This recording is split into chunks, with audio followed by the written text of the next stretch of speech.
In the year 766 of the Age of the Universe, Son Wukong succumbed to heart disease.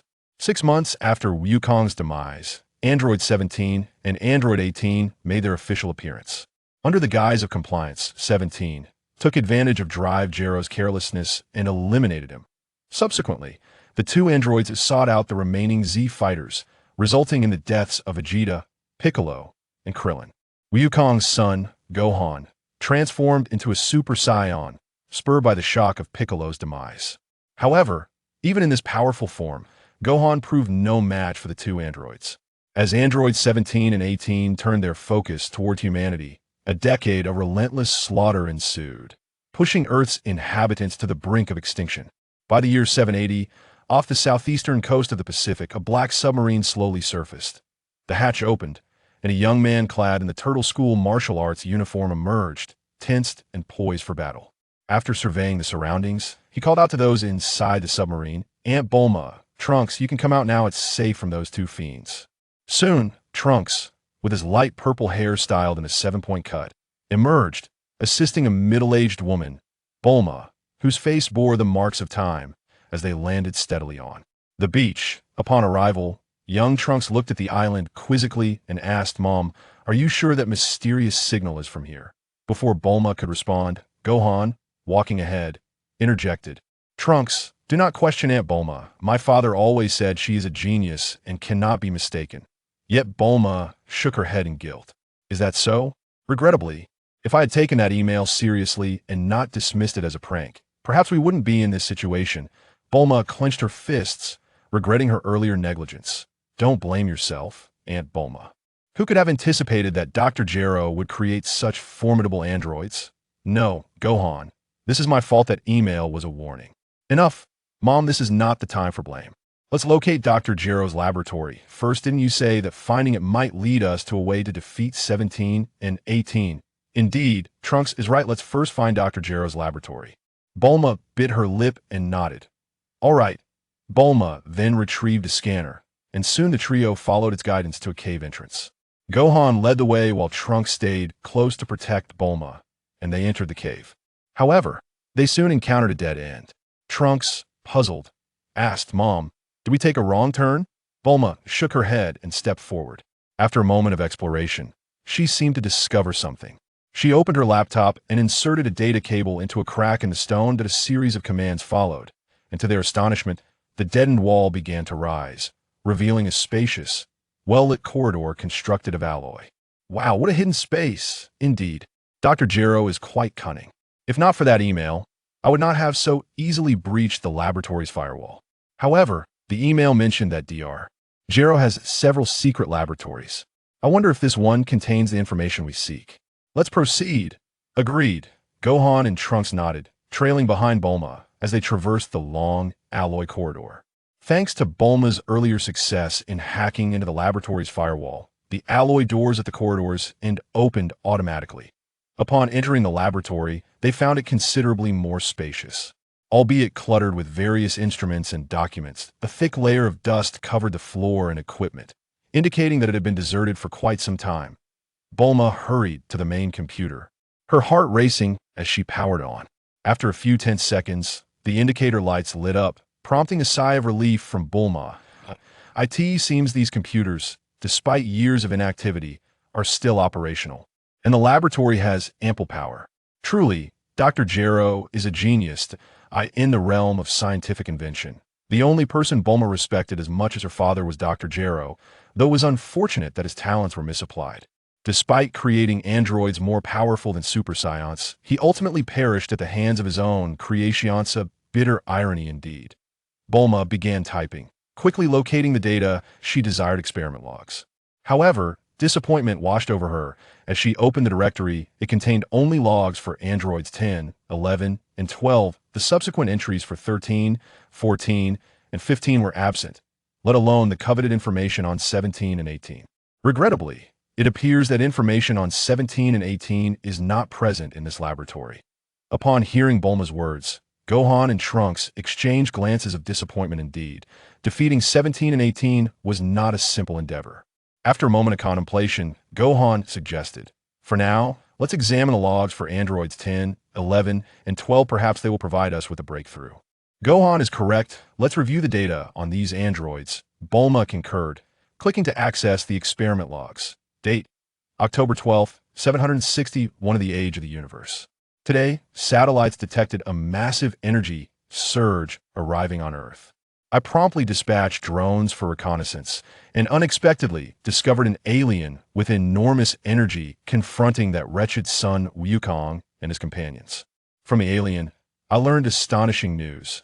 He claimed to be a scion from planet Vegeta, named Raditz, and that Son Wukong was his brother, albeit one who had lost his memory and forgotten his purpose of invading Earth. How infuriating! No wonder Son Wukong is so formidable. He is, after all, an alien. Due to conflicting ideologies, Son Wukong allied with Demon King Piccolo to defeat Raditz. Yet that same Son Wukong ultimately perished. What a satisfying turn of events. However, that wretched Son Wukong will undoubtedly use the Dragon Balls to revive himself. Eureka! In that case, I shall use Scion cells as material to create androids, fusing the cells of Son Wukong and Raditz to produce Android 10. As for that little brat, Gohan, forget it. His explosive potential is too unstable. His cells are unnecessary. Upon reading the experiment log, Gohan's lips twitched. How could Dr. Gero deem him unworthy? Are you upset, Gohan? Trunks inquired. Oh, of course not. Bulma fell into deep thought. So, Dr. Gero intended to utilize Scion cells to create androids? Is this when he began abandoning mechanical androids? She continued flipping through pages, most of which contained irrelevant experimental data. Soon, she found another useful entry. Date: January 14th, 762 of the age of the universe. Ahaha! The creation of Android 10, using the cells of Son Wukong and Raditz, is finally complete. My Android 10 is magnificent. Testing revealed that its combat energy exceeds that of Raditz. At last, I can benefit from this. Date: February 3rd, 762 of the age of the universe. Damn it! Why is Android 10's body self-destructing? This should not be theoretically possible. Why? Upon reaching this point, Bulma nodded. No wonder we've never encountered Android 10 itself destructed during testing. Bulma continued to peruse Dr. Gero's experimental logs. She discovered that the doctor had utilized the pure Scion cells of Goku, Raditz, Vegeta, and Nappa to create Android 11. Its combat power was initially tenfold that of Vegeta. Yet, much like Android 10, the highly anticipated Android 11 succumbed to genetic collapse and self-dissolution. Date: XXX year, XX month, XX day. Damn it. Why does genetic collapse always occur? Android 10 met the same fate as 11. Can the genes of Scions not yield successful androids? Wait a moment, I think I understand. Could it be that the presence of only male Scions leads to mutual repulsion? What if I were to use female DNA as a carrier to graft their Scion genes? Date: XXX year, XX month, XX day. Splendid. My hypothesis was indeed correct. The previous failure in gene fusion stemmed from an improper choice of the primary subject, leading to genetic conflict and subsequent collapse.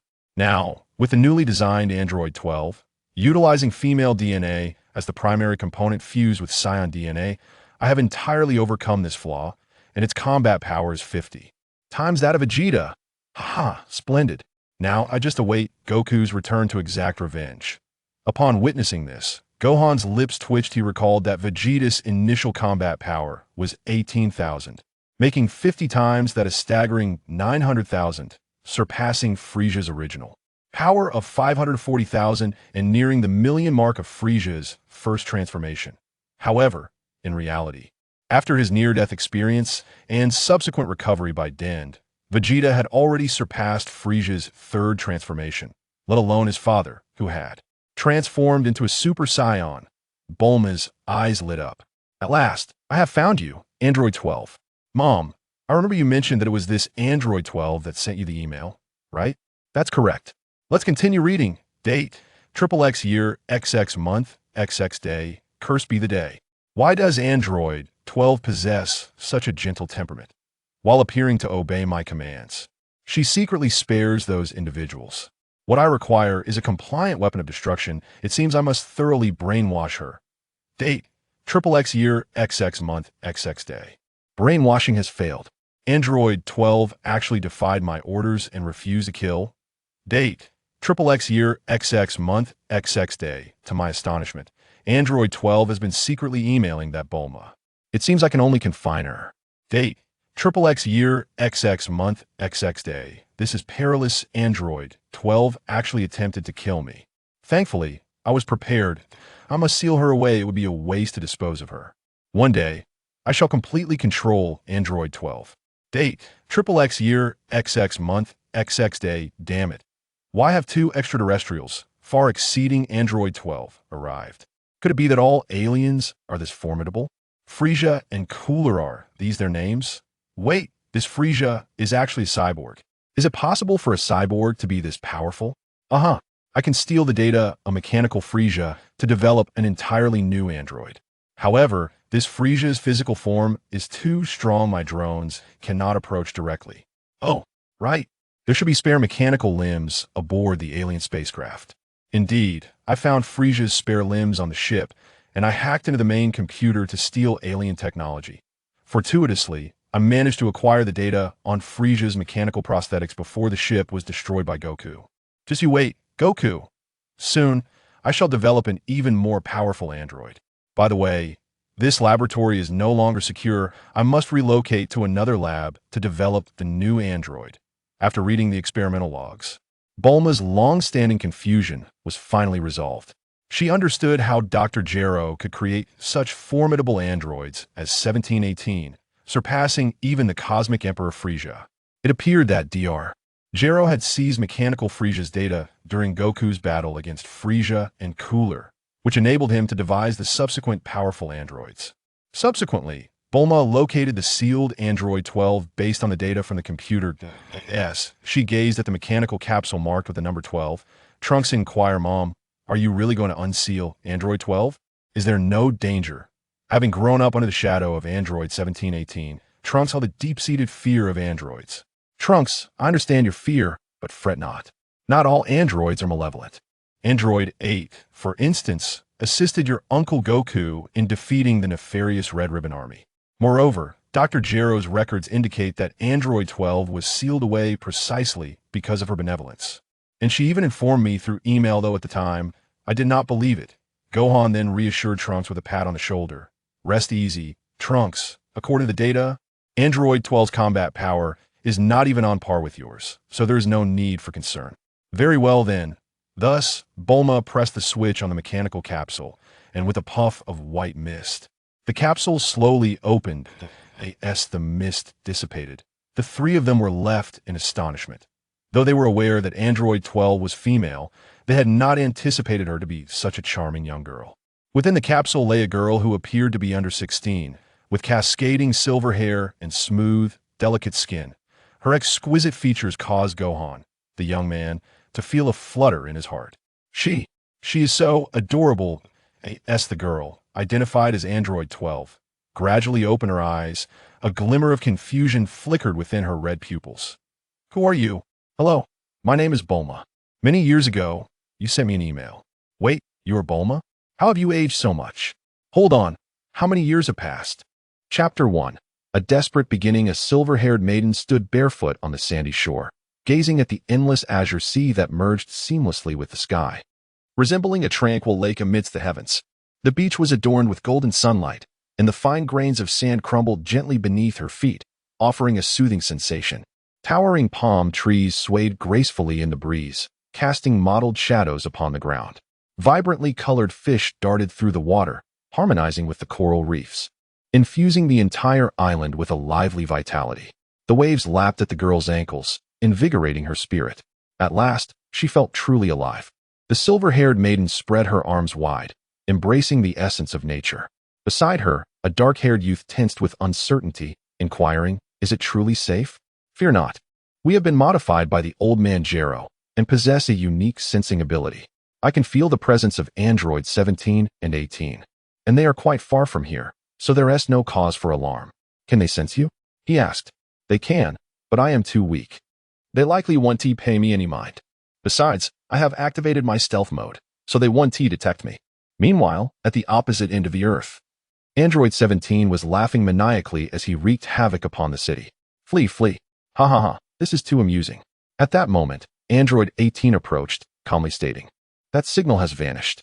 It seems to be evading our detection." Vanished? That's to be expected. It's likely afraid of us. But there's no need for concern. 12 is merely an old fool, nothing more than an insignificant insect in our eyes. Indeed, Android 18 nodded. Compared to them, 12 was far too inferior to be considered a threat, easily eliminated with a mere finger. Thus, they joined in the massacre of the humans before them. As the silver-haired maiden anticipated, Androids 17 and 18 paid no attention to her. In fact, based on Gohan's understanding of Androids 17 and 18, he could draw similar conclusions. Indeed, so why bother worrying? This island is a paradise. One should not always be so tense. It's time to relax. However, upon hearing the silver-haired maiden's words, Gohan shook his head, replying, "I'm afraid I cannot. There are still innocent lives being lost on Earth. I cannot allow myself to relax." As the thought of those two demonic androids slaughtering innocent lives crossed his mind, Gohan found it difficult to ease his tension. Must you remain in such a state of tension, simply because lives are being lost?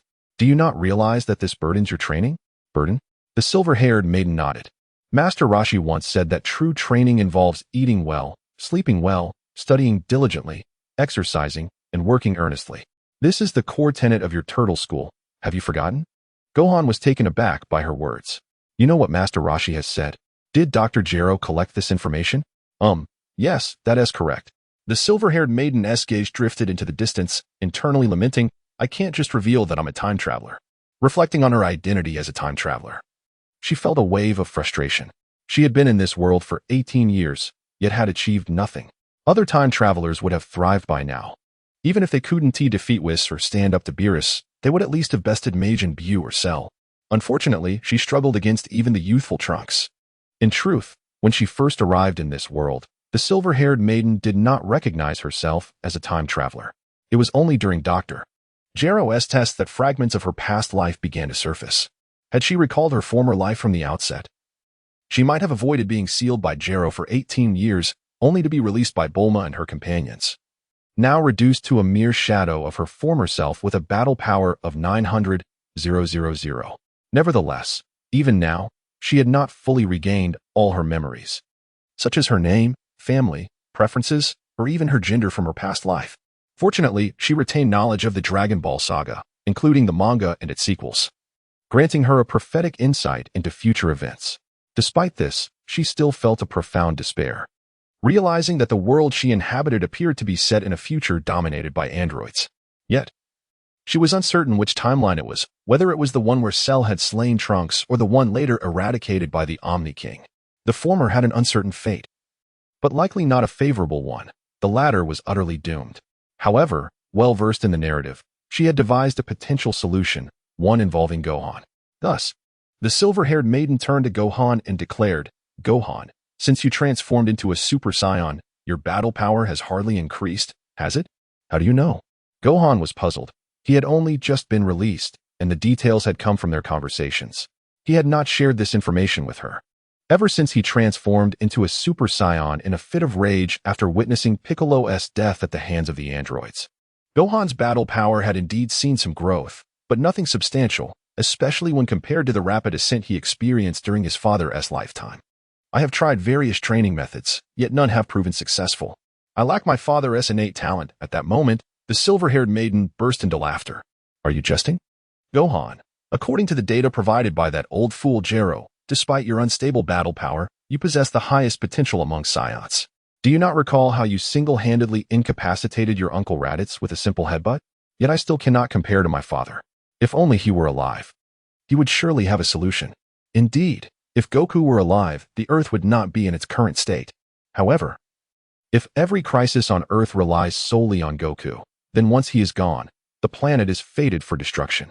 The future of Earth must rest upon the shoulders of those who remain. Do you understand? Upon hearing her words, Gohan clenched his fists and then released them. I am aware of what you say, but I truly cannot do it.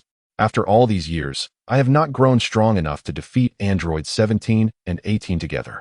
That is to be expected. Did I not mention the core tenet of your turtle school? Forgotten the core tenet of the turtle school? The silver-haired maiden nodded. Although the core tenet appeared simple, it was instrumental in maximizing a Scion's growth.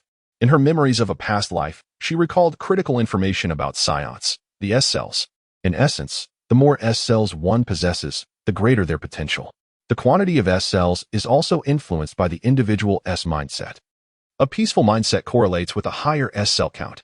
Thus, Goten and Trunks, having inherited their parents' relatively calm DNA, could easily transform into Super Saiyans. However, in this future world, Gohan possessed considerable potential, yet due to years of tension, his battle power had remained stagnant. In contrast, the Gohan from an alternate universe, enraged, was able to transform into a feral state, showcasing a stark disparity in their strengths. Furthermore, the core tenet of the Turtle School was the most conducive to Saiyan growth, which elucidated why Kakarot, a lower-class warrior, could consistently surpass the Royal Saiyan Vegeta. Additionally, the advanced technique of the Turtle School is the Ultra Instinct, which, in the manga, Master Roshi was able to briefly utilize to contend with Jiren, albeit imperfectly. This, I truly find it quite challenging.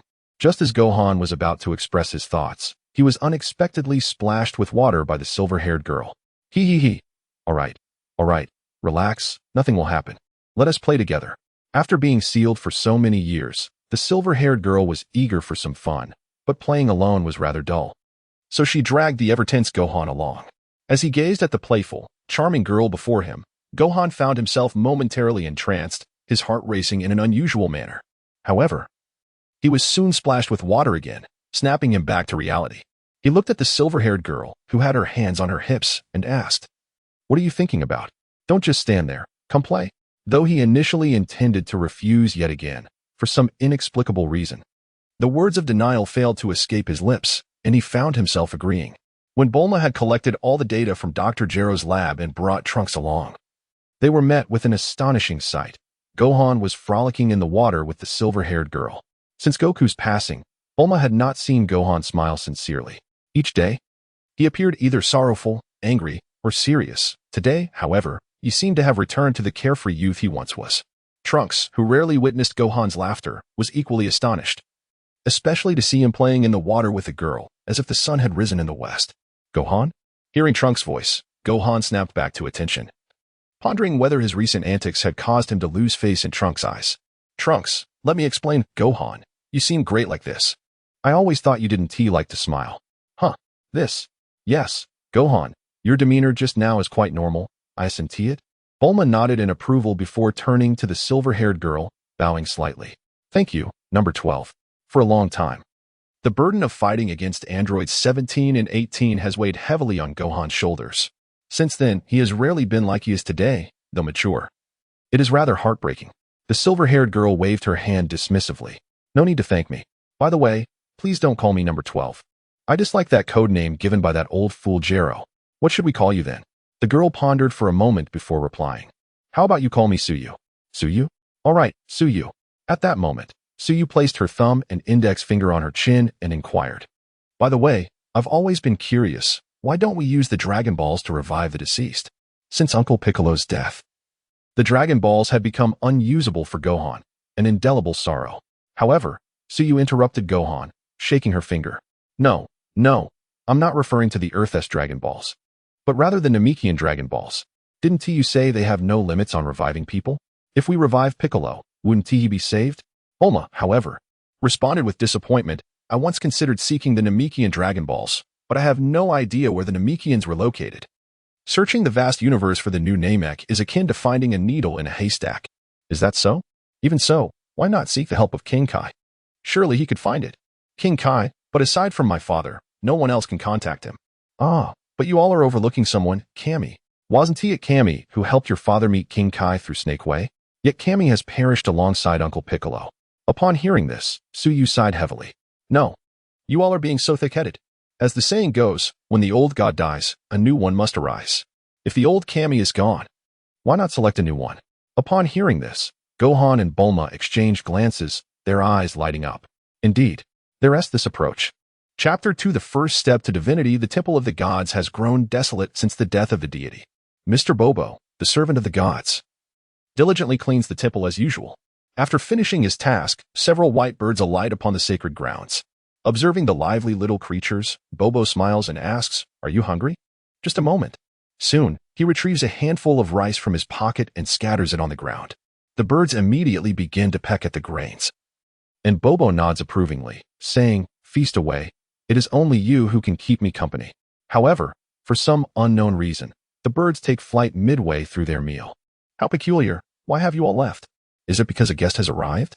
Bobo looks up and notices a small black dot in the distance that gradually enlarges.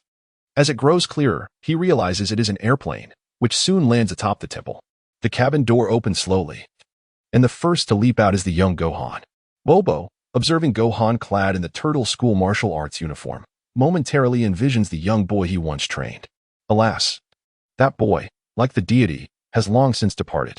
After disembarking, Gohan waves and exclaims, "Long time no see, Mr. Bobo." Indeed, it has been a while. You've grown, Gohan. And bear an increasing resemblance to Goku, Bobo replies. Is that so? Gohan scratches his head and responds, "Compared to my father, I fall far short. If he were here, Earth would not be in such a state. You have worked hard over the years, Gohan. Though I have not visited, I have been observing you from afar. Thank you for everything you have done."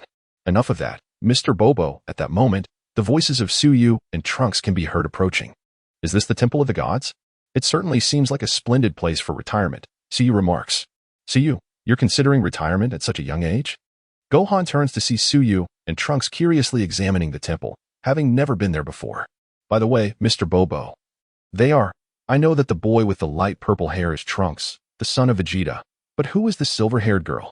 She seems to possess an aura akin to yours, Scion. Upon hearing Bobo's inquiry, Suyu confidently greets him and introduces herself. Hello, you must be Mr. Bobo, the servant of the deities. My name is Suyu, an android with the designation number 12. Given that I possess Scion DNA, I could be considered a Scion as well. Android number 12? From your appearance, it seems you are as kind-hearted as android number 8. Mr. Bobo, can you really see through the hearts of others? Trunks asks, astonished. Of course, as the servant of the gods and a selector for the deities, it is my fundamental skill to discern good from evil in people. Bobo replies, as a servant of the gods, he possesses unique abilities, enabling him to see through a person's true nature, regardless of how well it is concealed. The previous deity was ultimately divided into the evil King Piccolo due to Bobo's recognition of his malevolence prior to his ascension. Mr. Bobo, can I become a deity? Suyu inquires, unabashedly. Certainly. Based on your qualifications and character, you are fit to assume the role of a deity. However, why do you wish to become one? Bobo asks. In response, the girl gazes down at the world below and then turns back to say, because I wish to save this world on the brink of destruction.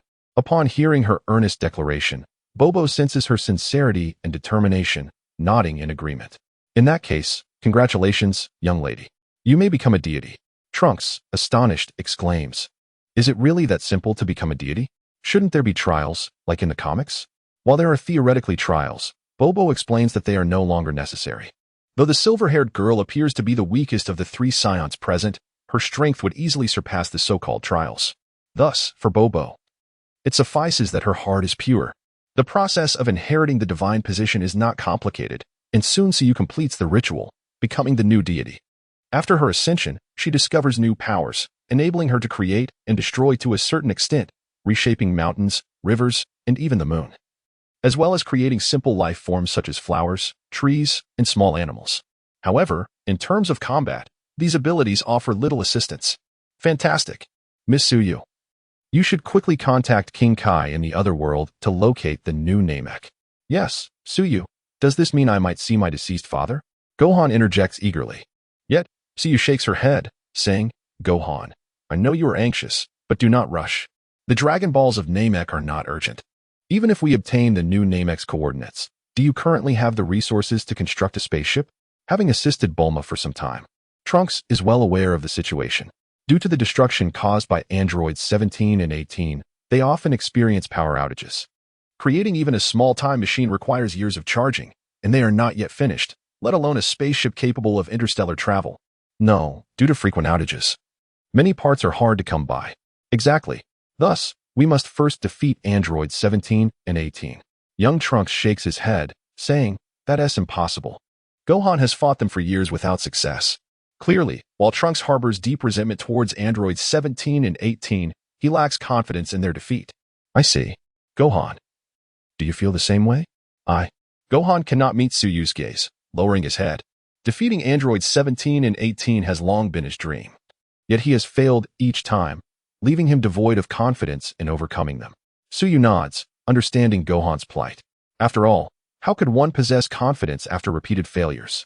Despite their willingness to fight to protect humanity, confidence often accompanies success. All right, I understand. However, this is not your fault. I have a way to help you defeat androids 17 and 18. You have a way? Young Trunks' eyes widen in disbelief. Indeed, I have merged with Goku's genes, inheriting his combat instincts and skills. For instance, observe this. Suyu raises her hand, and upon seeing the skill, Gohan can hardly believe his eyes. Could it be? Trunks, watching Gohan's astonished expression, tugs at his sleeve and asks, Gohan, what is this?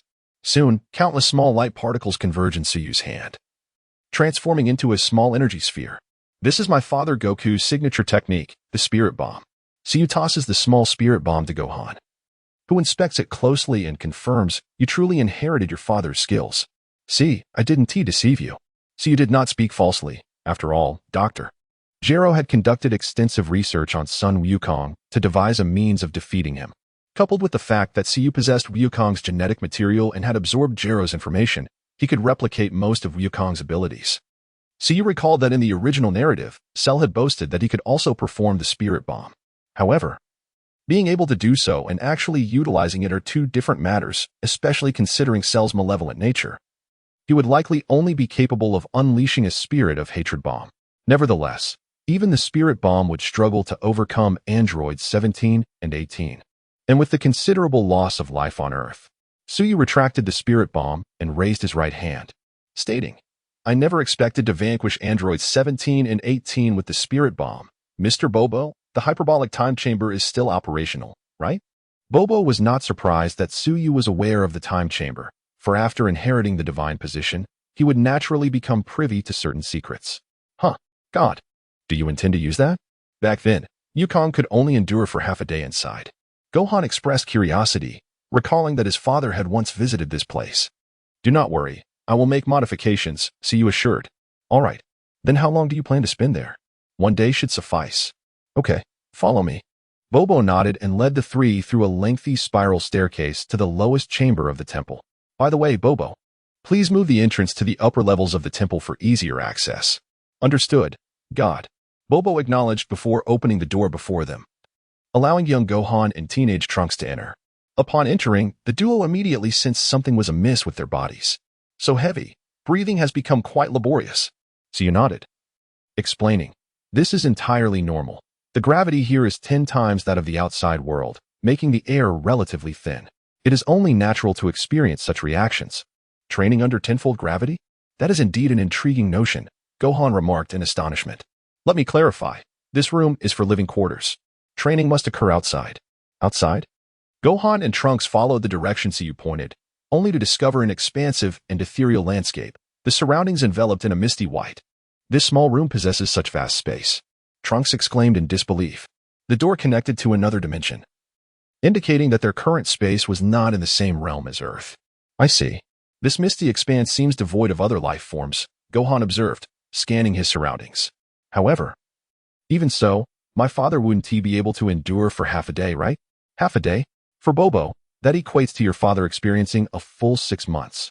Upon hearing Suyu's words, Gohan quickly grasped the implications and turned to the silver-haired girl, saying, 6 months?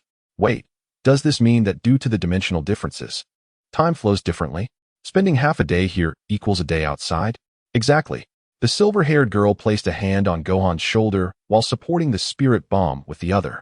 You truly are a scholar, deducing it so swiftly. Receiving such praise from the silver-haired girl caused Gohan's heart to race. Thank you. But wait. You said you would use a full day? Does that mean we will be here for a year? Indeed. What did you expect? Fine. To defeat androids 17 and 18, I will endure, Trunks resolved, gritting his teeth. Do not despair. I possess a degree of divine authority, such as modifying this environment. With that, Suyu cast the Spirit Bomb to the ground, and astonishingly, flowers and grass began to sprout from around him, spreading outward. The once barren and wide expanse transformed into a veritable paradise, complete with mountains, trees, rivers, and a sky adorned with clouds. This is incredible. Trunks could hardly find words to express his astonishment. After all, I am a deity, Tsuyu remarked lightly. Gohan, momentarily stunned, recalled his father's words about Master Roshi having once blown up the moon, only for it to be restored by a deity. If such restoration was possible, then creating flora and fauna was certainly within reason. Tsuyu, can you possibly resurrect the deceased? Tsuyu shrugged. Regrettably, no. Reviving large, sentient beings is beyond the capabilities of a god, except for the Dragon Balls. Your father should have mentioned this to you. He has. But I still wish to try. While reviving the deceased may be impossible, creating simple, non-sentient creatures was feasible. With a snap of his fingers, the air filled with the cheerful chirping of birds, while fish leaped from the nearby river. The previously desolate landscape was now transformed into a veritable Eden, however. Ordinary earthlings entering this paradise would be crushed by the gravity, as they could not withstand 10 times the normal gravitational pull. Remarkable, Tsuyu. Trunks was thoroughly impressed. Tsuyu chuckled and said, it's quite satisfactory. Now, let the year of intense training commence. Upon hearing the commencement of training, Trunks felt a surge of excitement. Just as he prepared himself for the arduous regimen, Tsuyu snapped his fingers once more. Trunks blinked in confusion as he looked down at the object that had appeared in his hand. This is, indeed, a fishing rod. Let us relax and enjoy some fishing. But is this really training?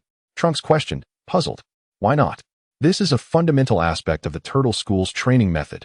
Eat well, sleep well, exercise, study diligently, and also take time to unwind. Trunks decided to heed Tsuyu's advice.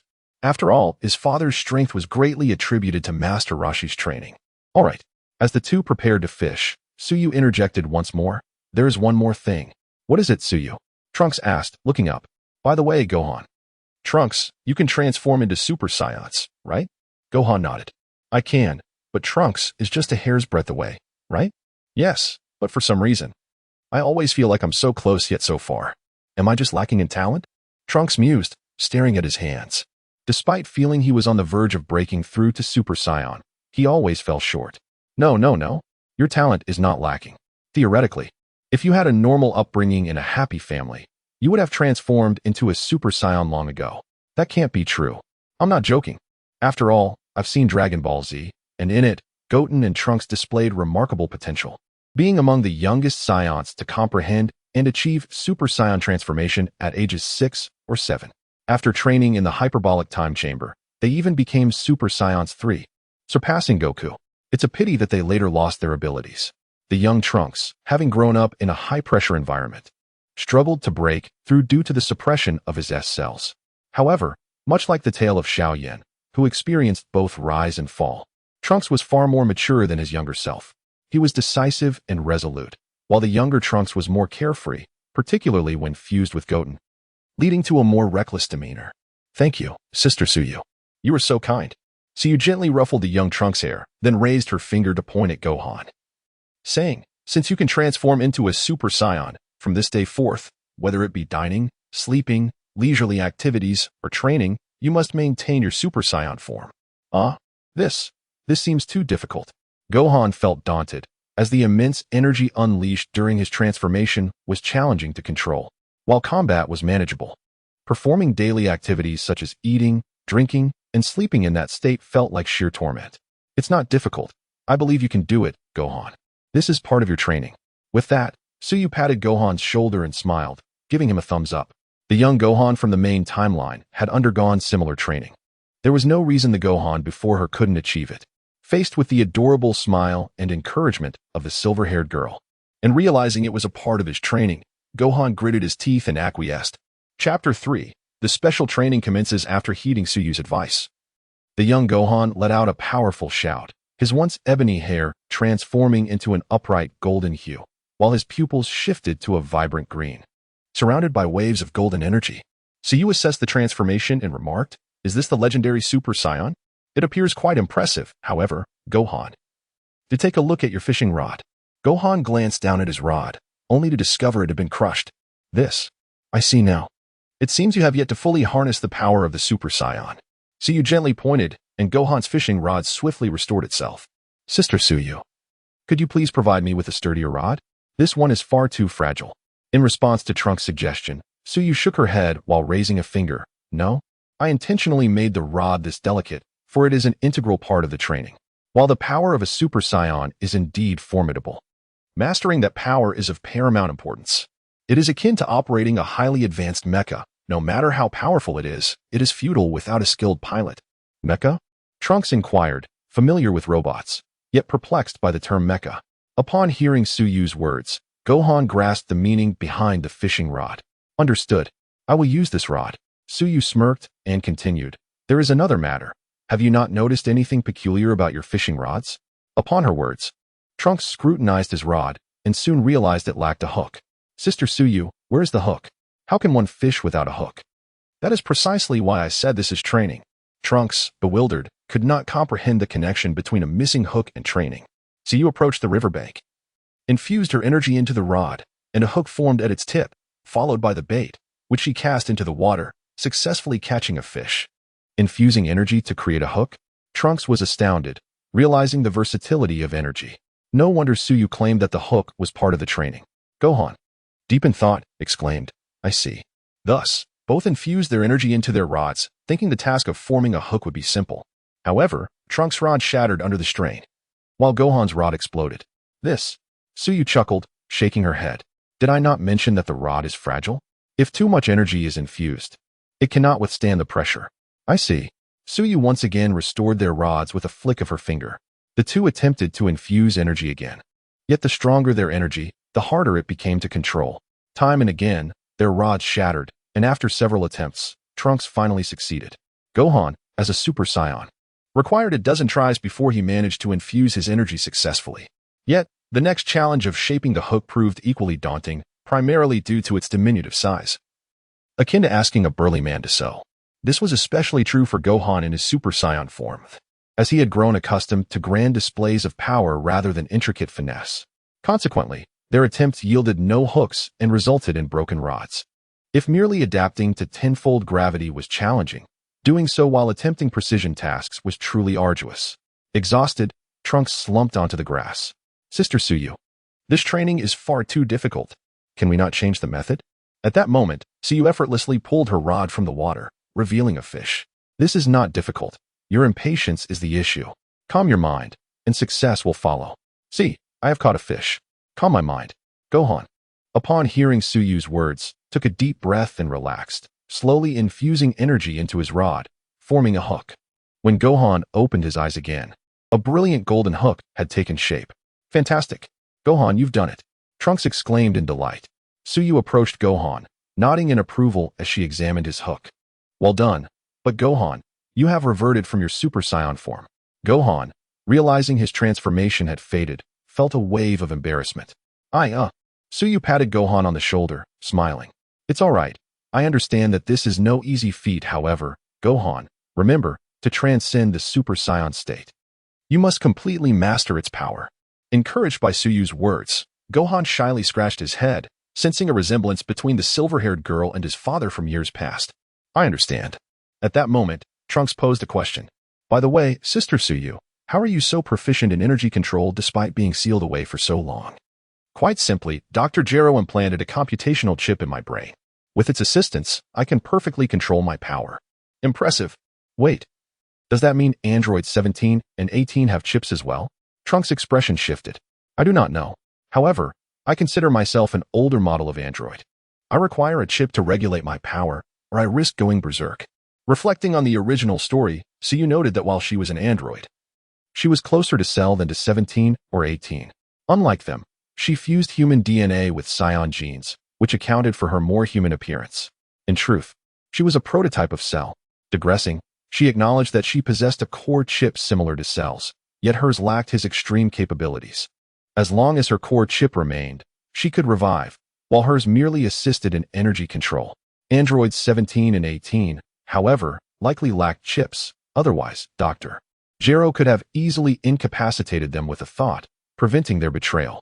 Initially, Suyu had contemplated emulating 17 to eliminate Gero, only to find herself halted by Gero's control over her chip, leading to her sealing.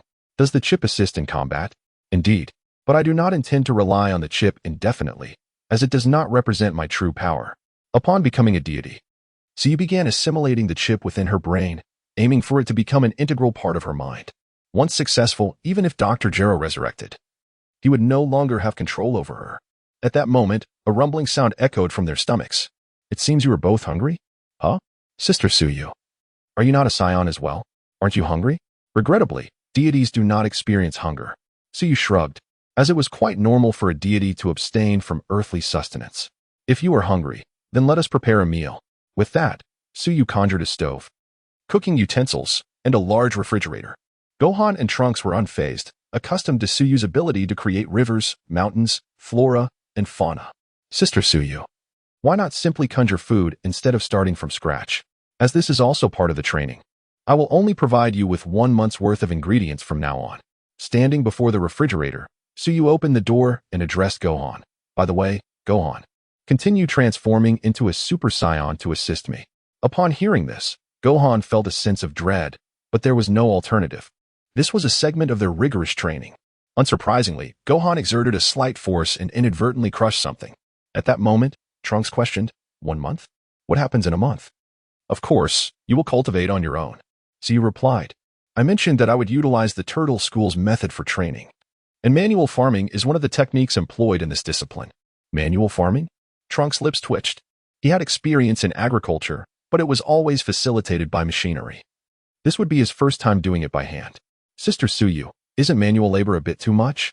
Can we not adopt a different approach? After contemplating, Suyu nodded. Well, manual labor may indeed be excessive. I will provide tools such as shovels and hoes. Upon hearing that Suyu would provide farming implements, Trunks sighed in relief. However, he quickly regretted it when Suyu added, the materials of these tools are similar to that of fishing rods. They are quite fragile. It will be challenging to till the land, so you must infuse energy into them for reinforcement, but be cautious not to overdo it, or they will easily break. This is hardly better than doing it by hand. Trunks yearned to enhance his strength immediately. Sister Suyu, is there a way to instantly increase my combat power? I wish to defeat those 2 demons as soon as possible. Trunks, Gohan intended to persuade the young Trunks when Suyu gestured for him to pause. There are indeed methods to elevate combat power temporarily, such as this, saying this. Suyu began to exude an immense aura. In no time, her muscles bulged, and veins throbbed on her forehead, as Trunks felt the shift in Suyu's energy. A look of astonishment washed over him, and Gohan's eyes lit up. If he could master this technique of explosive energy, defeating androids 17 and 18 would become a trivial task. Incredible! The increase is astounding. However, Suyu shook her head and remarked, not sufficient yet.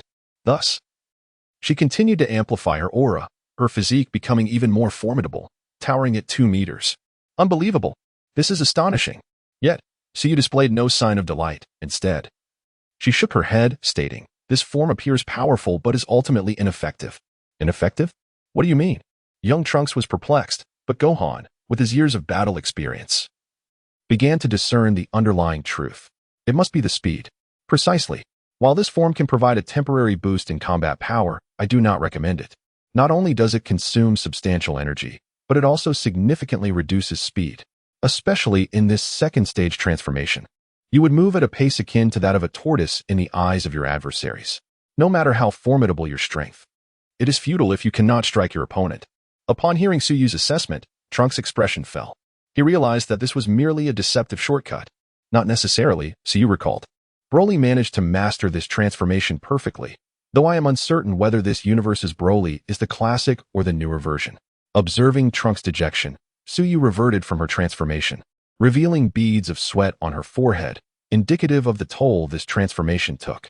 Indeed, mastering this shortcut requires years of battle experience and skill. For you, Trunks, it is imperative to first grasp the fundamentals. Additionally, I must admit that I dislike this transformation because, as a charming young lady, it appears rather unappealing. I certainly do not wish to become a muscular doll. Trunks' eyebrows twitched in surprise at such reasoning. It was understandable, just moments ago, Suyu, with her towering 2-meter frame and bulging muscles, seemed out of place, almost as if her head had been digitally superimposed onto her body. Gohan, patting Trunks on the shoulder, reassured him, Trunks, do not fret. While we are in the hyperbolic time chamber, 1 year here equates to merely 1 day outside. We can take our time, solidifying our foundations before advancing. Hearing Gohan's words, Trunks could only acquiesce. After all, Gohan, as a Super Saiyan, faced challenges far greater than his own. Since Gohan had no complaints, what right did he have to express his own? Understood, Gohan. I will diligently work on my fundamentals. Chapter 4. The scoundrel wrote Hehe, splendid. The finishing move has been executed. Sister Suyu, you are left with but a sliver of health. Humph, that is only because I refrained from utilizing chip-assisted calculations. Otherwise, I could have defeated you without sustaining any damage. Moreover, your health is dwindling as well. Indeed, at this moment. Suyu and the young Trunks sat upon their respective stools, their fingers deftly manipulating the game controllers. As the large television screen displayed two animated characters engaged in a fierce battle.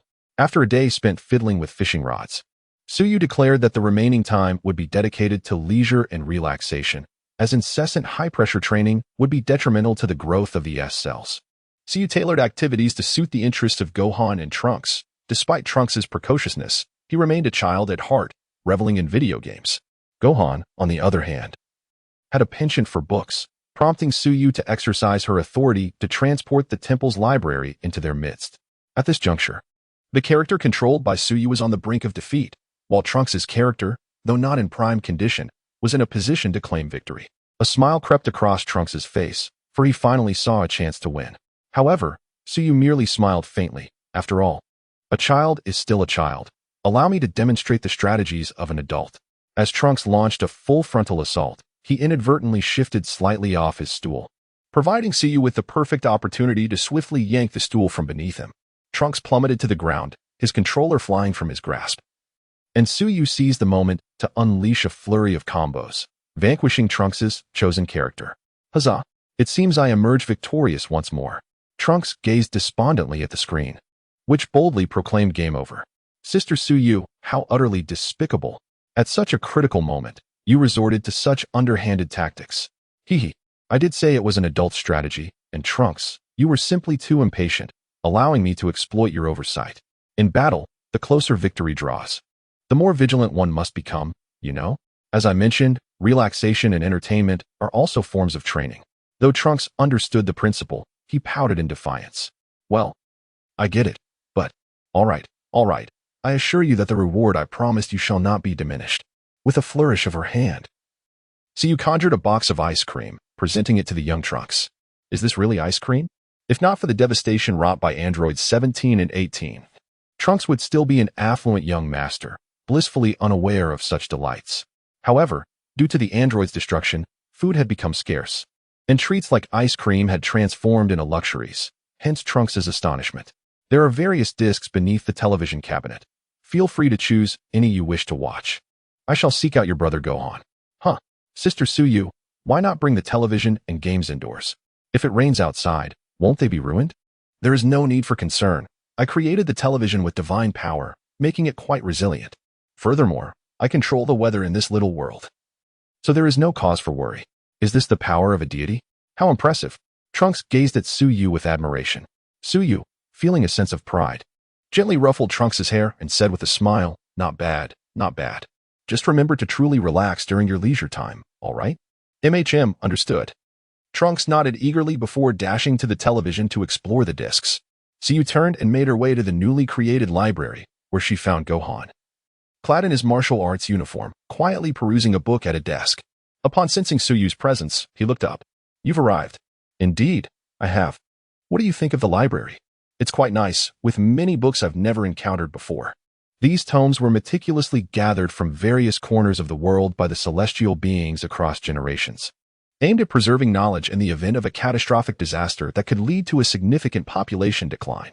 A catastrophic disaster leading to population decline? Isn't that precisely what is happening now?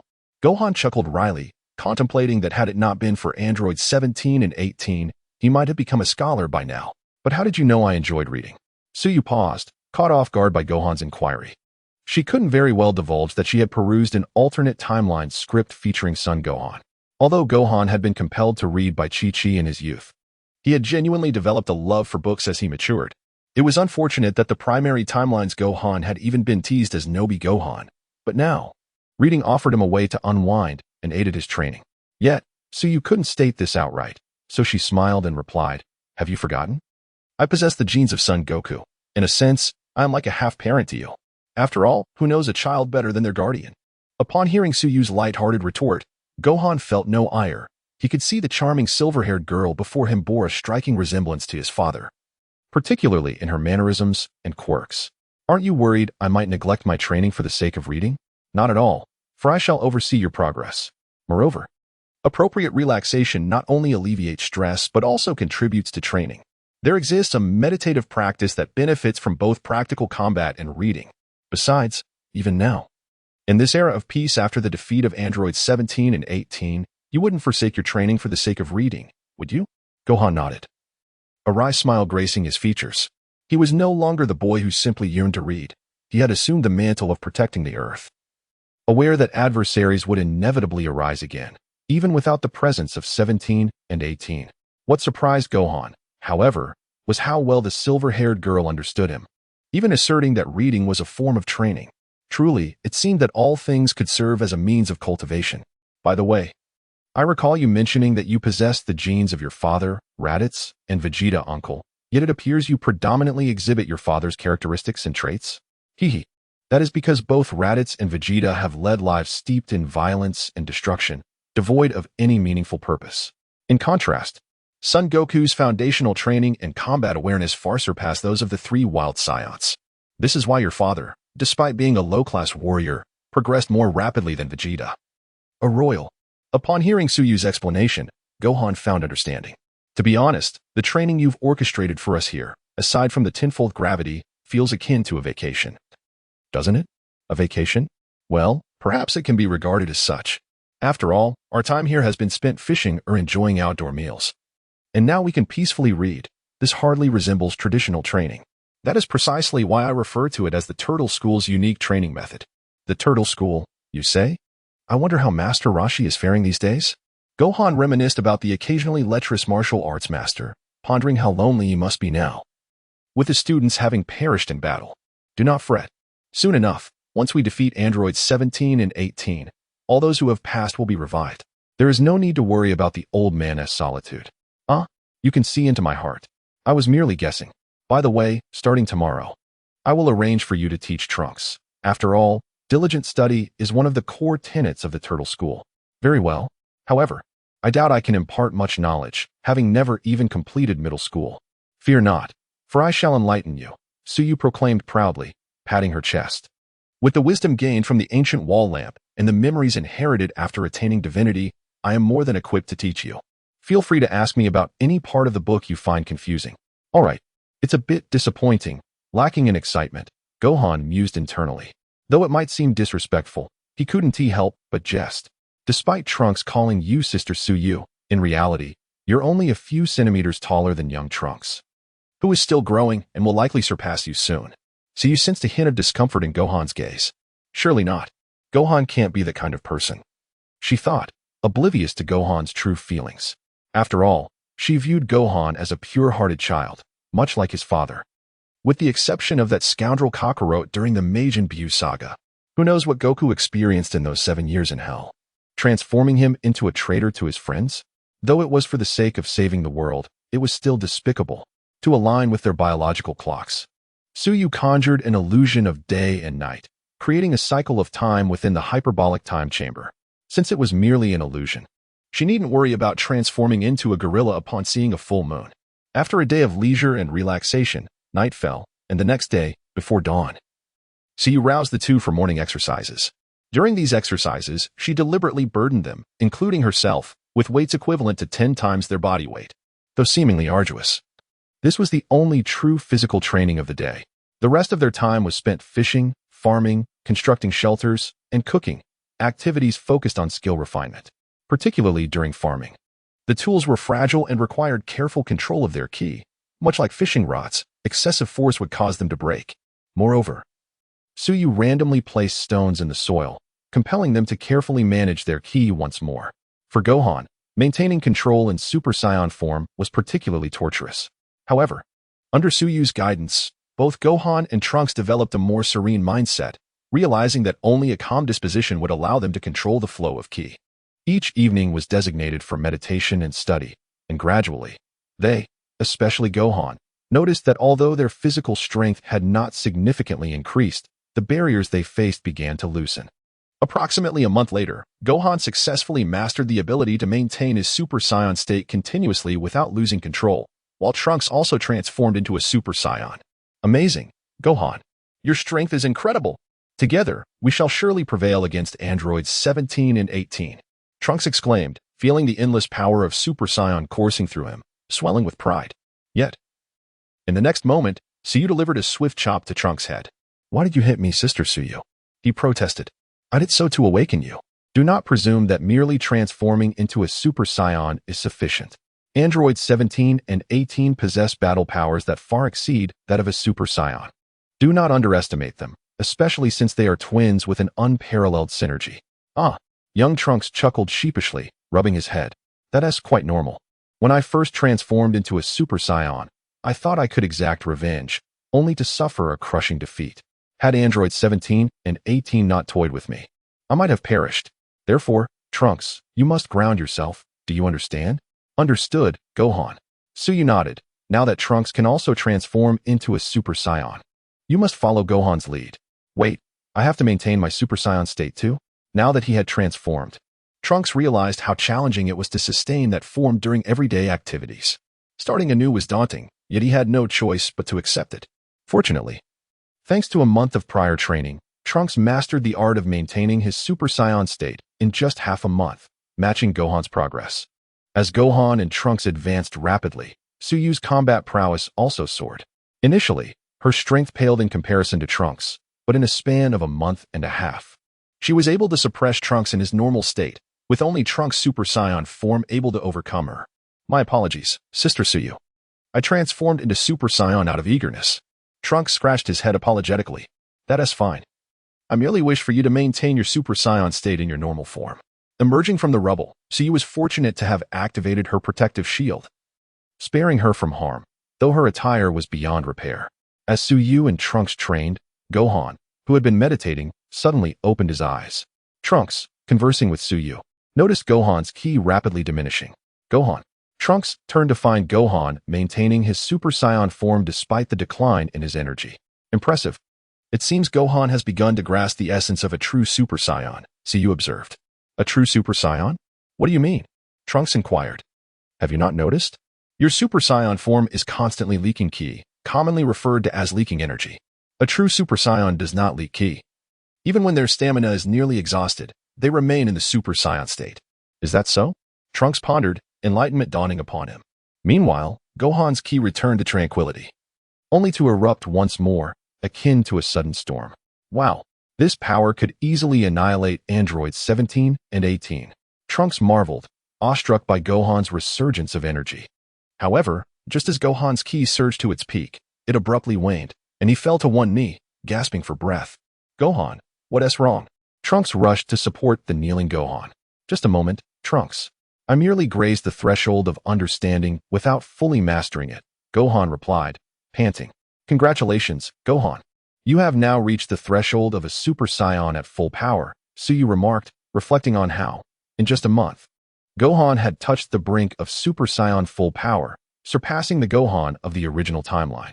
Yet, this was understandable, after all. This was a Gohan who had fought for many years. The Gohan of the original timeline had likely already transformed into a beastly form by now. Gasping for air, Gohan's face radiated joy. No, this is all thanks to you, Suyu. Your guidance helped me achieve tranquility and fully master ki control to reach this state. No, this is the result of your persistent efforts. You must give credit to yourself. Even so, I must express my gratitude. By the way, is Super Saiyan full power the pinnacle of Saiyan strength? Gohan had entirely dismissed the threat of the androids, now solely focused on surpassing his limits. Not at all. Based on my estimates, Super Saiyan full power is merely the zenith of Super Saiyan 1. Beyond that lies Super Saiyan 2, which I believe exists. Super Saiyan 2? Gohan felt a surge of excitement upon hearing this news. If there was a second form, then surely there were others beyond it. It seemed that the Saiyan potential was limitless. As Gohan regained his composure, he realized his exhilaration stemmed from the Saiyan blood coursing through his veins. Chapter 5. Breaking through to Super Saiyan 2 after spending half a year in the hyperbolic time chamber, Gohan finally mastered the full power of the Super Saiyan form. Under Gohan's tutelage, Trunks also approached the threshold of full power Super Saiyan. The strength of the two far surpassed that of androids 17 and 18. Nevertheless, they chose to continue their training, driven by the desire to transcend the limits of Super Saiyan. Meanwhile, Suyu's combat prowess was escalating rapidly. Initially, her inability to transform into a Super Saiyan seemed inconsequential. However, upon realizing that her energy surpassed Trunks' first transformation into Super Saiyan, Suyu understood that her own transformation would not be a simple endeavor. How impressive, Sister Suyu. Your base form is incredibly strong. If you could transform into a Super Saiyan, wouldn't you surpass both me and Gohan in an instant? Trunks exclaimed, but Suyu shook her head, replying no. My evolutionary path diverges from that of the Super Saiyan. The moment I became the Earth's deity, the divine power merged with my Saiyan essence, resulting in a transformation unique to me compared to ordinary Saiyans. Though the Earth deity is the weakest in the Dragon Ball divine hierarchy, even the smallest mosquito is still flesh. Thus, it seems my future evolutionary path may lead to becoming a Super Saiyan God. Could it be that Saiyans possess other evolutionary routes? Gohan questioned, intrigued. Perhaps, Suyu mused. For it would otherwise be impossible to explain why my base form is so formidable yet I cannot transform into a Super Saiyan. She couldn't confide in Gohan about the existence of the Super Saiyan God transformation, nor could she reveal her identity as a traveler from another world. Nevertheless, let us not dwell on evolutionary paths. We must continue to train. The gap between us is narrowing. Beware, you too, for I might surpass you. Upon hearing that he could be outshone by Suyu, Gohan nodded after a moment of silence. I believe you will surpass me, Suyu. Hey, I was merely jesting. No, Trunks and I have trained for many years, making only slight progress. Yet under your guidance, I have grasped the true essence of Super Saiyan in just half a year. Although your starting point appears lower than mine and Trunks, you possess the ability to transcend yourself at an astonishing pace, much like my father. Gohan's conviction stemmed from witnessing his father's likeness in Suyu on multiple occasions. Thank you for the praise, Suyu replied with a smile, scratching her head, surprised to find herself compared to Gohan's father. It seemed to be the highest compliment Gohan could muster. By the way, Suyu, how should I go about breaking through to Super Saiyan? Do not rush. First, solidify your mastery of the full power Super Saiyan form. After 2 weeks, I will reveal a method to help you break through. Understood. Thank you. Before long, 2 weeks had passed, and Gohan had fully mastered the full power of Super Saiyan. Trunks had also discerned some insights, though they had not seen Suyu during this time. Occasionally, they would find her chiseling wood, unaware of her intentions. Today, Suyu finally reappeared before them, presenting them with wooden puppets. Sister Suyu, what are these puppets for? Insert a strand of your hair into them, then channel your energy into the puppets and observe. All right. Following her instructions, they embedded their hair into the puppets and infused them with energy. A miraculous scene unfolded as the puppets soared freely before landing on the ground, transforming into replicas of themselves. This is called a puppet doll. When your father, Son Goku, trained in the Heavenly Temple, he was also subjected to these puppets. Though they may seem clumsy, they possess the same combat prowess as you. Your objective now is to shatter them to surpass yourselves. Trunks, excited at the thought of the puppets possessing equal combat power, declared, so they possess the same power? Watch me unleash my full strength from the start. With that, young Trunks erupted with energy, engulfed in golden flames, and launched a powerful punch at the puppet version of himself. However, the puppet merely tilted its head to dodge Trunks' full-force strike, swiftly countering with a punch that sent Trunks crashing to the ground, gasping for breath. Trunks. Gohan rushed to assist Trunks, patting his back until the boy's complexion returned to normal. This hurts. Suyu, you deceived me. This puppet is clearly much stronger than I am. Trunks' initial reaction was one of disbelief, having been easily evaded and nearly winded by the puppet's counterattack. No, I did not deceive you. Did you not notice that your energy is only half of what it used to be? The other half resides within the puppet. Trunks finally recognized that he was indeed operating with only half his energy, but he questioned, but why can't I sense the other half? The puppet does not waste energy unnecessarily. It only unleashes its power the moment it makes contact with you. Gohan observed the puppet, reminiscent of the time his father first arrived on Namek and toyed with the Ginyu Force using this very technique. Indeed, it doesn't perform superfluous movements, striking with precision, which is why it feels overwhelmingly powerful. Now I understand. No wonder you said this puppet could aid us in surpassing ourselves. I'm growing increasingly excited. Realizing the significance of the training, Trunks grasped the essence of self-transcendence. Gohan, determined, declared, If it was a training method my father once underwent, then I shall succeed as well." With that, both boys charged at their respective puppets, shouting enthusiastically. Of course, they were swiftly sent flying by their puppets. Yet their excitement only intensified as they charged once more. In the initial days, they were left battered and bruised, but as soon as their wounds healed, they would rush back into battle. After more than 3 months of grappling with their puppets, one fateful day, accompanied by a thunderous roar, Gohan unleashed a punch that shattered the puppet version of himself. His golden hair, previously upright, now radiated with an even more intense brilliance, crackling with energy. Witnessing Gohan's newfound form, Trunks, having mastered full-power Super Saiyan, could not help but exclaim, "What overwhelming strength! Is this the power needed to break through to Super Saiyan?" "Perhaps," Suyu affirmed, nodding in satisfaction.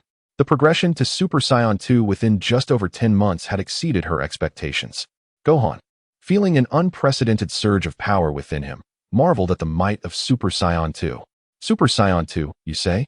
Congratulations, Gohan. You have preliminarily mastered the power of Super Saiyan 2. But do not let pride consume you. I sense that even greater foes than Super Saiyan may second arise in the future." "Greater foes than Super Saiyan 2? Is there truly another mountain beyond this one?" "I understand." Gohan clenched his fists, realizing that his recent breakthrough was merely the beginning of a new journey. After years of honing his skills, although Gohan's power did not improve significantly, his character had grown immensely. In the original narrative, upon transforming into a Super Saiyan 2, the youthful Gohan could not suppress the Saiyant's inherent nature. However, after enduring a hellish future, Gohan would certainly not indulge again. Meanwhile, Trunks, filled with envy, resolved to shatter his limitations and ascend to Super Saiyan in the near future.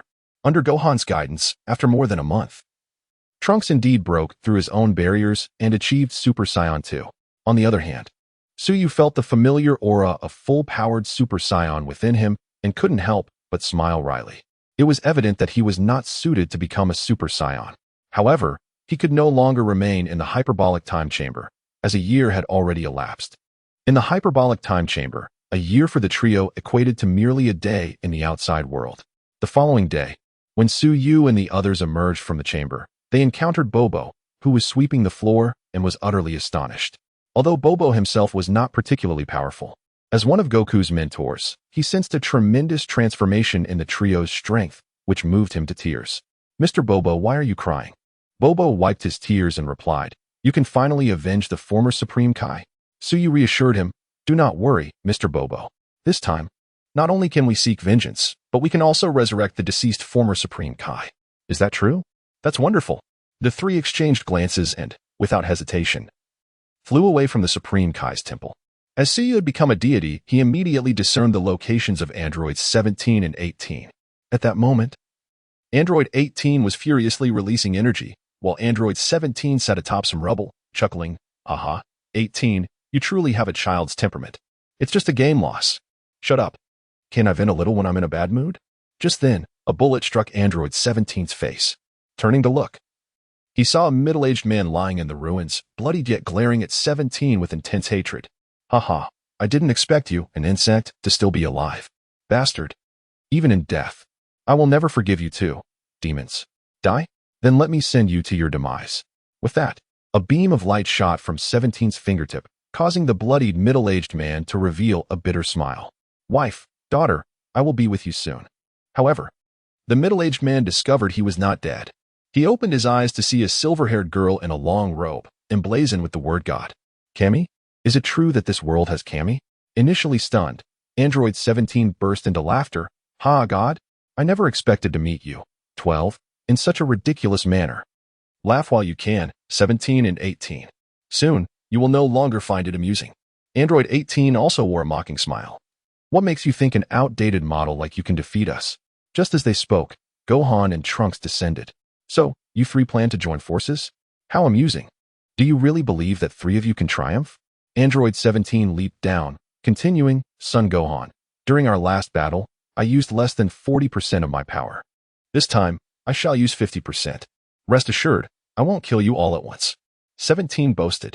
However, much to 17's surprise, Gohan showed no reaction. "Is that your last word? Go die." In an instant, Gohan transformed into a full-powered Super Saiyan and, akin to teleportation, appeared before 17. raising his hand and unleashing a wave of energy that obliterated 17 before he could even react. Watching 17 turn to ash, Android 18 gasped in disbelief. Impossible. What have you done, Son Gohan? You should be more concerned about yourself, 18. At that moment, the youthful Trunks' voice echoed in 18's ears. Turning around, she saw Trunks had already raised his hand before her, and the next moment, she too was eradicated by the full-powered Super Saiyan. The middle-aged man, lying on the ground, was left in shock. Could it be that these two demons, who had wreaked havoc on Earth for so long, were so effortlessly annihilated? He bit his tongue to ensure this was not a dream. Androids 17 and 18 had indeed been vanquished by these two golden-haired warriors, and in such a swift manner. Suyu did not anticipate that Gohan and Trunks would act so decisively. He expected them to engage in a symbolic battle for a few rounds before unleashing their full power to eliminate 17 and 18. Yet, they had immediately activated their full power and obliterated their foes. Gohan and Trunks, having just defeated androids 17 and 18, were momentarily stunned. The beings that once instilled fear in them had vanished just like that. Brother Gohan, 17 and 18 are gone. Indeed, they have been completely eradicated. Although they had anticipated this outcome, witnessing it firsthand still felt surreal. Honestly, I had hoped to deliver a more impressive speech before their demise. Now, they must be utterly bewildered in the afterlife. Apologies. We simply couldn't hold back. We wanted to eliminate them quickly. Well, since they are gone, they are gone.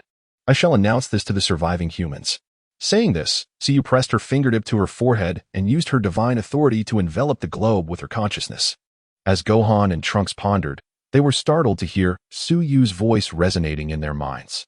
To the surviving Earthlings, I trust you can hear me. Do not panic. I am the new Supreme Kai of Earth. The remaining inhabitants, upon hearing this incredible voice in their minds, immediately began to plead. God, please save us. Please eliminate those two demons. Wah, God sister, my father and mother were killed by those two demons. Please bring them back. Oh God. A chorus of prayers echoed in Suyu's ears, nearly overwhelming her. However, she adapted quickly. Humans, there is no need to weep.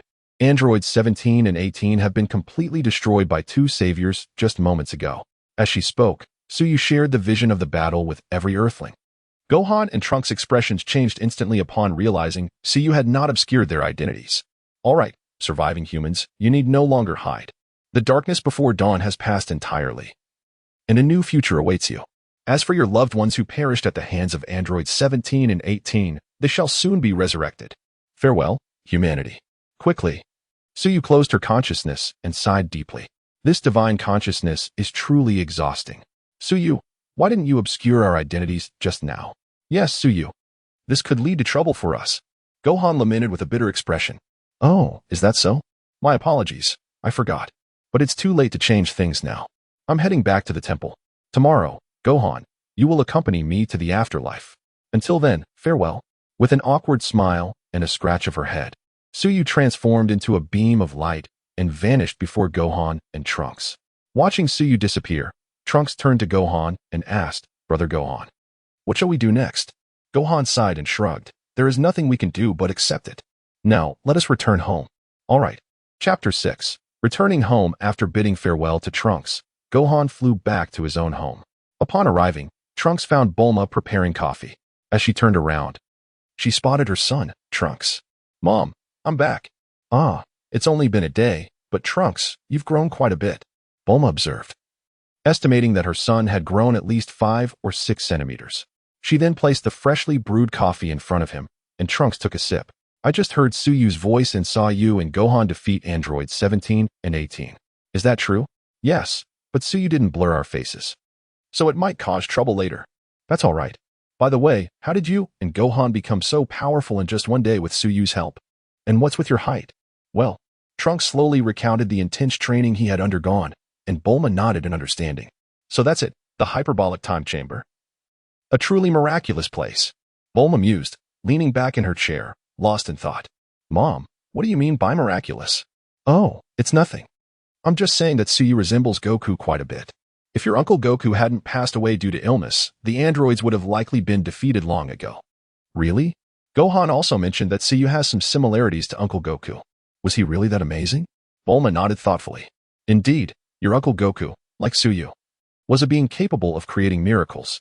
As long as he was around, Any desperate situation could be turned around. Bulma reminisced about her first encounter with young Goku, not realizing at the time what that boy with a tail would bring into her life. Then, she stood up and approached the time machine, gently touching its metallic exterior. I originally intended for you and Gohan to travel back in time to use a special medicine on the past Goku, but it seems that's no longer necessary. But I want to go, Mom. I'm increasingly curious about Uncle Goku. Once it's charged, I want to visit the past, having met Suyu. Trunks was now more intrigued by Goku, eager to meet the person praised by his mother, Gohan, and Suyu alike. Alright. Even though androids 17 and 18 have been defeated, it would be a waste not to use the time machine I've worked so hard on. However, recharging it will take several years, especially with the power shortages resulting from the aftermath of the disaster. That's fine. I can wait. While Bulma and Trunks were engaged in their pleasant conversation, unbeknownst to them, a drone resembling a mosquito lurked outside their window, monitoring them. Meanwhile, Gohan had just returned home and called out to his mother, Chi-Chi, Mom.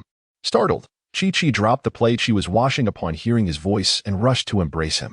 Gohan, taken aback, noticed the wrinkles on his mother's face and realized that her worry for him had aged her during the time he had been away. Oh, Gohan, you're finally back. A few days ago, I had a dream that you were killed by the androids. But now that you're safe, I'm so relieved. Seeing his mother in tears, Gohan gently patted her back. It's all right, Mom. I'm fine. The androids have been defeated, and the Earth is no longer in danger. The androids are gone, but was what I saw earlier real? Didn't the Supreme Kai die? Gohan guided his mother to a chair and began recounting his experiences. So, with Suyu's help, Trunks and I both broke through to Super Saiyan 2. It turns out that for all these years, we were just going in circles. Thanks to Suyu's guidance, we broke our limits in just 1 year within the time chamber. Suyu is truly exceptional. Upon hearing her son's admiration for the android 12, Suyu, Chi-Chi seemed to sense something and asked, Gohan, is Suyu cute? Mom, how did you know? Suyu has silver hair and is incredibly adorable, like an angel. I knew it. What do you mean, I knew it? Seeing Gohan's puzzled expression, Chi-Chi shook her head, realizing her son had inherited his father's lack of emotional intelligence. Thankfully, she had taken the initiative back then to win Goku's heart. Now, it was evident that Gohan had developed feelings for Suyu, which was quite natural. After all, at Gohan's age, his father had already become a parent. Gohan, dedicated to training to combat the androids, had little opportunity for romance. It was only natural that he would fall for a girl who was not only cute and cheerful, but also understood and supported him. Unfortunately, he was oblivious to his feelings. Moreover, Gohan mentioned that Suyu also shared similarities with her father in character. For a moment, Chi-Chi felt concerned about her son's future. Imagining two emotionally naive individuals navigating a relationship. That's fine. Gohan, if you're all right, you should spend more time talking with Suyu.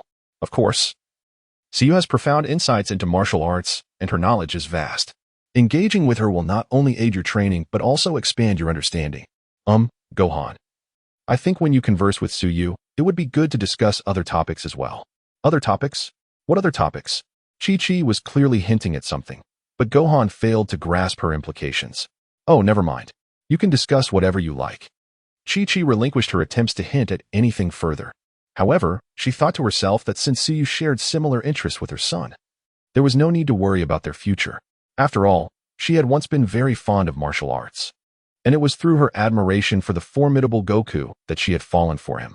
Yet, after becoming a housewife, she found herself preoccupied with mundane matters of daily life, causing her to become more pragmatic. Goku, in his training, seemed oblivious to their financial struggles, which had frustrated her greatly. However, she believed that Gohan and Suyu likely wouldn't face the same issues she had encountered. After all, she had heard Gohan mention that Suyu could create food out of thin air. Her only concern was that Gohan might find it difficult to win over someone like Suyu, but she decided to let the young people handle their own affairs. With the androids 17 and 18 defeated, she no longer had to worry about Gohan's safety. Thus, after spending a nurturing evening with his mother, Gohan was about to leave the next day when Chi-Chi called him back. She presented him with a Turtle School martial arts uniform, saying, "This martial arts outfit belonged to your father. A few days ago, I mended it, and it's still wearable. You should wear it." All right, soon. Gohan changed into the outfit left behind by Goku. As Chi-Chi watched her son don the attire, she felt a wave of nostalgia. Seeing more of Goku and Gohan than ever before, and a smile of contentment graced her face. Will your father be able to come back this time? Upon hearing her mother's inquiry, Gohan bit his lip and resolutely replied, I consulted with Suyu, who indicated that if Dad had perished due to an accident, his body would be restored to its last complete state upon arriving in the afterlife, allowing him to be resurrected with the Dragon Balls from Namek. However, since Dad succumbed to illness, even if a body were to remain, it would be tainted by his ailments, ravaged by the virus during his lifetime. Therefore, as he spoke, Gohan could no longer bear to continue. P.S. The author does not wish to resurrect the future Goku. For had he retained his physical form in the main world, he would have returned long ago, illuminated by glory, to vanquish androids 17 and 18, thus creating a narrative inconsistency. It's alright. I was already aware that the Dragon Balls cannot revive those who have passed due to the natural cycle of life and death. Nevertheless, Gohan, I am grateful that you have inherited your father's legacy. Now you must go? Faced with his mother's urging, Gohan was taken aback for a moment before smiling and nodding. I understand. Goodbye, Mom. He then turned and soared toward the temple. After Gohan departed, Chi-Chi returned to their wooden home, closed the door, and retrieved a photograph from her bosom. Gazing at the joyful scene of their family of three, Chi-Chi could no longer suppress her emotions and slowly crouched down, weeping. As Gohan glanced back at his home, he understood that his mother was a strong woman, yet often concealed her sorrow, shedding tears over his father's photograph. It was likely still the same now. Chapter 7. Have we cheated? With a sigh, Gohan accelerated toward the temple, arriving shortly thereafter. At that moment, Suyu was seated in a meditative posture, suspended in the air, eyes closed in concentration. Upon sensing Gohan's arrival, she opened her eyes, and Gohan, in turn, detected the concealed energy emanating from Suyu. Have you broken through again, Suyu? With a mischievous grin, Suyu replied, by mere chance, by mere chance. After all, I spent an entire night in the hyperbolic time chamber. Suyu had officially ascended to Super Saiyan 2, although she was still unable to transform into a Super Saiyan. Nevertheless, she felt that her transformation was imminent. It seems you must exert yourself, Gohan, or I shall catch up with you. Catching up would be splendid. We could spar and perhaps even achieve another breakthrough. Gohan was unconcerned by the notion, feeling increasingly exhilarated. Although Suyu was a traveler from another world, the Saiyan blood coursing through her veins filled her with anticipation for that day. Let us go, Gohan. Go? How do we go? Simply take my hand. Before Gohan could fully comprehend her words, the silver-haired girl had already grasped his hand. Upon feeling her delicate, almost ethereal touch, Gohan's heart raced unexpectedly. Before he could gather his thoughts, the two had already teleported to the underworld. Upon their arrival, Suyu beamed. Congratulations, Mr. Son Gohan. You have arrived in the underworld. Hey, arriving in the underworld hardly warrants congratulations. Gohan retorted, unable to suppress his sarcasm in an effort to mask his earlier fluster. Who would have thought you could learn to retort, Gohan? That is indeed commendable. As the two exchanged playful banter, two horned little spirits in suits approached them. Form a line and do not stray. Wait a moment. These are two living beings. For a moment, the two little spirits exchanged bewildered glances. It was not every day that living beings ventured into the realm of the dead. Suyu, releasing her aura, immediately altered the demeanor of the suited spirits. Oh, a celestial being. May I inquire which planet this esteemed lady hails from? I am a celestial being from Earth. Earth? Gohan, noticing the little spirit's astonishment, could not help but ask, is Earth renowned? Indeed, it is well known. Just yesterday, two individuals arrived from Earth, one named Android 17 and the other Android 18. They caused quite a ruckus in the underworld, proclaiming that they were not dead. Gohan furrowed his brow, surprised that 17 and 18 had created chaos in the underworld. What became of them? He wondered if he should intervene and eliminate them completely. Well, what else could happen? They merely bully beings like us. Indeed. Lord Yama swiftly subdued them. Due to their sins in life, compounded by their disruption in death, Lord Yama condemned them to the 18th layer of hell, where they shall endure various tortures for eternity. The little spirits harmonized in their recounting, eliciting a satisfied smile from Gohan. Who would have thought that Lord Yama was so formidable? However, Suyu merely chuckled. In truth, Lord Yama's combat prowess is not particularly high. Yet, as a deity of the underworld, he wields supreme authority here, immortal and unyielding.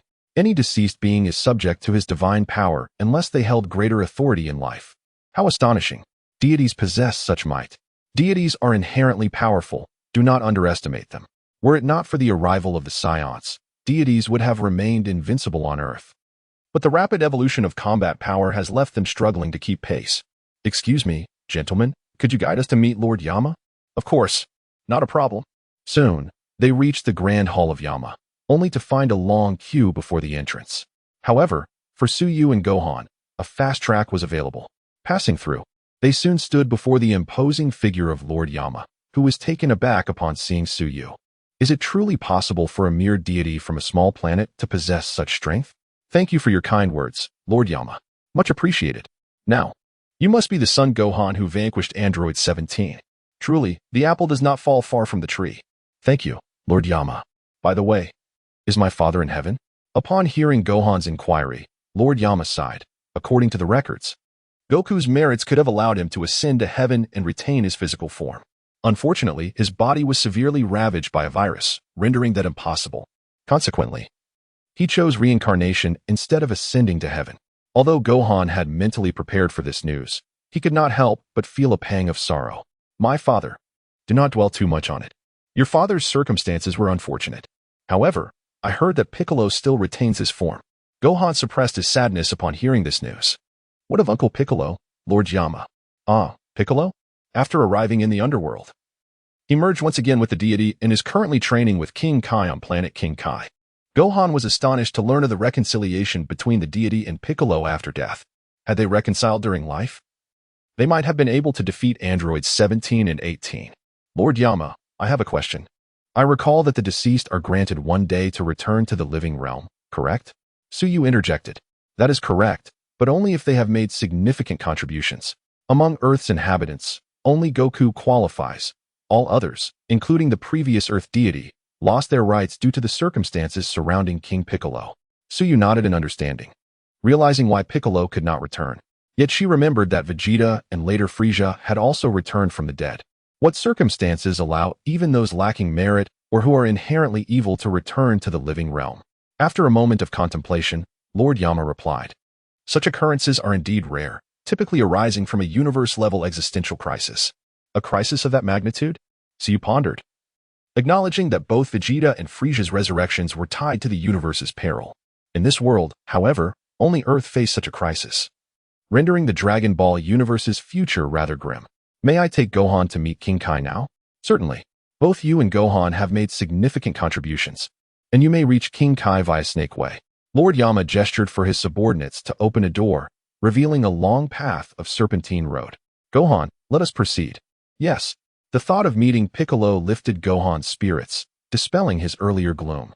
The two then spread their arms and transformed into streaks of light, vanishing before Lord Yama. How swift. No wonder they could defeat Android 17. Has Earth's combat power truly surged in recent years? Lord Yama mused, returning to his duties. Chapter 8. The substitute king of the world on planet King, the North Kai, as usual, lounged in a rocking chair, basking in the sunlight. Not far away.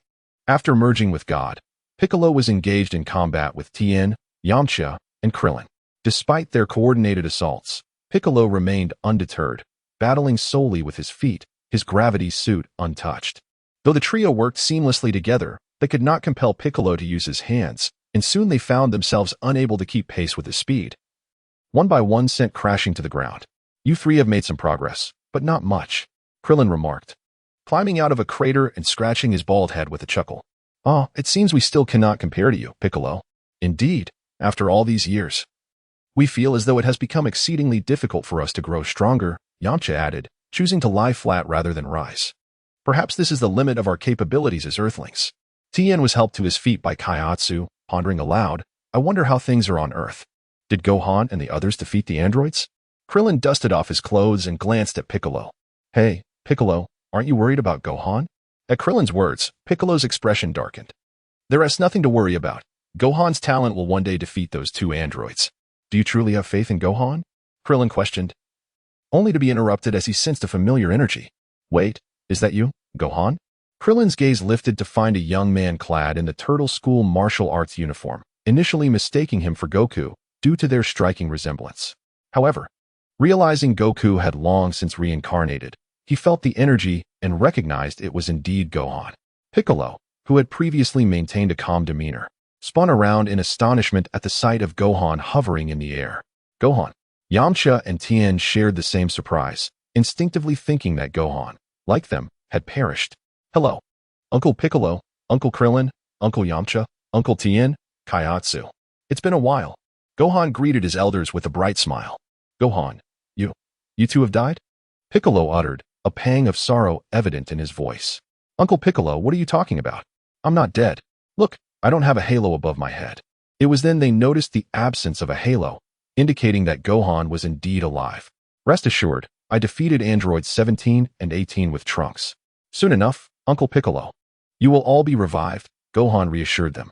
Initially incredulous, the group struggled to accept that Gohan and Trunks had actually vanquished the androids. Wait a moment. If you defeated 17 and 18, why didn't Lord Kai inform us? Krillin turned to the North Kai, who wore an embarrassed expression. Well, you cannot blame me. As the king of the universe, I manage such a vast domain that I cannot possibly monitor Earth every day. But Lord Kai, it seems you are either sunbathing or sleeping, hardly busy at all. Krillin retorted, causing the North Kai to look away, whistling in discomfort. Krillin couldn't help but smirk at the antics of their king. Meanwhile, Piccolo flew over to Gohan, patting him on the shoulder with pride. Gohan, you've grown and become stronger.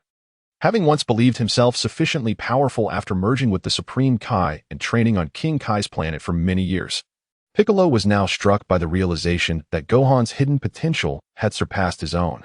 It was no wonder Gohan had been able to defeat the androids.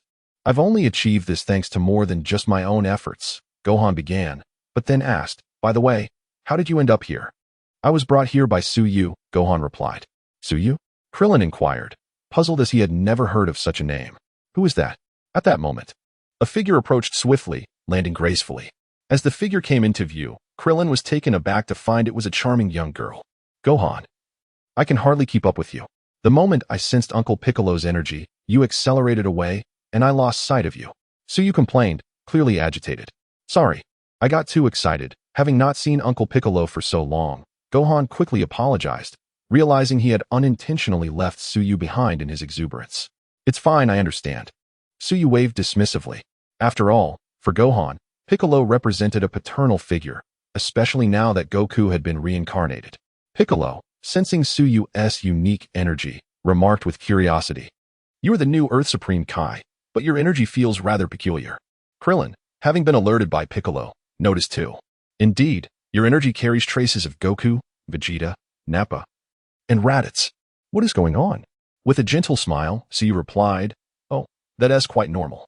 I am the artificial human number 12. Created by fusing all pure-blood Saiyan genes, and I am now the most powerful artificial human in this world. The revelation that Suyu was an artificial human caused Krillin, Yamcha, and Tien to tense up in alarm.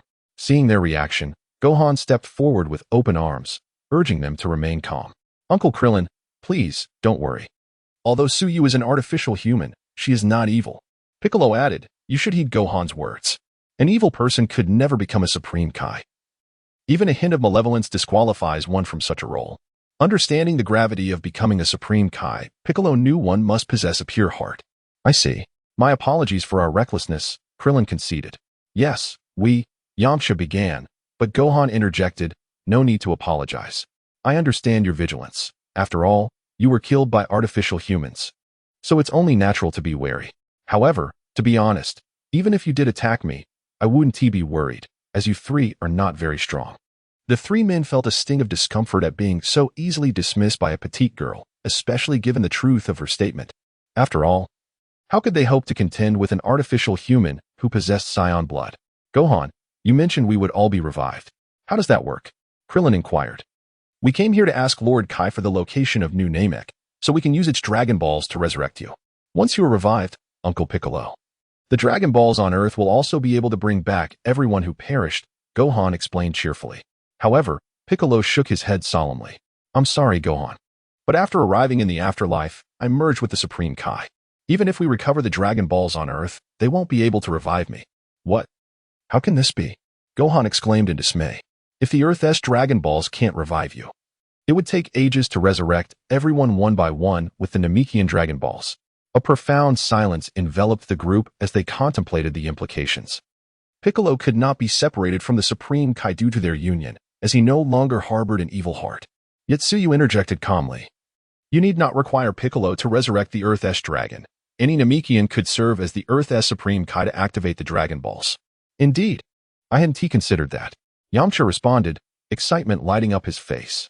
However, Gohan furrowed his brow and said, "But Suyu, you have just become the god of Earth.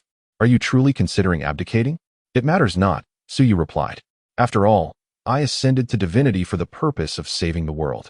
If relinquishing the position of God contributes to that cause, then so be it." Suyu held no attachment to the title of God. At that moment, the North Kai's mind began to race. Recently, he sought to indulge in leisure, yet he wished to do so with a semblance of propriety. For constant scrutiny from others was hardly desirable. Thus, the North Kai cleared his throat and said, "Oh, esteemed God from Earth, since you intend to step down, would you be interested in becoming my apprentice Kai?" Apprentice Kai? Suyu was taken aback by the prospect of receiving a promotion after merely 2 days as the god of Earth. Though it was a modest role compared to that of the god, it nonetheless placed him above the divine rank. This meant he could harness greater divine power, potentially enabling him to ascend to the status of a Saiyan God sooner than anticipated. With that thought, Suyu nodded in agreement without hesitation. Very well. Simultaneously, the North Kai felt a surge of satisfaction, chuckling to himself, for now he could indulge in his leisurely pursuits with even greater joy. Ha ha ha. Chapter 9. The Crisis of New Namek. As Gohan surveyed his surroundings, he voiced his concern. "Uncle Vegeta, is he not training with you?" Vegeta, being a villain, according to the rules of the afterlife, could neither retain his corporeal form nor escape punishment, especially after causing chaos in the underworld. Gohan pondered this, recognizing it aligned with Vegeta's character.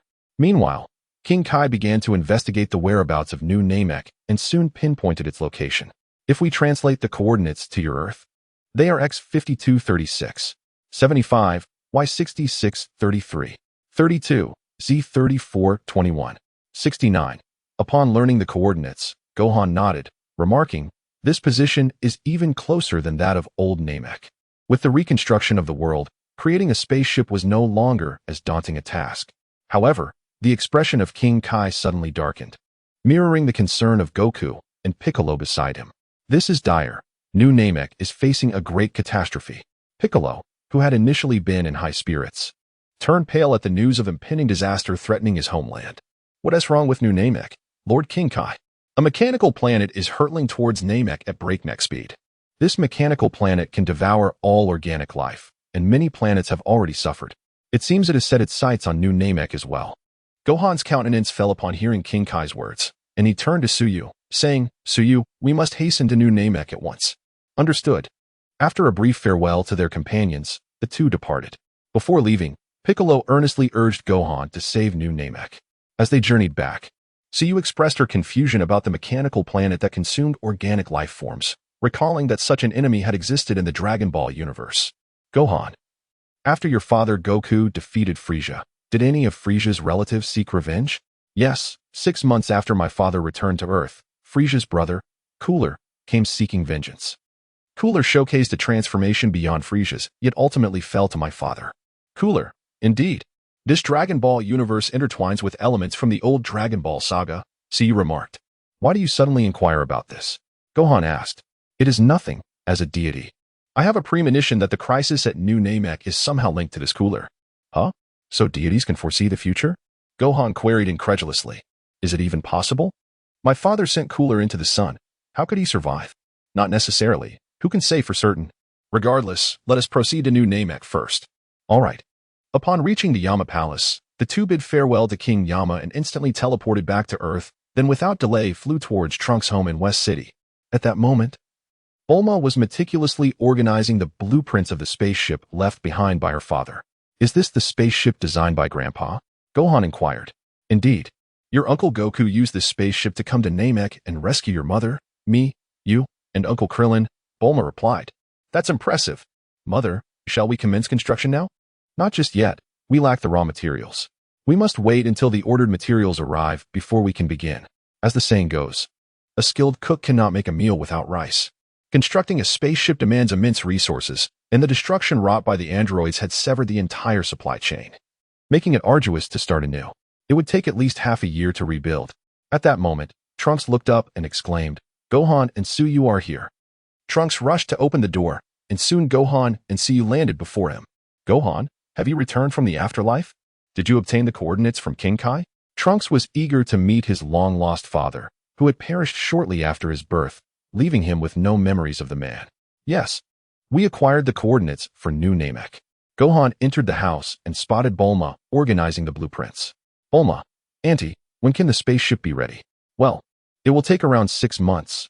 Unfortunately, the raw materials aren't here yet. Yet Gohan, anxious, replied, "There's no time to waste.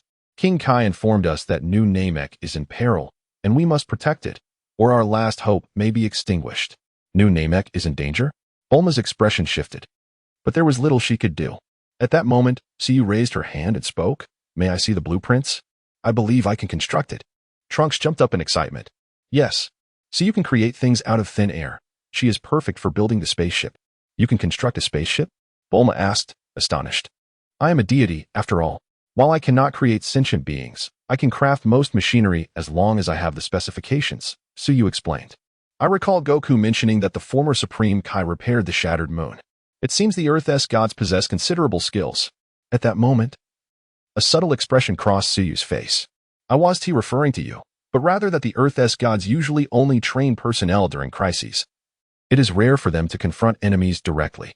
"Enough, Bulma. Show me the blueprints." "All right." Moments later, Suyu perused the blueprints. Thanks to her divine nature, she quickly absorbed the information, saving her considerable time.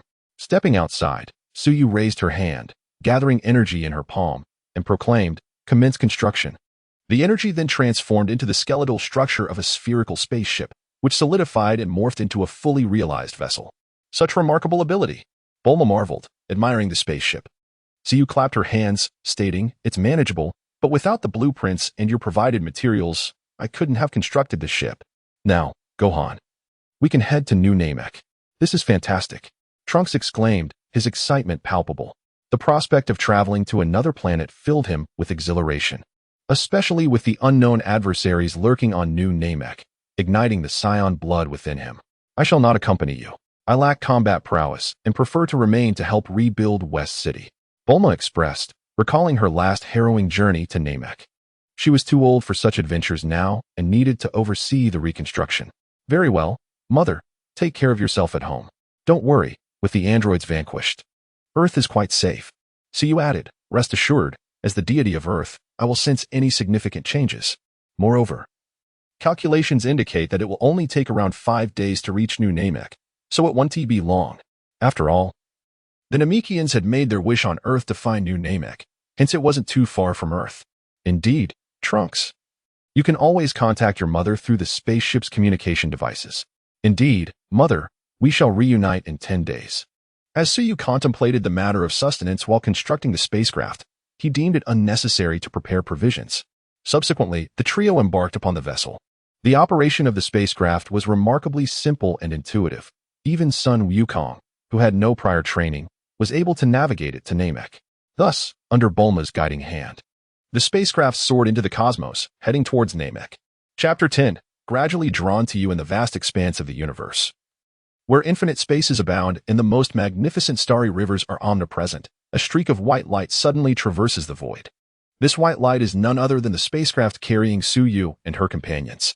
It has been 3 days since their departure from Earth, and within the confines of the ship, the three are engaged in an intense confrontation under a gravity that is 100 times that of Earth. This spacecraft is akin to the one Goku used to journey to Namek, equipped with a similar gravity device. All three are Saiyans, unable to resist the urge to train. Although the immense gravitational force is burdensome, it poses little challenge to them. However, due to the fragility of the spacecraft, they dare not unleash their full power, resulting in Suyu, the seemingly weakest among them, emerging as the strongest. Yet, under such extreme gravity, their stamina depletes rapidly. Suyu, although an android, is an older model and lacks the boundless energy of the 17th and 18th models. After several hours of sparring, they're all panting heavily.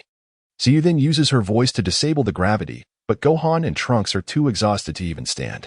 Trunks lies on the floor, gasping for breath. "Suyu, you are too cunning, secretly training in the hyperbolic time chamber. What nonsense. The temple is my home. How can training in my own house be considered sneaky? Regardless, I still cannot compare to either of you, can I?" Although Suyu's base power level has reached the threshold of Super Saiyan 2, her energy still pales in comparison to Gohan and Trunks. After all, Gohan has spent 2 months training as a Super Saiyan 2 in the time chamber, while Trunks has trained for 1 month. The transformation into Super Saiyan 2 is a new realm for both, making it easier for them to break through. While Suyu's base form rivals that of a Super Saiyan 2, it remains just that, a base form. Currently, she finds herself at an impasse, struggling to advance further. Whether in mindset or technique, she speculates that to break through again, she may need to reach a divine realm, or perhaps her transformation into Super Saiyan is not far off. Yet, these remain mere conjectures. Being an android fused with Saiyan genes, it is uncertain how Gero's fusion has resulted in her current state. For Suyu, it is merely a matter of taking each step as it comes. She then retrieves 3 bottles of chilled sports drinks and tosses them to Trunks and Gohan. Trunks eagerly grabs the drink and gulps it down. This is refreshing. I feel revitalized. Suyu also twists the cap off her bottle and takes a sip. Remarking that at room temperature, it tastes like urine, but chilled and consumed after sweating profusely, it is utterly delightful. As Gohan reaches for Suyu's drink, he inadvertently notices her pushing a strand of silver hair behind her ear, revealing her fair neck, which captivates his gaze. Simultaneously, a question forms in his mind. Why does a girl's sweat smell so sweet? Having finished her drink, Suyu notices Gohan lost in thought. In a playful gesture, she presses her half-empty bottle against his face. Gohan is startled by the sudden cold sensation and snaps back to reality. Seeing the silver-haired girl laughing joyfully from her successful prank. Ha ha ha, Gohan, your reaction is so amusing. As he watches the laughing girl, Gohan finds her adorable. Like sunshine dispersing dark clouds. After her laughter subsides, she crouches down, tilting her head in curiosity. Gohan, what are you daydreaming about? Gohan, who already perceived her as cute, feels his heart race at her tilted head. I was just contemplating the insights from our recent battle, hence the distraction. Oh, I see. Reflecting on battle insights is indeed part of training. Just keep it up, Gohan. Your potential is far greater than you realize. Suyu gazes at Gohan, increasingly fond of him, relieved that he is not becoming the absent-minded version of himself. The thought of how Gohan could evolve into an even mightier warrior fills her with excitement. Feeling encouraged by Suyu's words, Gohan experiences a sensation akin to tasting honey for the first time, sweet and exhilarating. He pretends to sip his drink to evade her gaze. Fearful that she might detect his ruse, yet he cannot resist stealing glances at her radiant smile. Meanwhile, Trunks notices that Gohan has been acting strangely, often gazing at Suyu. Although Gohan tries to conceal it, Trunks, having spent so much time with him, cannot help but notice these subtle behaviors. Curiosity piqued, Trunks wonders what is amiss with his brother. Given his education and youth, Trunks assumes Gohan's actions stem from mere suspicion without grasping the deeper feelings involved. He refrains from directly questioning Gohan, respecting his brother's desire for discretion. After finishing their drinks, Suyu tosses her empty bottle into the air and, with a swift kick, sends it soaring into the trash can. Goal. It seems my kicking skills are quite decent. Now, I'm off to take a shower. Tomorrow, we all rest since we will arrive at Namek the day after, preparing for new battles. Gohan nods in agreement. Understood, Suyu. As Suyu heads to the bathroom, Trunks approaches Gohan and quietly inquires, Gohan, why do you keep sneaking glances at Suyu? Gohan's expression shifts slightly in response. Is that so? Of course. Are you not aware? I thought I merely glanced a few times. It's not like it's frequent. Just promise me you won't mention this to Suyu, all right? Trunks pats his chest and assures him, rest assured. Or I would have blurted it out in front of her. But seriously, why do you do that? Is there something on her face? Not at all. Suyu's face is always immaculate. Then why? I don't know. I just can't help but look at her, yet I fear being discovered. Just, please don't tell her. Gohan feels inexplicably drawn to Suyu's smile and her scent, reminiscent of orchids, yet he cannot bring himself to express it, fearing it would make him appear odd. Got it. I didn't expect you to be so confused about it. Forget it. We are about to face our enemies. We need to rest and recharge. Chapter 11. Surely, you would not wish for your planet to remain unrescued, would you? In a distant expanse of the cosmos, a planet constructed of an unknown alloy hurtles through space at remarkable speed, heading towards the newly formed Namek. Unless fate intervenes, a collision between the two celestial bodies seems imminent. However, just as the prospect of their collision looms large, the metallic planet astonishingly transforms into a liquid state. resembling an octopus as it settles upon the new Namek. On the surface of this new Namek, the once scarce Namekians, empowered by the mystical Dragon Balls, have rapidly proliferated, establishing a civilization within a mere decade. Yet, on this fateful day, accompanied by the arrival of the metallic planet, countless robots emerge, their singular aim being the eradication of the Namekian race.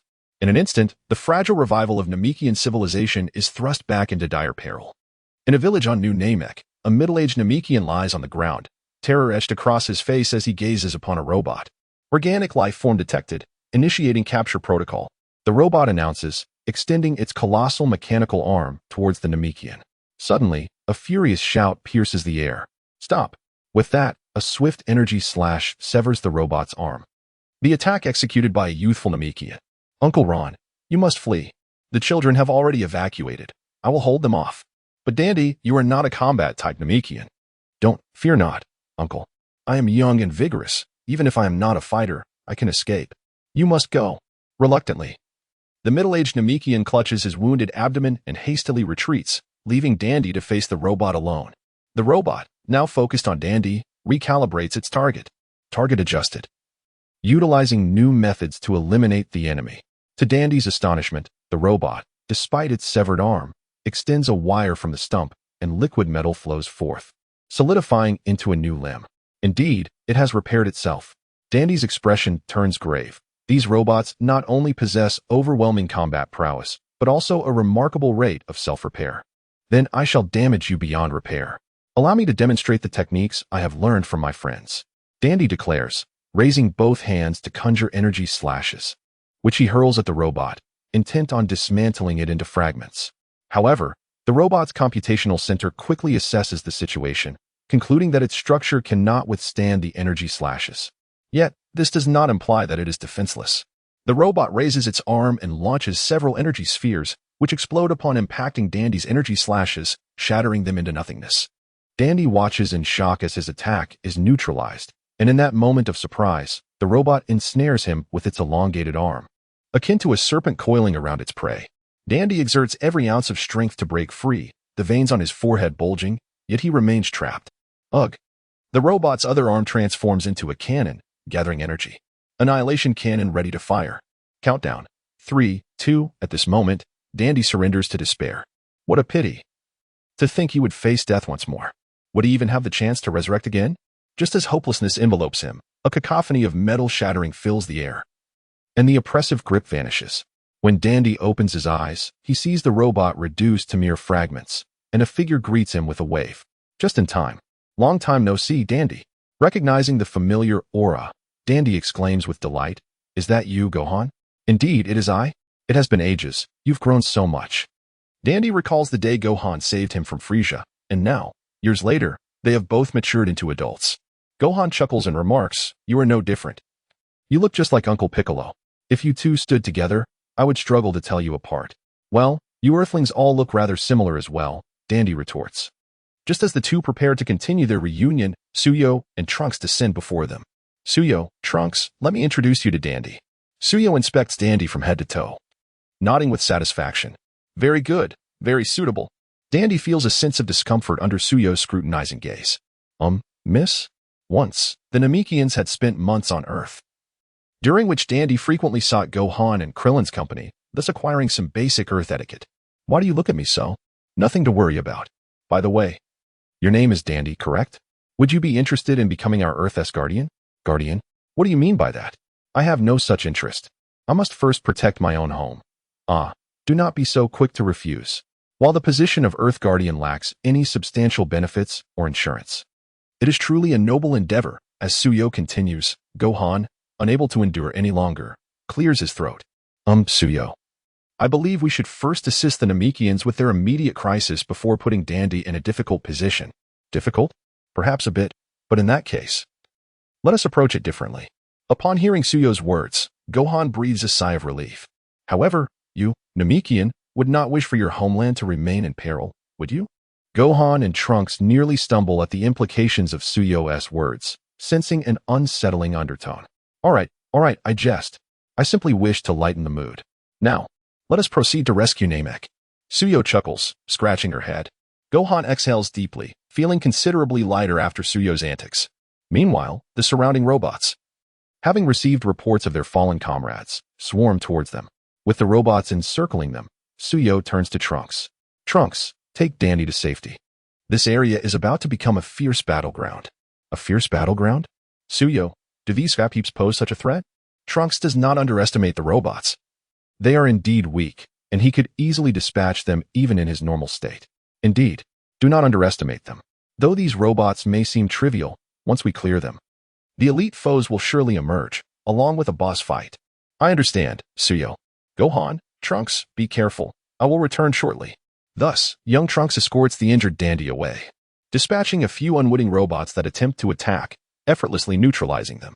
Simultaneously, Suyo and Gohan spring into action. Though the robots are numerous, as Suyo stated, they are mere fodder, and soon a multitude of robots lay in disarray, reduced to scattered parts. What a heap of scrap. We haven't even warmed up yet. And they've already fallen. Suyo kicks a robot's head away. The combat prowess of this group of robots has indeed risen significantly. They surpass the formidable Jinyu force and the mechanized battalion of Cooler that I encountered in my youth. Gohan reminisces about the harrowing experiences he endured on Namek, where he narrowly escaped with his life. Yet, to think that robots now surpass the Jinyu force are deemed mere cannon fodder is somewhat disheartening. Just then, accompanied by the sound of metallic clashing and a signature laugh, Gohan's expression shifts dramatically. Ho ho ho. Oh my, I never expected that Son Goku would still remember me. Following the sound, Gohan's gaze lands upon a figure that once instilled fear within him, Cooler. Although Cooler has transformed into a robot, Gohan recognizes him instantly. I can't believe I would encounter you, Son Goku, on this planet. Now I can finally avenge my past humiliation. You've mistaken me, Cooler. My name is Gohan. My father is Son Goku. Gohan? I must apologize for the error. It seems that the little child has grown up and become quite powerful, impressive indeed. By the way, where has your father, Son Goku, gone? I have missed him dearly.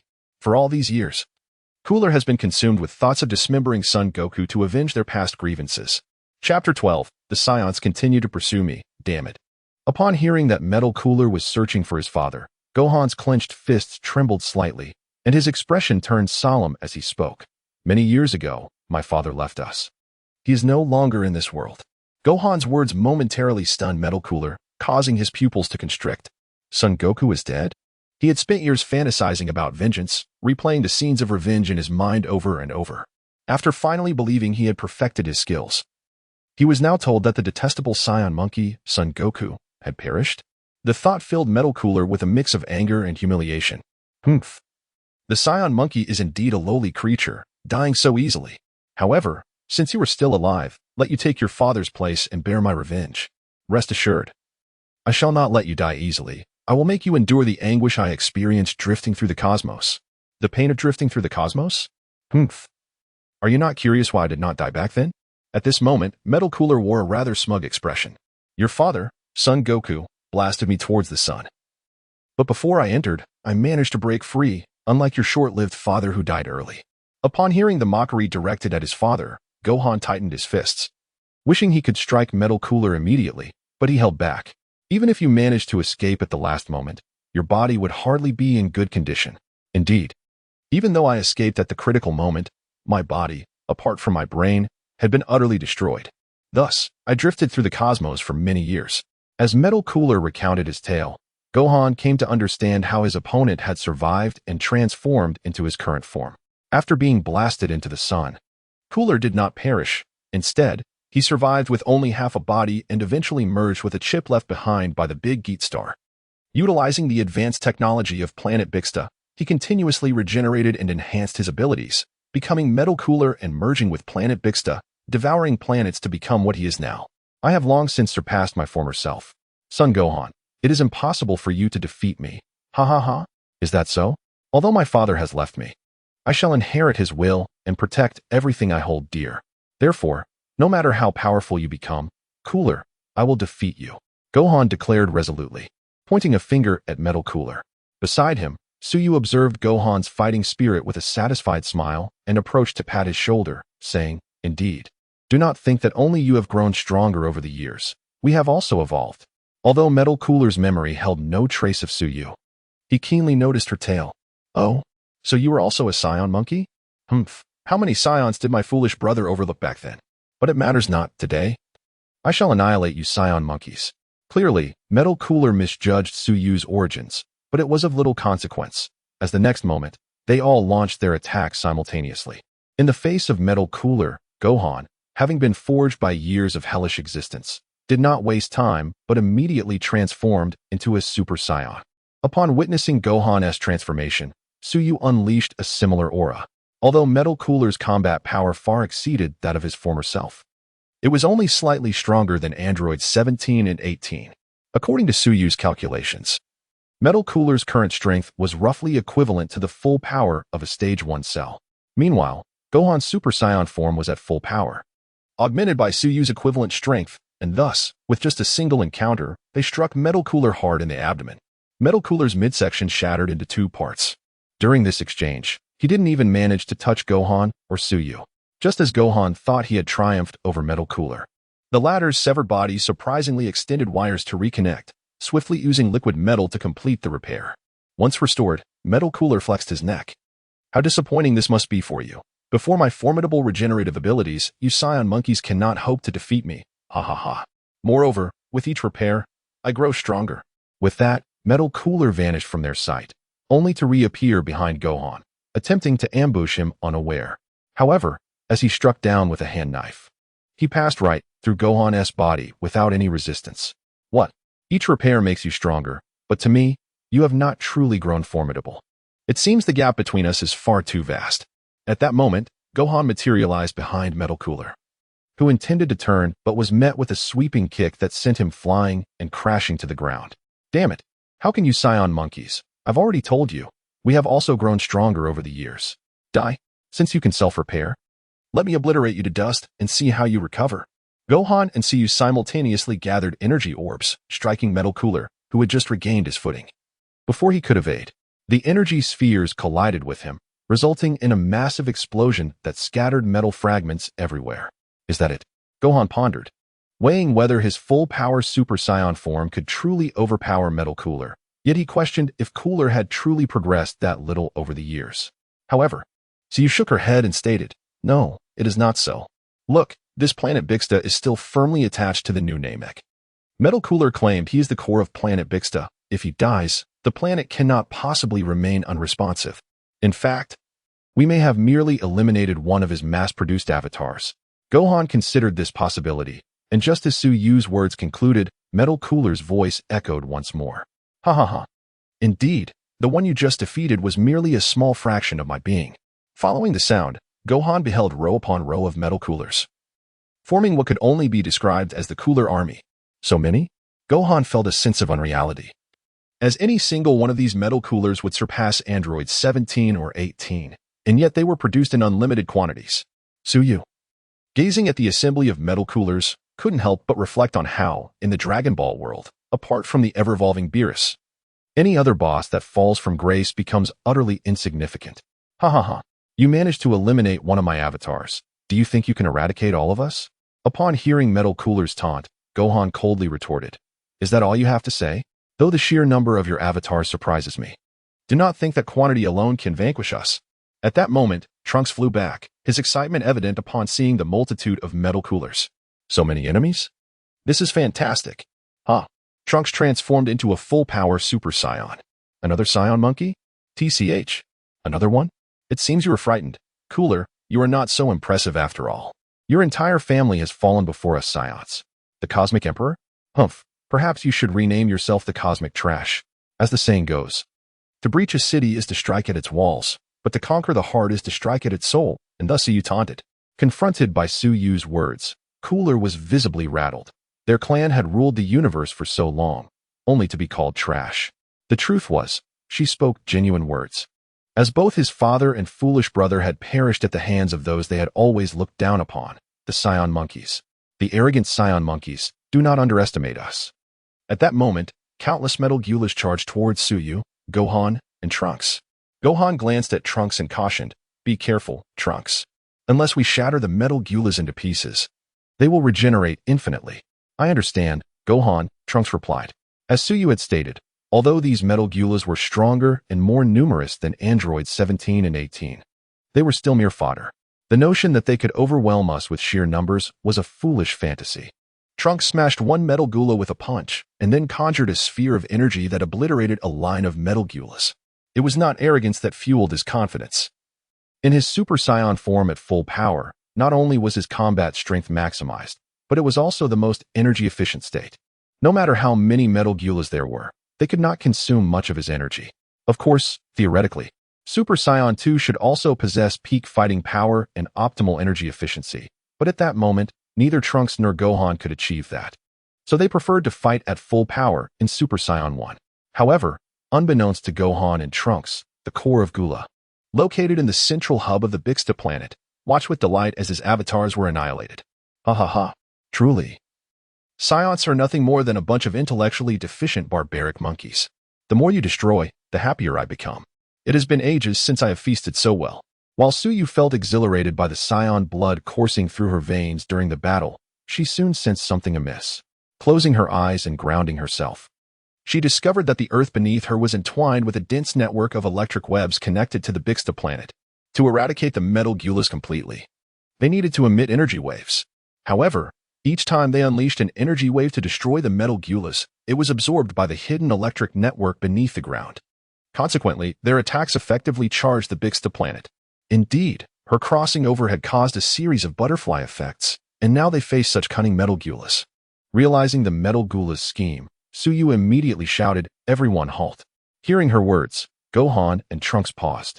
"What's wrong, Suyu? What happened?" Gohan asked. Suyu did not respond directly but raised her hand and hurled an energy sphere at the ground. Under her precise control, the energy sphere merely destroyed a thin layer of the surface. Gohan and Trunks were astonished to find the ground beneath them was covered in a dense web of electricity. "What is this?" Suyu, placing her fingers on her chin, analyzed. These must be the tendrils extending from the Bixta planet, likely designed to siphon energy from this planet. While we were fighting, I noticed that our energy waves would inexplicably vanish. If I am not mistaken, these metal gulas are merely bait, coaxing us to release energy while they absorb it. Am I right, Gula? Oh dear, I did not expect that not all of you Scion monkeys think solely with muscle. Yes, indeed, I am absorbing your energy in this manner. Thank you for allowing me to accumulate energy that would typically take centuries in mere moments. Ha ha ha. Upon hearing this, Gohan and Trunks' expressions darkened, while Suyu remained as composed as ever. Are you truly proud of such underhanded tactics? Do you not realize that in the face of absolute power, any schemes are futile? At that moment, Gula's main body, aided by one of his avatars, smugly proclaimed, "Ha ha ha. Indeed, through this battle, I see that the three of you possess even greater hidden strength. But so what? To destroy me in the Bixta planet requires tremendous energy waves. Otherwise, your physical attacks will be instantly repaired, and I can absorb your energy attacks. Rest assured. My Bixta planet can expand infinitely, absorbing any amount of energy you pour into it." Upon hearing this, Gohan and Trunks' expressions grew increasingly grim. This was somewhat unexpected for Suyu as well. In the original narrative, the Bixta planet had not been able to infinitely withstand energy infusion, having overloaded from a copious amount of Super Saiyan energy. However, as she reflected on this plot point, it seemed illogical. After all, a single metal gula could surpass an individual Super Saiyan, so how could it be overwhelmed and damaged by Super Saiyan energy? Ultimately, it should be attributed to plot contrivance. Yet, there was no such contrivance now. Then, the metal gula continued to gloat. Moreover, even if you find a way to destroy the Bixta planet, you will also inadvertently annihilate New Namek. Ha ha ha. How despicable. Trunks had never anticipated that the enemy would resort to such treachery, even going so far as to hold an entire planet hostage. Gohan was equally troubled. Despite his powers far exceeding those of the opponent, he found himself at a loss. Unable to use energy attacks meant they could not completely destroy the enemy, and the entire New Namek was at risk. However, when Gohan glanced at Suyu, he found her expression remained serene, devoid of panic, an aura of calm reminiscent of his father from years past. "What are you laughing at, Gula?" he inquired, confused. "What do you mean?" Suyu then taunted, "You do not truly believe I am without recourse against you, do you?" Gula, positioned at the core of the Bixta planet, suddenly felt an ominous premonition. "Suyu, what do you have in mind?" "Gohan, did I not mention that reading is also a form of cultivation? Since it is cultivation, it should be integrative. Do you understand? I understand, but how do we break the stalemate? Gohan replied. You should know about electromagnetic waves, right? Gohan nodded. He certainly knew about them. Did you know that certain frequencies of electromagnetic waves can precisely disrupt various electronic devices, particularly their chips, without affecting organic beings? Fortunately, New Namek is a civilization in its primal state, so these electromagnetic waves will not have adverse effects here. If such waves were to appear in mass on Earth, it would lead to the paralysis of civilization, rendering all electronic devices inoperable with dire consequences. At this point, Gula began to panic. For his control over the Bixta planet stemmed from his fusion with a highly intelligent chip. If that chip were destroyed, he would be left with nothing. However, Gula feigned calmness and replied, even so, what of it? Can you emit electromagnetic waves at that frequency? Why not? As the deity of Earth, I inherently possess the ability to construct anything. Creating an electromagnetic pulse energy bomb is a trivial matter. Let us begin the construction. As Suyu initiated the construction of the electromagnetic pulse energy bomb, Gula, who had been trying to maintain his composure, could no longer hold it together. He understood the principle of survival. If he could escape, he would still have a chance. Thus, he made a hasty retreat, realizing he could flee if he could not win. Soon, New Namek trembled violently, and the Bixta planet, resembling an octopus entangled with New Namek, quickly coalesced back into a sphere and made its escape. Suyu, hurry. Gula is trying to flee. Trunks exclaimed. Yet, Suyu calmly replied, it's fine. Let him run. He cannot escape. Hearing this, Gula quickened his pace, relieved that the opponent required time to construct that electromagnetic energy bomb. Before long, Gula maneuvered the entire Bixta planet away from New Namek and into the cosmos. Suyu, are you not done yet? The enemy has already fled. Gohan exclaimed. Oh, has he escaped? That's good. With that, Suyu canceled the construction of the electromagnetic pulse energy bomb. Suyu, what are you doing? To be frank, I was merely deceiving Gula. I have yet to comprehend the principles behind such a bomb, let alone construct one. Gohan and Trunks exchanged glances, astonished that Suyu had managed to trick Gula. Fortunately, Gula had not overheard them. Otherwise, he would have been infuriated. Suyu then tapped his head and remarked, have you forgotten?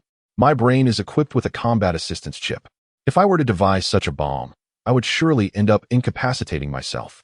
After Suyu's reminder, they realized the truth of his words, as it seemed they had overlooked this detail. As they looked towards the distant planet of Bixta, Gohan furrowed his brow and said, are we really going to let him escape? If he can indeed absorb energy indefinitely, it won't be long before he surpasses us. Of course not. Yet, how could they attack him? His exterior had the capacity to absorb energy, and as Scions, they could not breathe in space.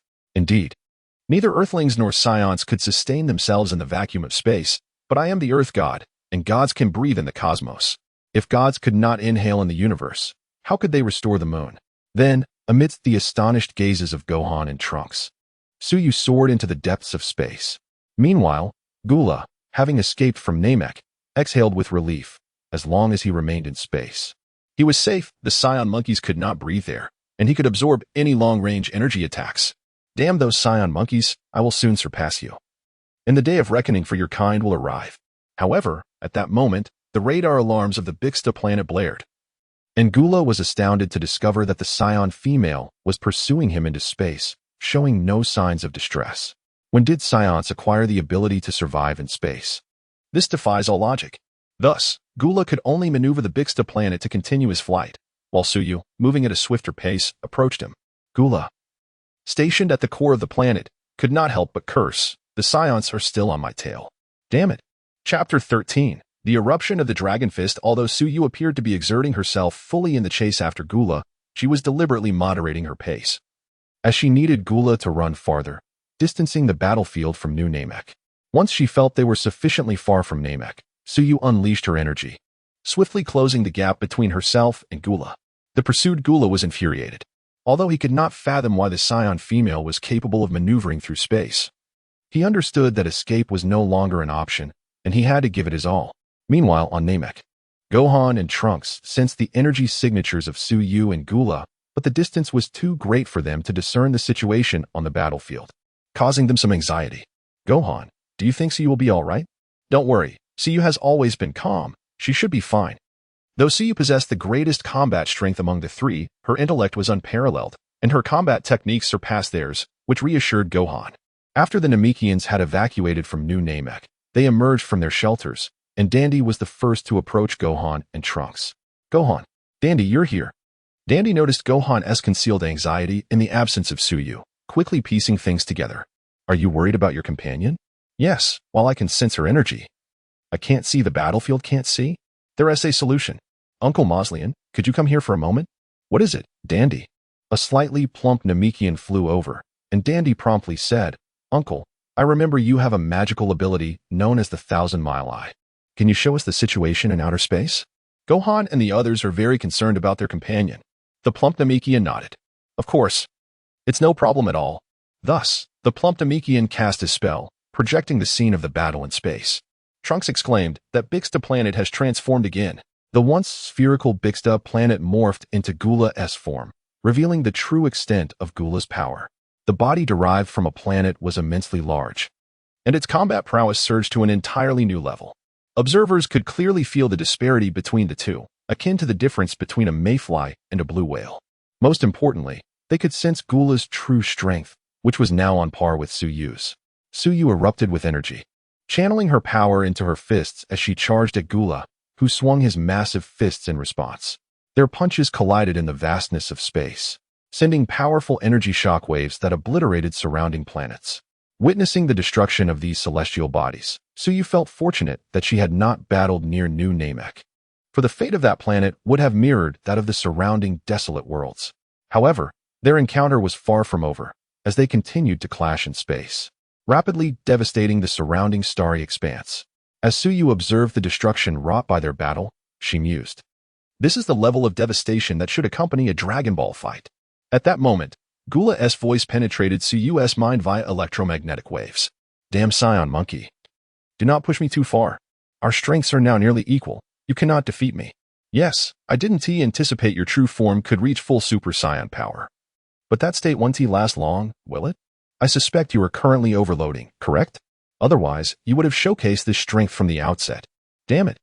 Gula had not expected the Saiyan female to see through him. Humph. Even so, what of it? My Bixta planet possesses unparalleled regenerative abilities. Unless it is destroyed in an instant, I can continue to fight. However, to obliterate my entire form, you must use energy waves. Unfortunately for you, I can absorb any energy wave, and in this vast space, I am not afraid of your electromagnetic pulse bombs. In my humanoid state, I am confident I can evade your bombs. Is that so? Absorbing energy is indeed a troublesome ability, but that does not mean I am without countermeasures. Do you know? The technique used by Goku to defeat you included not only the Kamehameha and Spirit Bomb, but also one specific move tailored to counter foes like you with unique abilities. What? Although Gula's current power far surpassed that of Goku from years past, just hearing Goku's name sent a shiver down his spine. That is, at this moment.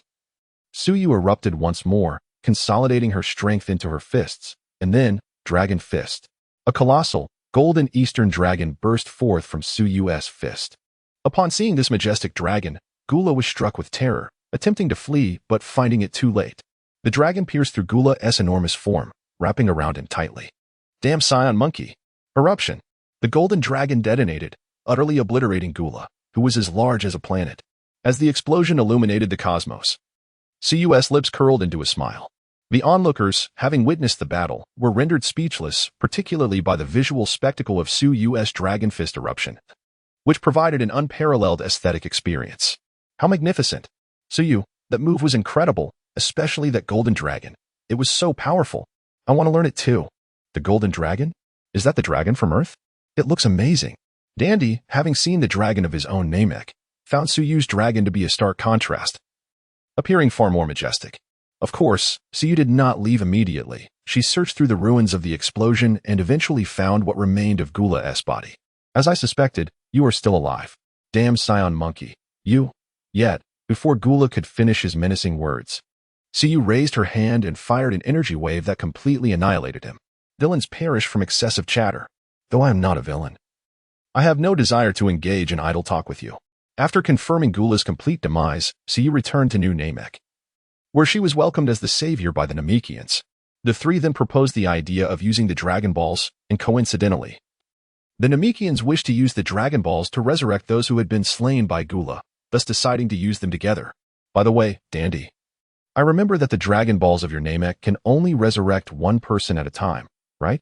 Before Dandy could respond, the elder, leaning on his cane, smiled benevolently and said, no need to worry. Ever since the Frieza incident, I upgraded the Dragon Balls.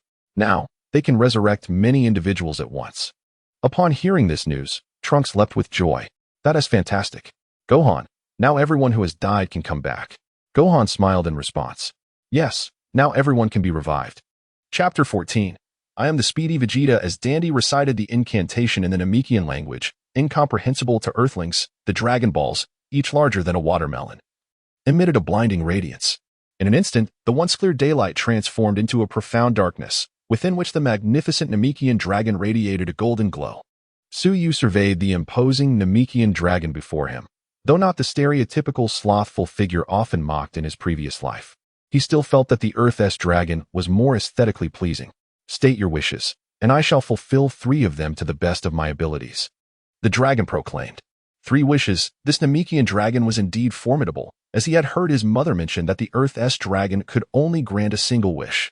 Trunks had often listened to his mother recount the adventures she shared with Gohan while searching for the Dragon Balls, and now he stood before the legendary dragon. Gohan, do you wish to make a request? Dandy, please resurrect the deceased Namekians first. We can wait. After all, the dragon belonged to the Namekians, so it was only fitting to prioritize their wishes. Understood, Gohan. Dandy then raised his head and made the wish in the Namekian language. Understood. Reviving the Namekians who perished during this invasion by Cooler.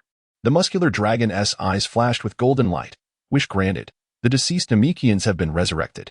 Trunks glanced around and noticed several Namekians who had previously lain lifeless on the ground now stirring back to life, embraced by their children amidst tears of joy. The remaining 2 wishes were reserved for Suyu and his companions.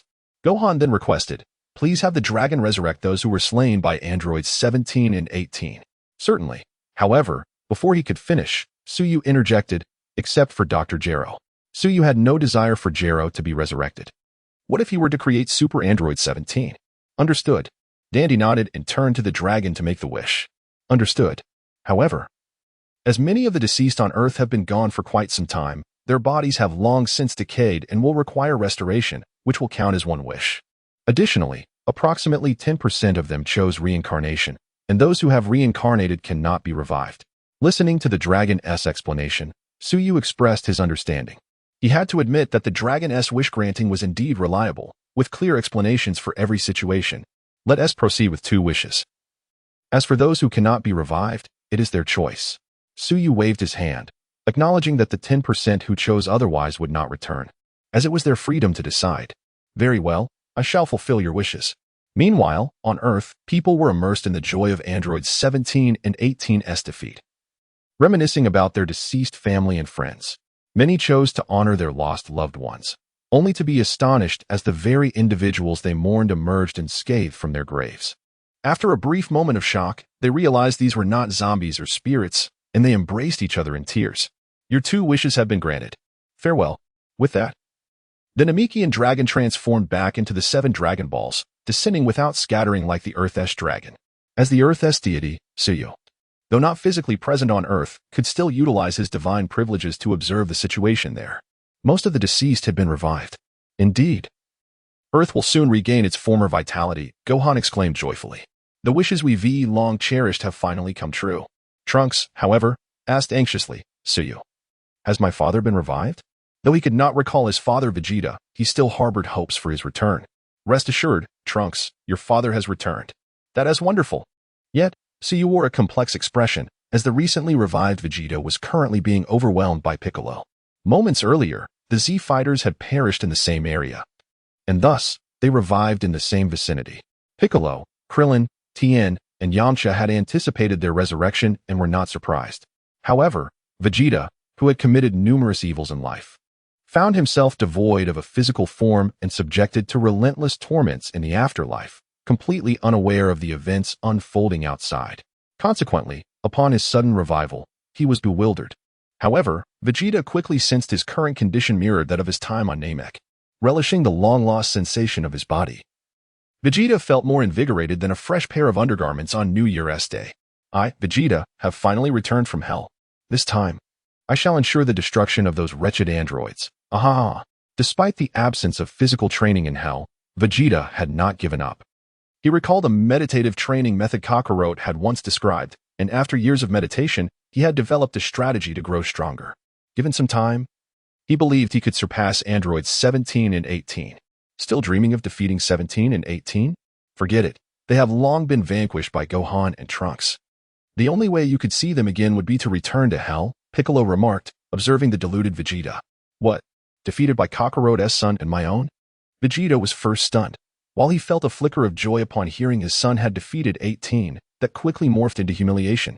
A man who had always strived for strength found it intolerable to be surpassed, not just by Kakarot, but now by two half-breed Saiyans. One of whom was his own son. Damn it, I am the strongest Saiyan. I am the strongest. How could I be surpassed by a couple of kids? Frustrated and humiliated, Vegeta erupted in rage, obliterating his surroundings and raising a massive cloud of dust. Piccolo and the others swiftly departed as the explosion occurred. While Krillin coughed and complained, what is that idiot Vegeta doing? Causing such a ruckus right after being revived. Yet, when the dust settled, Vegeta's once black hair had transformed into a brilliant gold. Vegeta from the main timeline attained Super Saiyan status after 3 years of diligent training. While Vegeta from the future timeline, unaware of the android's arrival, certainly did not train as diligently as his counterpart. Moreover, following Goku's death, there was little reason to believe Vegeta would possess much fighting spirit. In the Dragon Ball Super manga's side stories, there was a scene of the Z fighters battling androids 17 and 18, where Vegeta had not transformed into a Super Saiyan. Upon witnessing his transformation into a Super Saiyan, Vegeta was elated. Ha ha ha. I, too, am a Super Saiyan. I shall become the strongest Saiyan in this world. Mwahaha. Kakarot's son will soon become my stepping stone. Clearly, Vegeta's confidence soared after his transformation. However, upon hearing Vegeta's intent to use Gohan as a stepping stone, Piccolo, who had initially intended to ignore him, couldn't resist delivering a subtle jab. So what if you're a Super Saiyan? Not only have Gohan and Trunks surpassed your current strength, but there is also a female Saiyan by their side who is the new Earth deity, her power equally eclipsing yours. In a sense, you are the weakest Saiyan. Piccolo's taunt ignited Vegeta's fury, as he could hardly tolerate being labeled the weakest Saiyan, further fueling his rage. Curse those Namekians. Do you have any idea who you're speaking to? Before you stands the illustrious Super Saiyan, Vegeta. At this moment, Vegeta proudly pointed to himself with his thumb. And what of it? To me, your Super Saiyan status is hardly impressive. Don't even think of using Gohan as a stepping stone. You can't even defeat me. The Namekian, underestimating the Prince of Saiyans, provoked Vegeta further. Today, I shall demonstrate my true power.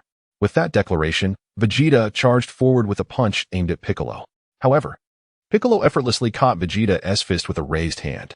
Impossible! When did you become this formidable? Vegeta exclaimed, incredulously. Super Vegeta? Your punch is rather feeble. Subsequently, Piccolo yanked Vegeta towards him and delivered a powerful blow to Vegeta's abdomen. In an instant, Vegeta's pupils dilated, and he spat out his frustration. Having barely resurrected as Super Vegeta, he was now reduced to a mere speed bump. Observing this spectacle, Suyu remarked, as expected of Vegeta, capable of such antics. Chapter 15. The Legend of the Super Saiyan. Due to a powerful punch from Piccolo, the once self-assured Vegeta reverted from his golden-haired form back to black. After a prolonged moment, Vegeta finally caught his breath, staring incredulously at Piccolo. Just before being slain by the androids, he had been immensely stronger than Piccolo. How could it be that now, with just one punch, he had lost his fighting capability? Vegeta, you are overly arrogant. Do not presume that transforming into a Super Saiyan makes you invincible. Gohan and his companions have long surpassed the Super Saiyan transformation. Your current state is merely their starting point. Now, strive to surpass me first, and then seek to surpass Gohan. With a disdainful snort, Piccolo took to the skies. And Krillin and the others exchanged glances with Vegeta but chose not to speak further. After all, Vegeta had not trained in years, and even his Super Saiyan transformation had regressed. Thus, they too departed. Deep within the valley, Vegeta let out a long howl, as the Saiyan Prince shed tears of humiliation for the second time. Meanwhile, on New Namek, Suyu extended an invitation to Dandi to become the Guardian of Earth. Faced with Suyu's offer, Dandi hesitated, uncertain of his capability to fulfill such a role. However, the Grand Elder smiled and encouraged him, saying, Go, Dandi. You are the finest of our young Namekians. You are more than qualified. Have faith in yourself. Thus, bolstered by the Grand Elder's words. The previously indecisive Dondi accepted Su Yu's invitation. After bidding farewell to his kin, Dondi boarded the spaceship back to Earth with Su Yu and the others.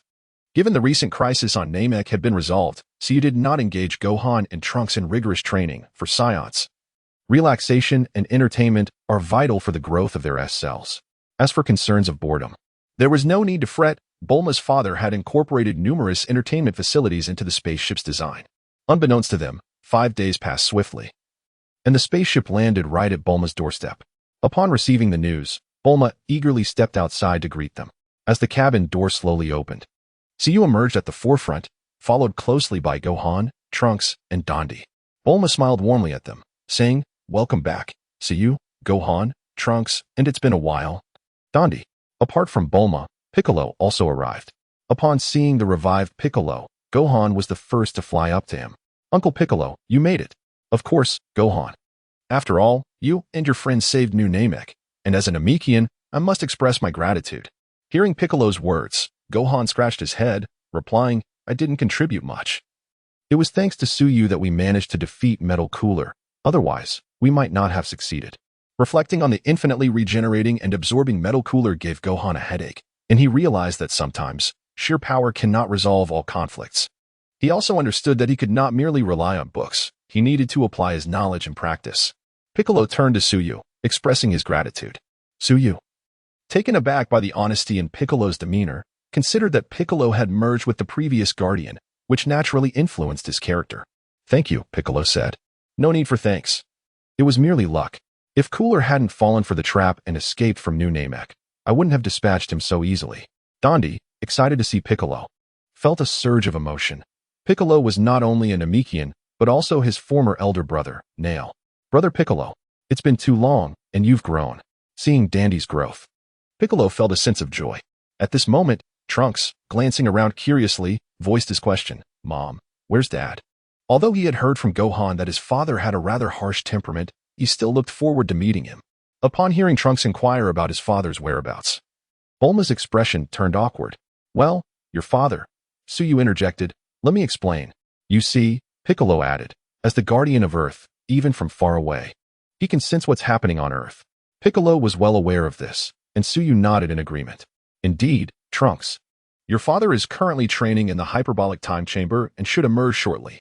Su Yu speculated that Vegeta had withdrawn into his shell after being bested by Piccolo and had inquired about the hyperbolic time chamber upon returning home. "Training?" Trunks frowned. He knew his father was aware he was returning, yet he opted to train instead of spending time with his mother, who had been alone for many years. Coupled with the stories he had heard from Gohan about his father's experiences, his impression of the father he had never met soured considerably. Let him train. It would be better if he never returned home. After all, he never raised me. It's as if I never had a father. Trunks, before Bulma could explain. Trunks flew back to his home. At this point, Bulma was at a loss for words, and Su Yu gently placed a hand on her shoulder, saying, "Do not worry. While Trunks may be precocious, he is still a child, and it is natural for him to feel upset. Moreover, Vegeta is indeed at fault. But they haven't even met yet. Rest assured, though Vegeta may currently be an inadequate father, I believe he will evolve into a good father and husband in the future. After all, it is said that a man can fight fiercely for the one he loves." The main timeline's Vegeta, well aware of Beerus's terrifying nature, had still confronted him when he saw Bulma being struck, demonstrating greater strength than Super Saiyan 3 Goku. "I hope so." At this moment, Bulma felt skeptical about Su Yu's assertion that Vegeta would become a good husband and father. "You all catch up. I will return to the Guardian's Temple to see if Vegeta has damaged the hyperbolic time chamber." With Piccolo revived, Gohan surely had much to discuss with his father, who was 4 years his senior, and Dondi felt the same, so she chose not to intrude. Thus, after waving goodbye to the group, Su Yu promptly turned and flew towards the Guardian's Temple. Upon his return, Su Yu greeted Bobo, who was tidying up. "Mr. Bobo, Guardian, you have finally returned." That Vegeta barged into the hyperbolic time chamber, and I couldn't stop him. "What is he doing now?" Just as Bobo finished speaking, a golden figure charged directly towards Su Yu. Faced with the fierce punch, Su Yu effortlessly caught the incoming fist and regarded the assailant with a teasing gaze. "Vegeta, is this how you greet someone?" At that moment, having trained in the hyperbolic time chamber, Vegeta emerged with a regained sense of confidence. "You are the artificial being. Android 12, that fused my genes with Kakarot, Raditz, and Nappa, aren't you? Indeed, it is thanks to your genes that I too have become a Saiyan. Yet, I have heard that you seem to possess some genetic defect that prevents you from transforming into a Super Saiyan. However, standing before you is Super Vegeta, who has transcended the Super Saiyan form. In saying this, Vegeta transformed into a muscular form, a new shape he had painstakingly developed in the hyperbolic time chamber. Transcending the Super Saiyan? You must be mistaken. This form merely qualifies you as a Super Saiyan second grade. You have not even surpassed the full power Super Saiyan, let alone transcended the Super Saiyan. What? Moreover, Suyu directly mocked, your fists are truly weak. Upon hearing Suyu's contemptuous tone, Vegeta was infuriated and kicked towards Suyu's head. However, this time, Suyu was not lenient. He seized Vegeta's approaching foot and delivered a powerful blow to his abdomen, sending Vegeta hurtling away like a cannonball.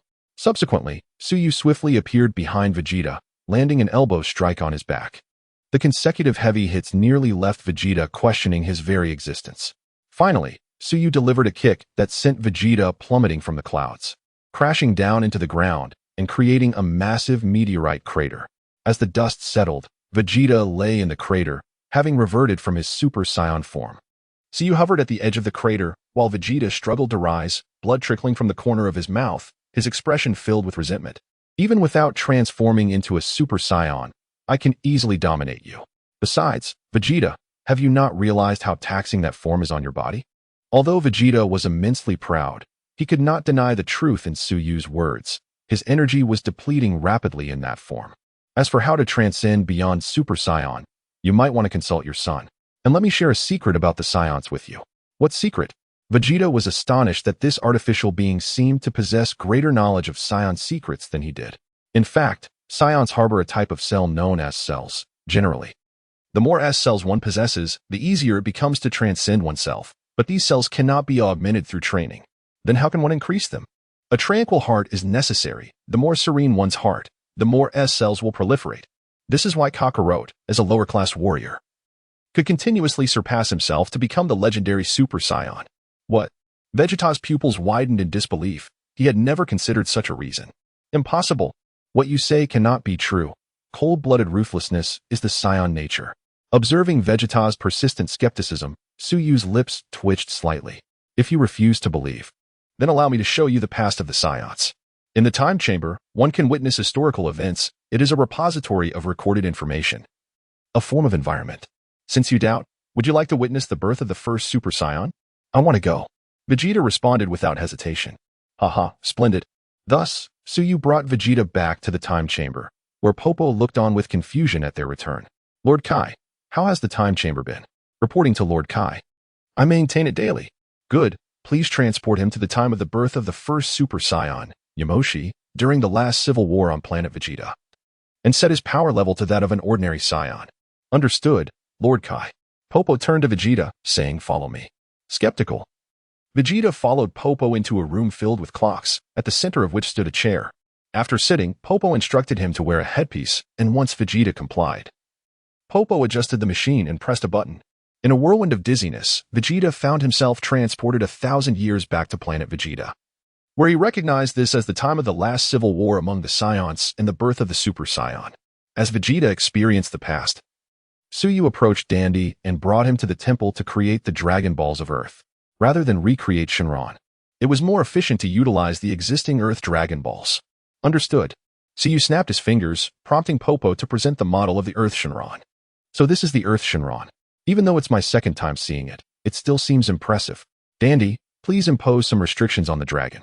What restrictions? Suyu pondered before responding. The Wishmaker must possess a kind heart. Otherwise, Shenron may refuse the request. That can be arranged. Anything else?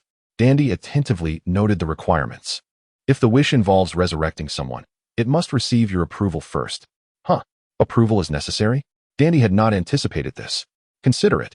If someone intended to use the Dragon Balls to revive Frieza, would you be agreeable? So you wish to preemptively prevent Frieza's resurrection. While she craved a challenge from strong opponents, she prioritized the safety of the universe and Earth. Frieza could remain in hell for eternity. As for any future issues, they would be addressed when they arose. Of course, I wouldn't agree. Very well, we will add that clause. Dandy consented. And he also upgraded the Dragon Balls according to the main timeline, allowing 3 wishes per use, thus restoring the Earth Dragon Balls.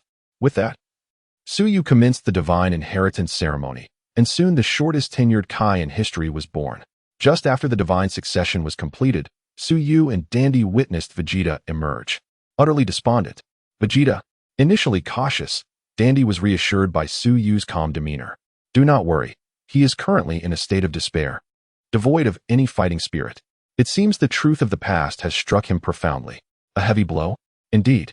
Vegeta has always taken pride in Saiyan glory, only to discover that it was all a fade. As Suyu had stated, Vegeta had always been proud of his princely status and the honor of being a Saiyan. Yet upon confronting the authentic history, he felt his convictions shatter completely. He had long scorned the virtues of justice, kindness, and gentleness, only to be shown by Yamoshi's actions that these qualities were the fundamental reasons for a Saiyan's continual transcendence. Most importantly, the actions of his ancestors left Vegeta feeling nauseous. While he considered himself no paragon of virtue, he despised underhanded tactics. A Saiyan should engage in honorable combat, a principle instilled in him by his father from a young age. However, this journey into the past revealed the despicable nature of his ancestors, who employed various vile means, ultimately leading to Yamoshi's demise from exhaustion. For the prideful Vegeta, this revelation was nothing short of a thunderous wake-up call. Vegeta, I understand that you may find it difficult to accept this now, yet I still urge you to return home more often. Trunks is indeed an exceptionally talented child. Merely exercising will not suffice if you aspire to grow stronger. The path to continual self-improvement is one you must discover for yourself. And the answers you seek lie within your family.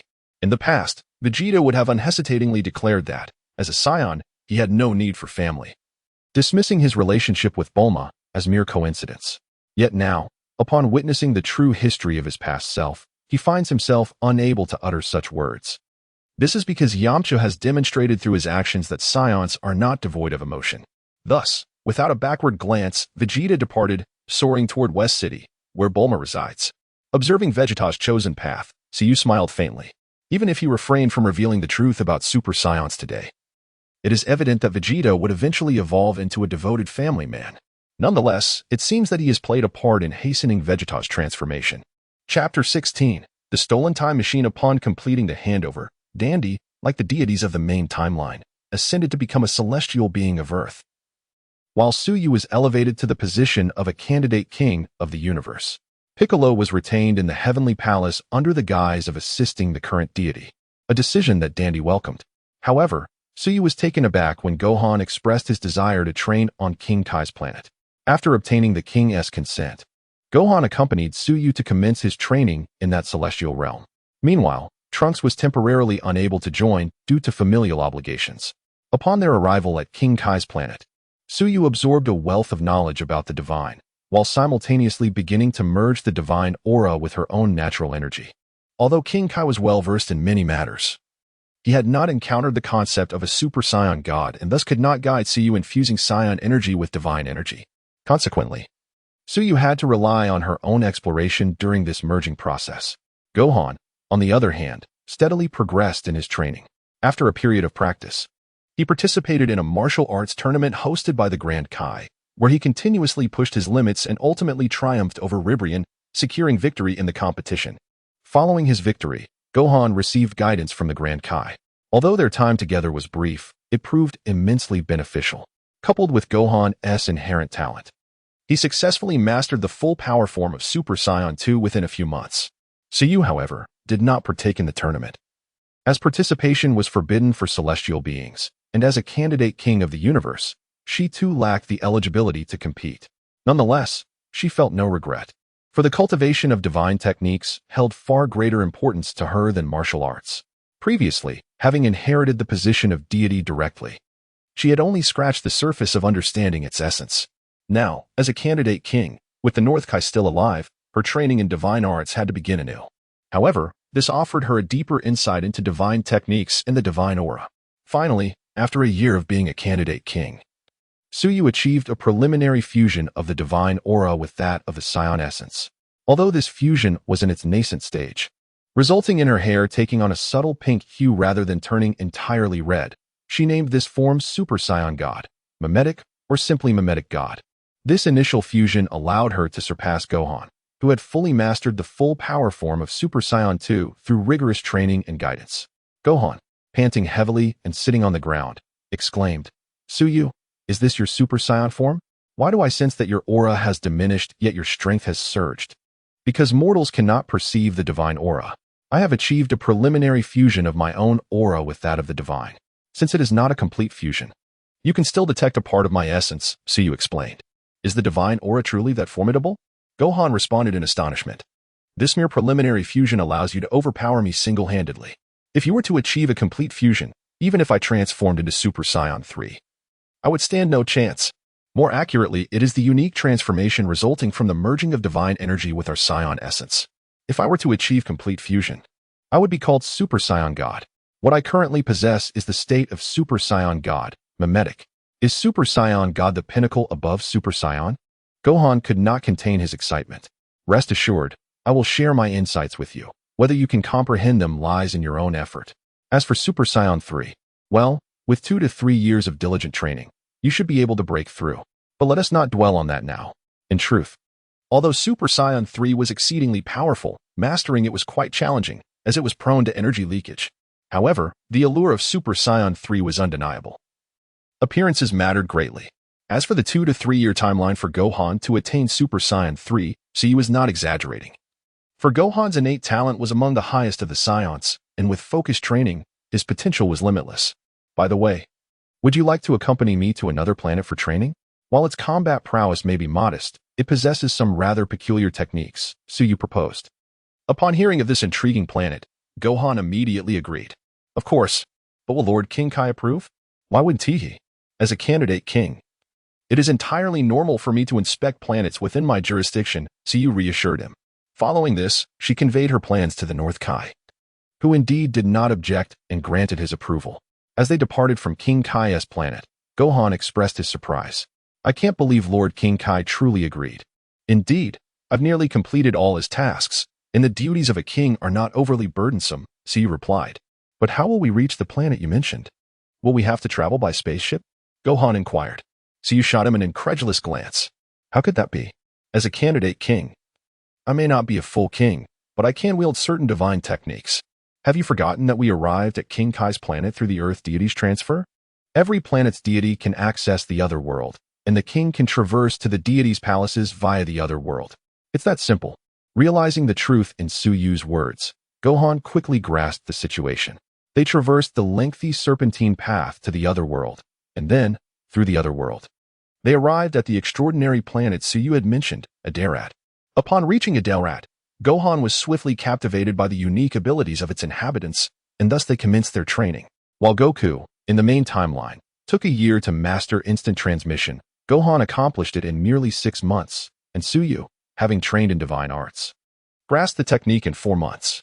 However, Suyu and Gohan did not settle for merely mastering instant transmission. Suyu's primary focus shifted to the technique of aura separation, capable of separating enemies who had fused or been absorbed. While this skill may not have immediate utility, it would prove invaluable in later confrontations. Had they been able to master this technique in advance, the fused Zamasu would not have posed such a formidable challenge. Nevertheless, the use of this separation technique required the ability to inflict a certain degree of damage on the opponent.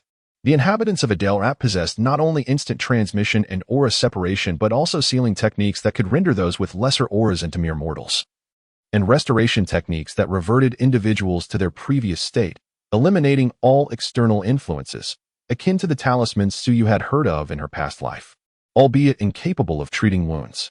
However, the efficacy of these techniques was contingent upon the practitioner's aura not vastly exceeding that of the target. Additionally, they possessed healing techniques, teleportation techniques, and spatial storage techniques. The healing technique, as its name suggests, could heal wounds but was rendered somewhat ineffective as it could not heal oneself or those stronger than oneself, much like Dandy's lower-tier healing technique. Teleportation served as an advanced form of instant transmission, capable of transferring objects elsewhere, albeit restricted from moving entities of greater strength. Spatial storage allowed for personal storage space, which reminded Suyu of the multifunction capsules, but she thought to herself, since she was here, it would be foolish not to learn.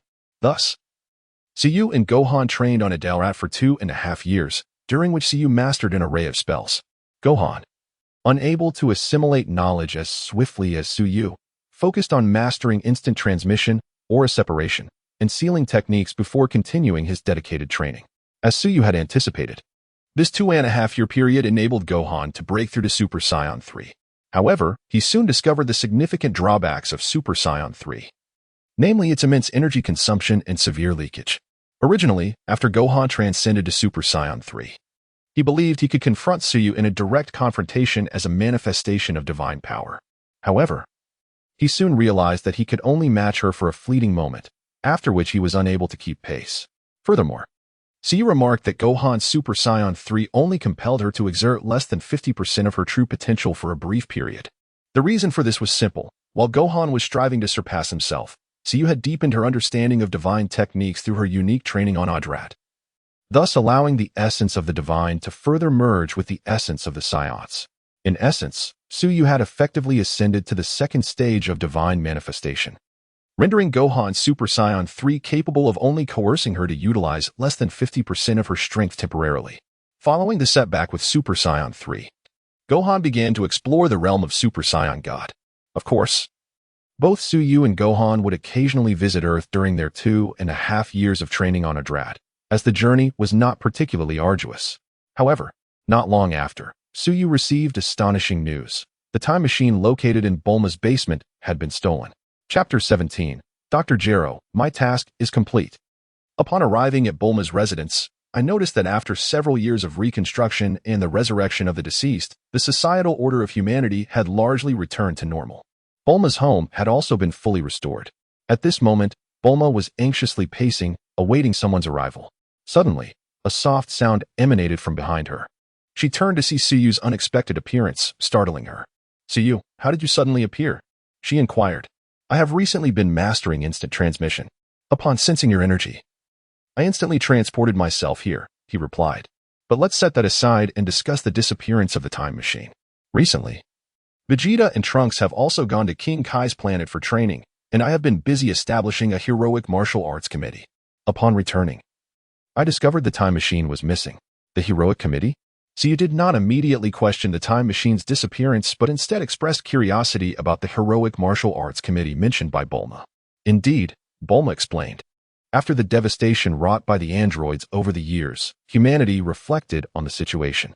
To prevent the emergence of powerful evildoers who could threaten the world once more, we decided to establish a committee to address such emergencies.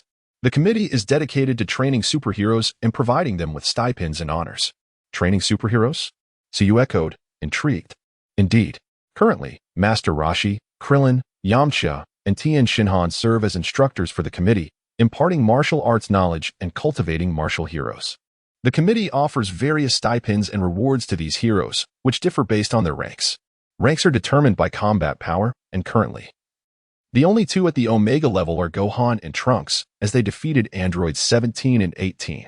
Every month, the committee allocates rewards to the heroes. Since Gohan is not on Earth, Chi-Chi collects his rewards on his behalf. Thus, even if Gohan does not work, his monthly stipends accumulate to several million. Upon hearing this figure, Suyu felt quite satisfied. This is only fitting. In the original story, Goku saved the Earth multiple times, yet he was perpetually troubled by mundane concerns. Now, with the existence of this heroic committee, Gohan can live in affluence without needing to work. Of course, the heroic committee is still in its experimental phase, with many rules yet to be established. However, I believe a mature system will eventually be developed to cultivate more exceptional martial artists to protect the Earth. Indeed, it's a pity that if Goku were still alive, he could focus on his training without being reprimanded by Chi-Chi. True. But let us return to the subject of the time machine. I sense that its disappearance is not simple. Such devices are inherently dangerous. Suyu, do you have a way to locate the missing time machine? Of course. Take me to the basement, he urged. Certainly. Bulma led Suyu to the basement, which was filled with various mechanical parts and tools, in a somewhat chaotic state. Yet a large space was conspicuously empty, evidently where the time machine once stood. Suyu, not being a mere detective, could not deduce who had stolen the time machine. However, as a divine being, he simply pointed a finger at the space before him, and soon a semi-transparent, three-dimensional projection materialized. What is this? Bulma asked. This is a projection of the past. As a divine being, this minor spell is quite simple for me, he explained. Bulma quickly understood that the spectral image before her was a glimpse into the past, and she fell silent, watching intently. Before long, a mysterious figure appeared in the projection, standing before the time machine and chuckling maliciously. Heh, I didn't expect the time machine to be so easily stolen. Bulma's curiosity was piqued. Who is this person? How does he know I invented the time machine? And why would he want to steal it? Noticing Bulma's confusion, Suyu pointed out, are you curious? Look at his shoulder. Following Suyu's gesture, Bulma's gaze fell upon the emblem on the man's shoulder, which shocked her. Is that the Red Ribbon Army emblem? Indeed. If I am not mistaken, this individual is likely a mass-produced android. I encountered such beings on the island, designed to serve as guards, Suyu deduced. Bulma questioned, an android? Could he be attempting to alter the past to change the fate of androids 17 and 18? Suyu smiled slightly and shook his head. Impossible. Do not forget that Dr. Gero was killed by android 17. However, I suspect this is connected to other androids. Bulma's expression grew tense. Are there other androids? Yes. You see, I am the first successful genetically engineered android created by Dr. Gero. Yet, he would not be satisfied with just me. After all, he acquired the genes of Frieza and his son. Thus, it stands to reason that he would likely create new genetically engineered androids. Suyu's words were deliberately ambiguous, but he had already surmised that this was likely related to Cell. Initially, he had believed he was in the Dragon Ball Z universe, but it now seemed that he was in the timeline from which Cell originated. The original story did not clarify how Trunks defeated androids 17 and 18 in that timeline, leading Suyu to realize that his arrival had not only saved Gohan, but also Trunks. This was merely Suyu's speculation regarding the connection to Cell, lacking concrete evidence. Bulma watched as the projection depicted the figure transforming the time machine into a capsule and stealthily taking it away, concluding the vision. Suyu, do you have any way to track the time machine's whereabouts? Of course, allow me to deduce, he replied. Suyu swiftly began to extrapolate and soon pinpointed the location of the mass-produced android. I found it. Bulma, place your hand on my shoulder. Okay. Bulma complied, resting her hand on Suyu's shoulder, and with a flash of instant transmission, they vanished from the basement. In the blink of an eye, Bulma found herself in an entirely new environment. The once chaotic basement had transformed into a research laboratory filled with various instruments and equipment. At the main computer sat the very mass-produced android they had just seen in the projection. The android was taken aback upon seeing Suyu and Bulma, having just sent Cell away when they arrived. No, this is impossible. 12. How did you two appear here? There is nothing impossible. Where's the time machine you stole? Suyu demanded. Ha. You want to know the whereabouts of the time machine? Never. 12. You traitor. Doctor. Gero should have destroyed you instead of sealing you away. Suyu casually replied, indeed, I admit I am a traitor. But do not forget, it was my guidance that allowed Gohan and Trunks to defeat androids 17 and 18. In a sense, I have avenged Dr. Gero, have I not? The android paused for a moment, contemplating Suyu's words, but soon regained its menacing demeanor. So what? You have already betrayed Dr. Gero. Soon the strongest android will be born, and he will return to eliminate Goku and all his friends, including you. 12. Ha. Upon hearing this, Bulma's anxiety intensified. However, Suyu remained unfazed and replied, return? It seems you have already sent it to the past. Do not worry. I will personally travel to the past to eliminate it. Humph. You have lost your opportunity, Bulma on the 12th. Prepare to meet your end alongside me. Ha. Dr. Gero, my mission is accomplished. As the mass-produced android intended to activate the lab's self-destruct mechanism, he pressed the button only to discover, much to his dismay, that it did not detonate as he had anticipated. Explode. Why won't you explode? In that moment, the android fell into a state of panic. Meanwhile, Suyu merely yawned. Do not waste your efforts. Since my entrance into this laboratory, I have infiltrated it with my divine power. And that self-destruct mechanism has already been dismantled. At this revelation, the mass-produced android's eyes widened in fury. Chapter 18. The Triumph of Lightning Cell upon entering the laboratory. Suyu began to discreetly analyze the surroundings. The analysis was swiftly completed, and he employed a method of construction to short-circuit the concealed bomb, rendering it useless. When did you acquire such power? Impossible. You are merely a test subject. At this moment, the mass-produced android felt a surge of fear, as the information provided by the computer indicated that Suyu could not possibly possess such extraordinary abilities. It seems you remain oblivious to the fact that I have long ascended to divinity. However, it is understandable. After all, I have been constantly vigilant against Gala's miniature drones, ensuring that you cannot monitor me. Yet, it appears you managed to surveil Bulma through those drones and discovered the existence of the time machine. Moreover, your attention was entirely fixated on Gohan and Trunks, thus neglecting my transformation. As a smile graced Suyu's lips, the mass-produced android bellowed, "Damn you, number 12. I shall fight you." With that, the android charged straight at Suyu, only to strike his afterimage. The real Suyu had maneuvered behind the mass-produced android, extending a finger to rest against the nape of its neck. Seal. In an instant, the mass-produced android found itself immobilized. "Curse you, number 12. What have you done? Why can I not move? Be quiet. Let me examine your memories."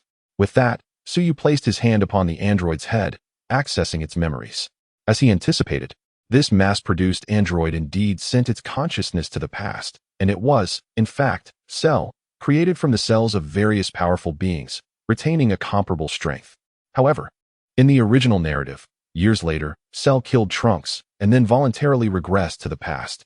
Now, the computer calculated that the first form of Cell could not eliminate Trunks, thus opting for the method of theft, which necessitated the production of a mass-produced android. Oh, I see. A cell that fuses the cells of all powerful beings, yet still requires the absorption of androids 17 and 18 to evolve into its perfect form. Upon hearing Suyu's words, the mass-produced android triumphantly declared, "Ha! Are you afraid now? Number 12, you have merely fused the genes of science, whereas Cell has integrated the cells of all strong beings. His perfect form surpasses your wildest imagination." Bulma felt a shiver run down her spine at the realization that this being named Cell had indeed fused the cells of all powerful warriors. Humph, is that so? It seems your collected data is vastly inaccurate. Let me put it this way, even Cell's perfect form would be no match for the current Vegeta. It appears my decision to prevent them from training on Earth has resulted in your significant misjudgment, which brings me relief. Impossible. Absolutely impossible. In any case, farewell. With a flick of his wrist, Suyu unleashed an energy wave that obliterated the mass-produced android. Bulma, in a state of anxiety, exclaimed, "Will that cell from the past cause significant harm to that timeline? I'm not certain, but I intend to travel to that past as well." "How will you go? Not the time machine, are you? Wait, are you planning to?" As Bulma began to speak, she recalled Suyu's divine abilities. If he could construct a spaceship according to the design schematics, then surely he could create a time machine as well. You've caught on. Moreover, Bulma, theoretically, it is a grave crime for mortals to traverse time. As a candidate for the Supreme Kai, apprehending the rogue cell is part of my responsibilities. Upon hearing that time travel was a serious offense for mortals, Bulma pointed to herself and asked, "Then is creating a time machine a crime?" "Not at all. And rest assured, while that may be the case, the practicalities are another matter entirely. Do not worry, I shall turn a blind eye. However, Bulma, I recommend you upgrade your home security. Your basement, where the time machine is stored, lacks even a single surveillance camera." "All right, fine." In truth, Bulma had not anticipated that her time machine would be targeted by an android, especially since she had been preoccupied with establishing the Hero Committee and inadvertently allowed it to be stolen. In any case, let us not allow this place to resemble the laboratory of a certain Superman, where it is treated like a public restroom, entering and exiting at will. "Who is the Superman you speak of?" Bulma inquired, puzzled, as she had never heard of such a figure. Ahem, that's a complicated story. However, as a scientist, he would certainly have much in common with you. For now, let us focus on searching this place thoroughly. So you chose to divert the conversation. Are you not anxious? Anxiety serves no purpose. After all, the time machine can traverse any temporal node. It matters not. By the way, let me introduce you to someone. He is also a kind-hearted, yet sealed android. Another android like you? Bulma expressed her curiosity, intrigued by the notion of another being akin to Suyu. Shortly thereafter, Suyu led Bulma to a capsule marked with the number 16. After a brief exploration, he opened the capsule, revealing a man with orange hair clad in green armor, a black bodysuit, white socks, and green boots. The man slowly opened his eyes, gazing at Suyu, before inquiring with confusion, "Are you number 12? Suyu calmly nodded and extended his hand, saying, "I am number 12, though you may call me Suyu. This designation was given to me by Galu, and I dislike it. In any case, number 16, you are free now." Number 16 paused for a moment before reciprocating the handshake. "Thank you for releasing me." As number 16 initially believed it to be a simple handshake, he soon discovered that a memory had been imparted to him, swiftly grasping the current situation. "Is this your ability?" So Goku is already dead? What a pity. Had I been freed sooner, I could have prevented androids 17 and 18. Through the memories bestowed by Suyu, number 16 felt immense regret, recognizing that if androids 17 and 18 could so callously disregard human life, their destruction of nature would be no different. Well then, the Dragon Balls have become accustomed to this desolate world, which is largely restored. Now, you should contemplate what you wish to do. What should I do? Number 16 pondered Suyu's words, lost in confusion. With Goku dead, what purpose did his existence serve? In light of your uncertainty, Bulma, are you not in the process of establishing the Hero Committee? Perhaps you could allow number 16 to join. By the way, number 16, you must conceal your identity. The people of this world still harbor PTSD towards androids. Very well, since it is number 12's goodwill, I shall give it a try. Thank you. Number 16 expressed his gratitude politely, prompting Bulma, who had hesitated, to relent. To be honest, had it not been for Suyu's introduction and assurance, Bulma would have found it hard to believe an android could be so courteous. Nevertheless, given the circumstances, she agreed to take in the bewildered number 16. Subsequently, Suyu utilized his teleportation ability to transfer Dr. Galu's laboratory to Bulma's basement, as she intended to employ Dr. Galu's technology to create a guardian android for Earth and humanity's peace. After completing the transfer, Suyu requested the design schematics for the time machine from Bulma. And soon he constructed a time machine. As Bulma watched Suyu prepare to board the time machine, she questioned, "Are you truly planning to go alone without summoning Gohan and the others?" Due to years of rigorous training, Bulma remained unaware of the cultivation achievements of the others and was oblivious to Suyu's mimicry divine form. In her perception, she believed that Gohan was the strongest among them. Rest assured, Bulma, I am inherently cautious. I would never venture forth without certainty. In any case, farewell. With a wave of his hand, the time machine's lid automatically closed, and Suyu skillfully maneuvered the device, vanishing from Bulma's sight. Meanwhile, in the primary timeline of Dragon Ball, the Z warriors gazed with grave expressions at Cell, who radiated a golden aura intertwined with lightning. Krillin lamented, "That impulsive fool, Vegeta. Trunks could have been resurrected with the Dragon Balls. Why did he charge in, leaving Gohan injured?" At that moment, Gohan, despite his ascended Super Saiyan form, had sacrificed one of his arms in protection of Vegeta. Cell was elated, astonished by his fortune. He had not only surpassed the strongest form previously calculated by the computer, but had also inadvertently incapacitated Gohan's arm. After being transported to this world, Cell had survived for quite some time. Although he was puzzled by the discrepancies regarding androids 17 and 18 in this realm, with his perseverance and Vegeta's assistance, he successfully absorbed the two and evolved into his perfect form. However, due to the Saiyan cells within him, he too had learned the art of the wave from Vegeta, which had infuriated young Gohan into transcending Super Saiyan, nearly bringing himself to ruin.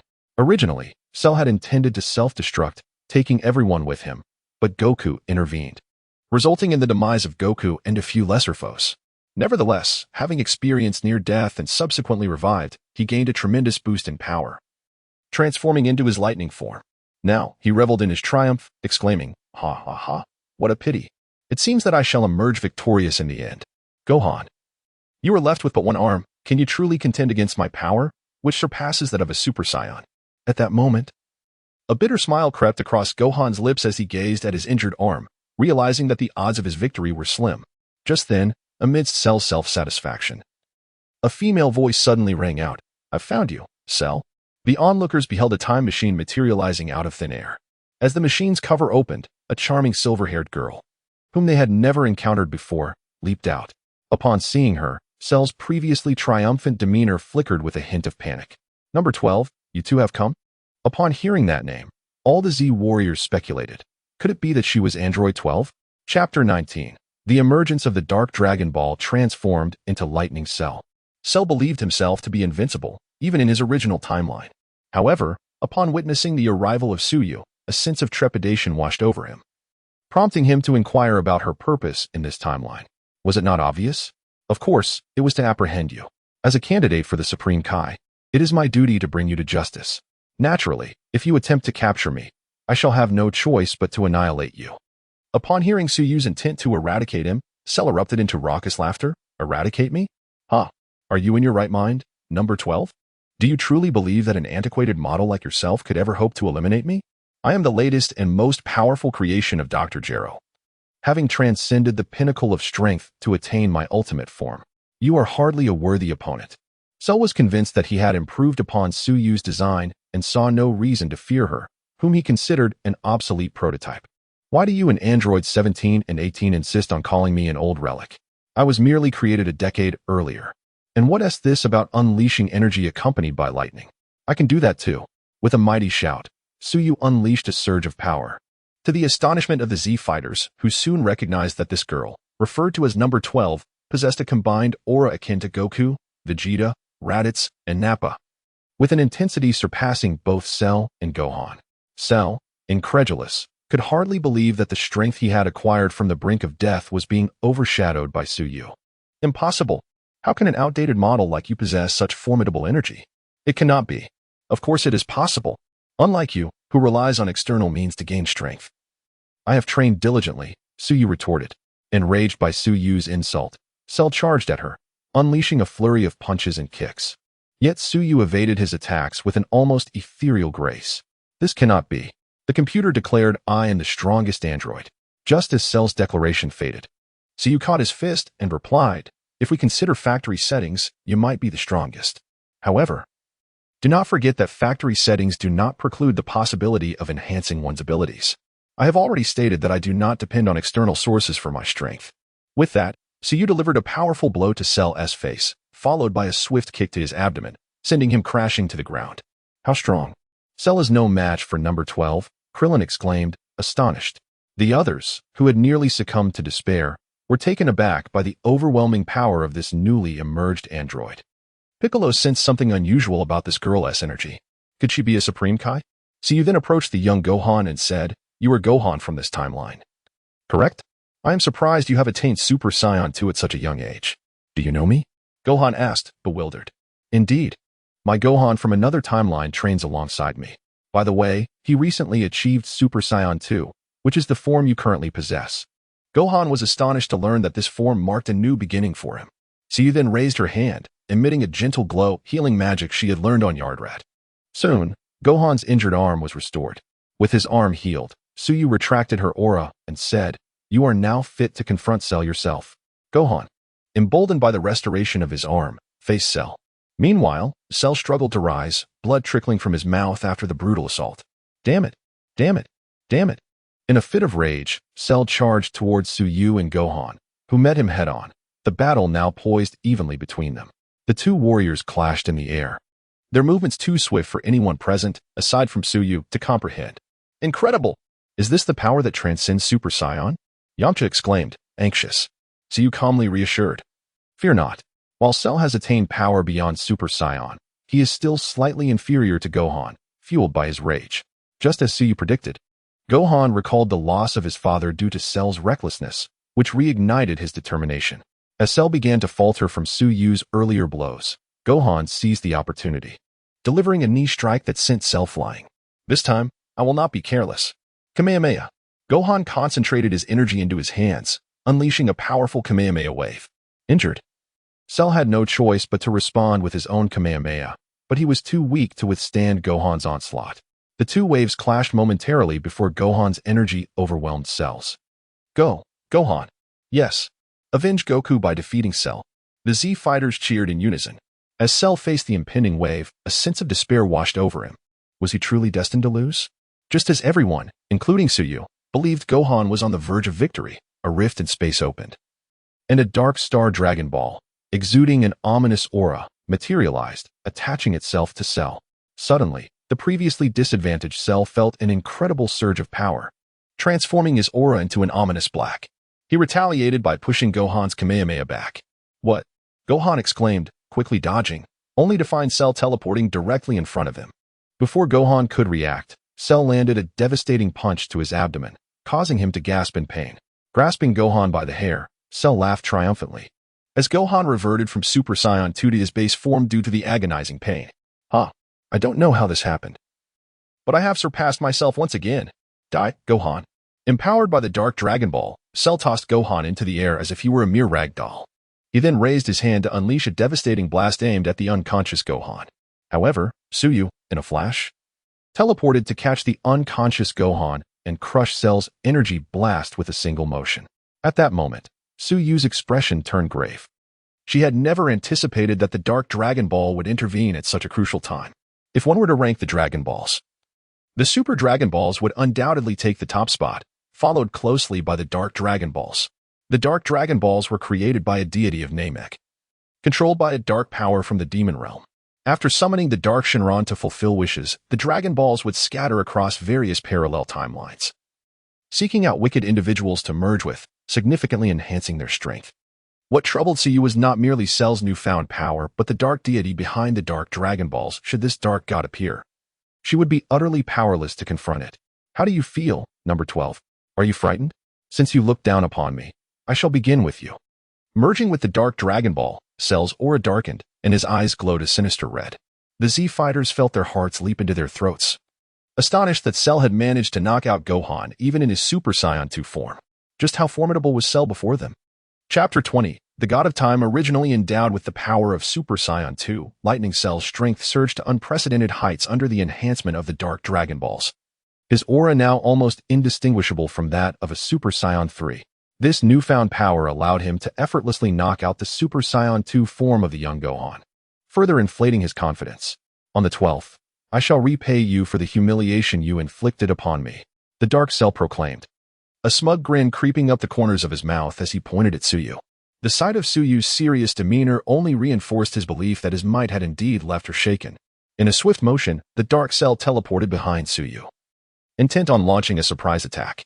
However, his leg was caught mid-strike, rendering him immobile as if ensnared by a tiger's claw. Cold sweat beaded on his forehead as he exclaimed, "No, no, this cannot be. Cell, do you think I fear you? Quite frankly, you are unworthy, merely relying on external enhancements, and you stand no chance against me. It is a disgrace that you possess so many powerful cells yet still depend on outside forces to grow stronger. Where has your pride vanished?" As Suyu spoke, a pink aura erupted from her, and her hair transformed to a vibrant pink. This was her most formidable form, Super Saiyan God, mimetic. With a decisive movement, she shattered the Dark Cell's leg, then swiftly delivered a kick that obliterated his head. The remnants of the Dark Cell collapsed heavily to the ground.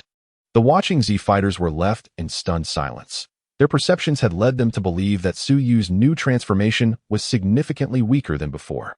Yet the reality of her performance was astonishing, as she completely overpowered and annihilated the Dark Cell, who had previously knocked out Gohan with a single blow. Looking down at the remnants of the Dark Cell, Suyu coldly commanded, "Stop feigning death. Rise, Cell." Almost immediately, a complete version of Cell regenerated from the remains. After enduring a brutal beating from Suyu, he realized the vast chasm separating him from her, particularly as he gazed into her icy expression. A sensation of indescribable dread enveloping him. He could not comprehend how, despite being merely a prototype of his own creation and having undergone 2 breakthroughs, the disparity remained so pronounced. How vile. "You, do not push me." "Push you? Ha, you dare." Suyu scoffed at his indignation. And in a fit of rage, the Dark Cell resorted to the self-destructive technique he had previously used against Gohan, self-detonation. Krillin, realizing the impending threat, shouted, "Miss 12. You must eliminate him quickly. He is about to self-destruct."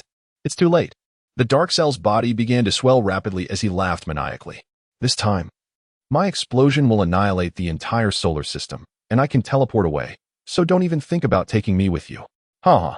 Suyu regarded the arrogant Dark Cell with a chilling gaze. "Enough of your noise." She raised her hand, conjuring intricate arrays of energy, and declared, "Seal." Instantly, the Dark Cell's rapidly expanding form shriveled back to its original state, gasping for breath as he looked at his body in horror, sensing the absence of his energy. "What have you done to me? Why can't I feel my power? I have merely sealed you away. Blame yourself for being weaker than me and attempting to threaten me with self-destruction. Curse you. I will fight back." The Dark Cell struck Suyu's face with a punch, but she remained utterly unfazed. "At this point, you are no different from an ordinary earthling. Even the weakest Yamcha could easily eliminate you." Yamcha, who had been spectating, felt unjustly targeted by the remark. "Why am I being dragged into this? I haven't provoked anyone. Farewell, Cell. There will be no miracles this time to grant you strength." With a swift motion, Suyu pierced through Cell's chest with a black tiger heart extraction, retrieving the Dark Dragon Ball. She then raised her hand, obliterating Cell's body into smithereens, including his core. Thus, The game for Cell came to a definitive end, witnessing Cell's utter annihilation. The Z fighters stood in stunned silence before erupting into cheers. Incredible! We have finally rid ourselves of that wretched Cell. Turning to the Z fighters, Suyu expressed her apologies. I am sorry, everyone. My oversight allowed our Cell to traverse into your timeline, causing significant devastation. No worries, it was thanks to you, Miss 12, that we were able to defeat Cell, that reassured her. Indeed, beautiful, do not dwell on it. Krillin and Yamcha chimed in with smiles. Piccolo, however, voiced his confusion. Is it possible that your energy indicates you are a Kai? Not a Kai, no. I have stated that I am merely a candidate for the Kai position, so you clarified. Then what of the Dark Dragon Ball in your possession? So you shook her head, spreading her hands wide. I cannot say, however, it is likely not a good thing. For now, I will keep it safe. It is time for me to return to my timeline. Without lingering, she entered the time machine, wary of the potential butterfly effect that could ensue if she interfered with the main timeline regarding the Dragon Balls. Upon the time machine ceasing its operations, she emerged to find herself not in her original timeline. Instead, she had arrived in a vast realm resembling the Kai's temple, though larger and imbued with a rich divine aura. Surrounding the temple was an expanse of misty white space, with a grand palace situated at its center. Where is this? As Suyu pondered, a feminine voice echoed, Welcome to the realm of time, traveler from another multiverse. Following the sound, she beheld a small girl with shoulder-length orange hair and pink skin descending gracefully, a long-tailed owl perched upon her shoulder. Who are you? It seems your memories have been somewhat lost during your transit through the multiverse, traveler, the girl remarked. Hearing herself addressed as a traveler left Suyu astounded. Do not be alarmed. I am the god of time, and this is my companion, Time Owl. We serve as guardians of this multiverse, she explained. Upon hearing the title of God of Time, Suyu's previously vague memories began to crystallize. The God of Time governs temporal matters, the master of the time nest and Time Owl, originally named Krinoa. As the God of Time, she possesses the ability to manipulate time, tasked with ensuring historical accuracy and eliminating incorrect elements. I remember now, your name is Krinoa. Indeed, though I have not used that name in a long time. You may call me by my current name, Kane. Are you planning to eliminate me, an outsider? Suyu's expression turned grave, aware that if she intended to eradicate her, Kane would not simply stand by. Kane shook her head. Why would I?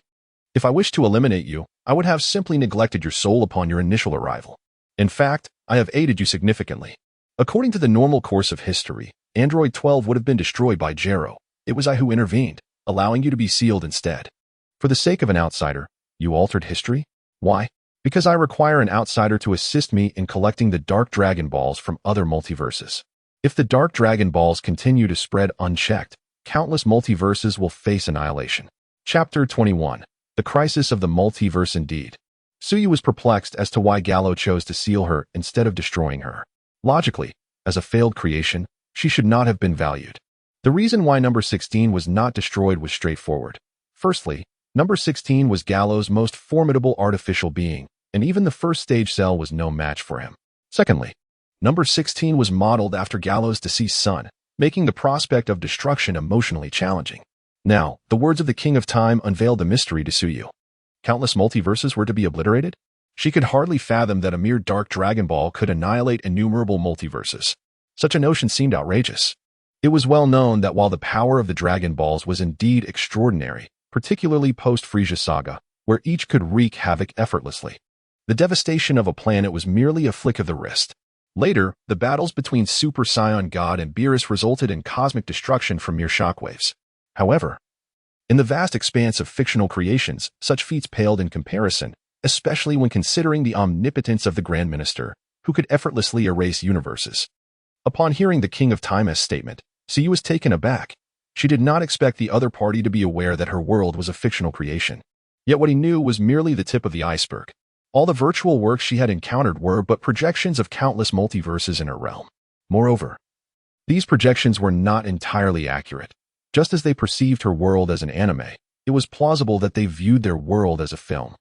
The King of Time's words reminded Suyu of a poem. You stand on the bridge gazing at the scenery, while those above you observe you.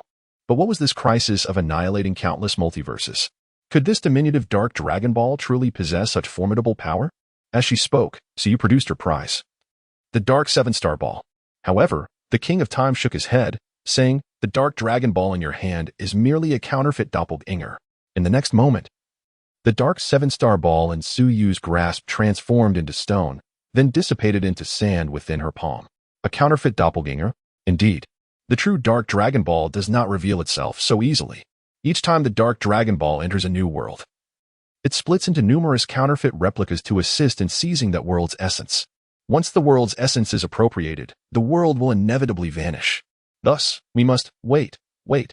Hold on. I don't quite understand what you're saying. What is the world's essence? Suyu's face was a canvas of confusion. The King of Time, displaying patience, continued. If we liken the world to a tree, then the world's essence is akin to the roots of that tree. Do you comprehend now? Upon hearing this, Suyu grasped the concept. What does it mean for the Dark Dragon Ball to seize the world's essence? The King of Time sighed softly. That's a lengthy tale. Listening to the King of Time's gradual narration, Suyu understood the origins of it all. Long ago, due to Machikapura's nefarious intentions, the Grand Kai confined him, who was then a celestial sorcerer, within the realm of time.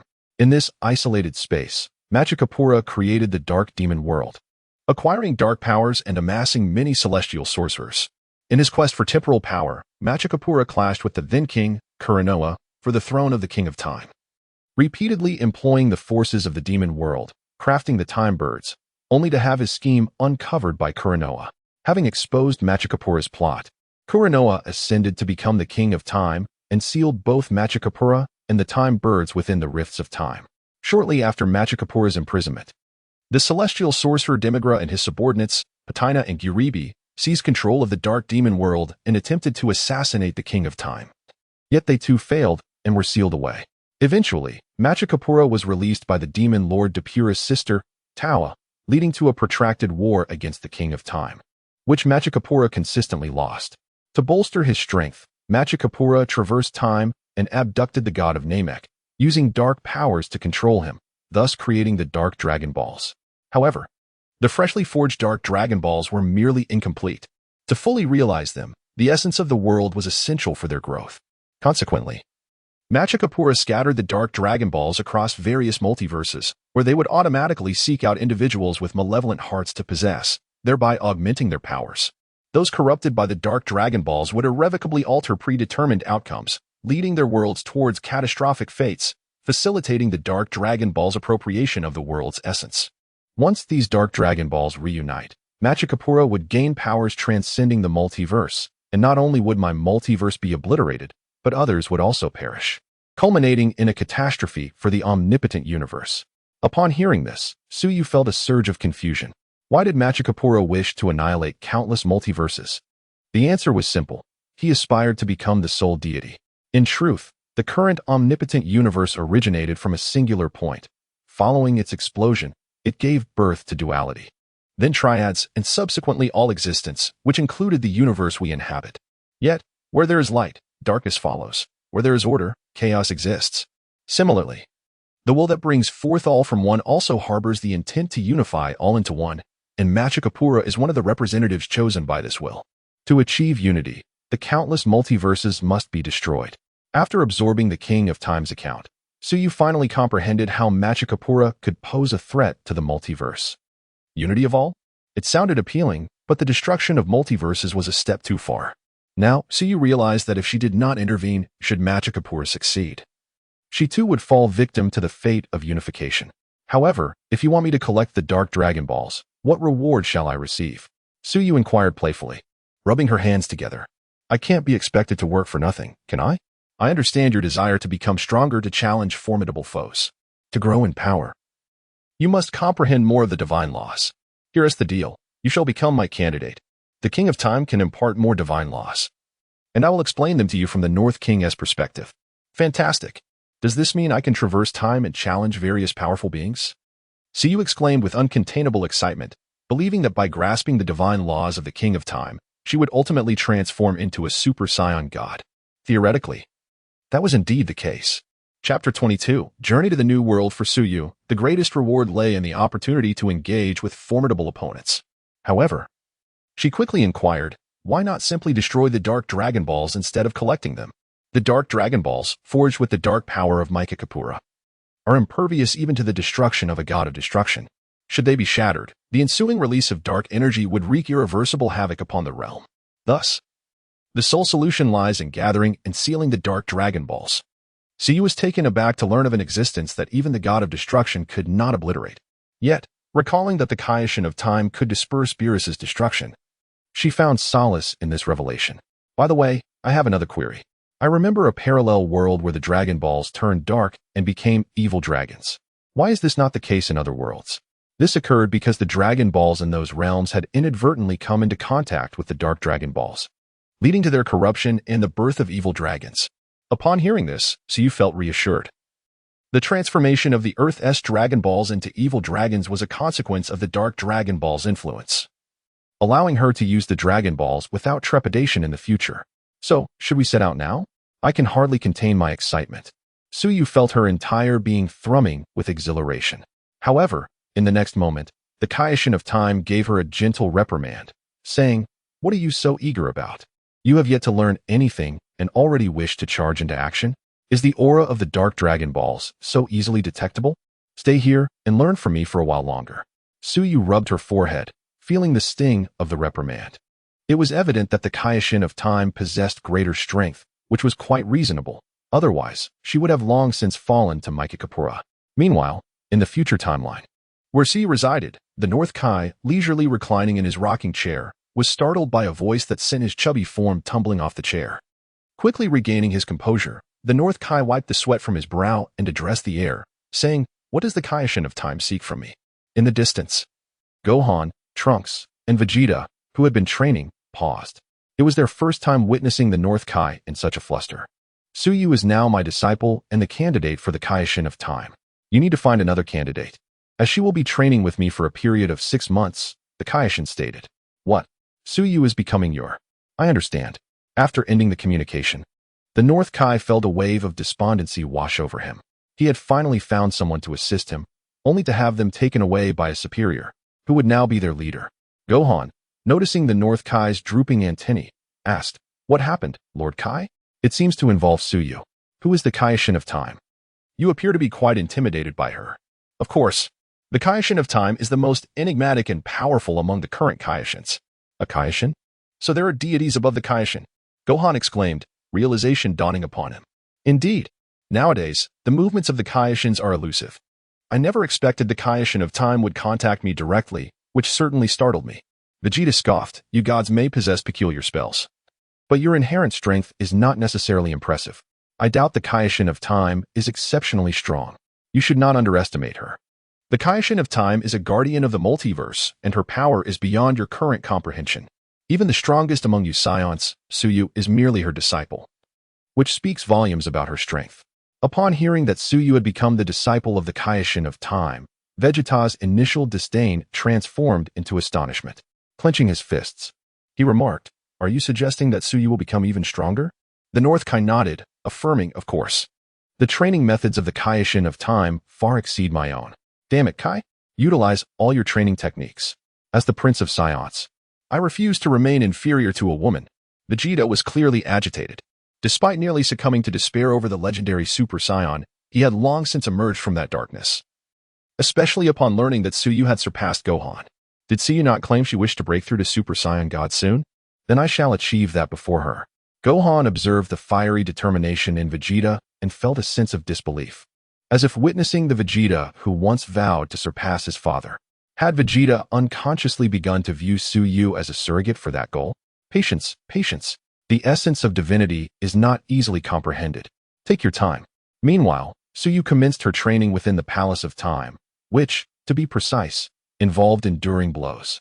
Despite her ability to transform into a pseudo-deity, she could not even graze the hem of the Kaishin of Time's garment.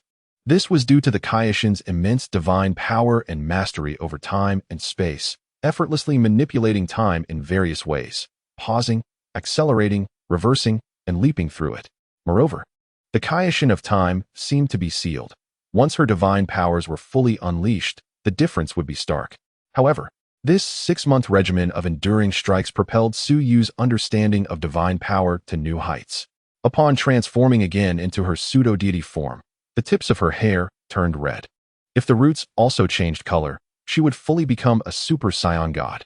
Simultaneously, her divine techniques advanced significantly.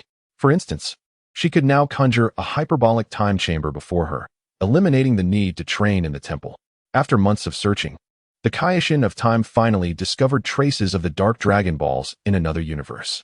Noticing Suyu's initial grasp of time and space powers, she planned to send Suyu to collect the Dark Dragon Balls from that realm. To uncover the true essence of the Dark Dragon Balls, one must first capture several of its false manifestations. I have already provided you with the method to discern the true from the false. This is your first mission. Do not disappoint me. Rest assured, Master, I will not let you down. Please send me to that multiverse. I can hardly wait. Very well. The Kaioshin of Time raised her hand, gathering divine energy to open a portal through time and space. As the portal materialized, Suyu bid farewell to the Kaioshin of Time and leaped into the unknown. Chapter 23 Dio, You Despicable Being. Upon arriving in the new world, Suyu immediately closed his eyes, attempting to sense the presence of the Dark Dragon Ball. However, he found no trace of it. Oh, it seems I may have arrived too early. The Dark Dragon Ball does not appear to have been drawn to the aura of evil yet. With this realization, Suyu decided to bide his time, waiting for the Dark Dragon Ball to attract the attention of the malevolent beings of this realm. Nevertheless, having entered a new world, Suyu felt compelled to observe his surroundings. Looking up, he noticed it was dusk, the sun sinking in the distance. As he surveyed the area, he discerned that the architecture bore a resemblance to the rural styles of medieval Western Europe. Not far off, the river sparkled with clarity, glimmering with a silvery sheen. Water wheels turned rhythmically, producing a creaking sound. A gentle breeze lifted Suyu's silver hair, sweeping across the fields and stirring the golden waves of grain, particularly radiant in the light of the setting sun. Yet, he couldn't help but notice the eerie silence enveloping the surroundings. Something was amiss. Despite the sun's descent, the village was unnaturally quiet. Typically, one would expect smoke to rise from chimneys as farmers returned home with their tools. Thus, Suyu began to attune himself to the village, quickly uncovering some peculiarities. Intriguing, indeed. He made his way to the village center, sitting cross-legged to meditate, awaiting the sun's complete disappearance. Soon, the sun vanished entirely, and the once tranquil village began to stir. Suyu opened his eyes and announced, "There is no need to suppress yourselves any longer. The sun has set, and there is no need for hiding." As soon as Suyu's words left his lips, the wooden doors of the farmer's home shattered, and grotesque humanoid creatures with crimson eyes and sharp fangs surged forth, surrounding Suyu. He detected a foul stench emanating from their mouths, causing him to wrinkle his brow. Meat. Delicious human flesh. I can hardly contain myself. I must eat. I must feast. Hearing their words, Suyu smirked. Though reminiscent of zombies, there seems to be a semblance of reason among you. Are you under some form of control? Allow me to see if there is still hope for you. He raised his hands, palms together, as crackling energy surged forth from his grasp. Universal shockwave. This technique, one of Master Roshi's signature moves, may not have had great lethality, but it possessed tremendous control power, rendering the zombie-like creatures immobile at once. Seeing that he had incapacitated the monsters, Suyu employed a restoration spell, and before long, the mutated villagers began to revert to their original forms, their fangs and red eyes transforming back to those of normal humans. However, as they returned to their true selves, their vitality waned perilously. Quickly, Suyu used a healing spell, reviving the villagers, who soon opened their eyes and wept tears of joy at their restored humanity. Just as Suyu was about to inquire about the calamity that had befallen them, a piercing scream echoed through the air. Following the sound, he witnessed a woman plunging a knife into her own abdomen, blood gushing forth. Confused, Suyu intended to heal her, but the pale, frail woman shook her head, grasping his hand weakly. "Do not heal me. Let me die. I have lost all hope. Forgive me, my child. Mother shall atone for her sins with death." With that, she closed her eyes, her hands falling limply as life slipped away, leaving behind a serene smile in her final moments. Though bewildered, Suyu respected the young farmer's wish and refrained from intervening, while the surrounding villagers sighed in despair. "Good people, what has transpired here? Will you share your tale?" Upon hearing Suyu's inquiry, the villagers recounted the events with heavy hearts. Just yesterday, life in the village had been idyllic, with the villagers living ordinary, peaceful lives.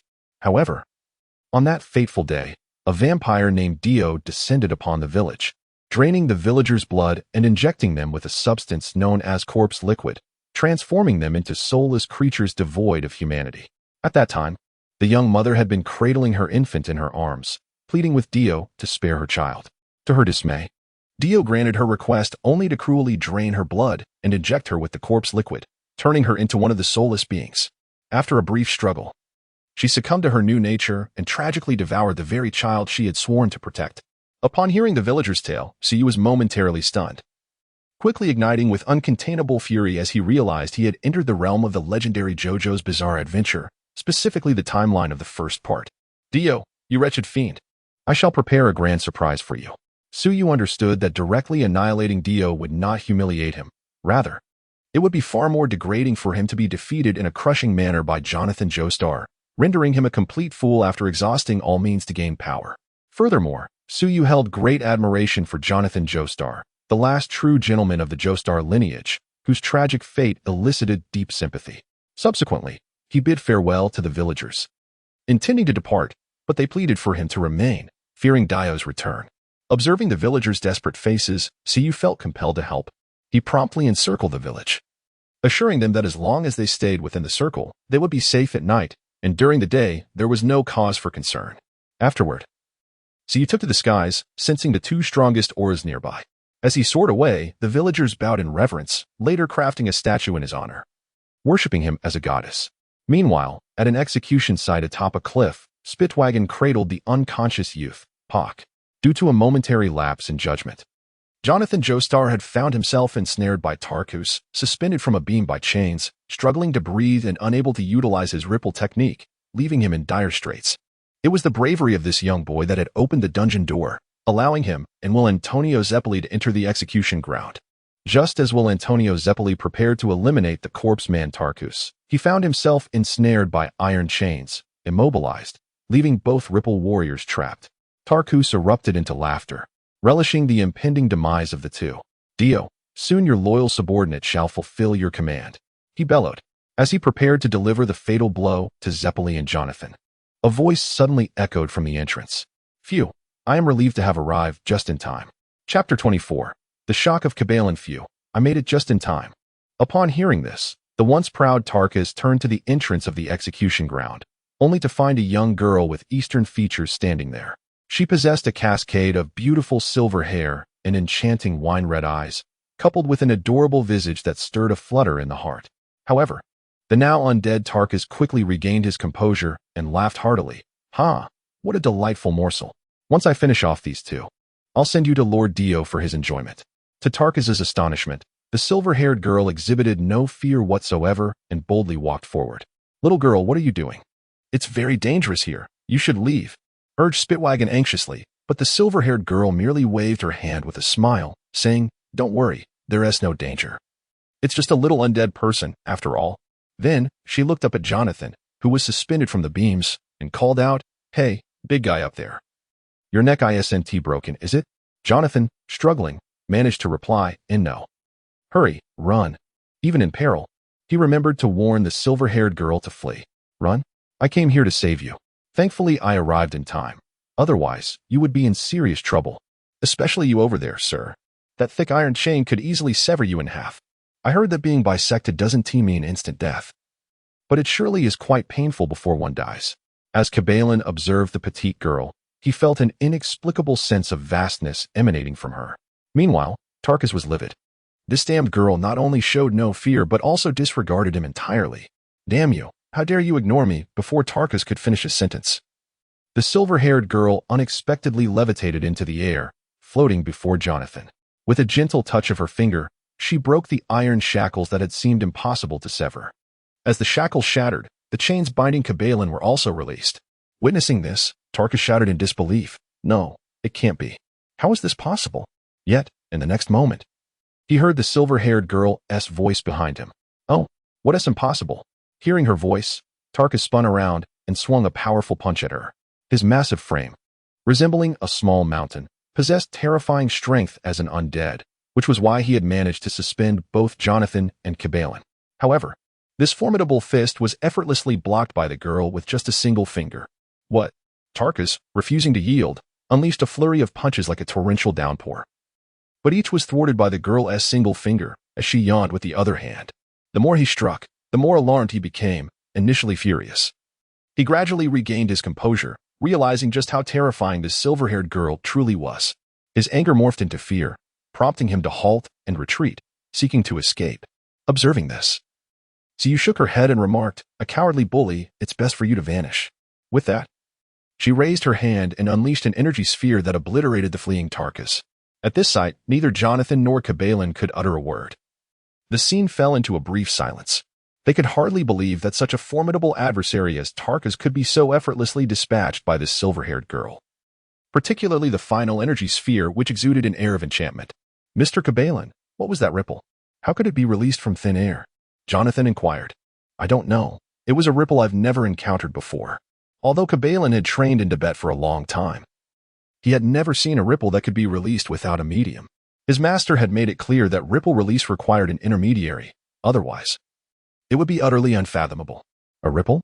Well, to be precise, what I possess is chi, while the ripple is merely a special form of chi. Chi.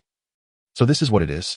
During his time in Tibet, Kabalin had heard of the concept of chi, a doctrine that circulated in the Central Plains, where it was said that the deities of Chinese mythology cultivated their powers through spiritual energy.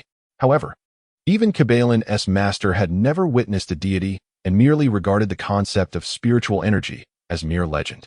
Jonathan stepped forward to express his gratitude to the silver-haired girl. "Thank you, miss, for saving us." "No need to thank me. It was no trouble at all," she replied. At this moment, Kabalin interjected, "May I ask, young lady, are you a deity?" He deliberately used the term deity in Chinese. Upon hearing Kabalin's words, Spitwagon and Jonathan exchanged puzzled glances. "Mr. Kabalin, what is a deity?" A deity can be understood as a celestial being from mythology. In Chinese mythology, deities or immortals are often mortals who cultivate their powers through spiritual energy. Realizing that Kabalin had evidently misunderstood something, Suyu found the conclusion to be correct. She indeed was a divine being. "Well, I suppose I can be considered a deity." "So you truly are a deity. No wonder you possess such prowess and can fly." Kabalin mused, recalling tales of these legendary beings who could move mountains and fill seas. "Deity, could you help us? Help you defeat Dio, right?" Suyu interjected, and Kabalin nodded eagerly. No wonder the Chinese referred to those who could foresee the future as old deities. It seemed the divine truly possessed such foresight. However, unexpectedly, Suyu waved her hand and said, "Although I indeed wish to eliminate that Dio immediately, I will not intervene." "How could that be? Deity, can you not handle Dio?" Jonathan asked, to which Suyu's lips twitched slightly. "What nonsense. Even if Dio dons the Aztec stone mask and evolves into an ultimate life form, I could obliterate him without leaving a trace. The reason I do not eliminate him is simple. You must, especially you, Jonathan, defeat him with your own hands. I want him to understand that forsaking his humanity for vampire powers is nothing but a joke." "Is that so?" Jonathan scratched his head. "However, given your current conditions, facing Dio's elite minions nearly resulted in disaster. You are still far from being able to confront Dio." At this point, Kabalin spoke up. "I have already informed my fellow disciples. They will arrive shortly, and we can charge together to defeat Dio." However, Suyu shook her finger and said, No. That won't do. Even with numerous minions, they are still merely minions. To defeat Dio, you both must grow stronger. For now, you shall train with me for a while." Chapter 25, Jonathan and Xibalin's training. Upon hearing that he would embark on a training journey with Suyu, Jonathan could not help but inquire, "How long must we train under the guidance of this divine lady?" "Not too long, perhaps a year and a half."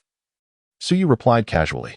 The prospect of such an extended training period drained the color from Jonathan's face, and Spitwagon, standing nearby, immediately interjected, "Divine lady, this is unacceptable. Dio is wreaking havoc on innocent lives. If we delay for a year and a half, countless lives may be lost. Indeed, divine lady, we cannot afford to wait any longer. A year is far too long." Jonathan seethed at the thought of Dio continuing his malevolence. "Ah, so eager are we? Very well. I shall shorten the duration to 2 or 3 months," Suyu conceded. "But even 2 or 3 months," Jonathan began, though he was still dissatisfied. "Is it too long?" Suyu reassured them. "For you too, it may feel like 2 or 3 months, but to the outside world, it will merely be a few hours." With a snap of her fingers, a door materialized before them. "A door appearing out of thin air?" Spitwagon exclaimed in astonishment. "On the other side lies another realm where time flows at a rate of approximately 1/365. Thus, if you spend a year within, Only a single year will pass in this world, so you elucidated. The revelation left everyone momentarily speechless, their throats dry with disbelief. Jonathan and Zybilin. You shall accompany me through the door for training. Spitwagon, you must hurry back to the town and inform Uncle Zybilin and your fellow brothers about Dio. They are currently clearing the undead from the town. Be sure to caution them about DOS vaporization technique. Do not let them fall victim unnecessarily. Understood, but are you worried about the undead? Spitwagon and young Pak nodded, acutely aware that the undead could emerge at any moment. And their inability to wield Ripple left them fearful. Indeed, Zybilin suggested, perhaps I should guard them outside while you, Jonathan, train with the Divine Lady. However, Suyu shook her head. No, both of you must accompany me for training. As for Spitwagon and Pak, you need not worry. With that, Suyu raised her hand, conjuring 2 golden energy orbs, which she then flicked towards the two. This is a protective shield crafted from my energy. It will envelop your bodies for a day. With the shield, neither the undead nor even Dio can harm you.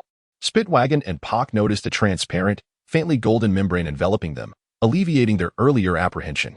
Fear not. Dear sister, we shall complete our task. Pak, who had earlier felt trepidation, now brimmed with courage. Indeed, Spitwagon added, thumping his chest to assure their commitment. Suyu nodded in satisfaction and declared, let us proceed. As she opened the door to the Spirit Time House, Jonathan and Zybilin followed her inside. And the door closed behind them, vanishing from sight. Observing this scene, Spitwagon felt a sense of unreality, echoed by young Pak. Uncle, did they really just vanish like that? Indeed. Truly, they are divine beings of remarkable prowess. Come, Uncle, let us hasten to the town. I fear for my sister's safety. Very well. Thus, the two hastened into the night towards the town known as Wind Knight territory. Meanwhile, upon entering the Spirit Time House, Jonathan and Zybilin felt an oppressive weight descend upon them, forcing them to the ground. What is this? The pressure is overwhelming. Zybilin, seasoned by years of experience, quickly discerned the truth. No, it is not the pressure that has increased, but our bodies have become heavier. Suyu nodded in agreement. Precisely, your bodies have become heavier. The gravity here is 10 times that of Earth. Over the next few days, you must learn to adapt to this gravity. Only when you can move normally will I commence your formal training. Do your best. With that, Suyu casually took her fishing rod and made her way to the riverbank. As they lay on the ground, Zybilin urged Jonathan, Jojo, do not breathe erratically. Attempt to use Ripple to strengthen our bodies. Understood, Mr. Zybilin. Thus, they summoned Ripple energy, struggling to rise, half kneeling on the ground, drenched in sweat, only to collapse once more. The exertion was indeed daunting. It felt as though they were bearing the weight of 9 additional selves, even with Ripple to support them. The strain was immense, yet they were fortunate to possess Ripple, for an ordinary individual would be crushed under 10-fold gravity. However, it was not without consequence. The extreme gravity inflicted various injuries, such as fractures and muscle strains. Fortunately, Ripple had the capacity to heal these internal wounds. In this relentless struggle against the 10-fold gravity, their physical resilience steadily improved, and their mastery of Ripple grew stronger through repeated trials. Remarkably, within a mere day, they progressed from lying down to being able to sit up. Observing their improvement, Suyu imparted techniques for regulating their energy. Once they grasped these techniques, their ability to withstand the gravity accelerated, and by the following day, they could barely stand, though they soon collapsed again after a few steps. Each day brought incremental progress, and by the 5th day, they could stand upright without appearing so disheveled. Of course, movement remained arduous. On the 10th day, Jonathan finally managed to walk normally in the 10-fold gravity environment, and Zybilin soon followed suit. As time passed, after more than 20 days, they completely adapted to the 10-fold gravity, able to run and jump without succumbing to exhaustion. To their astonishment, they discovered that their physical prowess and the quantity of their Ripple energy had increased significantly. Impressive. To adapt to this gravity in just 20 days is commendable for individuals of earthly descent, Suyu remarked. Earthly descent? Divine Lady, are you not from Earth? Jonathan queried. Perplexed. Partly, through my bloodline, I am considered an Earthling. However, I am primarily a member of the cosmic warrior race, the Science.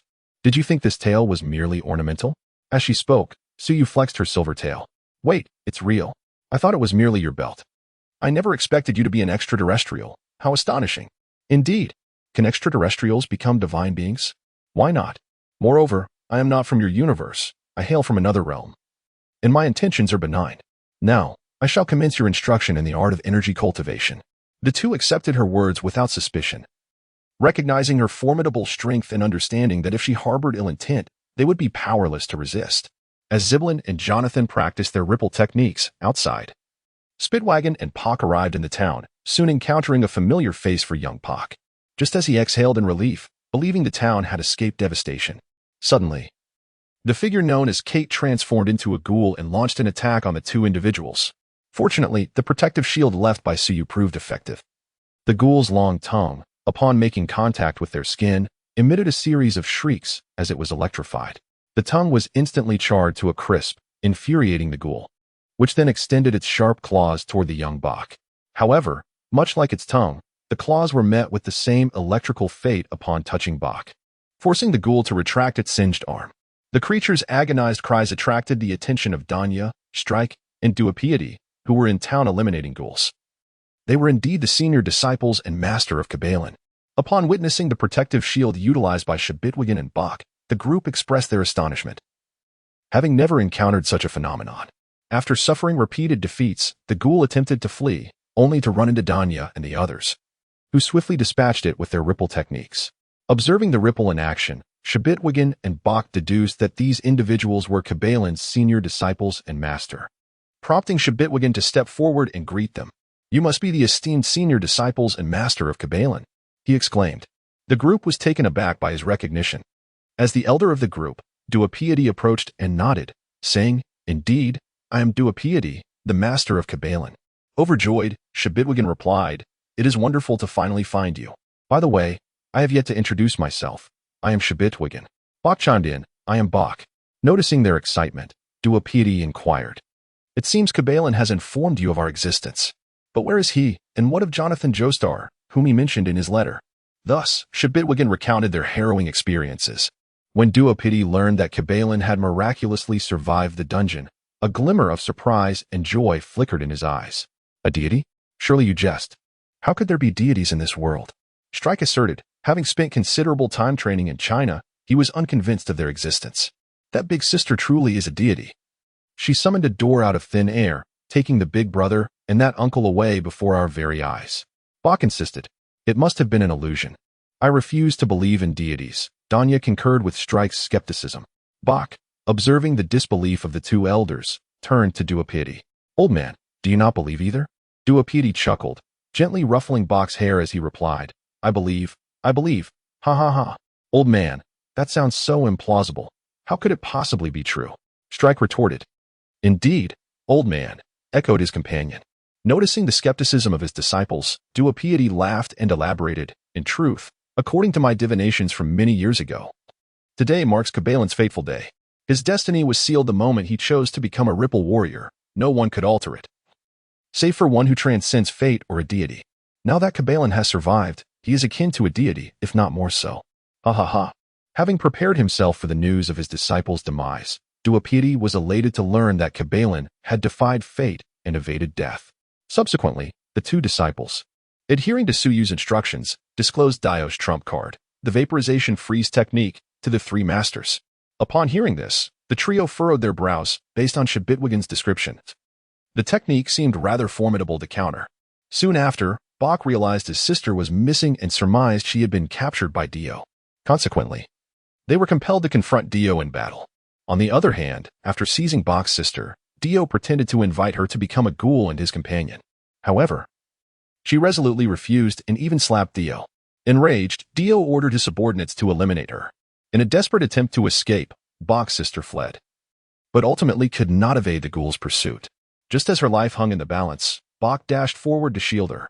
The ghoul rejoiced, for the flesh of a child was far more delectable than that of an adult. Yet, to its surprise, upon attempting to bite Bach, it not only shattered its teeth but also became paralyzed by an electric shock. "Sister, are you all right?" Bach inquired. "Bach, what are you doing here? Hurry and run," she urged. "Do not worry, sister.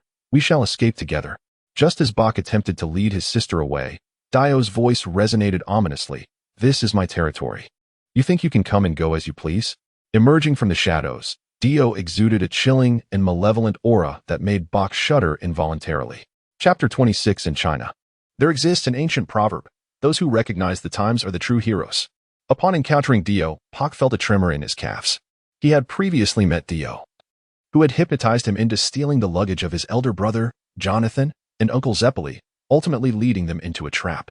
Ha ha ha, I thought it was someone significant. Turns out it's just you, little brat. I never expected she would be your sister. After just a few hours apart, I see you've undergone some subtle transformations. It must be the ripple affecting you. But none of that matters before me. With that, Dio lunged at Pak like a ravenous wolf. However, at that moment, Dio detected a looming danger, noticing two individuals flanking him on either side. Both bore an eerie golden current coursing through their bodies. Reacting swiftly, Dio employed his vaporization freeze technique to immobilize their fists. With their punches frozen, the ripple could not transfer to Dio. I see now. You are using this woman and the brat as bait to lower my guard. Then you attempt to ambush me. Unfortunately, you are frozen. And I wonder how you will use the ripple now. Why. Just as Dio reveled in his triumph, an elderly man leaped from behind Pak, gathering a surge of ripple energy in his hands, far more potent than the two assailants. Is this truly the ultimate attack? If that ripple-infused fist strikes my head, I fear my skull may melt away instantly. Yet, have you underestimated me, Dio? With a piercing gaze, one of Dio's eyes shattered, and he expelled the fluid within, launching it towards his adversary. Intending to end Dio with a single blow, the young man instinctively shielded himself, tilting his head left, yet the fluid penetrated his palm, grazing his cheek. Had he not reacted swiftly, it might have pierced through his skull. What? Master!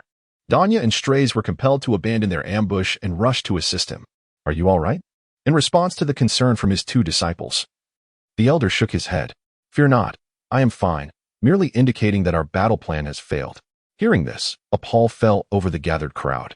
With Dio wielding the vaporization freeze technique, their situation was already dire. Now, with the emergence of his long-range attack, the Eye of Hollow Rupture, things had worsened. Before long, Dio's shattered eye restored itself, and he burst into laughter. Why. You Ripple Warriors are rather unimpressive. It seems I, Dio, am destined to be a king. Ha, truthfully, I need not lift a finger against you. Dio then ascended to the balcony of the castle, snapping his fingers. Soon, countless crimson eyes emerged from the darkness, surrounding the group. You Ripple Warriors are indeed formidable, but as mere humans, you possess limits. These undead are but the townsfolk. Can you possibly slay them all? Haha. Clearly, Dio had no intention of engaging them directly, instead opting to send forth waves of the undead to deplete their strength. Even if they could vanquish such numbers, their remaining ripple energy would be scant, making it all too easy for Dio to defeat them thereafter. At that moment, everyone present could only fight valiantly against the encroaching horde of undead. Even the initially defenseless Strays engaged the undead using his protective barrier. Meanwhile, Dio lounged in a chair, basking in the moonlight, as an undead servant poured him a glass of crimson wine, so vivid it resembled blood. Dio savored a sip, observing with keen interest the struggles of those besieged by his undead army. Watching the desperate struggles of his prey, Dio felt a surge of delight, the wine in his glass swaying in rhythm with his hand. Indeed, this sight of quarry ensnared in a trap is splendid. I hope you continue to struggle for a while longer. Haha. Meanwhile, the surrounded warriors wore grave expressions. Initially, they had fought with prowess. But as the numbers of the undead swelled, fatigue began to set in. Each warrior had lost count of how many undead they had defeated, yet the horde kept multiplying. This tactic of overwhelming numbers was insurmountable. Even if they could break through, they were still at a loss on how to defeat the formidable Dio, master of the vaporization freeze and the Eye of Hollow Rupture. Curse it, we shall not accept defeat. Indeed, facing their dire circumstances, the three Ripple Warriors unleashed a powerful surge of ripple energy, swiftly clearing countless undead in a concerted effort. Seeing his minions vanquished, Dio was not angered, but rather amused. He leaped down from the balcony, clapping his hands. Well done.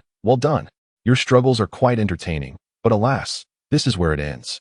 With a smug smile, Dio continued, I can offer you a chance. Submit to me, and I shall bestow upon you power akin to mine. What say you?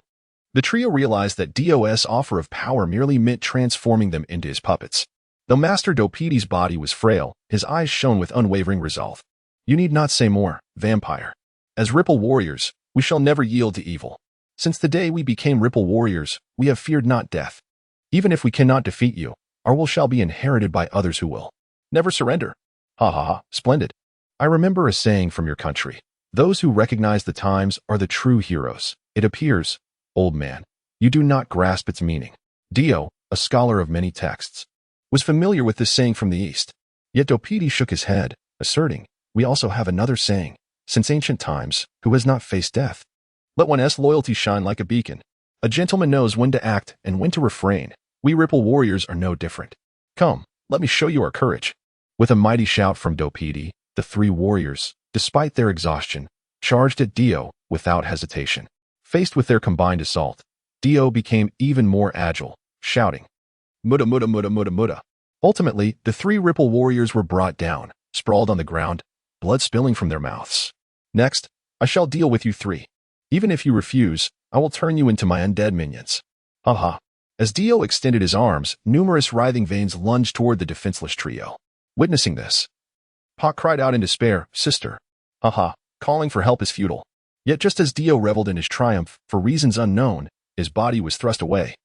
And Pac heard a familiar voice. "Fear not, we have arrived." Chapter 27. But I refuse. Dio, having been hurled to the ground, felt an excruciating pain in his chest. Upon inspection, he discovered that all of his ribs were shattered into fragments, and he could not suppress the torrent of blood that erupted from his mouth. It was then that he noticed a silver-haired girl standing before him, her back turned as she raised her fist. Could it be that this casual strike had inflicted such grievous injuries upon him? Impossible, just as despair was beginning to envelop him. Pac's expression transformed into one of surprise upon seeing Suyu appear. "Goddess, you have come." "Yes, I have. It seems I arrived just in time, much like last time." Meanwhile, Dio, being a vampire, possessed an extraordinary ability to heal. Struggling to rise while clutching his chest, he felt his shattered ribs mend themselves within mere breaths.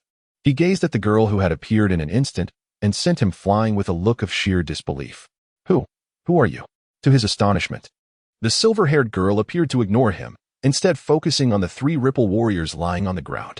"Oh dear, you are all severely frostbitten. It seems you failed to break Dio's vaporization technique. How unfortunate." With that, Suyu raised her hand, releasing a gentle radiance that enveloped the three warriors. Soon, their wounds were miraculously healed. They awoke, and upon seeing the silver-haired girl who had saved them, Danya and Strays exchanged astonished glances. Could it be that the little brat was indeed telling the truth? They had no time for further inquiries, as Dio had already lunged at the silver-haired girl from behind, prompting their urgent cries of warning. "Be careful. Why, too late." Dio's hands transformed into claws, aimed at tearing the girl apart. However, just as he believed his claws had penetrated her form, he realized they had merely grazed a fleeting afterimage. "What?" As he landed, he quickly scanned his surroundings, only to hear the girl's voice behind him. "Are you looking for me?" A cold sweat broke out on Dio's brow as he swiftly turned, assuming a combat stance. "Who are you?" "Well, at present, I am not quite human. I consider myself an apprentice deity." "A deity? What nonsense. There are no gods in this world." Dio, despite years of study, could not fathom the existence of such beings. Upon hearing his words, the silver-haired girl burst into a melodic laughter. "Ha, Dio, you are quite amusing. You have transformed into a vampire from myth, and yet do not believe in the existence of deities.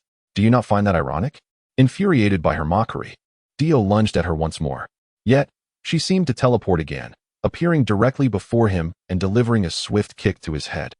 Dio's body flew like a soccer ball, crashing into the ground and creating a sizable crater. Dazed, he struggled to rise, his skull shattered from her kick, blood oozing grotesquely. How infuriating. Dio had never expected that mere punches and kicks could so severely wound him. If not for his unique vampire constitution, he would have perished long ago. "Goddess, please eliminate this monster. You must be able to defeat him with ease," Danya shouted anxiously. With one hand on her hip and the other resting thoughtfully on her chin, Suyu replied, "Indeed, vanquishing Dio would be as trivial as crushing an ant. But I refuse." "What?" The three Ripple warriors were taken aback. They had not expected the goddess to reject their plea outright. "I can assist you in defeating this vampire. But what if an even more formidable vampire emerges tomorrow? I cannot continuously aid you in your battles against vampires. Old man, as a Chinese, you should understand that teaching someone to fish is far more valuable than simply giving them a fish. As a deity, I will guide you along the right path. But the journey ahead must be undertaken by you yourselves." Overwhelmed by her words, Danya clasped his hands together and bowed deeply. "I am Ming Lang, but goddess, how shall we defeat this vampire?"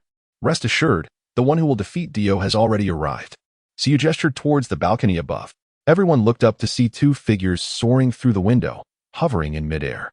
Some could hardly believe their eyes and rubbed them to confirm that these individuals were indeed floating without any support. "Mr. Jonathan, Uncle Zeppeli, you have come," Struwat exclaimed joyfully. Danya, filled with disbelief, stared at his apprentice. "Is that truly you, Zeppeli?"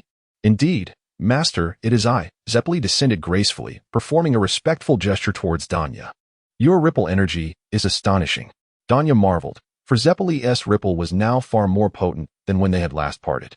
To put it metaphorically, Zeppeli's ripple had once been akin to a trickling brook, whereas now it surged like the mighty Yangtze or Yellow River, an utterly transformative difference. After years of training, Danya had never encountered a ripple warrior as powerful as Zeppeli, who now seemed to surpass even the strongest he had seen before. Beside him, the burly young man exuded an energy equal to Zeppeli's, causing Danya to question whether he was under some illusion. "This is all thanks to Miss Suyu, who has guided both Jojo and me onto a new path. We have only been on this path for a few days, but fear not, Master. After we deal with Dio, we will share with you the secrets of cultivating the energy." "A new path? And you are this powerful after just beginning?" The disparity was staggering. At that moment, Jonathan stepped forward, pointing at Dio with resolve. "Dio, this time I will utterly destroy you and avenge all those you have harmed." "Oh, vengeance. Jojo, do not forget that you and that old man over there lost to me not long ago. It has only been a few hours, and you dare speak of revenge? How laughable." If the silver-haired girl had claimed she would eliminate him, Dio might have felt a twinge of apprehension. But facing Jojo filled him with unwavering confidence. After all, he had always overshadowed Jojo, and even now, despite Jojo's transformation into a ripple warrior capable of countering vampires, Dio felt no fear. With his vaporization technique and spectral eye skills, he had little to dread. The three ripple warriors had nearly become his victims just moments ago. Die. Jojo, WYYYY. Chapter 28.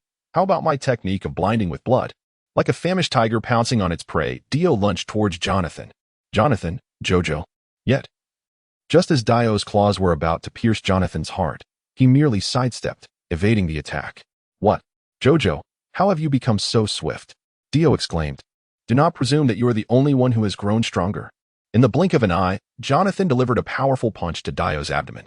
Reacting quickly, Dio employed his freezing vapor technique for defense, but to his astonishment, Jonathan's fist shattered the ice effortlessly, sending Dio hurtling backward like a cannonball. Dio crashed through the wall, landing on the grass outside, his body contorted and blood gushing from the impact. Infuriated at the sight of Jonathan standing before him, Dio seethed. "Even if you use the freezing vapor technique to halt the ripple's transmission, it cannot suppress my strength. This punch embodies the vengeance of all those you have slain." Indeed, the freezing vapor was formidable, but sheer power could shatter defenses. How infuriating. "Jojo, how could you possibly gain such strength in such a short time?" Dio gritted his teeth as he rose, his twisted form mending rapidly. Before Jonathan could respond, the floating CU interjected, because Jojo seeks power not for himself, but to protect others. This selfless pursuit births an infinite strength. In contrast, Dio, your forsaking of humanity in the quest for power is solely for selfish desires, rendering your strength limited. You are but a mere jester now. Enraged by Suyu's words, Dio's features contorted in fury.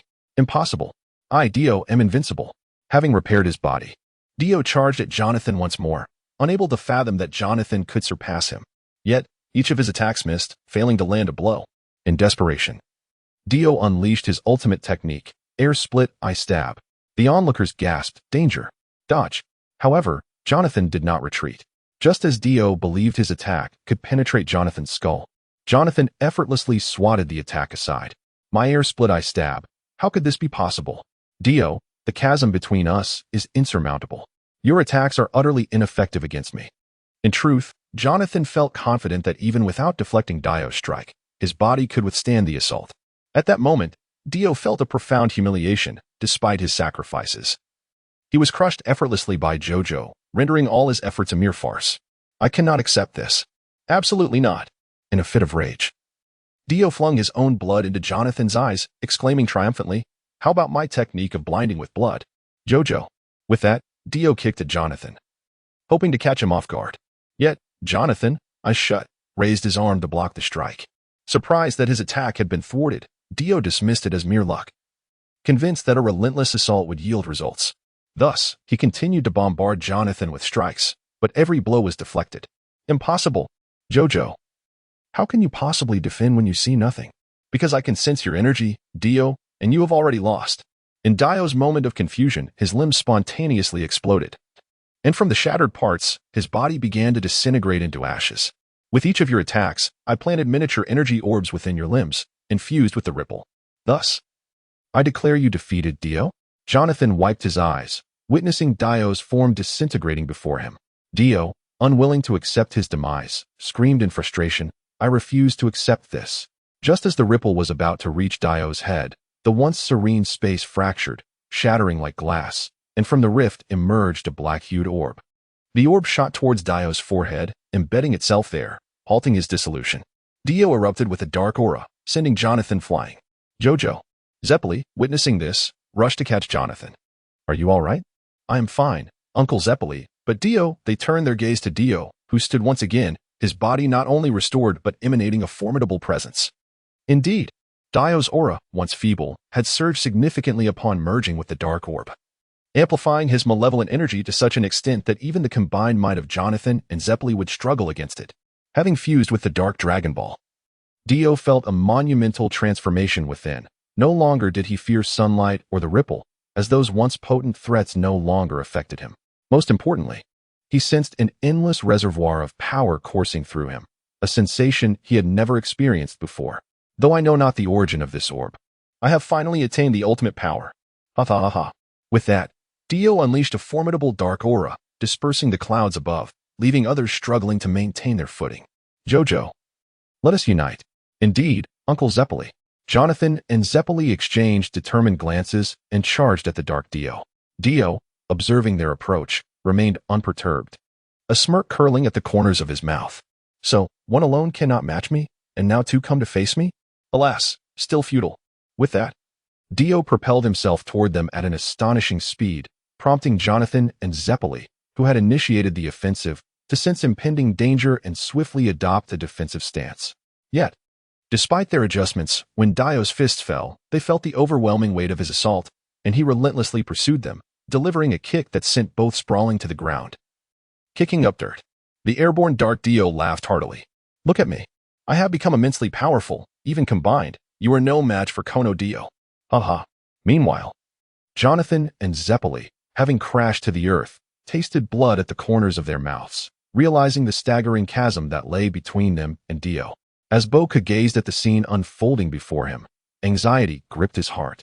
He turned to Suyu, imploringly beseeching, Fairy sister, please take action and eliminate Dio. Brother Jonathan and Uncle Zeppeli cannot hold out for much longer. I beg of you. However, Suyu merely shook her head as she regarded the ominous figure of Dio hovering in the air. I have stated before that I shall not directly intervene to aid you in vanquishing Dio. Your adversary must be defeated by your own hands. Besides, he is simply too weak to ignite my fighting spirit. What? Boku was taken aback by Suyu's refusal, and the spirits of those present plummeted, casting a pall of despair over their hearts. But Fairy sister, can Brother Jonathan and Uncle Zeppeli truly triumph against such a formidable Dio? Suyu smiled and replied, They can indeed prevail. When I arrived, I bestowed upon them a talisman of assured victory. Did you not notice what your sister is missing? What is your sister lacking? Boku inquired, examining Suyu closely. As he recalled her previous appearance, he swiftly discerned her missing adornment. Sister, your earrings are gone. Chapter 29, The Ultimate Fusion. Jonathan Zibelin. At this moment, the sky reverberated with the sounds of three figures clashing, their movements leaving behind fleeting afterimages in the air. The astonishing velocity displayed was such that, apart from Suyu, the onlookers found it nearly impossible to follow with the naked eye. Could this really be the pinnacle of human speed? How astonishing. We can only glimpse their shadows. The revolutionary combat system relentlessly challenged the worldviews of the three Ripple Warriors, making them acutely aware of their own insignificance. As Jonathan and Zibelin engaged in an increasingly alarming battle with Dio, it became evident that they were merely serving as sharpening stones for him to acclimate to the power of his new form. In a sudden turn, Dio unleashed a devastating blow, striking both Jonathan and Zibelin in the abdomen, causing them to expel the contents of their stomachs. Dio then seized their heads, forcefully colliding them together before casting them aside like discarded rags. Observing the disheveled states of Jonathan and Zibelin, The dark Dio felt a wave of exhilaration wash over him. Ha ha ha, Jojo, do you understand? I am on a euphoric high. Immortal and ageless, unafraid of sunlight or ripple, possessing absolute power. I have become the strongest and most perfect being on this planet. As Dio's voice echoed, the sun began to rise. In the past, Dio would have fled from its light, but now, empowered by the dark Dragon Balls, he retained the advantages of a vampire while overcoming its limitations, gaining extraordinary strength in the process. The gathered crowd gasped in horror. Dio? He is bathing in sunlight. This sight plunged everyone into despair. With his arms outstretched, basking in the sun, Dio turned his gaze toward Jonathan. Jojo, our enmity is now settled. It is time for you to perish. Jojo. Why. This time, Dio was determined to eliminate Jonathan once and for all. As Dio lunged toward him, Jonathan gritted his teeth, shielding his face with his hands, and shouted, Solar Fist. A blinding radiance erupted, momentarily blinding Dio and forcing him to halt his assault, covering his eyes and exclaiming, My eyes. My eyes. Seizing the opportunity, Jonathan called out to Zibalin, Zibalin-san, we must use the props that Miss Suyu provided us. Indeed, Jojo, let us proceed. They retrieved the patera earrings gifted by Suyu, adorning their left and right ears respectively. To their astonishment, their bodies collided uncontrollably, and in that instant of impact, a brilliant white light enveloped them. As the light faded, the crowd and Dio regained their vision, only to find that Jonathan and Zibalin had vanished. In their place stood a robust, bearded middle-aged man, bearing features reminiscent of both Jonathan and Zibalin. Have Jonathan and Zibalin fused? It is utterly incredible. Stibitwagon rubbed his eyes, doubting his own senses. Meanwhile, the dark Dio's expression darkened ominously. Humph, so you have merged into one. But previously, your combined strength did not surpass mine. What difference does it make? Dio charged toward the newly formed foe, only to be met with astonishment as the figure vanished before his eyes. Pain suddenly coursed through his cheek as he was sent flying. Clutching his face in agony, Dio exclaimed, Who are you? How can you be so powerful? I am. The middle-aged man spoke, his voice resonating with the essence of both Jonathan and Zibalin. Since I embody the fusion of Jonathan Joestar and Will Antonio Zibalin, I shall be known as Jonathan Zibalin. It is impossible. How can your strength be so formidable if you are merely a fusion? Dio incredulously protested. At that moment, Suyu interjected, the fusion using my patera earrings is never a simple matter of addition, combined with the bond of mentorship and friendship between Jojo and Zibalin. Their similar natures and the enhancement of the golden spirit allow their combined power to be described as multiplicative. Dio's face contorted in disbelief. He had expected an additive increase. But instead, it was multiplicative, a nonsensical amplification of combat prowess. What nonsense? I, Dio, am the strongest in this world. Undeterred, Dio lunged once more at Jonathan Zibalin. But upon feeling the immense power within, Jonathan Zibalin merely unleashed a burst of energy, sending Dio hurtling away. Before Dio could regain his balance, Jonathan Zibalin swiftly appeared behind him, delivering a devastating kick that cleaved Dio's body in two. Then, Jonathan Zibalin shouted, Extreme Ripple Dash. A powerful punch struck Dio's lower half, instantly obliterating it. Though the ripple no longer possessed a specific advantage against Dio, its might was still capable of annihilating his form. Dio, witnessing the destruction of his lower half, hastily regenerated it. Thanks to the Dark Dragon Balls, Dio's regeneration abilities had been greatly enhanced, even as a mere head. He could restore his entire body. Yet, despite such formidable regenerative powers, Dio felt no sense of security. Jonathan Zibalin pointed at Dio, declaring, Dio, you are now utterly cornered. This time, I will eradicate you completely, ensuring you will never have the chance to commit evil again. With that, Jonathan Zibalin formed his hands into a flower bud shape, placing them at his waist, gathering a luminous sphere of energy as he intoned, Haim, ha, how dare you? I, Dio, am destined to become the king of this planet. I cannot fall here. I too shall unleash an energy wave. Although Dio had previously been ignorant of energy manipulation, the Dark Dragon Balls had imbued him with understanding, allowing him to project his energy outward. Dio channeled all his energy into his hands, directing it toward Jonathan Zibalin. Observing the energy wave unleashed by Dark Dio, Suyu shook her head in disapproval. Such reckless energy release. This is a hopeless situation. In essence, this method of releasing energy waves could only match the power of the user, while the Kamehameha wave could be unleashed at a multiplier. Attack. Wave. The blue energy wave burst forth from Jonathan Zibelin's hands. The two waves collided mid-flight, yet the black energy wave faltered momentarily before being consumed by the blue Kamehameha. The Kamehameha surged toward Dark Dio, who had no time to evade, and was engulfed in its energy, rapidly disintegrating. How can this be? Dio. And thus, Dio, in his unwillingness to accept defeat, was reduced to ashes, fading into the energy wave. On December 4, 1888, Dio Brando was utterly vanquished. Chapter 30. The Return of Majin Buu. As the remnants of Dio lay vanquished, the crowd erupted in jubilant celebration following a brief moment of silence. After a tumultuous struggle, the malevolent Dio had finally been defeated. How could they not rejoice? Yet, despite Dio's demise, the ominous black orb remained, just as Jonathan Joestar approached to inspect it. The orb exuded a dark aura, coalescing into the silhouette of a black dragon, which promptly launched an assault on Jonathan. Instinctively, Jonathan attempted to defend himself. But the dark dragon's tail struck him, sending him flying. The shadowy dragon then ascended into the sky, evidently seeking escape. However, Suyu, who had been observing from the sidelines, intervened. With a condescending smile, he positioned himself before the dark dragon and declared, "Oh, you wish to flee?"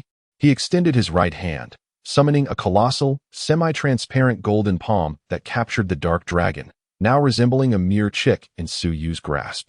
With a slight exertion, Suyu crushed the black dragon, causing the dark dragon orb to fall into his hand.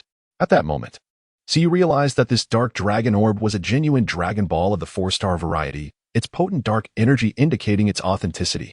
Jonathan, rising to his feet, gazed at Suyu, who had effortlessly dispatched the shadowy dragon, and could not help but marvel at the depths of his strength.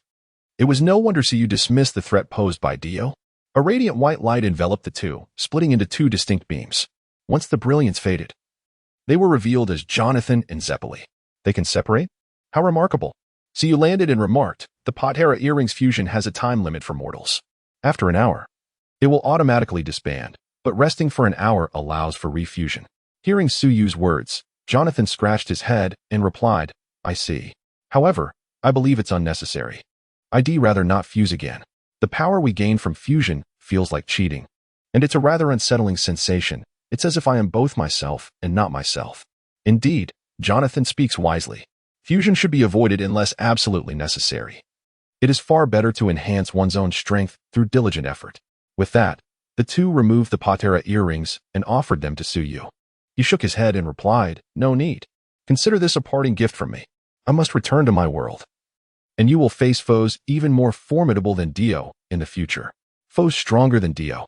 The crowd gasped in astonishment. Do you believe that the stone mask is a natural phenomenon or a man-made creation? The entity behind its creation merely uses these ordinary masks to cultivate sustenance. While Dio claims that humanity is his bread, he is, in truth, merely a pawn in a larger game. The gravity of Suyu's words weighed heavily on everyone.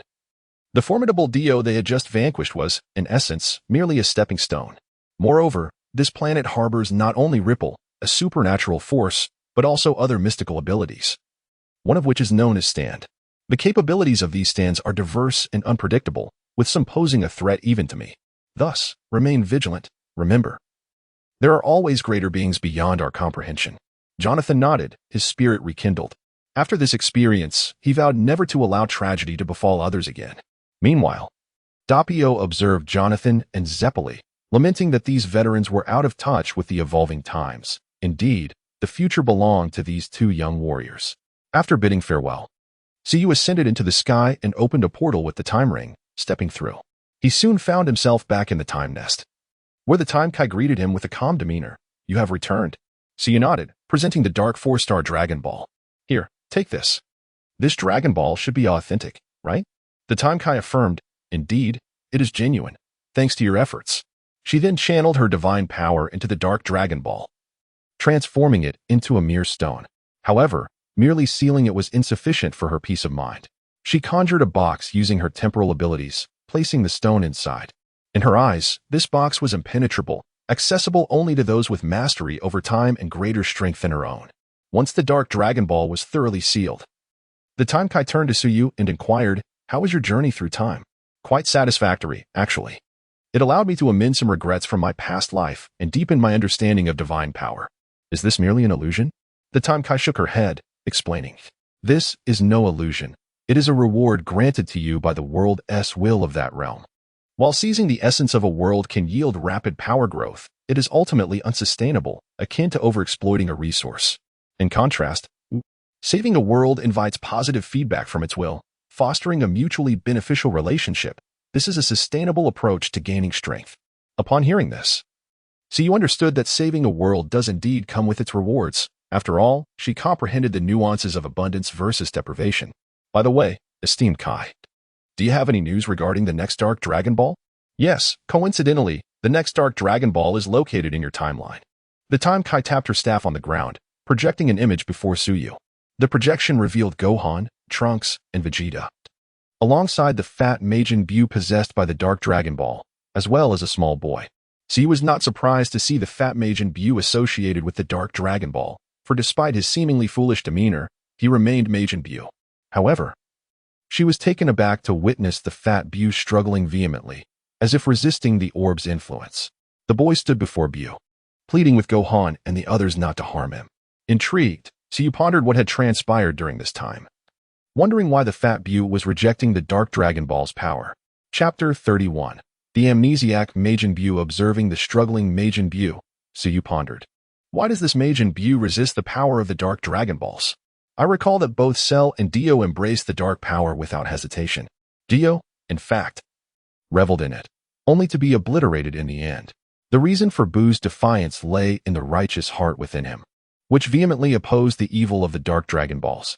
Upon hearing this, Suyu was taken aback. In the original narrative, it was the influence of Mr. Satan that transformed the once malevolent Buu into a benevolent being that refrained from wreaking havoc on Earth. Clearly, a great deal had transpired during his absence from the planet. The Supreme Kai of Time, noticing Suyu's confusion, decided to replay the events of the intervening period for him. It turned out that while Suyu was journeying to another realm, a month had elapsed in this world.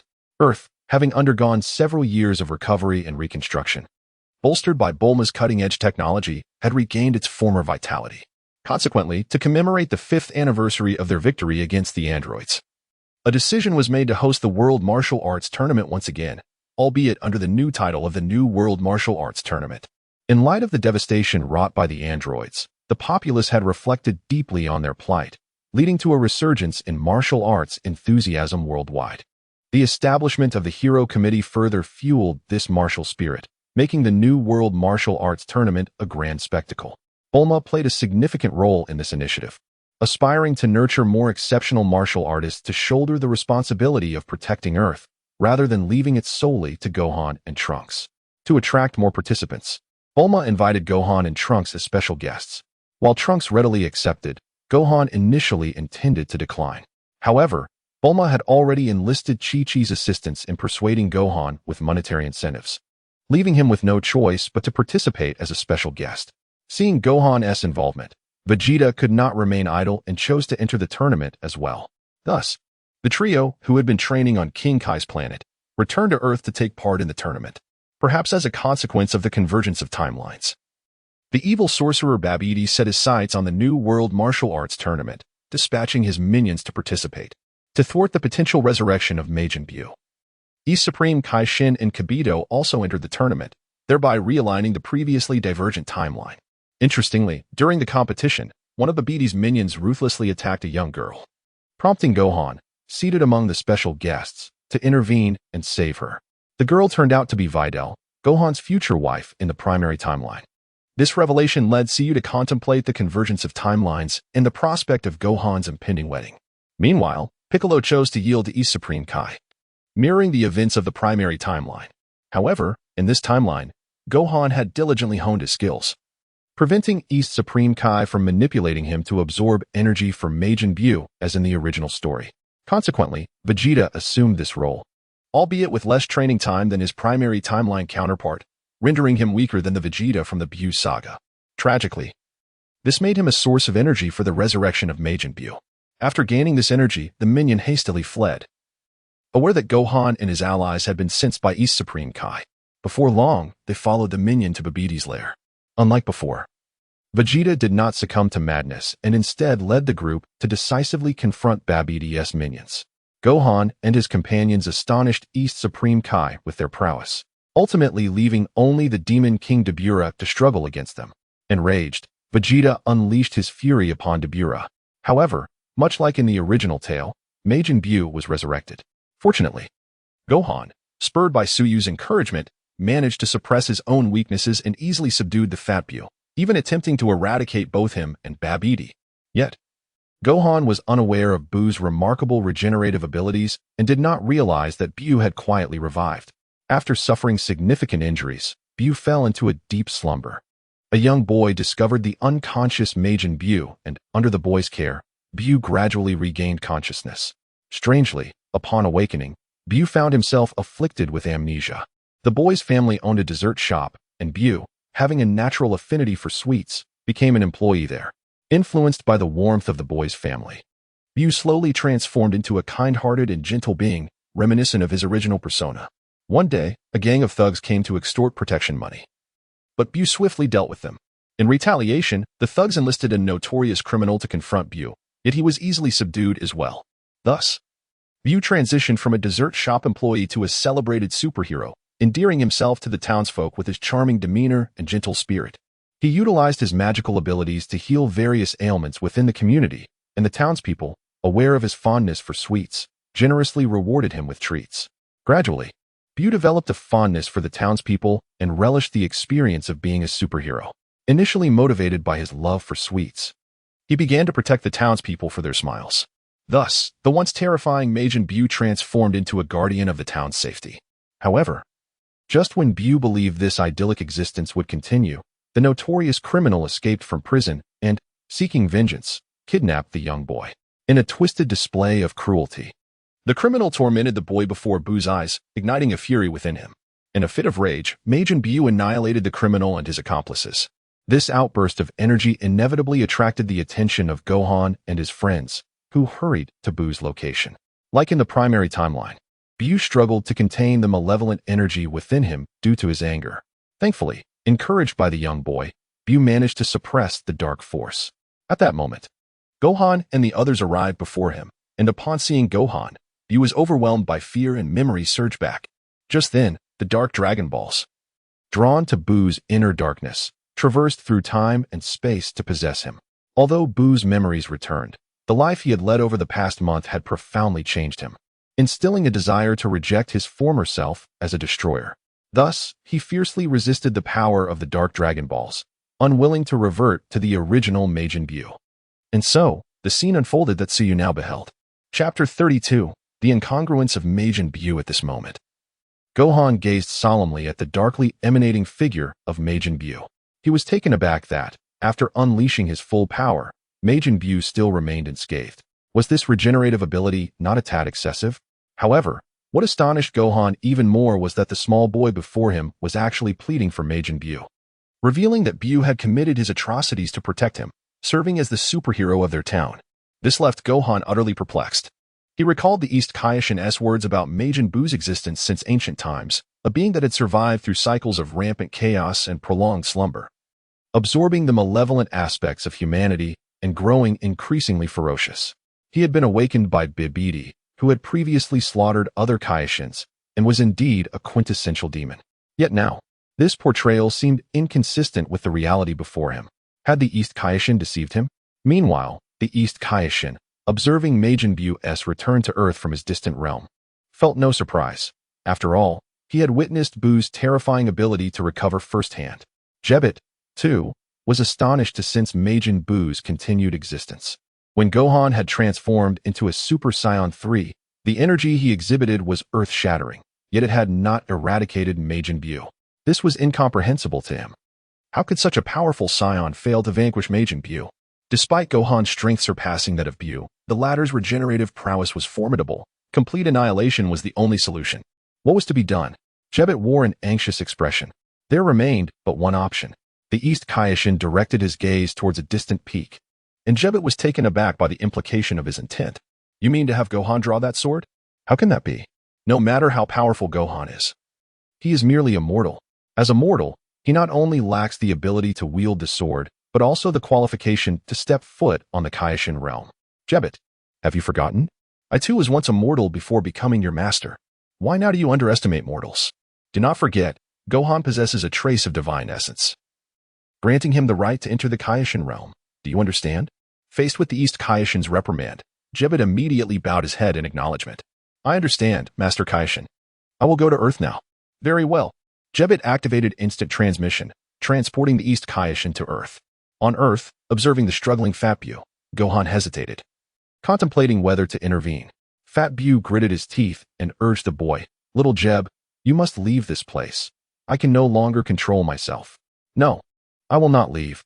Mr. Buu, you have become this way for my sake. I cannot bear to see you in such pain. I believe you can overcome this dark orb. The boy, named Little Jeb, although tearful, refused to abandon Majin Buu, even in the face of the ominous energy radiating from him. Vegeta, unable to contain his impatience, stepped forward and shouted, If you cannot finish him, then I shall eliminate this creature. Father, hold on. Gohan must have his reasons for hesitating. Besides, you are not a match for Majin Buu either. The now-grown Trunks interjected, trying to counsel his impulsive father. Trunks could sense that Majin Buu's power was escalating, influenced by the Black Dragon Ball, though Buu was struggling against its power, causing his energy to fluctuate.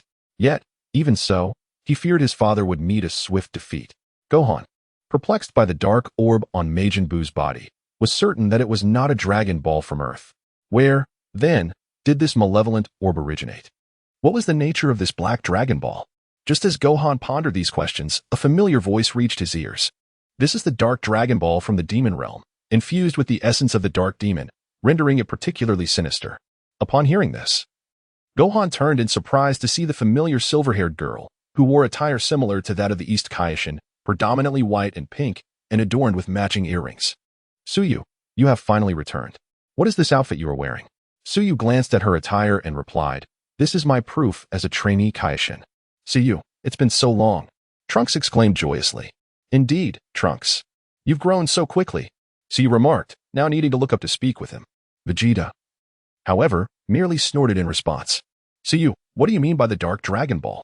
That is a long story, but let us first resolve the immediate issue. Agreed. Gohan sighed in relief at Suyu's arrival, reassured that she would find a solution to their predicament, regardless of her strength. Suyu approached the struggling Majin Buu, with Little Jeb standing protectively in front of him. Please, do not harm Mr. Buu. He is truly kind and gentle, not a villain. Suyu gently patted the boy's head and smiled. Do not worry. I am here to help Mr. Buu. I will not harm him. Upon hearing her words, Little Jeb's fear transformed into joy. Is that true, big sister? Please help Mr. Buu. Trusting Suyu's kindness, Little Jeb led her to Majin Buu. Mr. Buu, this is wonderful. This big sister has come to help you. Little Jeb. Aya. At that moment, the dark energy enveloping Buu intensified, and he struggled to maintain control. Quick, leave. I cannot hold on. As he spoke, Fat Buu lost his reason and lunged at Suyu. Without hesitation, she stepped forward, shielding Little Jeb, and seized Buu's arm. Instantly, her silver hair transformed into a gradient of pink, ending in red. Seeing this, Gohan rushed to assist, but Suyu admonished him, Stop. You must protect that child first. But there are no buts. Now go. Reluctantly, Gohan clenched his teeth and carried the boy away. Little Jeb, heartbroken at seeing Majin Buu lose control, cried out, Mr. Buu, please wake up. This is not who you are. Wah. Suyu turned to the boy and reassured him, Do not fret, child. Your Mr. Buu will return. I promise you. Really? Indeed. After all, this is our pact. Saying this, Suyu kicked Majin Buu into the air. The battle between the rampaging Dark Fat Buu and the simulated god Suyu officially commenced. Chapter 33, Separation, Dark Kid Buu. A fierce battle erupted in the skies between the rampaging Fat Buu and Suyu, causing cold sweat to beat on the foreheads of the spectators below. Gohan, wearing an expression of grave concern, recognized that the Dark Dragon Ball had possessed him, and now the rampaging Majin Buu surpassed even his Super Saiyan 3 form in power. Coupled with Majin Buu's extraordinary regeneration abilities, he feared that confronting him would lead to dire consequences. Mr. Buu. Gohan comforted the anxious little boy beside him. Do not worry. Suyu always keeps her promises. She will surely restore your Mr. Buu. Thank you, big brother, the boy replied gratefully. Vegeta, watching Suyu engage with the rampaging Majin Buu, gritted his teeth in frustration. Though Suyu's energy has diminished, her strength has evidently increased. Is this the power of the gods? he scoffed. At that moment, East Kaishin Shin and Jebit arrived on the scene. The two were taken aback upon witnessing Suyu's battle against Dark Majin Buu. While ordinary beings could not perceive her divine energy as Kaishins, they were acutely aware of its presence. What formidable divine energy! That tail, could this girl also be a scion? Jebit thought, no longer underestimating scions. For the divine power emanating from Suyu surpassed his own. Indeed, East Kaishin nodded. Given her attire, she must be the scion girl Gohan and his friends spoke of, who has been training under the supreme Kai of time. Scions are truly remarkable. Having absorbed divine energy, they have become this powerful. With time, she may even contend with Lord Beerus. Compete with Lord Beerus? What nonsense! How could scions possibly reach such heights? Jebit exclaimed, incredulity etched across his face. Isn't your assessment of them too generous? However, East Kaishin shook his head. Do not forget, Lord Beerus was not always this formidable. At one time, when Majin Buu slaughtered many of us Kaishins, Lord Beerus was not his match. It was only through extensive training that he achieved his current prowess. That is true, Jebit conceded, observing Suyu skillfully handling Dark Buu. He realized that the Majin Buu, once deemed unbeatable by Lord Beerus, was now being subdued by a scion who had trained for merely a few decades, indicating the scion's innate talent far surpassed that of Lord Beerus 5 million years ago. Given sufficient time, it was certainly plausible for them to reach or even surpass Lord Beerus. Regrettably, the girl had already become the disciple and successor of Kaishin Kane. Thus, East Kaishin's gaze shifted to Gohan, for he believed Gohan's potential was no less than that of the scion girl. Unbeknownst to Gohan, East Kaishin had set his sights on him. He was engrossed in the battle between Suyu and Dark Buu. In truth, their confrontation did not last long. Although Buu was empowered by the Dark Dragon Ball, his inherent goodness resisted its influence, making the enhancement incomplete. Eventually, Suyu seized an opening and delivered a powerful kick that sent the rampaging Majin Buu crashing to the ground. Despite Buu's remarkable regenerative capabilities, recovery required time and energy. Excellent. Since his energy has diminished, I can use this technique, energy force separation, Suyu declared. This technique, learned on planet Yardrat, was effective only after causing the opponent a certain degree of damage. As she channeled her power, Majin Buu's form began to split, ultimately resulting in a pink mass enveloped around the Dark Dragon Ball detaching from Fat Buu's body. With the Dark Dragon Ball's departure, Fat Buu returned to his normal state. Child, your Mr. Buu has returned to normal, Suyu called out to the little boy. Ecstatic, the boy rushed to the unconscious Fat Buu, calling out, Mr. Buu. Fat Buu slowly opened his eyes, smiling as he recognized the boy's name. Little Jeddah, I'm back. Fat Buu's gentle voice prompted the boy to leap into his embrace. Weeping joyfully, I'm so glad, Mr. Buu, you're back. Boo-hoo. Witnessing the tender reunion, Jebit rubbed his eyes in disbelief, as if his worldview had been shattered. Is that really Majin Buu? Meanwhile, East Kaishin reflected on a similar moment from his past, when he had been comforted by the Grand Kaishin after an injury. He felt an echo of that gentleness emanating from Fat Buu. Perhaps the kind-hearted Grand Kaishin had not truly vanished. Suyu, unable to contain a cough, interrupted, ahem. Though it may be impolite to disrupt this heartwarming reunion, the real trouble is only just beginning. She pointed to the sky, where the pink mass, now fused with the Dark Dragon Ball, was rapidly taking shape. As it formed, its power surged, and without Fat Buu's virtuous heart to resist, the Dark Dragon Ball could merge perfectly with it. As the form of Majin Buu solidified, the deep-seated fear within East Kaishin began to resurface. This cannot be. No, it is impossible. Lord Kaishin, what troubles you? Gohan inquired, noting the Kaishin's unusual fear. At that moment, the mass fully formed into a small Majin Buu, a dark star embedded in its chest. It is he who slaughtered all the Kaishins on Kaishin's planet. Except for me, the original, most malevolent Majin Buu, devoid of reason, knowing only destruction and slaughter. I will never forget this visage, ever. East Kaishin Shin could never forget the face of this Majin Buu. Though small in stature, it represented the purest form of evil and, combined with the Dark Dragon Ball, was now more powerful than ever. Upon hearing East Kaishin's assessment, all present wore expressions of grave concern. The embodiment of pure evil. Majin Buu, was this what the Kaishin had always feared? Fat Buu instinctively shielded the boy behind him. He understood this dark aspect of himself better than anyone. As Dark Kid Buu landed softly on the ground, he remained silent for a moment before unleashing a primal roar, akin to that of an ape. He then turned his gaze towards Suyu, a wicked smile curling at the corners of his mouth as he unexpectedly slammed a blast into the ground beneath them. If the earth were struck, it would instantly disintegrate into cosmic dust. Chapter 34 Farewell, My Guardians. The sudden strike from Dark Buu caught everyone off guard. Typically, in battle, all fighters consciously or unconsciously restrain their energy to avoid obliterating the earth beneath them. Yet, Dark Buu's assault was entirely unexpected. Naturally, Suyu, having witnessed the original story, was aware of Dark Buu's tendencies.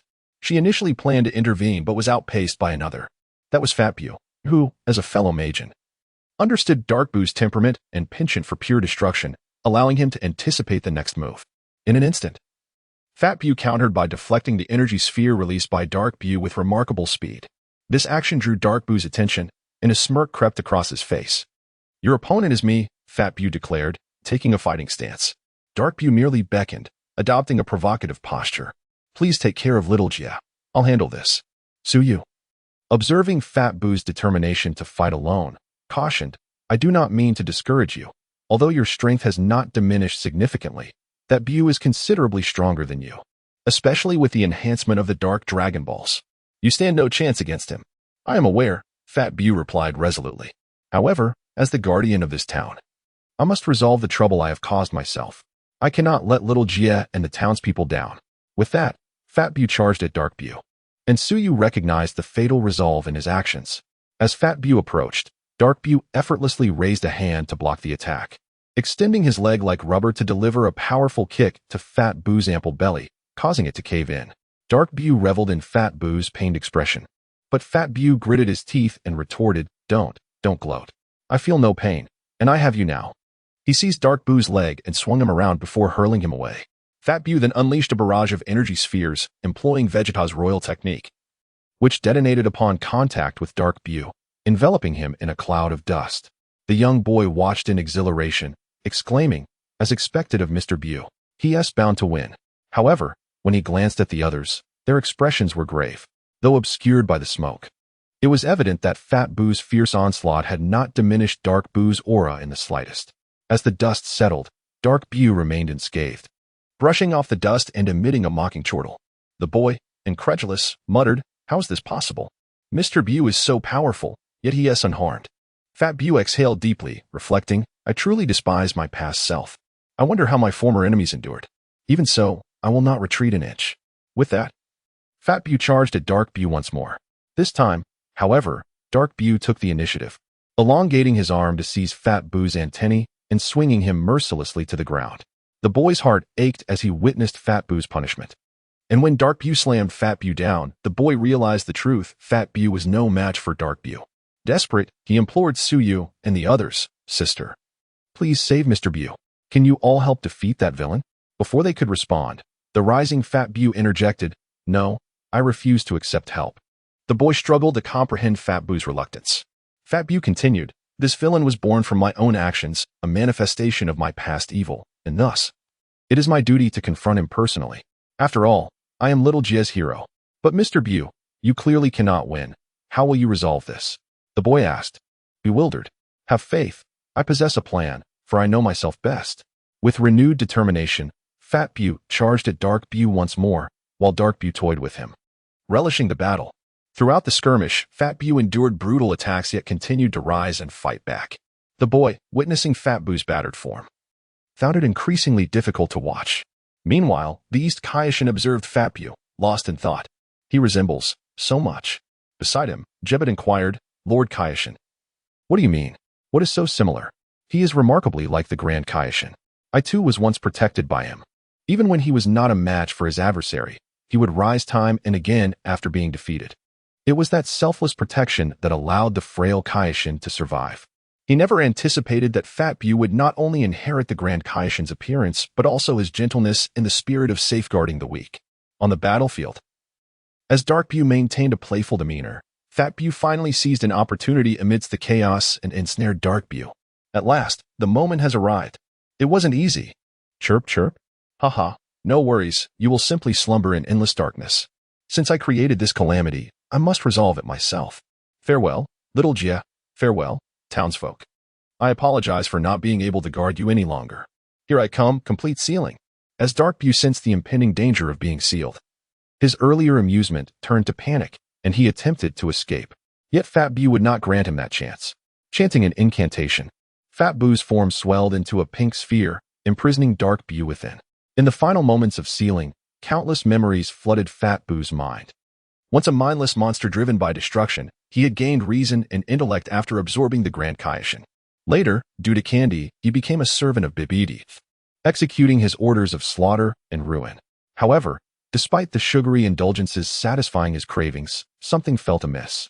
Gradually, he grew weary of Bibidi's commands and learned the magic to transform other objects into candy, leading him to defy Bibidi. This defiance culminated in a failed attempt on Bibidi's life, resulting in his own sealing. Upon finally escaping, he encountered Bibidi's son, Babidi, an even more loathsome figure. Had Babidi not threatened to reseal him, he would never have obeyed. Then came the most harrowing moment of his existence. Since his primordial birth, he had never faced such terrifying humans. Transformed into a long-haired form, he found himself utterly powerless against them, enduring excruciating pain. Ultimately, that individual annihilated both himself and Babidi. Fortunately, even when his cells were incinerated, he possessed the ability to regenerate. However, he had endured such brutal suffering that upon rebirth, he not only fell into a deep coma, but also lost his memories. In the midst of torrential rain, it was Little Jet who discovered him, summoning his family to bring him back home. Upon awakening, he found himself in an unfamiliar world. Gradually, under the care of Little Jet and his family, he began to recover. Throughout this process, he felt an immense sense of security and a newfound sense of being respected. Indeed, he had never truly felt respect from others before. His relationship with Babidi had been one of exploitation and suspicion. Later, due to an unforeseen incident in which he incapacitated a formidable criminal, the townsfolk began to regard him as a superhero. Despite his attempts to clarify that he was not, he ultimately embraced the role, buoyed by the smiles of Little Jet and his family, becoming the town's beloved superhero. After assuming this new identity, he assisted the townspeople in confronting various criminals and challenges, earning their affection and respect, particularly from the children, especially after his healing abilities were revealed. Gradually, he grew fond of this feeling. Although he savored many exquisite desserts far surpassing mere cookies and candies, he came to realize that the smiles of the townspeople, especially those of the children, were sweeter than any confection. Thus, he resolved to devote himself entirely to vanquishing his former malevolent self, vowing to protect the smiles of the townspeople, particularly the children. A heartfelt farewell to Little Jet, a poignant farewell to the people of the town. For it was you who allowed him to experience joy sweeter than any dessert. Having uttered these words, Fat Buu sacrificed himself to seal away Dark Buu. Overcome with emotion upon hearing Fat Buu's final words, the young boy knelt, tears streaming down his face, crying out to the heavens, "Mr. Buu." Wah! Chapter 35. The Failed Seal. Once, the demon Majin Buu, fearing a second sealing, had no choice but to submit to Babidi. Yet now, he willingly sacrificed himself to complete the sealing. This scene profoundly shocked the East Kaishin and Jebit. Having observed humanity for countless years, the East Kaishin had witnessed numerous instances of self-sacrifice, but none resonated as powerfully as Majin Buu's act of selflessness. In just a month's time, the people of Earth had transformed a demon into a hero. It was utterly astonishing. Among the onlookers, only a young boy wept sorrowfully, while others bore solemn expressions. Vegeta alone displayed a look of discontent. Once again, he felt sidelined. There was little he could do, for his power paled in comparison to Gohan and Trunks, especially since he could not train his body in hell. Damn it, I shall train, and next time, I will be the one to defeat the enemy. With that, Vegeta turned and flew away. The East Kaishin gazed at Majin Buu's egg and said, "Jebit, take this egg away and seal it deep within the Kaishin realm to prevent anyone from resurrecting Majin Buu." As the boy saw someone attempting to take Buu's egg, he stepped forward to protest, "Please don't take it. This is the only relic left by Mr. Buu." Jebit initially intended to scold the boy, but the East Kaishin intervened. He approached the boy and gently patted his head, saying, "Child, I understand your affection for Mr. Buu. If it were possible, I too would wish to leave this egg with you.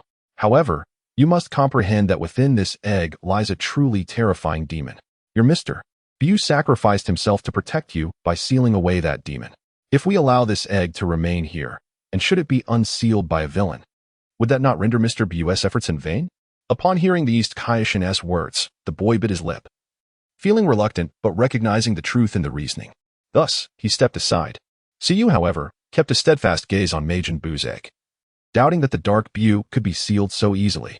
Seeing Suyu's serious demeanor, Gohan inquired, Suyu, what troubles you? Majin Buu has already been sealed. Is it truly that simple to seal him? Suyu interjected, and Trunks, astonished, asked, do you think he has been sealed, Sister Suyu?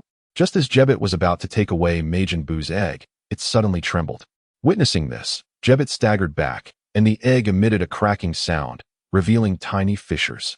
The East Kaishin's expression turned grave as he realized that the seal had indeed failed.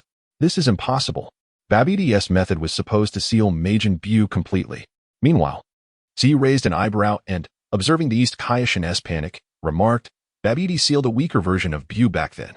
Now, the Dark Buu is inherently stronger. And with the enhancement of the Dark Dragon Balls, his power has significantly increased. Thus, what was once an effective seal may not hold true today. The East Kaishin gulped, recognizing the validity of her analysis. Indeed, the Dark Buu was far more formidable now than he was in the past, making the original seal ineffective. Suyu approached and enveloped Majin Buu's egg in divine energy, probing it with her consciousness before addressing the group. I have both good news and bad news. Which would you like to hear first? Everyone exchanged glances, uncertain of who should speak first, until Trunks volunteered. Let us hear the good news first, Sister Suyu.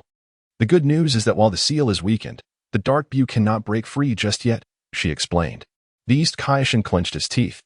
And what is the bad news? The bad news is that this seal will only last about a week. After that, the Dark Buu will be able to escape. Upon hearing this, a heavy silence fell over the group, with Gohan finally voicing, Suyu, do you have confidence in defeating the Dark Buu? All eyes turned to Suyu as she calmly replied, well, I cannot be certain. I should be able to, but do you intend to rely solely on me? A mere woman? Hearing her self-deprecation, the group felt a twinge of embarrassment. If she considered herself a mere woman, what did that make them? Surely, Sister Suyu. You must have a plan. Trunks pressed, aware of her knack for devising solutions in crises. There is a solution. East Kaishin. Could you transfer this egg to the Kaishin planet? I've heard it is quite sturdy and unlike Earth, where it could easily be destroyed. However, Jebet became agitated at this suggestion. What nonsense! You can't bring such a dangerous object to the Kaishin planet. Yet the East Kaishin interjected, Miss Suyu is correct. This dangerous entity must be taken to the Kaishin planet. Ah, but East Kaishin, that is far too perilous. Jebet protested. Have you forgotten? It is the duty of a Kaishin to safeguard the universe. Besides, even if the Kaishin planet were to be destroyed, we could restore it. Reluctantly, Jebet conceded. Although his role was to protect the Kaishin, he could not oppose the decision of his superior. And what comes next, Miss Suyu? In response to the East Kaishin's inquiry, Suyu smiled slightly. Is it necessary to ask? Did you not already take Gohan to the Kaishin planet to retrieve the legendary Holy Sword? Holy Sword? What Holy Sword? Gohan questioned. It is an unknown holy sword that has been passed down on our Kaishin planet for ages. It is said that once unearthed, it grants immense power. It seems Kane has shared this legend with you as well. The East Kaishin appeared to have misunderstood something, but Suyu did not bother to clarify. However, I do have one request. Please bring Trunks along as well. While he may not be as powerful as Gohan, he is not significantly weaker and certainly deserves the chance to wield the sword. Jebet was again displeased. It was already against regulations to take Gohan to the Kaishin planet. Now to include another mortal seemed excessive. Was the Kaishin planet a public restroom that anyone could come and go as they pleased? Unfortunately, before he could voice his objections, the East Kaishin stated, of course. Jebet sighed, choosing to remain silent. Trunks was equally surprised that he would be going to the Kaishin realm. However, Suyu's intention was not merely for Trunks to wield the sword. She believed that with Trunks having grown to a semblance of Gohan's stature, this might be the key to defeating the Dark Buu. Chapter 36. The proper use of the Kaishin sword under the guidance of Jebet's instantaneous movement. Everyone, along with the sealed egg of the Demon Buu, was transported to the Kaishin planet. Having heard Jebet repeatedly emphasize that mortals cannot casually enter the Kaishin planet, Gohan surveyed the surroundings. Is this really the Kaishin planet? It doesn't seem particularly special. Humph. How could a mere mortal like you comprehend the magnificence of the Kaishin realm? Upon hearing Gohan's rather mundane assessment of the Kaishin planet, Jebet couldn't help but snort in disdain. Well, Gohan, you are unaware that this Kaishin planet, endowed with divine power, is extraordinarily sturdy. Even if one were to unleash their full strength in battle here, it would not be easily destroyed. Oh, I believe I just heard Suyu mention that we could fight with all our might here. That is truly splendid. Clearly, the Gohan before them was a stark contrast to the bookish Gohan from the main timeline who shunned combat. The prospect of unrestricted battle ignited the Saiyan blood within him. Meanwhile, Trunks inquired, glancing at the cracked egg of the Demon Buu, Lord Kaioshin, is it all right to leave the egg here? The East Kaioshin nodded and replied, yes. Just leave it here. As long as it is on the Kaioshin planet, I can sense it. This place is not one that just anyone can tread upon. It is relatively safe. Now, let us proceed to retrieve the sword. With the East Kaioshin's words, the group followed him to a mountain peak, where they landed to find a sword embedded in the rock. This sword is known as the Kaioshin sword, to my knowledge. No one has ever pulled it from its resting place since its inception. Not even several generations of Kaioshins, including myself, have succeeded. Legend has it that whoever draws the sword will gain immense power. Upon hearing this, Gohan and Trunks sensed the sword's significance. However, Gohan couldn't help but jest. Pulling a sword from a stone? This plot seems oddly familiar. Listening to you, Gohan, it reminds me of the legend of King Arthur, right? In that tale, Arthur, disguised as a man, pulled the sword from the stone to become the king of Britain. Trunks, you must be mistaken. How could King Arthur possibly be a girl? No. Gohan, I'm certain. It's from a game I played at that moment, so you interjected, clearing her throat. Let us not argue about Arthur's gender. You should focus on drawing the sword first. Understood. Gohan approached the Kaioshin's sword, crouched down, and gripped the hilt with all his might, attempting to pull it free.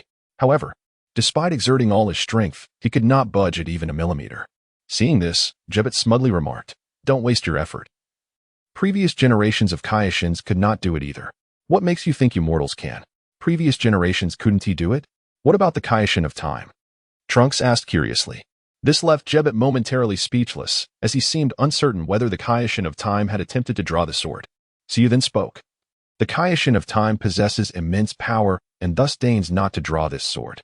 Her primary duty is to maintain the stability of the multiverse, leaving no time nor necessity to extract this sword. However, the truth was more complex. Suyu had once asked the Kaioshin of time why she did not draw the Kaioshin sword to release the old Kaioshin. The answer had surprised her. Simply put, the old Kaioshin was akin to Master Roshi, a notorious lecher. As a beautiful woman, the Kaioshin of time frequently found herself harassed by the old Kaioshin, but she cleverly used her temporal powers to thwart his advances. This, however, only fueled her ire, and being a woman, she chose to watch the old Kaioshin remain sealed rather than assist him. Ah, I see. Hearing Suyu's explanation, Jebbet appeared somewhat embarrassed. The East Kaioshin then suggested to Gohan, why not transform into a Super Saiyan to draw the sword? All right. Gohan transformed into a Super Saiyan. Jebbet shook his head, saying, transforming into a Super Saiyan won't help. This sword is, yet before Jebbet could finish, the once motionless Kaioshin sword began to stir. Gohan, fueled by his energy, pulled the sword from its resting place. Jebbet was left dumbfounded, incredulous that a mortal had actually drawn the sword. How could this be possible? He really pulled it out? The East Kaioshin, with an expression of delight, clenched his fists in excitement. Indeed, I did not misjudge you. Gohan, how do you feel now? Gohan, having drawn the sword, waved it a few times and replied with confusion. This sword really grants immense power? I don't feel anything. How is that possible? The East Kaioshin pondered, bewildered. Do you mean to say the legend is false? Mortal, what are you saying? This is a sacred artifact of the Kaioshins. How could it possibly lack effect? Jebbet retorted angrily at Gohan's disparagement of the Kaioshin sword. In response to Jebbet's objection, Gohan tossed the sword to him. Why don't you give it a try? Fine, I shall. Jebbet instinctively caught the sword. However, it slipped from his grasp and crashed heavily to the ground, nearly startling him into a panic. Undeterred, he attempted to lift the sword from the ground, but despite his efforts, he could not budge it, creating an awkward atmosphere. Feeling the scrutinizing gazes of those around him, Jebbet stood up and cleared his throat, saying, Ahem, the Kaioshin sword is a sacred artifact not meant for everyone. Only because the sword recognizes Gohan, this mortal, can he wield it. It is certainly not due to might. Before he could finish, Trunks picked up the Kaioshin sword and struggled to swing it a few times. Just as Gohan said, it's quite difficult to wield and does not feel like it grants any power. Jebbet was thoroughly embarrassed and fell silent. No. The reason you both do not feel any enhancement is that you have not mastered the proper method to wield the Kaioshin sword. Hand it over. Upon hearing this, Trunks tossed the sword to Suyu, who had honed her skills to perfection. When she took the sword, she maneuvered it with far greater fluidity than Gohan or Trunks. Miss Suyu, do you know the correct way to use the Kaishin sword? Suyu nodded. Of course. There is but one method to wield the Kaishin sword. As she spoke, Suyu held the Kaishin sword horizontally, resting it upon her palm. Then, before the incredulous gazes of the East Kaishin and Jebet, she brought the sword down upon her knee, snapping it in two. No, no, no. How could you break the sword? This cannot be right. As a legendary sacred sword, how could it break so easily? The East Kaishin questioned in confusion. Suyu, discarding the broken sword, turned to the East Kaishin and Jebet. The reason I broke this sword is that there is a purpose behind it. Old man, perhaps you should explain. Old man? The two looked puzzled as a venerable voice echoed behind them. At long last, I am free. After 75 million years, my old bones have finally seen the light of day once more. Chapter 37. The elderly Supreme Kai, startled by a sudden noise, turned around to find a much older man, dressed similarly to them yet bearing a more aged appearance. Sensing the immense divine power radiating from the stranger, Supreme Kai Shin couldn't help but inquire, "Who are you?" "I am the great Supreme Kai from 15 generations ago." The old man introduced himself. Shin and Jebet were left utterly dumbfounded. 15 generations prior? Surely this was a jest, yet the divine energy emanating from him was no laughing matter. "Great Supreme Kai?" Shin stammered.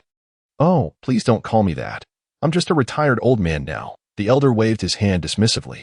Then, how did you end up in that sword? Upon hearing the question from the younger Kai, the old man cleared his throat and explained. It was because of a very wicked individual, a real scoundrel, though not the current Majin Buu, who, fearing my abilities, sealed me within this sword. Upon hearing this, Gohan leaned closer to Suyu and whispered, "Is this old man really that powerful?" Suyu smiled knowingly and replied, "Why don't you give it a try, Gohan?" "Me?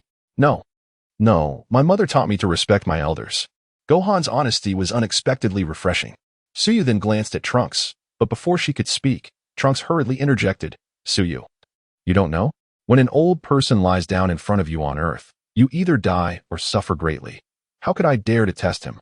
Trunks' concern was understandable, considering Bulma's wealth could easily lead to a scenario where an elderly person feigns injury and claims compensation. In this alternate timeline, Trunks, much like Gohan, was exceptionally gentle.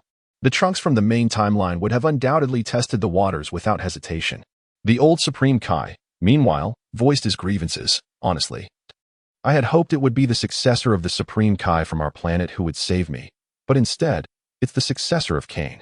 The new generations of Supreme Kais seem to be less impressive." Hearing this, Supreme Kai Shin felt a burning embarrassment on his cheeks. While it might have seemed like an envious remark about the children of others, it rang true. Although the Supreme Kai of Time was still a Supreme Kai, there was an evident distinction between her and the ordinary Supreme Kais like them. The Supreme Kai of Time did not reside on Supreme Kai's planet and was not bound to the God of Destruction's life cycle. The old Supreme Kai approached Suyu with a grin, rubbing his hands together. "I didn't expect Cain's successor to be so remarkable. How has Cain been lately?" "May I? The Supreme Kai of Time is doing well, but is quite busy. She doesn't want to see you. She fears that if she does, she might be tempted to use her time manipulation to seal you back in the sword." Suyu interjected. The old Supreme Kai's expression turned awkward at Suyu's words. Meanwhile, the previously cowed Supreme Kai Shin and Jebet ignited with curiosity. This old Supreme Kai had a history with the Supreme Kai of Time that seemed quite intriguing. Although the Supreme Kai of Time often appeared as a young girl, they were aware of her true age, making her the oldest among the Supreme Kais. It was said that once she unleashed her divine power, she would be the most beautiful of all the Supreme Kais. However, if Suyu were to ascend as a Supreme Kai, she would surely rival that beauty. The old Supreme Kai, with somewhat of a lecherous mindset, harbored thoughts about Suyu. Yet he dared not pursue them. He knew too well how protective the Supreme Kai of Time was, especially concerning her time abilities, which would render any of his magical attempts futile. Any ill intent on his part could lead to another ceiling. Gohan, unable to contain himself, asked, "By the way, Great Supreme Kai, you mentioned being powerful. Could you eliminate the sealed Majin Buu over there?" "Me? Eliminate Majin Buu? That's absolutely absurd." The old Supreme Kai's initial confidence faltered into a mere fantasy. Silence enveloped the group as they realized that the old man was merely boasting. Gohan and Trunks exchanged glances, their disdain for the old Supreme Kai's bravado evident in their eyes. "What is with those looks? Do you think so little of this old man?" He retorted, "No, grandfather. I was initially willing to assist you, but now you can forget it." The old Supreme Kai's temper was evidently peculiar. Suyu, sensing the need to intervene, declared, "Old man, you must help them today, no matter what. Why should I? Just because you are Kane's successor, you think you can command me to help? Even if Kane herself were here, it wouldn't work. But I remember you saying that a very wicked, terrible scoundrel was responsible for your sealing, right? What about it?" Although the old Supreme Kai maintained his stubbornness, his tone had softened considerably. Suyu narrowed her eyes with a smile, "But from what I know, it was Lord Beerus who sealed you, wasn't he it?" The revelation left the onlooking Supreme Kai Shin and Jebit in shock. Lord Beerus. Inside, the old Supreme Kai panicked. Years ago, he had a fierce argument with Lord Beerus, the reasons for which were unclear, but afterward, he had been sealed by the God of Destruction. The Supreme Kai of Time was aware of this incident, but chose not to intervene due to the old Supreme Kai's personal matters. "Am I right, Great Supreme Kai? And so what if you are?" The old Supreme Kai still feigned bravado. Suyu smiled. "You may not know, but the Supreme Kai of Time informed me that Lord Beerus will awaken in a few years. Just imagine if I told him what you just said about him." The old Supreme Kai, who had been resolutely obstinate, found himself at a loss for words. He realized that this tactic was reminiscent of various plots from certain films, where no matter how defiant the female lead was, she ultimately succumbed when faced with such a predicament. Now, the old Supreme Kai was experiencing a similar sensation. All right. Just remember, you must never tell that guy Beerus. Understood. Is the deal struck? Deal struck. The two exchanged a firm handshake, solemnly sealing their agreement. To Gohan. It appeared as though they had engaged in some dubious transaction, but he shook his head. Suyu could never be that sort of person, surely it was merely his imagination. Yet, who exactly was Lord Beerus, the God of Destruction? Why did the Supreme Kais exhibit a fear that surpassed their dread of Majin Buu at the mere mention of him? Chapter 38. Jebit. The title Jiegu sounded rather peculiar. Ultimately, Gohan could not restrain his curiosity and inquired, "Suyu, who is that God of Destruction, Beerus?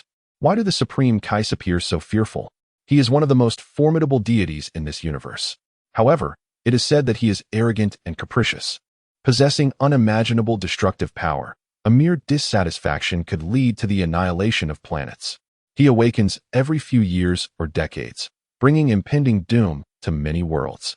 Of course, he does not destroy planets for no reason. His destruction is akin to the process of apoptosis in human cells, beneficial for the overall development of the universe." Upon hearing this, Gohan nodded thoughtfully and pressed on. "So, what is the strength of this Lord Beerus? If he were awake, that little Majin Buu would be easily obliterated by him. Such is his might." Gohan swallowed hard, finally grasping why Suyu frequently emphasized that there are always greater mountains and individuals beyond one's knowledge. "Is he currently asleep?" Suyu nodded, stating, "Aside from food and combat, Lord Beerus adores slumber. He often sleeps for extended periods, which has caused significant troubles in the past. As for those troubles, you need not concern yourselves with them at this moment. I shall reveal them to you in due course." "Very well." The two ceased their inquiries. At that moment, the old Supreme Kai fixed his gaze upon Suyu and remarked, "Young lady, in truth, you could exterminate that Majin Buu all on your own." Upon hearing this, all eyes turned towards Suyu. Clearly, when everyone initially heard her ambiguous words, they assumed she lacked confidence in defeating Dark Majin Buu. Yet it turned out she could prevail. Noticing the gazes directed at her, Suyu initially intended to downplay the situation, but reluctantly shrugged and admitted, Old man, why expose my secrets? Fine, I concede that I am indeed capable of completely vanquishing Dark Majin Buu." Then, Suyu shifted her focus, pointing delicately towards Gohan and Trunks. "However, I do not wish to do so, as I want Dark Majin Buu to serve as a sharpening stone for both of you." "A sharpening stone for us?" Gohan pointed to himself. "Indeed. In fact, I often assist the King of Time and must travel to various alternate universes. So I need to ensure that both of you can stand on your own. Although I had considered Vegeta, he has been imprisoned in hell for over a decade without training, and his mindset is not as composed as yours, making it nearly impossible for him to catch up. He isn't even qualified to be the perennial second place. Thus, Suyu chose to focus on nurturing Gohan and Trunks, particularly Gohan. "I understand. I will train diligently." "Suyu." "As will I, Sister Suyu." At that moment, the old Supreme Kai cleared his throat and scrutinized Gohan and Trunks through murky eyes, dousing their enthusiasm with cold water. "I must say this up front. These two have immense, untapped potential. If that dark Majin Buu were not possessed by that black orb, either one of them could defeat him once their potential is fully developed. However, once he is possessed, his strength escalates to an entirely different level, and even together, they would not stand a chance against him. Even after developing our potential, Gohan and I would still be no match for Dark Majin Buu? Is he truly that powerful? Trunks realized that Suyu, who could defeat Dark Majin Buu, must be extraordinarily powerful herself. Sister Suyu, just how powerful have you become? Suyu waved her hand dismissively, stating, "Oh, I'm merely adequate, just half a step into Super Saiyan God. I have yet to reach the true Super Saiyan God level." Though she was merely half a step away from Super Saiyan God, Suyu understood the vast chasm separating the two states, hence describing her ability as just adequate. However, to Gohan and Trunks, this was akin to a display of humility. If you are merely adequate, what does that make us? Given that even after developing our potential, we would still need your assistance? Rest assured, old man. You may focus on developing their potential. I will teach them how to defeat Dark Majin Buu. Very well. If that is the case, I shall begin developing your potential. Stand at attention. Upon hearing the old Supreme Kai's command, Gohan and Trunks immediately stood straight as if they were soldiers responding to an officer's order. However, Gohan then asked, "Excuse me, old Supreme Kai. If we can develop our potential, why can't Suyu? Although I have a fondness for that young lady, unfortunately, she does not possess the same level of potential as you two. However, do not worry, she will carve her own path." Understood. Old Supreme Kai, please proceed. Good. Then let us begin. Break through your limits. Just when Gohan and Trunks thought the old Supreme Kai would perform some extraordinary spell, they were astonished to see him begin to dance around them in a grand manner. Old Supreme Kai, what is this? What is happening? Of course, this is an essential ritual before developing your potential. Do you not also have a grand opening ceremony for major events among your kind? Momentarily, Gohan and Trunks found themselves at a loss for words, taken aback by the old Supreme Kai's unexpected actions. Trunks, somewhat disgruntled, inquired, "Old Supreme Kai, how long will this ritual take, and how long will the potential development last?" Well, do not worry, it will not take long. The ritual will last approximately 5 hours. While developing your potential will take around 40 hours since there are two of you. Upon hearing this, their faces turned ashen, standing in military posture for 45 hours. This was sheer torment. They glanced at Suyu, who had seemingly pushed them into this hellish scenario, only to find her averting her gaze and speaking to the East Supreme Kai. "Lord Supreme Kai, I have heard that there are many ancient delicacies on our Supreme Kai planet. Could we perhaps sample them?" "Of course, Miss Suyu Jebit. Please prepare some food for Miss Suyu." "Certainly, I shall prepare it right away." As a disciple and assistant of the Supreme Kai, Jebit was naturally responsible for the daily needs of the Supreme Kai, including preparing food. "Thank you, Jiegu." Suyu expressed her gratitude with a sweet smile. Upon hearing the name Jiegu, Jebit nearly stumbled, turning to Suyu in confusion. Jiegu? What's wrong? Is that name inappropriate? You see, you are a disciple of the East Supreme Kai, and I am a disciple of the King of Time. We are both junior disciples of the Supreme Kai. Since you entered before me, is it not fitting for me to call you Jiegu? Jebit's lips twitched involuntarily. Although he wanted to retort, it seemed she had a point. Yet, he could not shake the feeling that the title Jiegu sounded rather odd. Suyu's enchanting eyes narrowed into crescent shapes as she asked, "What's wrong, Jiegu?" "And nothing. I shall go prepare the food." Soon, Jebit set a grand feast before them. Using rare ingredients from across the universe, the flavors were unlike any found on Earth. Suyu eagerly grabbed food, stuffing her mouth while exclaiming, "Delicious, delicious. Jiegu is quite the chef." Jebite and the East Kaioshin were taken aback for the seemingly delicate and charming young lady.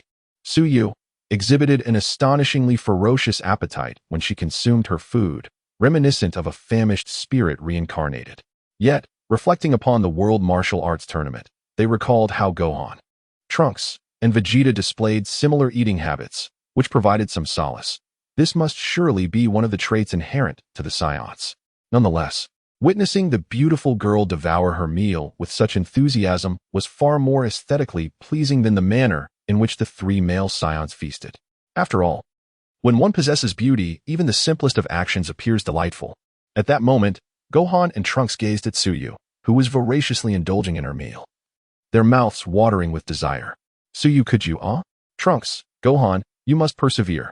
Remember, When great responsibilities are bestowed upon an individual, one must first endure hardship in spirit, labor in body, and deprivation in sustenance.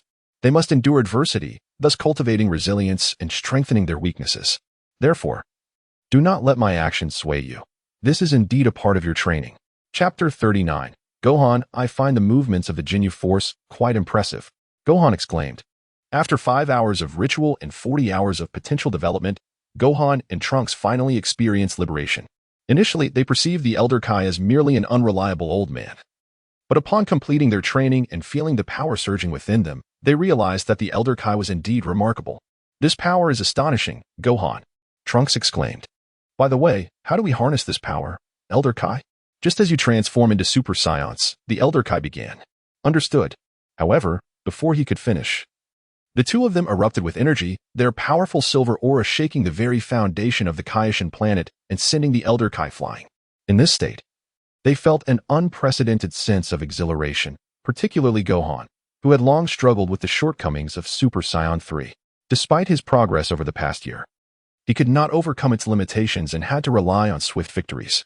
Now, though his current state didn't vastly surpass that of his Super Saiyan 3 form, he found he could maintain his power without leaking energy, making him far more formidable in battle than the leaky Super Saiyan 3. Trunks, sharing in this realization, excitedly remarked, Gohan, this form is even more powerful than the Super Saiyan form, and it doesn't leak energy. The Elder Kai, having regained his composure, brushed off the dust and complained. Honestly, you start powering up before I even finish speaking. Are you two trying to give me a heart attack? Hearing his complaints, they immediately apologized in unison, bowing deeply. We are sorry, Elder Kai. The Elder Kai waved his hand dismissively. It's fine. It's fine. Why should I get upset with the youth? But you are correct. This form I have developed for you is indeed far superior to any Super Saiyan transformation, especially that so-called Super Saiyan 3, which is a misguided path. I truly wonder how that girl guided you. He glanced at Tsuyu, who shrugged nonchalantly. What is the matter? Although Super Saiyan 3 has its flaws, it looks cool. Power is a matter of versions, but style is timeless. You may choose not to fight in Super Saiyan 3, but you must possess that form. Wait, Tsuyu. Are you implying that you are aware of the flaws in the Super Saiyan 3 evolution path, yet you still encouraged me and Gohan to transform into it for aesthetics? Tsuyu nodded calmly. Indeed, what's wrong with that? Don't you think Super Saiyan 3 looks impressive? A moment of silence enveloped the group as they contemplated what it meant to assert oneself even when the argument lacked merit. Suddenly, the egg of Majin Buu began to tremble, with cracks multiplying. What is happening? Gohan wondered aloud, recalling that the seal was supposed to last for a week. Why did it suddenly feel as if the seal was on the verge of breaking? It seems that your transformations have agitated him, accelerating the breakdown of the seal. What should we do, Tsuyu? The Elder Kai mentioned that even if Gohan and I team up, we wouldn't stand a chance against Dark Buu. Don't panic, don't panic. I will teach you a technique, fusion, also known as the fusion dance. Fusion? What is that? Gohan asked, perplexed. Trunks shared his confusion. And even the East Kai and Jebbit were baffled, while the Elder Kai nodded in understanding. Ah, that explains your confidence. If the two of you fuse, you could indeed defeat Majin Buu. However, this fusion technique, before the Elder Kai could finish, Tsuyu interrupted. I know about that, but a plethora of skills is beneficial. Let us use fusion first, and we can contemplate the Patera earrings later. She pointed to the Patera earrings on her own ears. Honestly, the younger generation is becoming increasingly rude, interrupting the Elder Kai sighed. But since you're aware, I won't elaborate further. The East Kai and Jebbit were left bewildered, having never heard of the Patera fusion before. What does Patera fusion mean, old man? The East Kai asked, his face a picture of confusion. The Elder Kai sighed deeply, lamenting, how can you, a formally recognized Kai, be so uninformed? Look at Tsuyu. The Kaioshin of this generation truly lacks in knowledge. Please, old man, stop saying that. The East Kai protested. All right. Let us save the lecturing for after we deal with Majin Buu, Tsuyu interjected. Fine. Turning to Gohan and Trunks, Tsuyu explained. Fusion means merging the two of you into one being, lasting approximately 30 minutes before separating. This is a secret technique passed down from the Metamorans. Fusion? But didn't you say Gohan and I together are no match for Majin Buu? Wouldn't that make it 1-1-2? Trunks questioned, bewildered. Tsuyu raised a finger, shaking her head. 1-1-2? Incorrect. Fusion is not merely 1-1-2. It is 1-1 far greater than 2. transforming two originally weak individuals into a formidable warrior. It is a powerful technique. Is that so? Then please teach us quickly. All right, I'll teach you. First, the two of you must be of similar height, which you currently are. Next, before fusing, you must stabilize your energy. Then, perform the fusion dance symmetrically while chanting fusion. Afterward, I will demonstrate the fusion dance for you. So you showcase the fusion dance in front of them, and it turned out to be quite simple after one demonstration. They both remembered it. Ultimately, you must align your fingers. If you make a mistake, the consequences are severe. Do you understand? Understood. They replied in unison. At that moment, Trunks whispered, Gohan, do we really have to dance that awkward dance? Well, what's wrong feeling embarrassed? I think it's fine. It's much better than the poses I saw from the Ginyu Force on Namek. You surely think so too, right, Gohan? She leaned forward, hands on her hips. Looking at Gohan. Internally, Gohan grumbled, really? I think the Ginyu Force's moves are quite stylish. However, gazing at Suyu's adorable face, he could only grit his teeth and nod, and no. You're right, it is much better. Seeing Gohan's hesitance, it was clear he was merely appeasing her. Gohan, why do I get the impression that you're not being sincere? Do you secretly think the Ginyu Force's moves are cool and wish to imitate them? I warn you, if you dare to mimic them. Do not ever claim to know me, for I shall not recognize you, understood? Is it that serious? All right, I see, though Gohan verbally acquiesced. He contemplated how, one day, he could don a masked hero persona and develop his signature moves, which would surely impress Suyu. Suyu sighed, realizing that this world's Gohan had indeed been influenced by the Ginyu Force. Thankfully, she caught on in time. Otherwise, if Gohan ever transformed into a masked hero and executed those embarrassing moves, she would have to distance herself from him for life. Ahem, enough of that. You two should practice separately for now. Once you've mastered it, we can proceed with the actual fusion. Suyu was not keen on witnessing a chubby Gohan Trunks before her. Chapter 40. It is well known that comedic characters are invincible. In the world of Dragon Ball, there exists a law. The first attempt at the fusion dance is destined to fail. Whether it is Gotenks or Vegito, they all succumb to this fate. Thus, Suyu intended to allow the two to practice diligently before attempting the fusion. However, contrary to her plans, as they were preparing to rehearse the fusion dance, the original Majin Buu's egg could no longer withstand the strain. Suddenly, the previously clear skies of King Kai's planet became overcast, and the cracks in the Majin egg finally shattered, revealing the dark figure of Kid Buu. Oh no! Exclaimed Suyu. Kid Buu, brimming with excitement, roared like a wild beast on the hunt. Gohan, it seems we have no time left for practice. Indeed, let us fuse directly, Trunks. Without hesitation, Gohan and Trunks decided to proceed with the fusion, prompting Suyu to interject, wait, don't worry, Suyu. We VE memorized your movements. We 1T fail. Before Suyu could voice her concerns, Gohan and Trunks commenced the fusion dance, and, as Trunks had claimed, they indeed remembered Suyu's choreography. Yet, just as Suyu believed her anxieties were unfounded, the final step revealed a catastrophic misalignment of their fingers. In a blinding flash of light, a chubby figure adorned in a vest emerged, with Trunks' light purple bangs contrasting against Gohan's black hair. Suyu facepalmed in exasperation. This was undoubtedly a fusion failure. Not only did they falter in appearance and strength, but the resultant fusion also amalgamated their character flaws. Obliviously proud, the pudgy Gohan exclaimed, ha ha ha, Majin Buu. Your doom is at hand. Allow the invincible Gohan Trunks to deal with you. However, the once eager Kid Buu was taken aback, sensing that this rotund figure lacked the power of the two he had just faced. The chubby Gohan Trunks, initially poised to charge at Kid Buu, stumbled over a protruding rock, causing his ample body to roll towards Kid Buu, ultimately landing face first before him. This bewildering display left Kid Buu utterly flabbergasted. Huh? Not only was Kid Buu confounded, but Suyu and the Kaioshins were equally at a loss, turning their gazes towards Suyu. The East Kaioshin couldn't help but inquire, Miss Suyu, what is this fusion technique?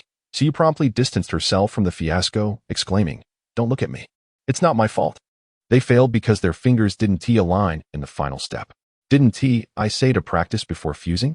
Frustration surged within Suyu. She wished she could confront the pudgy Gohan Trunks herself.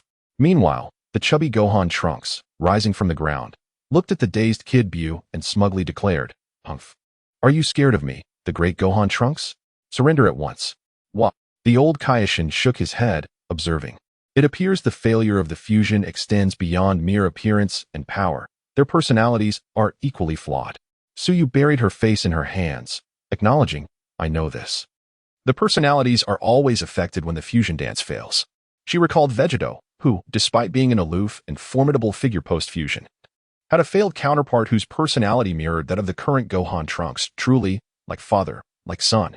In response to the overly confident Gohan Trunks, Kid Buu extended his leg, delivering a swift kick to his belly. The rotund figure was sent flying into a nearby hill. As Gohan Trunks soared through the air, Kid Buu reveled in his triumph. But not for long. The chubby Gohan Trunks rebounded off the hill and landed squarely atop Kid Buu, releasing a loud fart in the process. This act infuriated Kid Buu, who experienced the sting of humiliation amidst minimal damage. Regaining his composure, Gohan Trunks clutched his stomach, lamenting, that kick hurt. But at least I feel better after that fart. Wait, where did Buu go? As he scanned for Kid Buu, Suyu pointed beneath him, saying, "He-S right under you." Under me? Before Gohan Trunks could react, Kid Buu launched him into the sky once more, causing him to crash land face first, resulting in a bruised visage. Ouch. That hurts. He cried in pain as he looked up to find an enraged Kid Buu, who appeared even darker than before, charging towards him. Realizing his fusion had indeed failed, Gohan Trunks instinctively chose to flee, leading to a comically frantic chase across King Kai's planet. Though Kid Buu attempted to deliver several blows to Gohan Trunks, the latter, despite his lack of combat prowess, resembled a weeble wobble, falling only to bounce back again. Though the damage inflicted was negligible, the myriad of humiliations incited Kid Buu's wrath. The once serious Kaioshins could hardly contain their amusement at the absurdity unfolding before them, while Suyu, as the instructor of the fusion dance, felt utterly embarrassed. The old Kaioshin chuckled. Who would have thought that while this fusion dance failed in power, it has maximized defense? Though this chubby fellow is battered, he seems to have sustained no real harm. Haha. Indeed, Gohan Trunks has become a comedic figure. Although his fighting ability is lacking, he is invincible in his own right. How embarrassing. I should have opted for the Patera earrings instead. Come now, my dear. One must learn to take things lightly. With half an hour remaining, let us relax. As he spoke, the old Kaioshin conjured a chessboard, suggesting, come, play a game with me. Finding solace in distraction, Suyu nodded, preferring to join the old Kaioshin in a game rather than witness Gohan Trunks' humiliation. Employing her divine power, she created a protective barrier around herself, the old Kaioshin, the East Kaioshin, and Jebet, allowing them to play chess in peace. Observing the chess match, Jebet whispered to the East Kaioshin, "Is it appropriate for the Kaioshin to be engaged in such a manner? What can we do? The old Kaioshin has chosen this course. We must accept it." Meanwhile, the beleaguered Gohan Trunks, panting from exhaustion, glanced back only to see Suyu engrossed in her game. Desperate, he called out, "Suyu, come save me. I'm going to be killed. You chose not to practice when you had the chance. Now, you're on your own. I don't know you." Upon realizing Suyu was indeed upset, Gohan Trunks resigned himself to further flight from Kid Buu. After relentlessly pursuing Gohan Trunks for half an hour, Kid Buu's frustration peaked. Typically the one to toy with his foes, he now found himself humiliated and resolved to eliminate Gohan Trunks. In a climactic moment, Kid Buu gathered a dark aura into a long blade upon his arm and prepared to strike Gohan Trunks, only for the two to spontaneously separate at that critical juncture. Upon witnessing the dissolution of the two, the once furious Dark Buu revealed a smile. That bothersome fat figure had finally vanished. He charged at the duo, who immediately transformed into their enigmatic state, also known as the fully unleashed form. However, in this form, they could barely withstand the overwhelming force of Dark Buu, and Suyu showed no inclination to assist them. "Brother Gohan, this is the first time I've seen Sister Suyu so furious." It was not entirely Suyu's fault. After all, she had cautioned them repeatedly, yet their fusion had failed, causing her some embarrassment. But how could they proceed with their fusion when Dark Buu persistently obstructed them? In truth, Dark Buu's actions were rooted in the profound psychological trauma inflicted by the rotund Gohan, who vowed never to allow that plump figure to resurface. At that moment, the East Kai could no longer contain himself and urged, "Miss Suyu, stop playing chess and go assist Gohan and Trunks." Without anyone to restrain Majin Buu, they cannot fuse. Suyu, without lifting a piece, replied, "Do not worry. There is no need for me to intervene. Someone will inevitably hold Dark Buu at bay." Someone will intervene? Just as Gohan and Trunks pondered their fusion strategy, Dark Buu launched another assault. Suddenly, a surge of energy struck Dark Buu squarely in the face. The duo turned towards the source of the energy, only to be greeted by an unexpected figure, Fat Buu. With a wry smile, Fat Buu declared, I had intended to remain eternally sealed in darkness with you, but I never anticipated you would break the seal, causing me to take so long to recover. From this moment forth, you shall face me as your adversary. Dark Buu, upon seeing Fat Buu's emergence, wore a knowing smile. This time, he would not hold back. He charged at Fat Buu, prompting Gohan to say to Trunks, "Quickly, let us fuse while we have the chance. We cannot afford another mistake." Agreed. The two readied their energy, striking a pose as they chanted, "Fusion." However, against the full force of Dark Buu, it was evident that Fat Buu was no match. Within mere moments, he felt as if he were on the brink of defeat. Just as Dark Buu contemplated how to deal with him, an astonishing energy surged from behind. Suyu, having set aside her chess piece, turned her gaze towards the direction of Gohan and Trunks' fusion. Chapter 41, The Ultimate Fusion, Gohanks. In this moment, Fat Buu lay prostrate before Dark Buu, who was gathering a sphere of ominous black energy in his hands. Sensing the terrifying power emanating from it, Fat Buu realized that he might soon be obliterated to nothingness. The disparity between himself and the Dark Buu was staggering. He could barely withstand a few exchanges before succumbing. Just as Dark Buu was about to deliver the final blow, an overwhelming presence emerged from behind. Turning around, Dark Buu beheld a youth whose hairstyle and color mirrored that of the previous rotund figure. However, this young man was notably leaner, yet remarkably robust. In the blink of an eye, he vanished from his spot only to reappear before Dark Buu, delivering a powerful kick that sent him flying. Fat Buu, who had been lying on the ground, regained his composure and stood up, expressing his gratitude.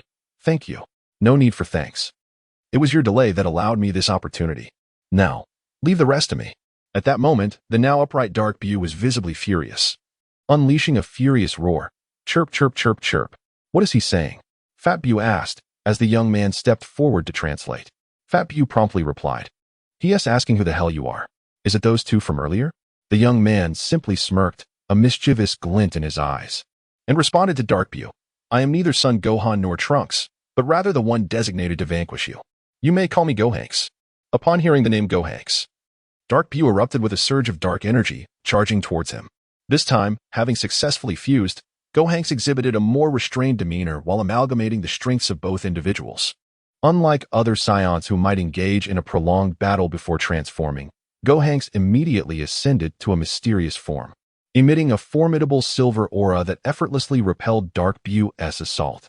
Utilizing instantaneous movement, the enigmatic Gohanks appeared before Dark Buu, unleashing a flurry of punches and kicks so rapid that Dark Buu could scarcely react. Witnessing Dark Buu being pummeled into a near unrecognizable state, Gohanks delivered a powerful kick that sent him crashing to the ground. Dark Buu struggled to regain his former appearance, yet Gohanks would not grant him that reprieve. In an instant, he conjured a colossal energy sphere above his head. As Dark Buu regained his composure, Gohanks brought the energy crashing down. In a frantic attempt to counter, Dark Buu desperately unleashed waves of energy to deflect the imminent impact. However, to Gohanks, this struggle resembled that of a mayfly attempting to shake a tree. The energy sphere soon loomed before Dark Buu.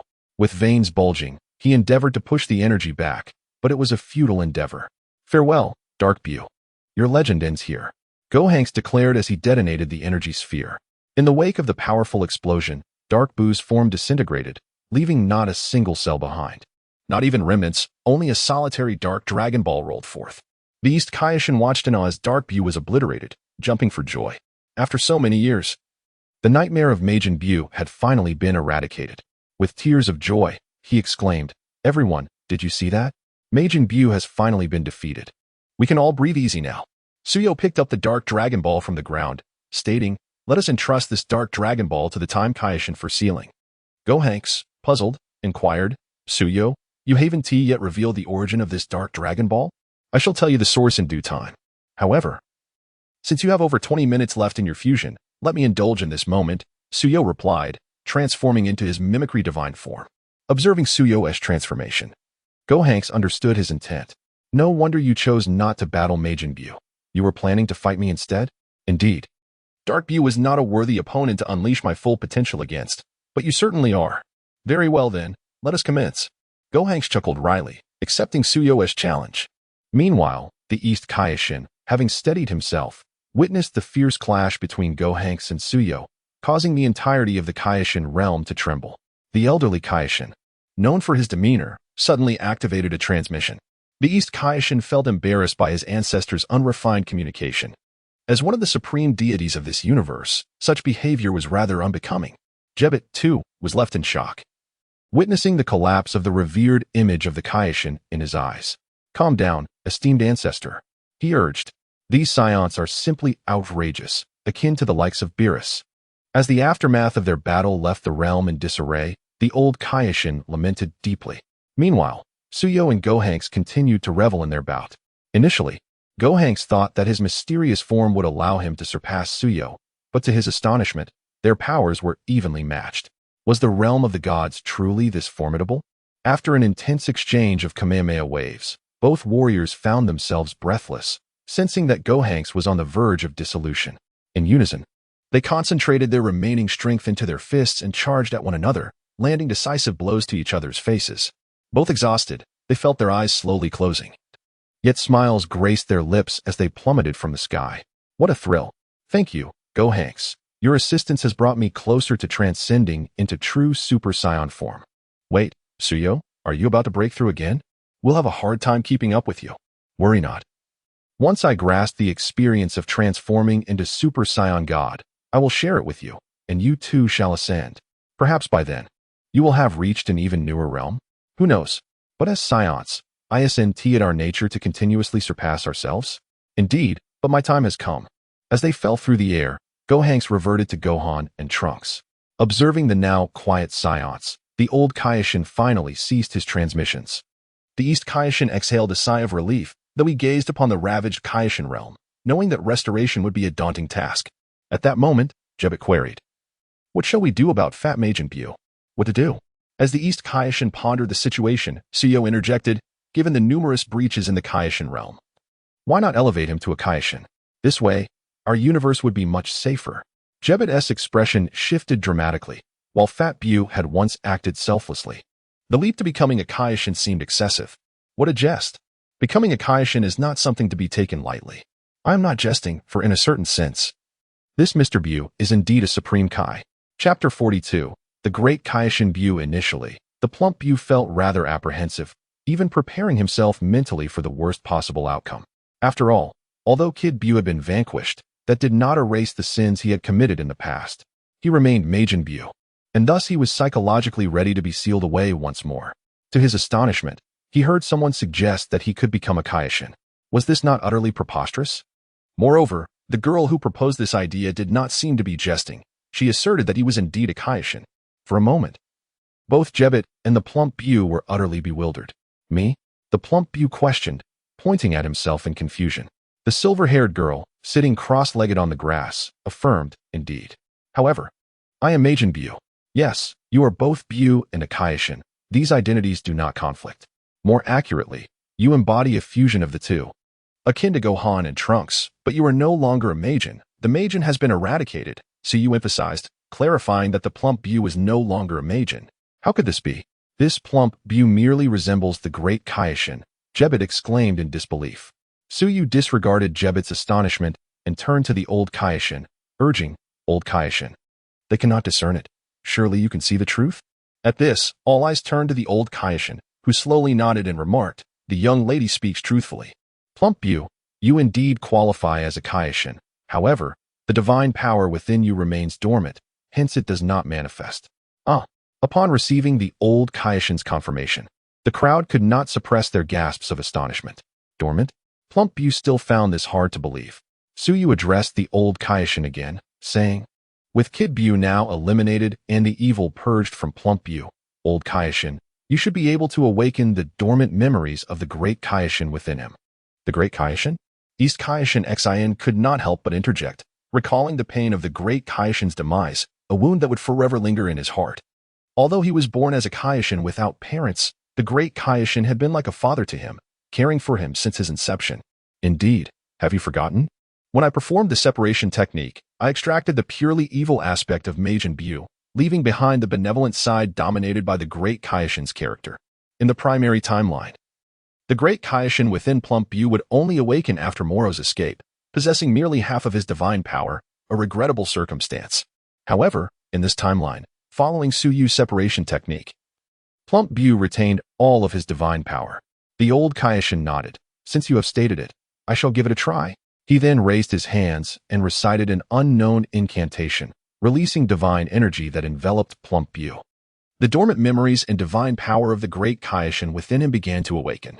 As the familiar divine energy surged from within Plump Buu, East Kaishin Xin became increasingly agitated. When the old Kaishin ceased his incantation, Plump Buu reopened his eyes, and his aura transformed dramatically. He looked at East Kaishin Xin and smiled. It's been a long time, little Xin. You've grown into a capable Kaishin, overwhelmed by the familiar aura and divine power. Especially the gentle tone and address. East Kaishin Xin could not hold back his tears and leaped into Plump Buu, or rather, the Great Kaishin. Great Kaishin, I am so delighted to see you again. I have missed you terribly. In that instant, it seemed as though one of the universe's apex deities, East Kaishin, was weeping like a child who had not seen their parents for ages, releasing years of pent-up grievances. The Great Kaishin gently stroked East Kaishin Xin, chuckling. All right, little Xin. You have grown into adulthood. Do not cry like little Jebbit. Jebbit was utterly flabbergasted, struggling to comprehend how the Plump Buu had transformed into the Great Kaishin. He worried that the Great Kaishin might hold a grudge against him for his earlier demeanor. After comforting East Kaishin Xin, the Great Kaishin bowed deeply to the old Kaishin, expressing his gratitude. Thank you, ancestor. The old Kaishin waved his hand dismissively. No need for thanks. I, too, wish to see the Kaishin realm thrive. But tell me, do you identify as Buu or the Great Kaishin now? Plump Buu pointed at himself once more, stating, Me? I am as you described. I am both Buu and the Great Kaishin. You may call me Great Kaishin Buu. The Great Kaishin chose not to abandon his past as Buu. As Suyu had mentioned, Great Kaishin Buu, much like Gohan and Trunks, inherited the essence of both identities. Suyu smiled. Congratulations, Great Kaishin. You have turned misfortune into fortune. With your fusion with Buu, you are now among the elite of this universe. Even if Beerus were to awaken and encounter Great Kaishin Buu, he would surely take you seriously. In the primary timeline, the half-awakened Great Kaishin Buu could suppress Old Moro, who had previously overpowered the two Blues. Now, with the complete divine power of Great Kaishin Buu, it is unfathomable what level he has attained. I can only surmise that even in my full Super Saiyan God form, I would not stand a chance against him. Indeed, had it not been for your separation technique, which removed the Meijin aspect from me, I might have struggled to awaken. Thank you, Suyu. Furthermore, I believe that contributing to the lives of the living is far more significant than possessing immense power. At that moment, Great Kaishin Buu wore the same endearing smile as ever. By the way, Suyu, have you been contemplating how to transcend the Super Saiyan God recently? Since you have aided me, I shall assist you in return. Although I am not adept in ki training, after all, I lost a Meijin Buu in the past, I can offer some guidance and divine power. Upon hearing this, Suyu's face lit up with excitement. Thank you, Great Kaishin. The Great Kaishin then turned to Gohan and Trunks, inquiring, Would you two like to train alongside us? Faced with the invitation from Great Kaishin Buu, Trunks hesitated momentarily. As a mortal, he could not sense divine power, so to him, Great Kaishin Buu seemed no different from the previous Plump Buu. However, Gohan felt differently. Having grasped a hint of divine essence, he could distinctly sense the vast difference between the Great Kaishin Buu before him and the Plump Buu he had nearly obliterated. I am willing. Initially hesitant, Trunks saw Gohan and Suyu agree and promptly decided to continue training on the Kaishin realm. Thus, the three began to comprehend divine power under the guidance of Great Kaishin Buu, embarking on their training on the Kaishin realm.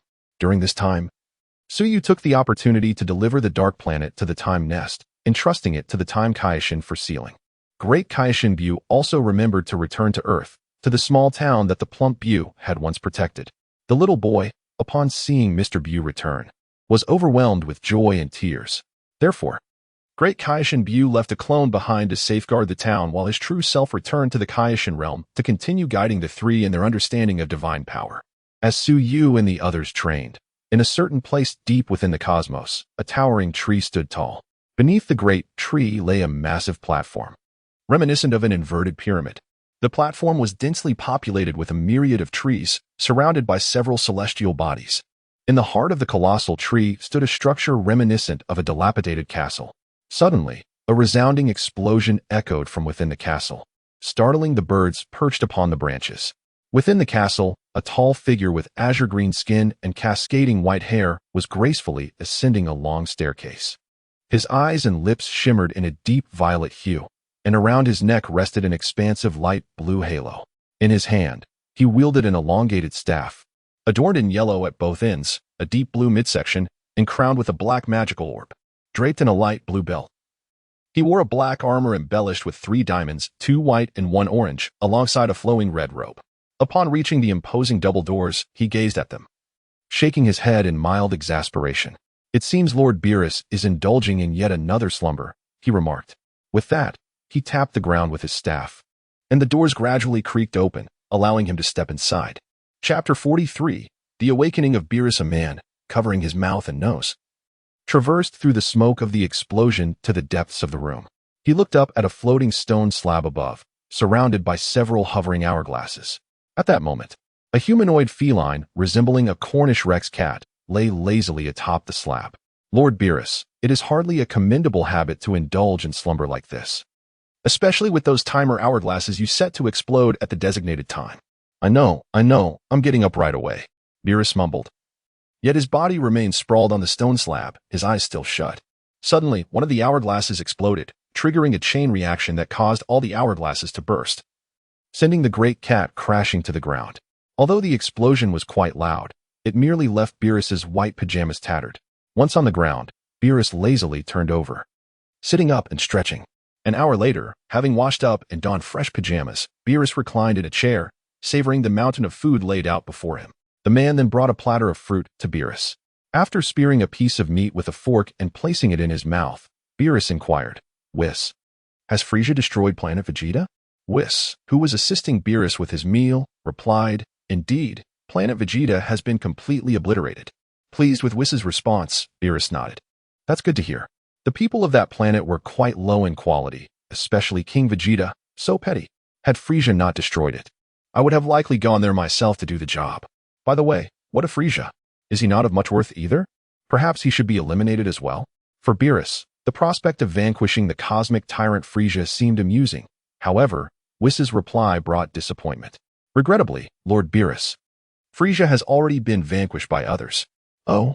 Someone surpassed Frieza?" "Indeed, the one who defeated Frieza is a scion by the name of Son Goku, or Kakarot." "Were the scions not eradicated along with planet Vegeta?" "Correct. The majority of the scions perished at Frieza's hands, but a few survived on other planets. Ultimately, this remaining scion managed to defeat Frieza." As Whis spoke, he used his staff to project the scene of Frieza's defeat. "Fascinating. Those scions were able to defeat Frieza. Yet why do they have blonde hair?" Beerus mused, recalling that scions typically had black hair. Whis presented the cut meat before Beerus and explained, "This appears to be a transformation known as Super Saiyan." "Super Saiyan? Wait a moment, that sounds somewhat familiar." As Beerus shifted in his seat, he suddenly recalled a dream he had once had. "I remember now. The Super Saiyan God. In my dream, I fought the Super Saiyan God. And the Oracle Fish foretold that upon waking, I would encounter my nemesis. It must be this Super Saiyan God. Where is this Saiyan? I wish to meet him and see if he knows the Super Saiyan God." However, observing Beerus's excited demeanor, Whis couldn't help but shake his head, dousing his enthusiasm. "I regret to inform you, Lord Beerus, that this Super Saiyan named Son Goku has become a legend, having succumbed to a viral heart disease many years ago and has since been reincarnated." Upon hearing this, Beerus felt a wave of disappointment. He had been eagerly anticipating the Super Saiyan God, only to discover that he had long since perished. How unfortunate. To think he is dead. Do not be too disheartened. Lord Beerus, King Vegeta's son, Vegeta, still lives, though his strength pales in comparison to his son Trunks and son Goku's Son Gohan. Recently, these two hybrid scions managed to defeat the powerful Majin Buu. Majin Buu has grown stronger? Oh, how strong is he now?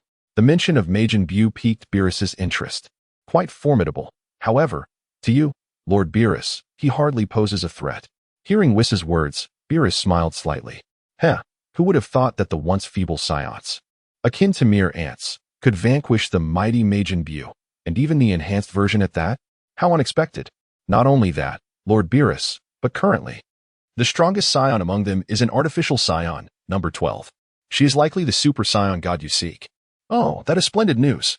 For Beerus, it felt as though the path, once obscured, had cleared to reveal new possibilities.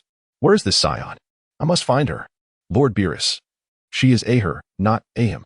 Originally ignited with determination, Beerus found this revelation even more intriguing.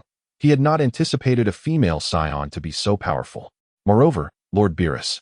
This female scion possesses a remarkable identity. She is a disciple of the Supreme Kai of Time, Kaioshin, and a candidate for the role of Supreme Kai. Initially curious why a female scion stood out among the others as the strongest, Beerus nodded in understanding upon learning of her connection to Kaioshin. So she is Kaioshin's disciple. That explains it. Yet, I had no idea that Kaioshin would take on a disciple. By the way, this female scion is currently training on the Supreme Kai's planet alongside 2 hybrid scions under the tutelage of the Grand Supreme Kai. The Grand Supreme Kai? I recall that the Grand Supreme Kai was absorbed by Majin Buu. Is there a new Grand Supreme Kai? Whis, resting his staff, shook his head. There is no new Grand Supreme Kai. He is the very same one you know, Lord Beerus.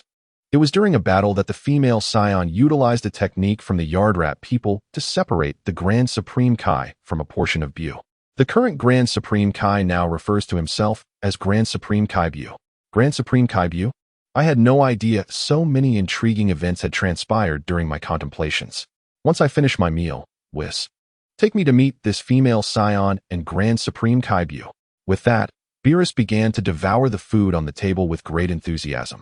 Meanwhile, on the Supreme Kai's planet, after months of training in divine power, Suyu, who had been on the brink of achieving Super Saiyan God, was finally poised to fully comprehend this power.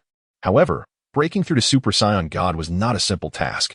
As the red aura around Suyu intensified, it seemed she was about to completely transform when the vibrant red energy suddenly dissipated, causing her to collapse to the ground, gasping for breath. Before her, Grand Supreme Kai Buu smiled reassuringly. Suyu, there is no need to rush. You are only a hair's breadth away from becoming a true Super Saiyan God. Trust that you will soon achieve your breakthrough. Indeed, Sister Suyu, your previous form was already immensely powerful, Trunks remarked. Having also grasped divine power under Grand Supreme Kai Buu's guidance, able to sense Suyu's formidable aura. That's right, Suyu. The Grand Supreme Kai himself has assured you that there is no need to rush. As Suyu rose, wiping the sweat from her forehead and expelling a breath of stale air, she replied, It is not impatience that drives me. Rather, I have a premonition that I must break through swiftly. Just as Grand Supreme Kai Buu was about to respond, he suddenly sensed something, his previously narrowed eyes widening, and his expression grew serious. What is it, Grand Supreme Kai? The multitude had followed the Supreme Kai for several months and were well aware of his character. It was a rare occurrence for him to display such an expression. The Supreme Kai, now embodied as Buu, turned to gaze at a figure not far off and uttered a single word. Coming. What is coming, Supreme Kai? Trunks inquired, puzzled. As he turned to look in the direction indicated by the Supreme Kai, a person and a cat suddenly materialized before them, now capable of sensing divine energy. Trunks felt an overwhelming pressure. The pair was none other than the Angel Whis and the God of Destruction Beerus. Ah, it's been a while, Supreme Kai no. I should refer to you as Supreme Kai Buu, Beerus remarked. What brings you here? The Supreme Kai Buu asked. Originally, I came to gauge the strength of the Super Saiyan God, but I never anticipated that after your fusion with Majin Buu, your power would undergo such a monumental transformation. The amalgamation of divine energy with Majin Buu's power has resulted in an extraordinary change. I find myself even more intrigued by your strength now, Beerus acknowledged, sensing that the current Supreme Kai Buu was far more formidable than his dreams of the Super Saiyan God. If that were the case, why seek out the Super Saiyan God for battle when he could directly confront the Supreme Kai Buu? Chapter 44. The enlightenment and the imminent breakthrough of Suyu to Super Saiyan God. The great Kaioshin Buu inherently abhors conflict. He prefers creation over destruction. Yet, he is acutely aware of Beerus's capricious nature. Should he decline, there is no telling what havoc the latter might wreak. Thus, he nodded and said, I accept. But we cannot engage in battle within this universe. Otherwise, the entire cosmos may be obliterated in the aftermath of our clash. As the foremost deities of the universe, their powers transcended the imagination of mere mortals. Consequently, when Gohan heard this, his expression turned grave, while Trunks was rendered utterly astounded. Could the devastation of the entire universe truly be so exaggerated? Suyu shook his head, stating, It is not an exaggeration. Rather, it is a fact.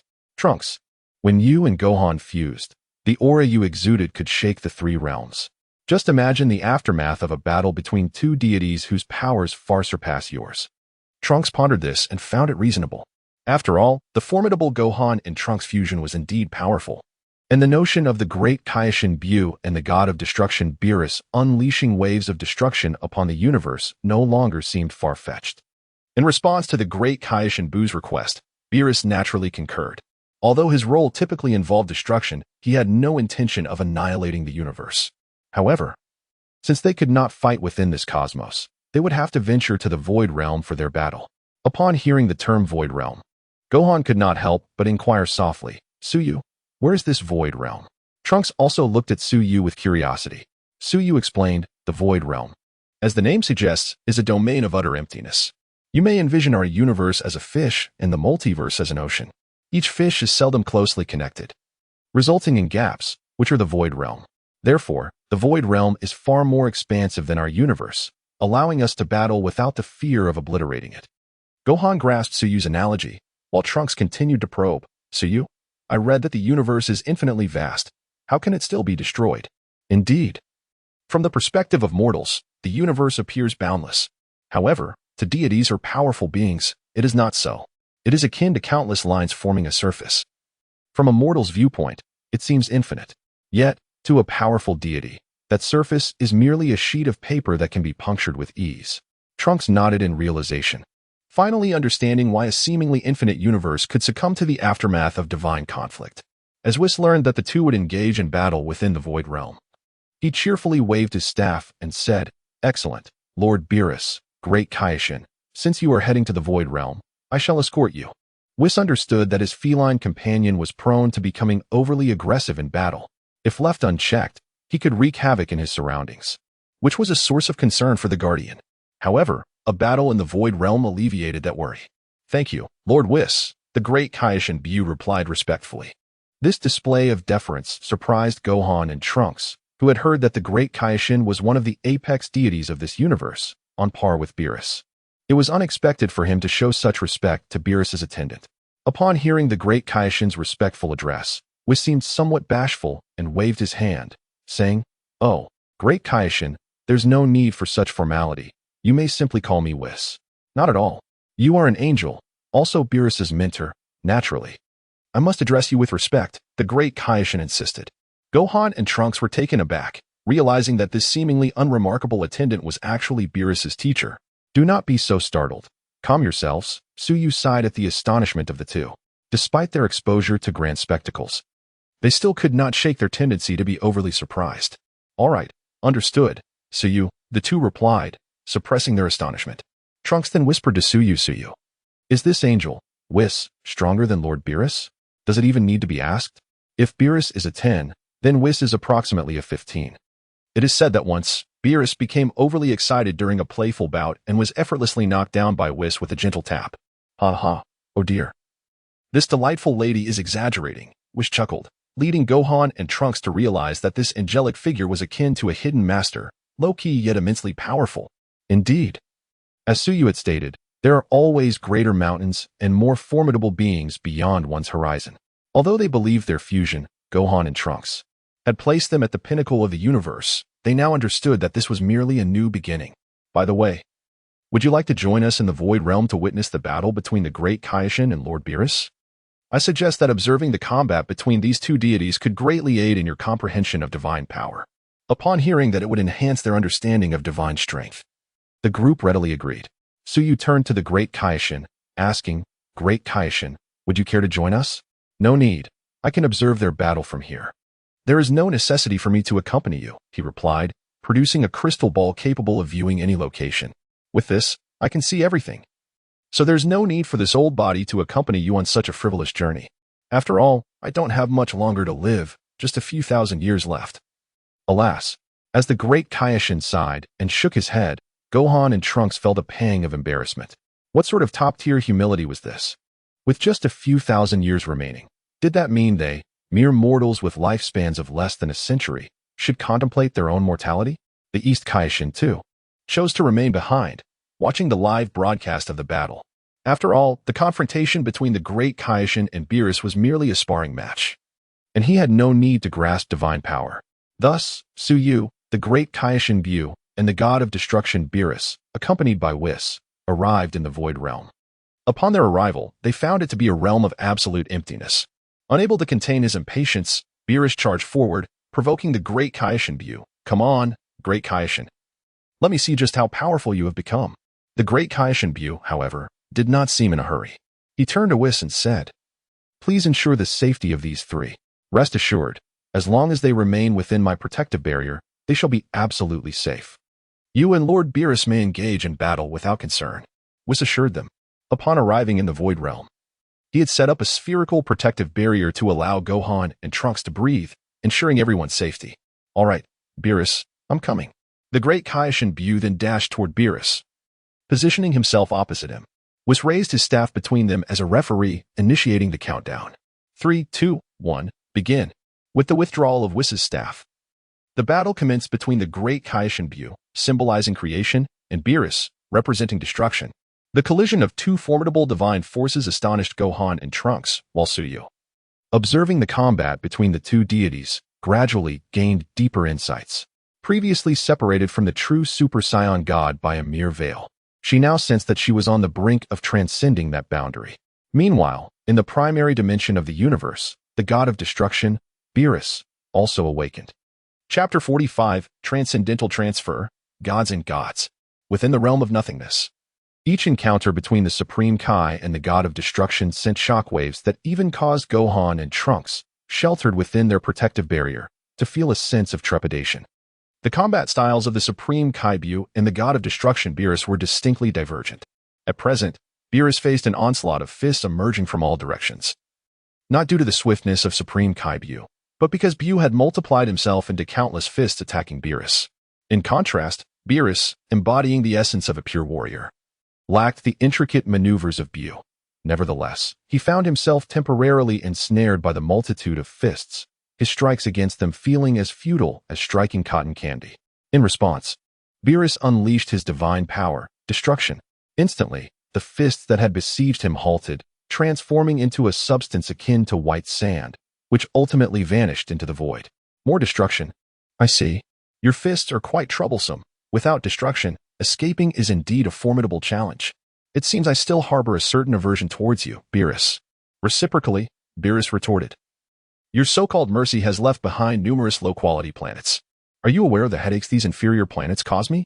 As the god of destruction, Beerus was compelled to obliterate subpar planets periodically, for allowing such lowly worlds to flourish could disrupt the cosmic order, potentially leading to a cataclysm that might engulf even Beerus himself. However, Supreme Kai Buu chastised him, asserting, "Your criteria for judgment is fundamentally flawed. Some civilizations are merely in their infancy and must traverse a barbaric phase. Yet you, in pursuit of sustenance, rob the primitive inhabitants of their provisions, leading to a conflict, and then hastily label their planet as substandard before annihilating it. This is utterly unreasonable." In response to Buu's reproach, Beerus merely adjusted his ears and remarked, "As mortals, disrespecting the divine is a grave sin. How curious it is that you, a being at the pinnacle of this universe's divinity, show sympathy for those primitive beings. A deity should cherish and respect life. Only then can they earn the reverence of existence." While the Supreme Kai held steadfast to the belief that deities should love humanity, Beerus dismissed this notion with disdain, stating, "That is a critique from your Kai. As the god of destruction, my role is solely to destroy. Were it not for my relentless obliteration of these inferior planets, our universe might have ceased to exist long ago. Despite my diligent efforts, our rank continues to plummet. It appears I must intensify my efforts upon awakening. With me here, I shall not allow you to act as you please. Then let us see if you possess the strength to do so." As he spoke, Beerus erupted with a violet aura, while Supreme Kai Buu radiated a pink essence. Reverting to his original form as the Supreme Kai, the two continued to clash fiercely within the realm of nothingness, each collision unleashing energies that left Gohan and Trunks in awe. With eyes closed, Suyu felt the divine powers of Beerus and Buu flowing, finally grasping the logic behind divine energy. Is this the realm of divinity? The moment Suyu's energy shifted, Gohan and Trunks turned in surprise, while Whis smiled and nodded, saying, "Congratulations, Miss Suyu, on successfully breaking through to the Super Saiyan God level." Upon hearing Whis' announcement, Gohan exclaimed with delight, "That's wonderful, Suyu. You finally made the breakthrough. Pure luck, really. Had it not been for witnessing the battle between Lord Beerus and Lord Supreme Kai, I might have struggled to achieve this breakthrough. Then allow me to witness the realm of the Super Saiyan. See you. Trunks, brimming with excitement, urged her. Don't rush. Don't rush. I will transform for you right now. However, before she could finish, Suyu's figure vanished into thin air, leaving Gohan and Trunks staring at each other in bewilderment. Where did she go? We just agreed she would transform. As an angel. Was since the reason behind Suyu's disappearance. This is the essence of time-space transfer. It seems Ms. Suyu has been relocated to another timeline by an external force. Transferred to another timeline? Gohan and Trunks blinked in confusion, struggling to comprehend Whis' words. Whis then gazed at the magical orb atop his staff, utilizing the power of the recent time-space transfer to search for Suyu's presence. Soon, he located her image. It appears Miss Suyu remains within the 7th universe, but seems to be in a parallel universe. In a parallel universe? Gohan and Trunks exchanged puzzled glances, while Whis calmly projected the image from the crystal ball. Upon seeing the location depicted, Trunks wondered aloud, isn't that right in front of my house? At that moment, Suyu appeared on the screen, equally bewildered. She had intended to showcase her transformation into a Super Saiyan God for Gohan and Trunks. However, accompanied by a sensation of weightlessness, the scenery before her shifted, and she found herself at Bulma's doorstep, surrounded by darkness, with the Dragon of Earth appearing before her. What just happened? The dragon regarded Suyu and declared, the Super Saiyan God you sought has been delivered. Wish granted, farewell. With that, the earthly dragon, seemingly frightened, transformed into 7 Dragon Balls and vanished before her. In her mind, Suyu heard the dragon's voice, I sincerely apologize, Super Saiyan God, for bringing you to this timeline without your consent. I had no choice in the matter. I had to do it. Again, I am truly sorry. Wait a moment. I remember the Earth Dragon can grant 3 wishes. You bring me here without warning and then make a hasty retreat. What about the other 2 wishes? When did the Earth Dragon become so unprofessional? Moreover, you're a dragon, not an evil entity. Why the frantic escape? As Suyu pondered this, a voice reminiscent of Gohan's emerged from behind her. You must be the Super Saiyan God. Hello. My name is Son Goku. I requested the dragon to bring you here. Turning around, Suyu was greeted by a familiar face adorned with the iconic spiky hairstyle and clad in the classic Turtle School martial arts uniform, wearing a cheerful smile. Without a doubt, the man before her was none other than Son Goku, the protagonist of Dragon Ball. You are Son Goku? Indeed, I am Son Goku. I apologize for having the dragon bring you here, but it was imperative. Otherwise, Lord Beerus would have destroyed this planet. Goku clasped his hands together in a gesture of respect. Suyu glanced over at Beerus and Whis, noticing Beerus smiling at her. So you are the Super Saiyan God? Judging by your Pot-era earrings, are you perhaps a Supreme Kai? No, I am merely a candidate for the Supreme Kai, currently serving under the Kai of Time. Hearing Suyu's words, Beerus wore a bemused smile. The Kai of Time? That little girl has taken on disciples. How intriguing. However, let me witness this so-called Super Saiyan God. Meanwhile, in the original timeline, Gohan stared at the unfolding scene, lost in thought, murmuring, Dad. Dad? Is he really Gohan's father, Mr. Son Goku? Trunks, equally curious, scrutinized the screen displaying Goku and turned to Whis, inquiring, Whis, what is happening? Why did Suyu get transported to that timeline by the dragon? I'm not entirely certain, but we can review the playback.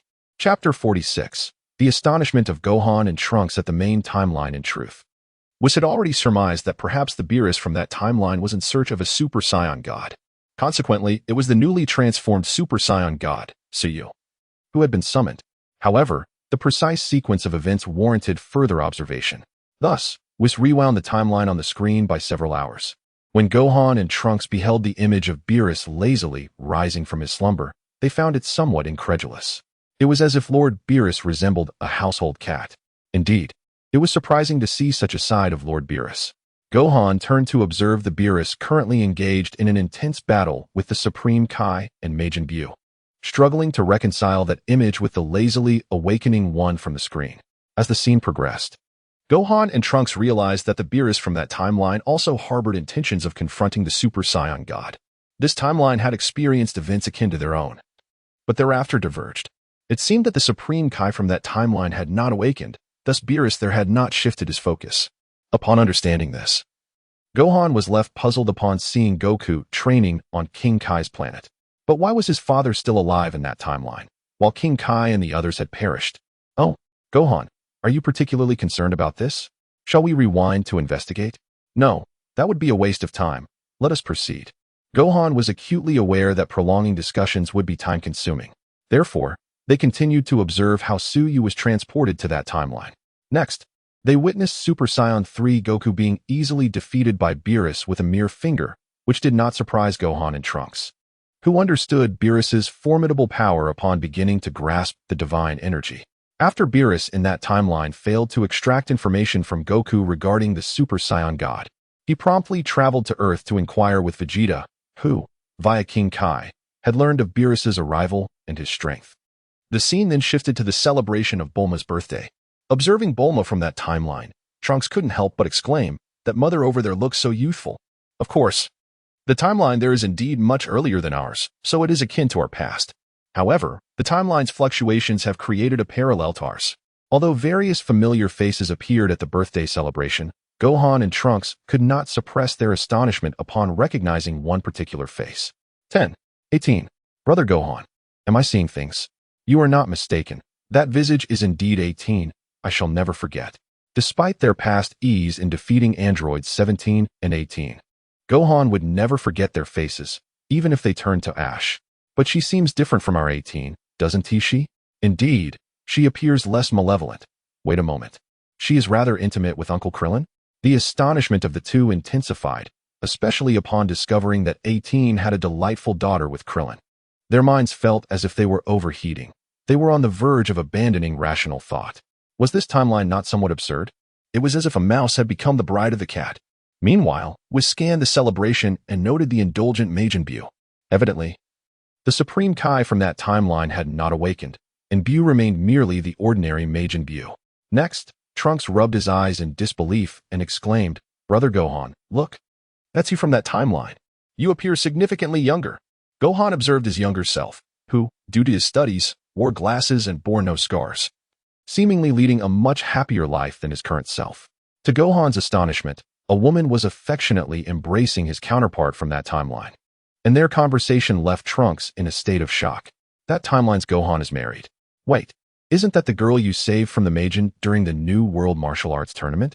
Upon closer inspection, Gohan confirmed, indeed, that is her. Her name seems to be Videl. I never thought she would seek me out to be her mentor, which I declined, only offering her a few pointers. Yet she ended up marrying my counterpart in that timeline? Gohan was equally astonished. Isn't that timeline a bit too fortunate for me? My father is alive and I am married, while still pursuing my studies. For a moment, Gohan felt a pang of envy towards his counterpart in that timeline. Brother Gohan, do you have feelings for Videl? Gohan shook his head. No, the choices of my counterpart do not dictate my own. I must uphold my father's will to protect this planet. Thus I hold no interest in other matters. Trunks, aware of his brother's disingenuousness, knew it was merely a matter of not favoring the Videl from this timeline, rather than a lack of interest. They continued to observe, and soon Trunks spotted his younger self, little Trunks. It truly is a glimpse into the past. I was still a child back then. Indeed, it brings back memories. How nostalgic to see you in that form. While Gohan reminisced, he noticed a small boy of little Trunks' stature. The peculiar aspect was that this boy bore an uncanny resemblance to his father. Little Trunks soon revealed that the boy's name was Goten. Goten, it seems he is your brother in that timeline. It appears so. So, if father had lived, would he have had a second child? Gohan felt a twinge of regret, but then reconsidered, realizing that Trunks from this timeline was akin to his brother. Pondering this, Gohan resumed watching the screen, soon spotting Beerus at the celebration. To prevent inciting Beerus's ire, Vegeta from that timeline was treading carefully, serving him with utmost caution. At one point, Vegeta even engaged in an awkward dance, leaving Trunks utterly flabbergasted. He could hardly fathom his father humbling himself in such a manner, for he knew well of Vegeta's pride. This left Trunks feeling as if his father's image had crumbled. Yet the astonishment did not end there. When Trunks witnessed Vegeta attacking Beerus after seeing Bulma being struck, even at the cost of trampling his own pride, he was utterly taken aback. Father would risk his life for mother. Gohan placed a reassuring hand on Trunks' shoulder, stating, It seems Uncle Vegeta truly loves Aunt Bulma. He simply struggles to convey it. In truth, Gohan also found this transformation remarkable. The Vegeta who had first arrived on Earth was a stark contrast to the one now exhibiting immense power for Bulma. I wonder how this timeline's Vegeta and Bulma would react to all this. Ah, indeed. That timeline's Vegeta managed to elicit even a fraction of Lord Beerus's power, Whis remarked.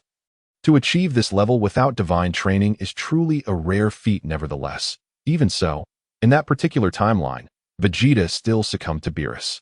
Just as Beerus intended to obliterate the Earth, Goku intervened to halt his destruction. Might I request a chance to wager, Lord Beerus? Perhaps I could assist you in locating the Super Saiyan God, he proposed. Upon hearing this, Beerus decided to grant Goku an opportunity. Thus, Goku summoned the Eternal Dragon using the Dragon Balls that Bulma had long since gathered. Naturally, upon appearing, the Eternal Dragon was startled to see Beerus. Its previously haughty demeanor transformed into one of humility. I never anticipated that the Eternal Dragon could be so intimidated by Lord Beerus, Gohan remarked incredulously. Meanwhile, on the screen, Goku made his wish. Oh, Eternal Dragon, could you bring the Super Saiyan God here? Upon hearing Goku's desire, Trunks nodded in realization. I see. It was the Eternal Dragon from that timeline that took Sister Suyu away. However, the subsequent response from the Eternal Dragon astonished Trunks. I am sorry, but I cannot fulfill that wish, for the Super Saiyan God does not exist in this timeline. At that moment, not only were the individuals from that timeline left bewildered, but Gohan and Trunks also found themselves perplexed. After all, how could it be that Suyu had been transported to that timeline by the Eternal Dragon?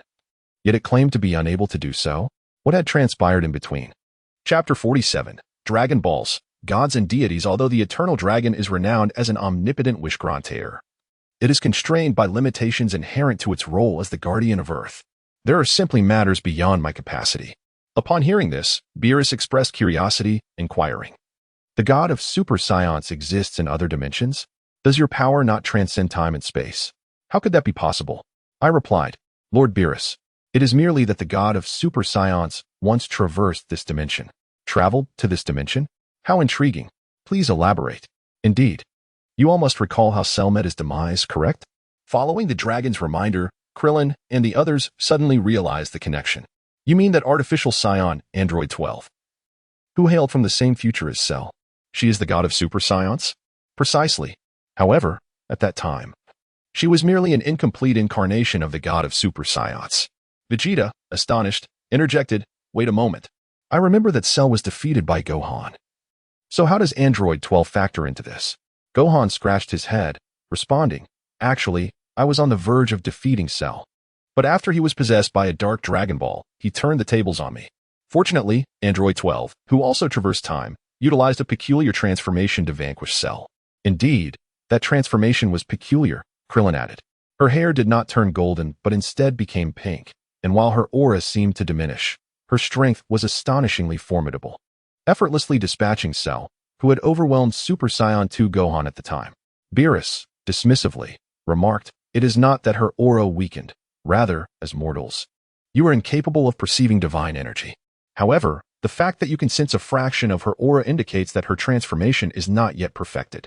By the way, what is the story behind Cell? Thus, the Eternal Dragon recounted the tale of Cell to Beerus, who nodded in acknowledgement. Indeed. Pursuing a fugitive who has also traversed time is quite reasonable, especially considering the candidate for the Kais. In fact, Goku, during his time in the afterlife, had witnessed the battle between Android 12 and Dark Cell through the Kai's power. So it is her. Eternal Dragon, please bring her here. I regret to inform you that my power is insufficient to traverse time and bring someone here. Time machines can traverse dimensions. Can't you simulate a time machine? You are the Eternal Dragon, after all. Vegeta's suggestion struck a chord, as simulating the operation of a time machine could indeed facilitate transdimensional travel. In that case, this counts as a wish, and with your previous inquiry, it constitutes 2 wishes. The third wish requires the consent of the God of Super Saiyans for her to be brought here. However, Beerus interrupted, insisting, I do not require her consent. I simply need you to bring her here, or I shall destroy you and everyone on this planet. Goku, anxious, added, Eternal Dragon. Please forcibly bring the God of Super Saiyans to this dimension. In truth, while Goku's intentions appeared noble in saving the Earth, a part of him was eager to witness the God of Super Saiyans in action. Understood, I shall fulfill your wish. Thus, the newly ascended God of Super Saiyans, Suyu, was transported from her original timeline to the main timeline by the Eternal Dragon, utilizing a method akin to a time machine. Ah. So that is how she was brought here. Unbeknownst to them, Suyu, amidst the chatter of the others, comprehended how she had been transferred. Feeling empathetic towards the eternal dragon's plight, Goku approached her, scratching his head. You are the god of Super Saiyans, right? Suyu nodded. Indeed. I was fortunate enough to just break through and was brought here. I apologize for the abruptness of your arrival. Could you demonstrate the god of Super Saiyans for us? Suyu, with calm demeanor, shook her head. I already mentioned there is no need for apologies, and I do not mind. Moreover, I intended to transform into the god of Super Saiyans to see what it entails. With that, Suyu closed her eyes, channeling divine energy within her, concentrating it along her spine before unleashing it. At the moment of transformation, the previously clear sky was enveloped in golden clouds, which momentarily shifted through the seasons. Suyu's originally silver aura ignited, gradually transforming into a vibrant crimson, culminating in her hair, changing entirely to red. Not only did her hair turn red, but her eyebrows also followed suit, and her overall appearance became more delicate. Is this the god of Super Saiyans? I cannot sense her aura, Goku exclaimed, though he recognized the immense power radiating from Suyu in this form. Beerus, having finished his drink, placed the empty can down and stood up, observing Suyu's transformation with keen interest. Indeed, this transformation is significantly more powerful than their Super Saiyan forms. Your praise is flattering, Lord Beerus. But let us not speak in absolutes. The so-called god of Super Saiyans merely represents an enhancement in power. It is conceivable that one day a Saiyan might surpass me relying solely on the Super Saiyan transformation. You are quite humble. Allow me to assess the qualifications of Cayenne's disciple. Come forth. Suyu smiled wryly, knowing she was not being humble. However, she refrained from mentioning that Broly was still struggling for survival in the wilderness with his father, uncertain of the consequences of revealing such information. Then, I look forward to your guidance, Lord Beerus. As she spoke, Suyu unleashed a punch imbued with divine energy toward Beerus, who effortlessly intercepted it with one hand. The impact of their clash resonated with greater force than all of Goku's companions combined. Impressive power, truly befitting of my dreams of the god of Super Saiyans. Thank you for your kind words, Lord Beerus. Following this, Suyu executed a kick which Beerus blocked with his knee, responding with a punch aimed at her face, which she deftly caught with her other hand. The two of them unleashed a torrent of divine energy that sent tremors throughout the earth. What overwhelming strength! Even a simple test of strength feels as if the earth cannot withstand it, Piccolo remarked, bracing himself with his arms crossed before his face, struggling to maintain his footing. Noticing the earth's instability, Suyu suggested to Beerus, perhaps we should engage in battle in outer space. As a deity, I can operate in a vacuum. Excellent. Fighting in space will allow me to unleash my full potential. Thus, the two soared into the cosmos. Observing their ascent, Bulma promptly retrieved a capsule to manifest a spaceship. Everyone, board the ship. We are going to watch the battle in space. Without hesitation, everyone boarded the vessel, albeit Vegeta reluctantly joined, as he could not sense divine energy on Earth and had no choice but to witness the conflict from the cosmos. Chapter 48. Is there a hidden card? In the vast expanse of the universe, two formidable forces continually collide, with each impact sending ripples of energy that reduce nearby planets to dust. Impressive. I never expected you to master this power so adeptly, exclaimed Beerus, as his fist met Suyu's in a clash of strength. Indeed. I have painstakingly honed my skills through rigorous training to reach this level, naturally allowing me to wield this power with ease, Suyu replied, launching a kick aimed at Beerus's chin. However, Beerus simply tilted his head to evade the strike and swiftly countered with a kick to Suyu's abdomen. Suyu quickly bent forward, crossing his arms to block the blow, feeling a jarring pain reverberate through his limbs. Seizing the opportunity, Beerus used his other leg to send Suyu flying. As Suyu soared through the air, Beerus inquired, by the way, has the Supreme Kai of Time taught you any divine techniques? Not yet. She instructed me to first focus on mastering divine power, Suyu replied. That makes sense. At your current level, you have only begun to grasp divine power, and the techniques of the Supreme Kai of Time are among the most challenging and potent. Therefore, I shall refrain from using them against you, Beerus stated. Thank you, Lord Beerus. With that, Suyu instantaneously teleported behind Beerus, intending to catch him off guard. Yet, Beerus had already sensed Suyu's movement. Although he could not teleport himself, the threat posed by Suyu was negligible to the god of destruction. He simply ensnared Suyu's fist with his tail. With a flick of his tail, Suyu was sent hurtling away. Once he regained his footing, He turned and unleashed a punch infused with divine energy, which collided with Beerus's fist. The resulting shockwave obliterated countless distant star systems. The spectators aboard the spaceship were left in utter disbelief, witnessing the rapid disappearance of light from distant stars as the energy waves from the clash spread through the cosmos. What's happening? Why are the distant galaxies vanishing amidst the aftermath? At that moment, Whis, who had quietly boarded the ship, casually remarked while enjoying an ice cream, because at close range, their energy waves can neutralize each other. However, as the waves travel further, the expansion of the universe prevents them from canceling out, resulting in increasingly devastating effects. Clint gulped nervously. If this continues, won't the entire surrounding galaxy be annihilated? Rest assured, should they persist in their battle, within 3 punches, the entire universe will be reduced to nothingness in the wake of their colliding energies, was stated nonchalantly. The gravity of Whis's words sent the onlookers into a frenzy. What should we do? We must stop them. Yet, there was no way to intervene, even if Goku and Vegeta fused. They would struggle to survive in the vacuum of space. Whis, maintaining his composure, replied, "Do not worry. Someone will intervene, and it appears she has arrived." Just as Suyu and Beerus's fists collided once more, a petite figure with orange hair and pink skin stepped between them, raising a finger to create an invisible shield. Suyu's expression shifted as he recognized her. "Supreme Kai of Time, what brings you here?" Beerus, equally surprised, remarked. "Kane?" Without hesitation, the Supreme Kai of Time delivered a swift chop to Suyu's head. Despite being transformed into a Super Saiyan God, Suyu winced in pain and protested, "Ouch. That hurt, Master. Why so heavy-handed? Why do you ask? Were you planning to dismantle this universe? Look at how many star systems you've already destroyed." Awakened by the Supreme Kai's reprimand, Suyu realized he had gotten carried away, succumbing to the Saiyan warrior's instincts.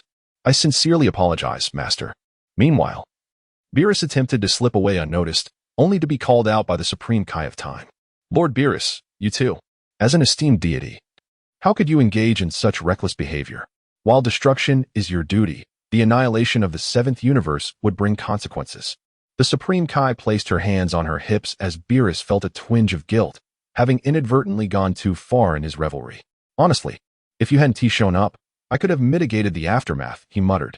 "But planets have already been obliterated by your battle." In that moment, Beerus found himself at a loss for words, acknowledging the truth of her statement. The spectators aboard the spaceship were astonished to see the Supreme Kai of Time scolding both combatants, especially after witnessing her single-finger defense against the God of Destruction and a Super Saiyan God. Observing their shock, Whis explained, "The seemingly innocent girl is none other than the legendary Supreme Kai of Time, Lady Kane." "The Supreme Kai of Time? I had no idea such powerful beings existed among the Kais." Goku exclaimed in awe, reflecting on his previous encounters with other Kais who, despite possessing magical abilities, did not exhibit remarkable strength in battle. The Supreme Kai of Time, having sensed Whis's presence, promptly teleported Suyu and Beerus aboard the spaceship. "Whis, you too. As the guardian and mentor of Lord Beerus, how could you not keep a closer watch?" "Ha ha ha, I intended to intervene, but your timely arrival made my involvement unnecessary." Goku, astonished to learn that Whis was Beerus's mentor, queried, "If you are Lord Beerus's master, does that mean you are even stronger than him?" "Well, I suppose I am slightly more powerful," Whis replied modestly. "More like a considerable amount." Suyu thought to himself, only to catch the sharp gaze of his master. "Suyu, do you realize your error? Your actions have disrupted the natural order of this timeline." "Master, please don't blame me. I was suddenly thrust into this time and place. You should ask Lord Beerus about it." Suyu quickly deflected responsibility onto Beerus. Coughing awkwardly, Beerus responded, "Ahem. The young lady, as a deity, is not technically in violation of any laws by traversing time and space. In short, that's how it is." Though Beerus's words held some validity, he could not meet the Supreme Kai of Time's gaze, feeling a pang of guilt. The Supreme Kai of Time felt an urge to unleash her temporal powers but restrained herself. "Master, please don't be angry. I realize my mistake. I truly do." Seeing her playful and endearing disciple, the Supreme Kai of Time ultimately chose to forgive him. She raised her hand and activated her time reversal ability, restoring the ravaged cosmos to its former glory. Amazing. The destroyed star systems have been restored. Who knew the Kais possessed such formidable power? Goku marveled, leaning against the window to gaze at the revitalized starlit sky.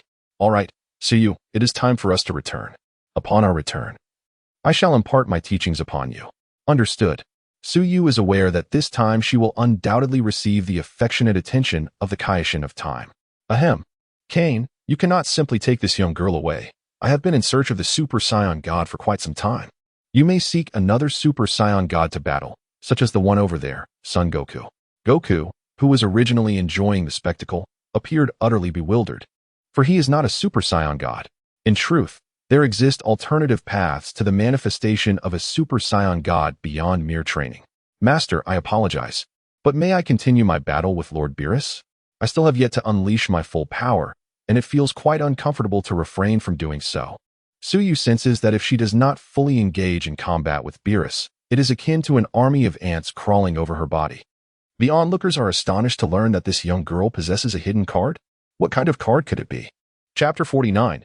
How shall I confront Lord Beerus with the power of Super Saiyan? In the original timeline, Trunks inquired of Gohan, Brother Gohan. Does Sister Suyu possess any hidden cards? Gohan shook his head, stating that after training alongside Suyu for so long, he remained unaware of any further trump cards she might hold. Meanwhile, in the primary timeline, Beerus became increasingly exhilarated upon hearing this. Oh, you possess hidden cards that can compel me to unleash 70% of my power? How intriguing.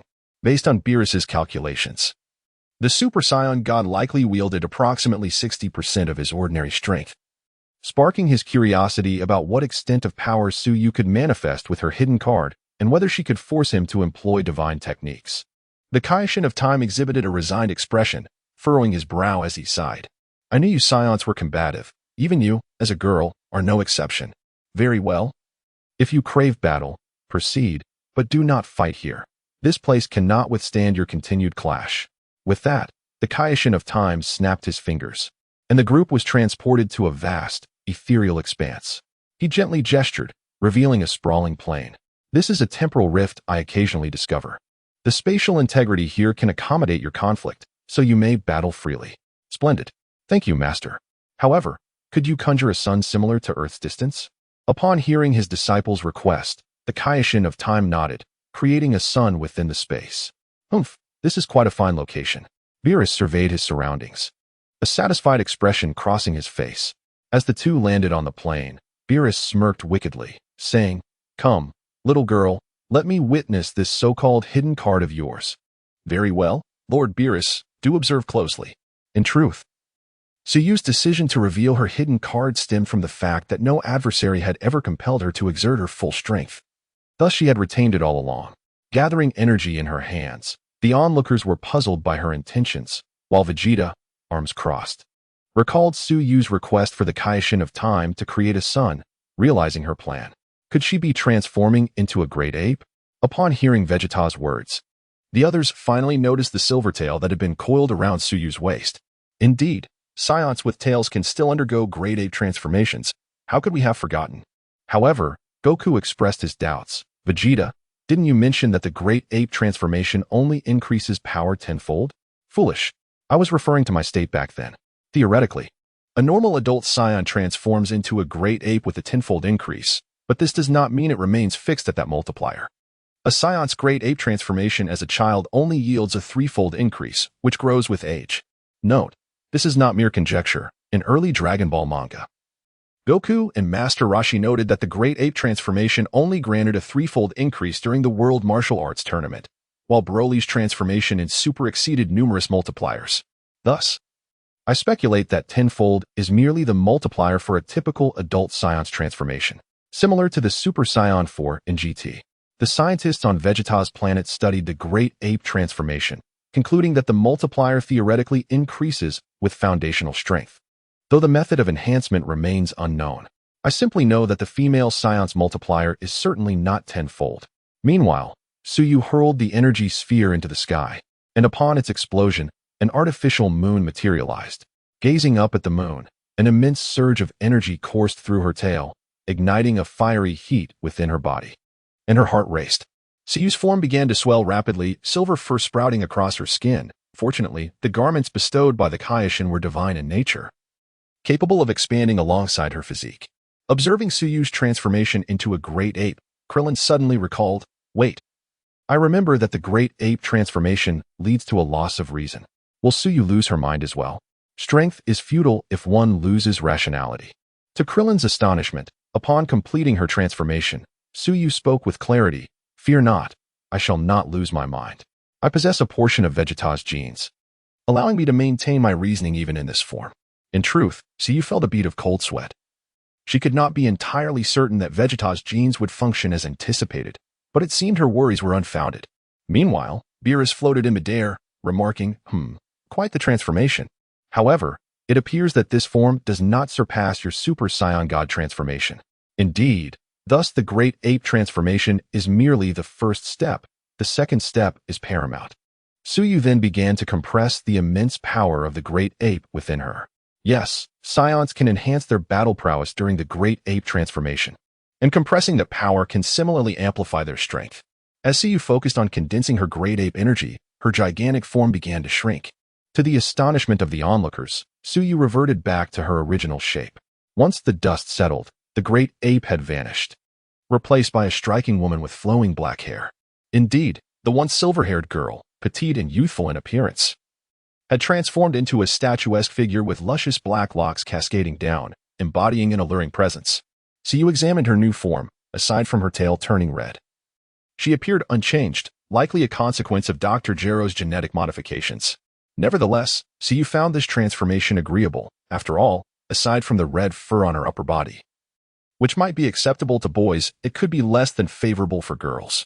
In the original timeline, Gohan and Trunks were left awestruck by Suyu's transformed appearance, as this form radiated beauty and allure. The youthful Suyu, previously embodying a pure and innocent demeanor, now exuded a captivating elegance. Her deep, dark hair shimmered like a black gemstone in the night, emanating an enchanting glow. Her eyes, now sharp and profound, held a predatory intensity, while her long, elegantly arched brows, high cheekbones, and full lips sculpted a visage that exuded an irresistible charm. Her figure was voluptuous and well-proportioned, radiating confidence and allure.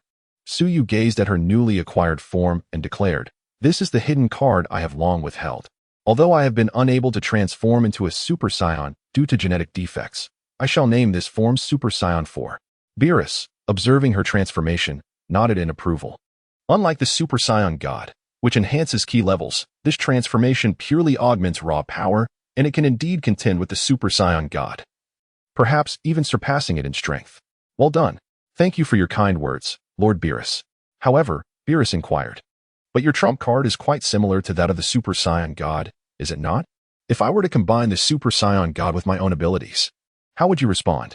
As he spoke, Suyu let out a mighty roar, transforming his formerly black hair into a striking red. Observing the amalgamation of these two forms, Beerus, who had previously held a teasing demeanor, now wore a serious expression.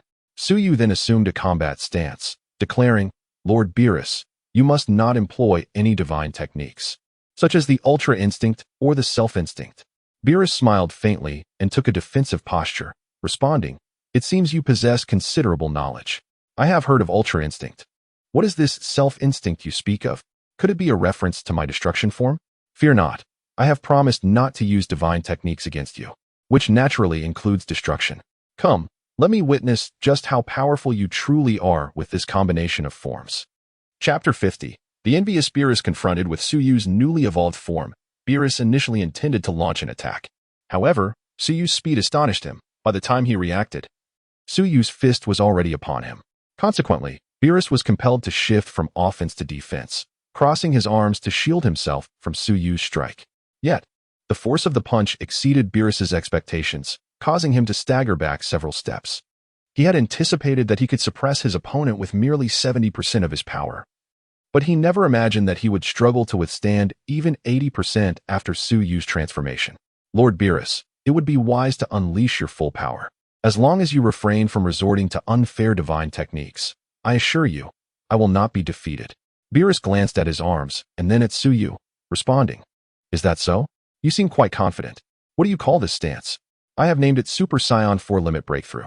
However, as I have only just mastered this power, I cannot yet claim this form as the perfect Super Saiyan 4 Limit Breakthrough. Super Saiyan 4 Limit Breakthrough, you say? It appears I must not underestimate you. With those words, Beerus erupted with energy once more, this time holding nothing back, while Suyu similarly unleashed her own power. Their figures flickered in the air, colliding in a breathtaking display. Unable to sense divine energy, The onlookers could only watch with their eyes. Even the most powerful among them, Goku, Gohan, and Vegeta, found it difficult to track the movements of Suyu and Beerus. Meanwhile, in the original timeline, Gohan gazed in astonishment at Suyu's transformation into Super Saiyan 4 limit breakthrough. He had thought that if he could also transcend to Super Saiyan God, the gap between them might narrow. However, witnessing Suyu's new form left him feeling disheartened, regretting that he had fallen behind her. Once, he had been leagues above her. Yet now he found himself trailing in her wake. TCH, had I known that little girl possessed such a trump card, I would have fought her myself. Upon hearing this remark, Gohan and Trunks were still engrossed in watching the battle between Suyu and the alternate Beerus. Suddenly, they sensed something amiss and turned around to find their own Beerus and the Grand Kaishin Buu standing behind them. Lord Beerus, Lord Grand Kaishin, when did you arrive? Not long ago. I believe it was when that little girl was being reprimanded by the Kaishin of time. Seeing you all gathered here, I was curious and decided to take a look. The Grand Kaishin and I chose to temporarily cease our battle. Buu, with a simple smile, added, I was worried when I saw Suyu suddenly vanish, so I persuaded Beerus to halt the fight. I had no idea she was summoned by another Beerus from a different timeline. Beerus gazed regretfully at his alternate self battling Suyu, feeling as though he had made the wrong choice. Although the Grand Kaishin Buu was formidable, fighting him felt akin to sparring with cotton. His peculiar magic made it rather unsatisfying, and he soon grew weary. How could he compare to that little girl, who not only transformed into Super Saiyan God, but also Super Saiyan 4, seamlessly merging the two states? Watching Suyu engage in a visceral battle with his alternate self filled him with envy. The most frustrating part was knowing that this remarkable girl hailed from his own timeline. Turning his attention to Gohan and Trunks, Beerus scrutinized them closely, making the two feel uneasy under his gaze, yet they dared not voice any objections. After a prolonged silence, Beerus finally spoke. Can either of you transform into Super Saiyan 4? Both shook their heads vigorously and replied, No, we cannot. Cannot? As fellow Saiyans. You mean to say she can transform, but you cannot? That Beerus from another timeline, so you possesses a tail, while you do not. Hence your inability to transform, and what of your tails? Trunks was the first to respond. My tail was removed at birth by my parents and has never grown back. My tail was severed during a battle with Uncle Vegeta, and it has never returned either. Truly, you have not taken proper care of your tails, such a waste. Very well, Whis, please train these two to help them achieve Super Saiyan God as soon as possible. As he watched Suyu's battle unfold in the alternate timeline, Beerus felt a surge of envy. He had initially planned to wait for Suyu to return to this timeline to challenge her, but given the Kaishin of Time's words, it seemed she would have to remain in the time nest for a while. Therefore, he decided to have Whis guide these two Scions in their training. Very well, Lord Beerus, Whis replied, eager to accept the task, while Gohan and Trunks were pleasantly surprised by this unforeseen opportunity. The Grand Kaishin Buu smiled and congratulated them. Congratulations. Whis's expertise as a mentor surpasses all the Kaishins combined. With his assistance, you will grasp Super Saiyan God even faster than Suyu. Upon hearing the Grand Kaishin Buu's praise, Whis blushed slightly and waved his hand modestly. You flatter me, Lord Grand Kaishin. Gohan and Trunks quickly bowed in gratitude to Beerus and Whis. Thank you, Lord Beerus. Thank you, Lord Whis. However, Beerus scoffed, Humph. My assistance does not come without a price. What price? Indeed, Lord Beerus, you may speak freely. We will comply with any request. Seeing their sincerity, Beerus dropped the pretense, stating, I noticed that Whis has been enjoying a certain delicacy from your timeline. You must have it here as well. Is it parfait ice cream? Of course. We have that. Do you wish to try it, Lord Beerus? Humph, such a trivial food cannot possibly satisfy me. Surely, Earth has far more delectable offerings? Absolutely. If Lord Beerus wishes to indulge, feel free to visit Earth. You may eat to your heart's content, Trunks assured confidently. As a member of the affluent generation, he had no worries about financial constraints. The Earth had long since recovered from the turmoil of the androids, and with most of the deceased revived, there was no fear of a shortage of culinary delights. At that moment, Gohan recalled something. Lord Beerus, Suyu's cooking is exceptionally delightful, especially her various Chinese dishes, which left a lasting impression on me. During our time training in the hyperbolic time chamber, she prepared an array of exquisite meals, particularly Chinese cuisine. I enjoyed her Szechuan dishes for an extended period, never repeating a single one. Upon hearing this, Beerus's desire intensified. He resolved that even if it meant incurring the wrath of the Kaishin of time, he would seize Suyu for himself. The mere thought of her culinary skills was enough to captivate him. What? You say the Kaishin of time is troublesome? Fear not. He has Whis by his side. And I am sure Whis would be tempted as well. What is there to be afraid of? Suddenly, Suyu, who was engaged in battle in the main timeline, felt a chill run down her spine, sensing that someone had set their sights on her. Chapter 51. Why Can't We Grow Tails? In the midst of an intense battle, Suyu was unconcerned with other matters. As he floated in the air, he gasped for breath while concentrating energy into his hands, which he then positioned at his waist in a flower bud shape. Kaioken, it seems that after using your new transformation twice in succession, your physical strength is somewhat compromised. How unfortunate. Nevertheless, I shall accompany you to the end. Beerus also gathered energy in his hands and raised them towards Suyu. Kamehameha. The blue energy was released and collided with Beerus's purple energy, creating a powerful clash that surprisingly caused even the incredibly sturdy space-time rift to tremble. Give up. The burden of consecutive transformations is too great for your body. Surrender, Beerus said, releasing a purple energy wave with one hand. Impossible. As a scion. In this situation, how could I possibly concede?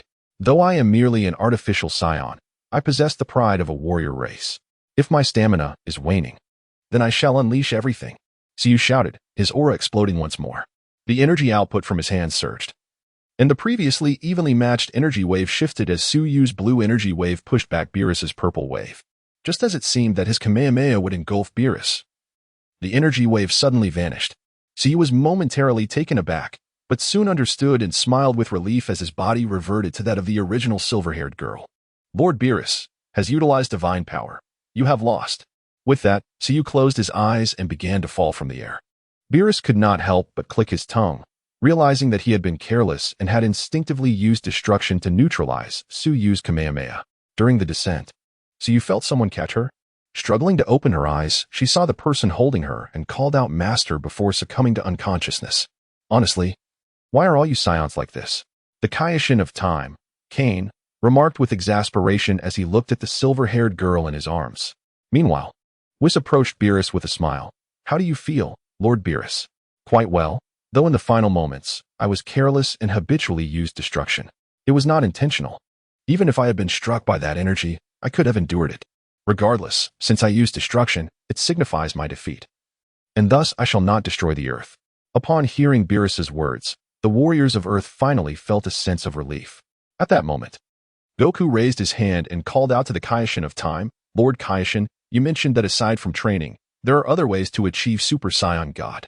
What are those methods? The Kaishin of time sighed and replied, very well, I shall divulge this knowledge. The true history involves transforming and battling Lord Beerus. Listen closely, Goku. The origin of Super Saiyan God dates back to long before the Scions inhabited planet Vegeta.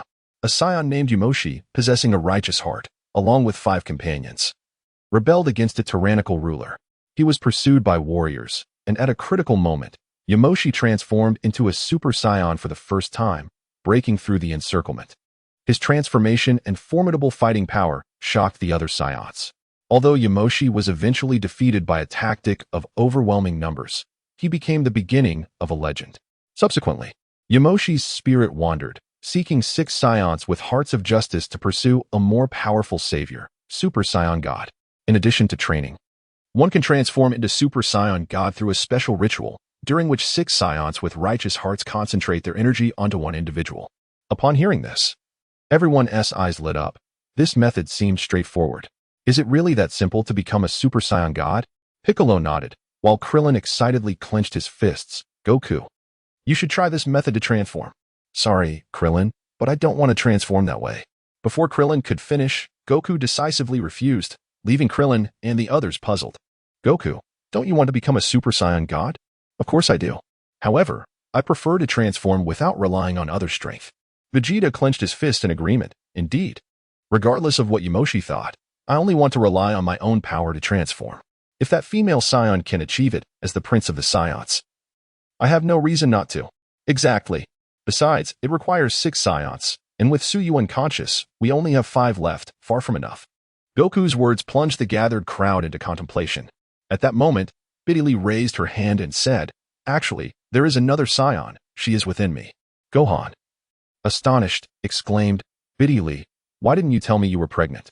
Upon learning he was to become a father, Gohan was overjoyed. This scene did not go unnoticed by the original timeline's Gohan and Trunks, with Trunks teasing, "Congratulations, Gohan, you're going to be a dad." "What do you mean, dad? That's the other me over there." Gohan glanced at his counterpart in the main timeline, feeling a pang of jealousy that he was already a father while he himself had fought hard without such a reward. As fellow Saiyans, why was there such a disparity? The scene shifted back to the main timeline. Even with the 7th Saiyan present, Goku and Vegeta would not opt for this method. Vegeta pointed at the smiling Goku and declared, "Kakarot, I have mastered a method to surpass you." "A method to surpass me? I, Vegeta, as a Saiyan Royal, will transform into a great ape without losing my sanity, while you, as a lower-class warrior, would lose yours." Upon hearing Vegeta's words, Goku understood and furrowed his brow, displeased. "You intend to transform into Super Saiyan 4? How underhanded." Haha, that's just the advantage of bloodline. Blame your parents for not having royal blood." Looking at the smug Vegeta, Goku felt a mix of anger and helplessness. The Kaioshin of Time, Kane, observed this scene and sighed again, shaking his head. "Lord Kaioshin, why do you sigh?" Upon seeing Whis' inquiry, Kane replied, "Because Suiyu's appearance has created a peculiar parallel world." Just as Vegeta was basking in his triumph, Gohan posed a question, "Uncle Vegeta, it seems our tails haven't grown back in a long time, right?" Upon hearing Gohan's words, Vegeta paused, realizing that indeed, their tails had not reappeared. This does seem to be the case. By the way, Vegeta, do you know why our tails haven't grown back? I don't know. Ever since I could transform into a Super Saiyan, I haven't concerned myself with whether my tail could regrow. Seeing that Vegeta was at a loss, Goku turned to the Kaioshin of Time and asked, "Lord Kaioshin, you must know the reason, right?" In response to Goku's inquiry, the Kaioshin of Time nodded while holding Suiyu. "Of course I know. Within your Saiyan bodies lies a type of cell called S cell. The greater the number of S cells, the easier it is to transform into a Super Saiyan, and the stronger one becomes. These cells require a peaceful mindset to manifest, which is why you, Goku, as a lower-class warrior, were able to transform into a Super Saiyan first." Upon hearing this, Wukong was struck with sudden clarity and nodded in understanding. He then scratched his head and inquired, "But how does this relate to our tails?" "Of course it is relevant," replied the Kaioshin of Time. "The tails of you Saiyans exert a suppressive effect on S cells, and conversely, S cells also inhibit the tails. This implies that the current concentration of S cells within your bodies is so high that it renders the regeneration of your tails impossible." As the explanation from the Kaioshin of Time sank in, the others began to comprehend the situation. "But Suiyu is exceptionally strong. How can this be?" "That is because Suiyu has never severed her tail." "Oh, I see." In that moment, Wukong and Vegeta found themselves in a predicament, realizing the significant importance of their tails. Vegeta, in particular, had initially believed he could surpass Kakarot, only to find himself facing disappointment. Wait a moment. Aren't there still the Dragon Balls? Chapter 52, Super Saiyan God, full potential unleashed. In a moment of excitement, Vegeta exclaimed, "If that's the case, why not use the Dragon Balls to wish for our tails to grow back?" Upon hearing this, Goku suddenly realized, clapping his hands and saying, "That's right. I can also wish for my intelligence." However, witnessing the joy of Goku and Vegeta, Krillin couldn't help but douse their enthusiasm with cold water. "I'm afraid that wish is beyond the capabilities of Earth's dragon. The dragon has stated that it cannot perform tasks that exceed its own power. When you first died, Goku, we gathered the Dragon Balls and initially wished for Vegeta to perish. But the dragon said it was impossible due to Vegeta's overwhelming power. It couldn't interfere with a stronger being's body. The same logic applies to tails." Hearing this, Vegeta's lips twitched as he was left uncertain whether to feel happy or sad. "I see. But Krillin, didn't you wish to remove the bombs from androids 17 and 18? Fool. The bombs weren't part of my body, so of course they could be removed." Android 18, cradling her daughter Marin, looked at Goku with a bewildered expression. Goku scratched his head and quickly apologized. "My bad. It seems I was mistaken. Is there no other way for the Kaioshin of Time to help us regrow our tails?" The Kaioshin of Time smiled slightly, responding, "Of course there are methods, such as asking a deity with divine power to assist you in regrowing your tails, which would involve removing your pants and exposing your rear, or employing artificially created machines to produce 100-fold or even 1,000-fold Blutz waves." Upon hearing these two methods, both Vegeta and Goku's expressions changed. The first method was far too humiliating for Vegeta, the Prince of Saiyans, while Goku, feeling embarrassed, added, "Kaioshin, that first method is too shameful." I'm not a child. It's one thing for a child to do that, but for an adult, it's excessive. Hearing Goku's words, the young Trunks and Goten quickly chimed in. No. No. Even children shouldn't just remove their pants. Yeah, doing that would get you a spanking from mom. Is that so? I remember when I was young, I would fish with my tail without any shame. The group fell silent, especially Bulma, who recalled Goku's various shameless antics in his youth. If she were to share those stories, Vegeta would likely become angrier than when he had confronted Beerus. As for the second method, Vegeta scoffed. Humph. The second method is still relying on external forces.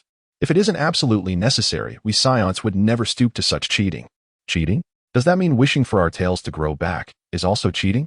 Thus, Goku and Vegeta abandoned the Great Ape route, realizing history was being corrected. And the Kaioshin of Time breathed a sigh of relief.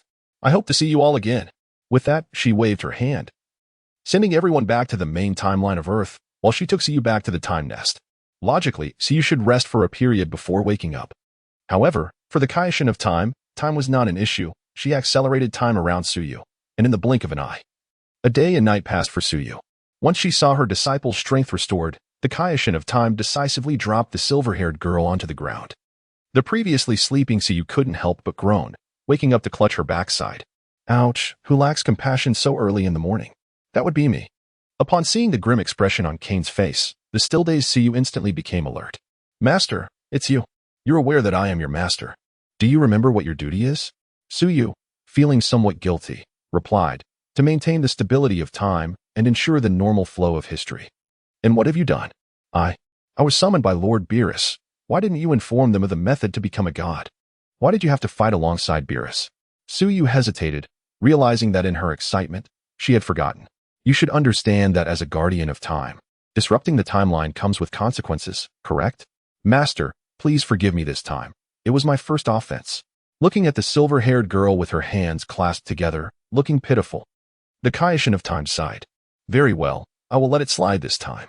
Upon hearing this, Suyu was overjoyed, leaping 3 feet into the air. However, you will need to train rigorously in the coming days. Given your poor stamina, I have arranged special training for you. With that, she conjured a heavy gravity suit, pressing Suyu down to the ground. You must wear this suit for the next few days until you can move normally again, and remember, no transformations. Saying this, the Kaioshin of Time entered the central palace of the time nest. Suyu, lying on the ground, was tempted to give the departing Kaioshin of Time the finger. They had agreed to let her off, yet she was still being punished. Although she appeared as a child, her temperament resembled that of a middle-aged woman. You say not to transform, yet watch me do it secretly. With that, Suyu controlled her energy and quietly transformed into a Super Saiyan God. The pressure immediately dissipated. But just as Suyu was reveling in her success, a clock face appeared on her gravity suit, and the minute hand reversed, causing her to revert to her normal state. The voice of the Kaioshin of Time echoed from within the palace. Do not think about transforming. I told you that I imbued this suit with the power of time. The moment it detects your transformation, time will reverse. Do not attempt any tricks. And you are right. I am indeed in my middle age, so the gravity of your suit will be doubled.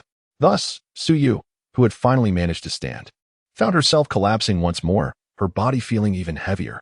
In a moment of despair, she lamented, Master, are you not afraid of ruining your disciple's body? Rest assured. When you are on the verge of collapse, I will activate time reversal to ensure you do not perish. Of course, the results of your training will remain intact and will not revert to zero when time turns back. In short, you will not die. Does that mean I won't even have time to rest? You will, but I will assist you with time jumps, allowing your body to recover to its optimal state in an instant. At this point, Suyu was on the verge of tears. Was wielding the power of time truly this arbitrary? Meanwhile, in their respective timelines, Gohan and Trunks, along with Goku and Vegeta from the main timeline, were training under Whis. As the great Kaioshin had mentioned, the group trained for several months in their timelines, eventually breaking through to the state of Super Saiyan God. Inspired by Suyu, Gohan and Trunks discovered to their astonishment that the Super Saiyan God form could indeed merge with their mysterious transformations. And they named this new form Super Saiyan God, Full Potential Unleashed. Chapter 53. Time Acceleration. After several days of rigorous physical training, Suyu's body finally adapted to moving freely while wearing the gravity suit. Simultaneously, she overcame the endurance issues that had previously hindered her. Now, should she transform into Super Saiyan 4, limit break once more, she would not be forced to revert due to rapid exhaustion. She removed the gravity suit and felt an exhilarating lightness, as if her body were no longer her own. Now, I feel far more confident when facing Lord Beerus. Suyu exclaimed, brimming with excitement. Enough, enough. Lord Beerus did not employ divine techniques against you. He was simply allowing you to have this opportunity. The disparity between a deity's capabilities before and after utilizing divine techniques is immense. Therefore, I intend to impart to you the divine techniques of the Supreme Kai of Time. The prospect of learning divine techniques filled Suyu with uncontainable joy. Am I finally able to learn? This is simply marvelous. Her exhilaration stemmed from the fact that the Supreme Kai of Time before her was far mightier than the one she had encountered in the anime. Wielding temporal powers with remarkable finesse. Master, what will you teach me? Time pause, time reversal, or time deletion? However, the Supreme Kai of Time shook her head. Though these three divine techniques represent the fundamentals of temporal power, they may still pose a slight challenge for you at this stage. Today, I shall teach you the most basic of basics, time acceleration. Suyu was taken aback to learn that time acceleration was considered the foundation. Isn't that surprising? I thought it would be more advanced. Nodding in understanding, she pondered how time acceleration could be less formidable than what she had envisioned.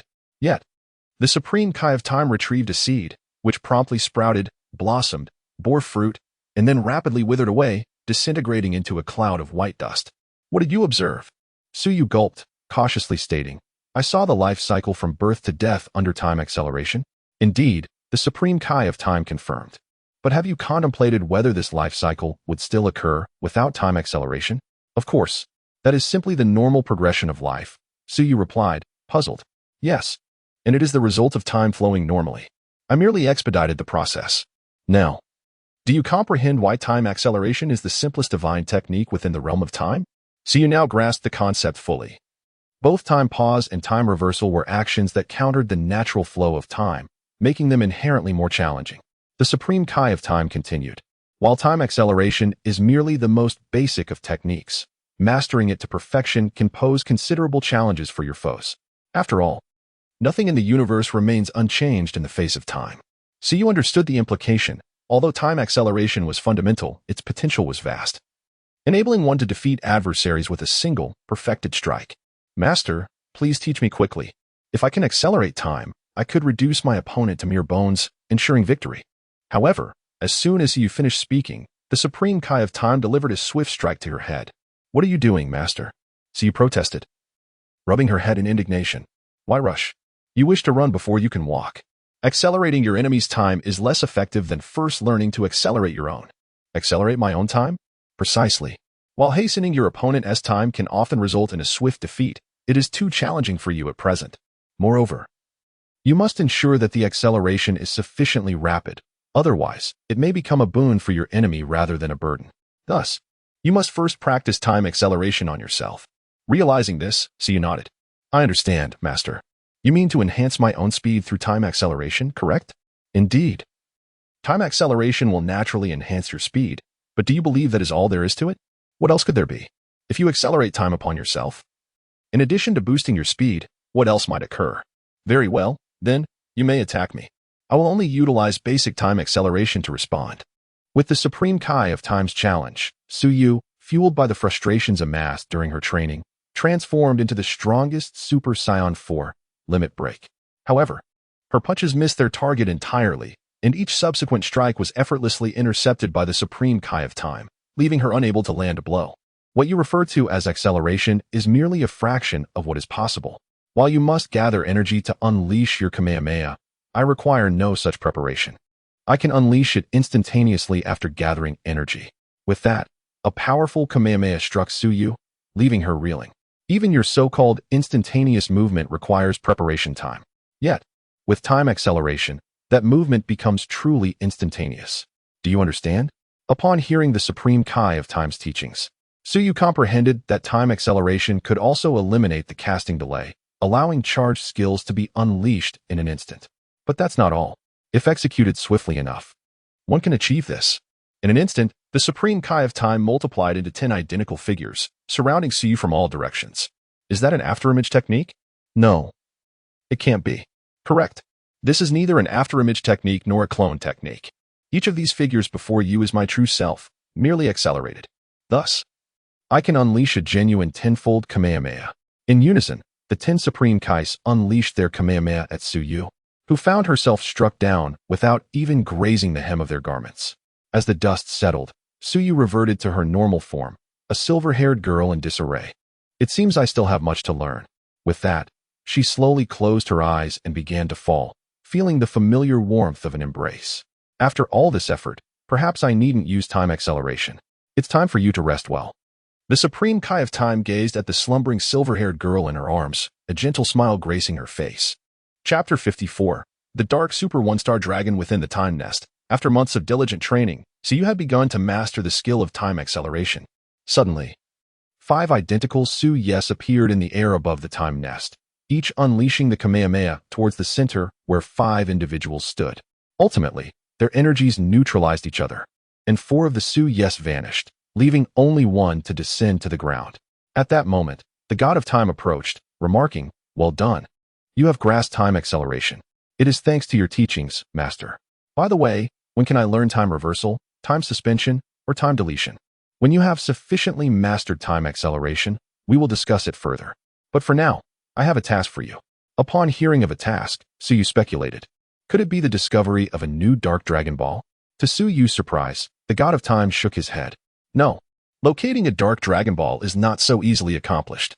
I intend to form a time patrol team. A time patrol team? But Master, can't you summon it using the time scroll? Suyu recalled that the original time patrol team was summoned by the God of Time through the time scroll and Trunks' memories. No, I do not wish to assemble the time patrol team from your memories. To confront Mechikabura, we need assistance from other universes in addition to our own. Thus, I want you to personally invite individuals as the team leader. Me? Suyu pointed at himself, looking uneasy. Master, you know I'm socially anxious. You want me to invite others. I have faith in your charm. You can undoubtedly accomplish this. Moreover, I am merely assigning you a task, and you have no right to refuse. Master, you sound just like a heartless capitalist. The God of Time nodded in agreement. You may consider me a heartless capitalist. Now that the God of Time had admitted this, Suyu could only reluctantly accept the task. All right. At that moment, the God of Time suddenly looked up, as if sensing something. It has appeared, another Dark Dragon Ball. This timeline seems to be ravaged by the evil dragon. Upon hearing this, Suyu recalled 2 significant figures from the original Time Patrol team, Time Patrol Goku and Time Patrol Vegeta, who hailed from a parallel universe of GT. Since he was to form his own team, he decided to recruit these 2. What a stroke of luck, Master. I shall go immediately, without hesitation. Suyu raised his time ring, sensed the aura of the Dark Dragon Ball, and opened a portal through time and space. He turned to the God of Time, saying, Master, await my good news. He then stepped into the portal and vanished. Meanwhile, on a parallel Earth, the Super One-Star Dragon turned in disbelief to face the 4-Star Dragon, who had locked him down. What are you doing for Star Dragon? Are you planning to self-destruct? Self-destruction is close enough. I will unleash the highest temperature I have ever possessed, one you cannot withstand. At this moment, the Super One-Star Dragon felt a mix of anger and despair. He had not anticipated that the 4-Star Dragon would betray him and break free from his control. Although he was in his Super One-Star Dragon form, he was not at full strength due to the absence of a 4-Star Dragon Ball. Damn it, if it weren't for the missing Dragon Ball, I wouldn't be in this predicament. Seeing this, the shrinking Goku shouted at the 4-Star Dragon, No, don't. Don't worry, Goku, I'm fine, replied the 4-Star Dragon, stabilizing himself. But that energy feels so familiar.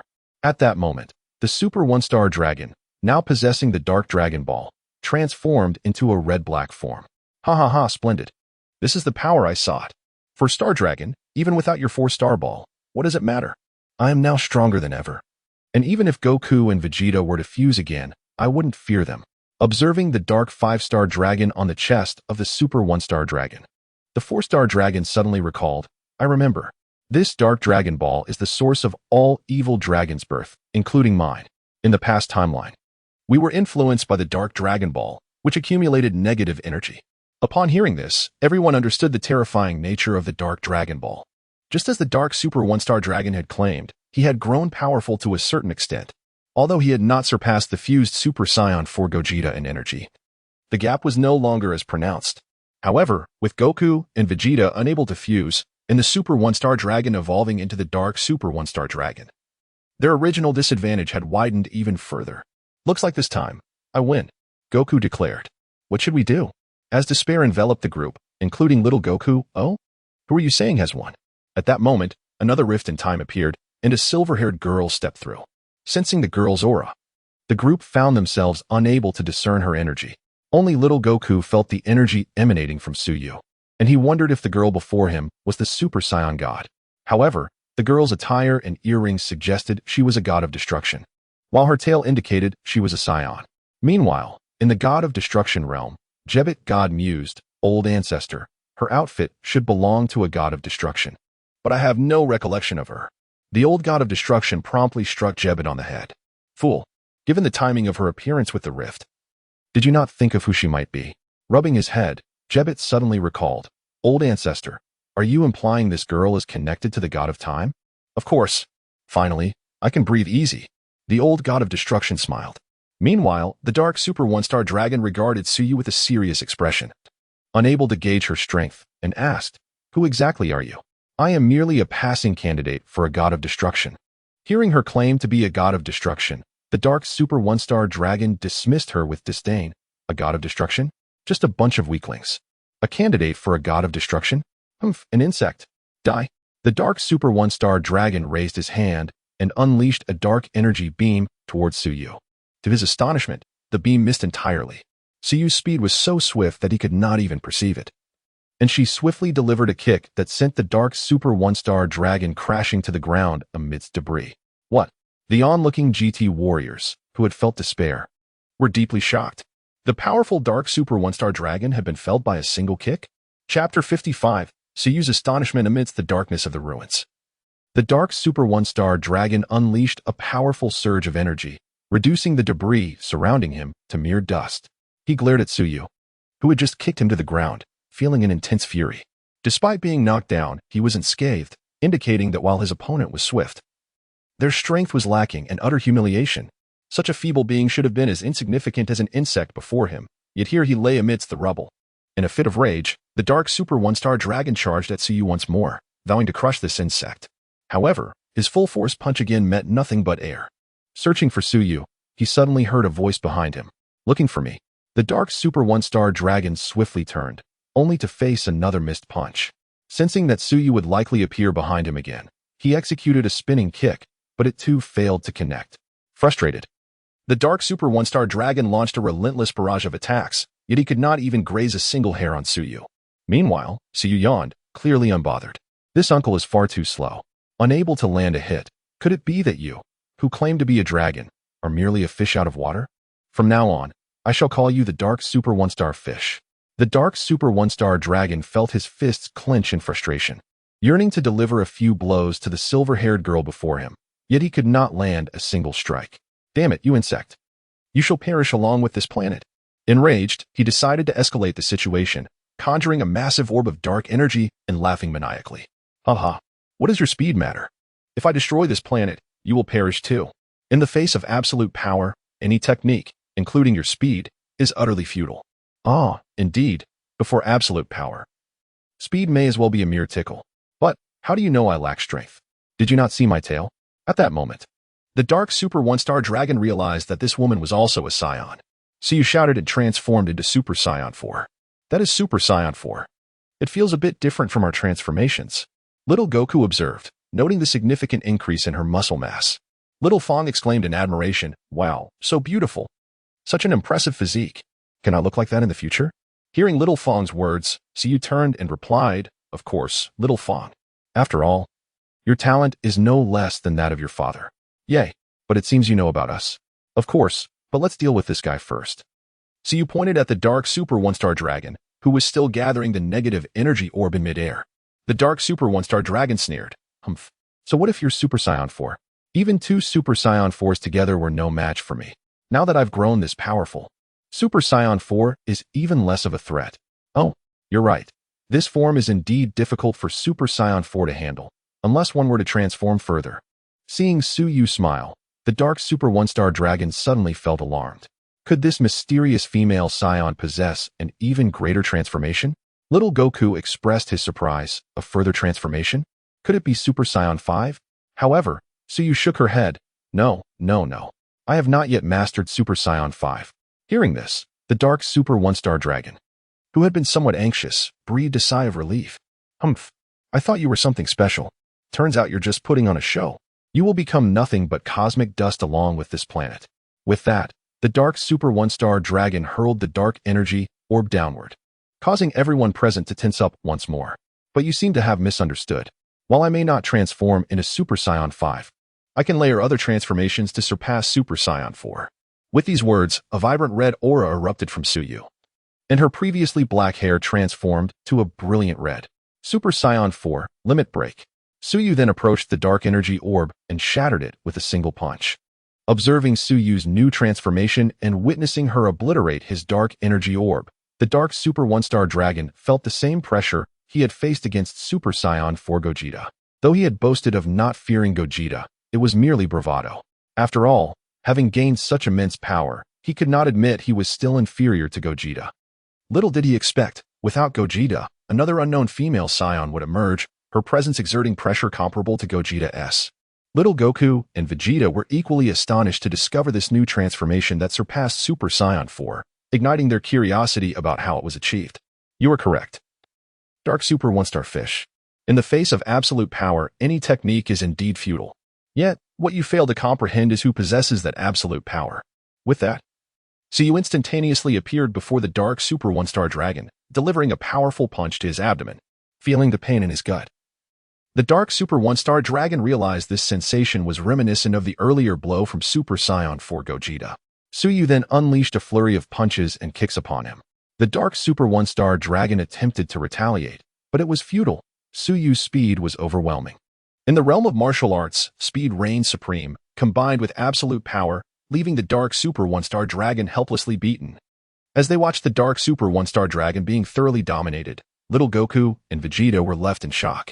This new transformation of Super Saiyan 4 was astonishingly powerful.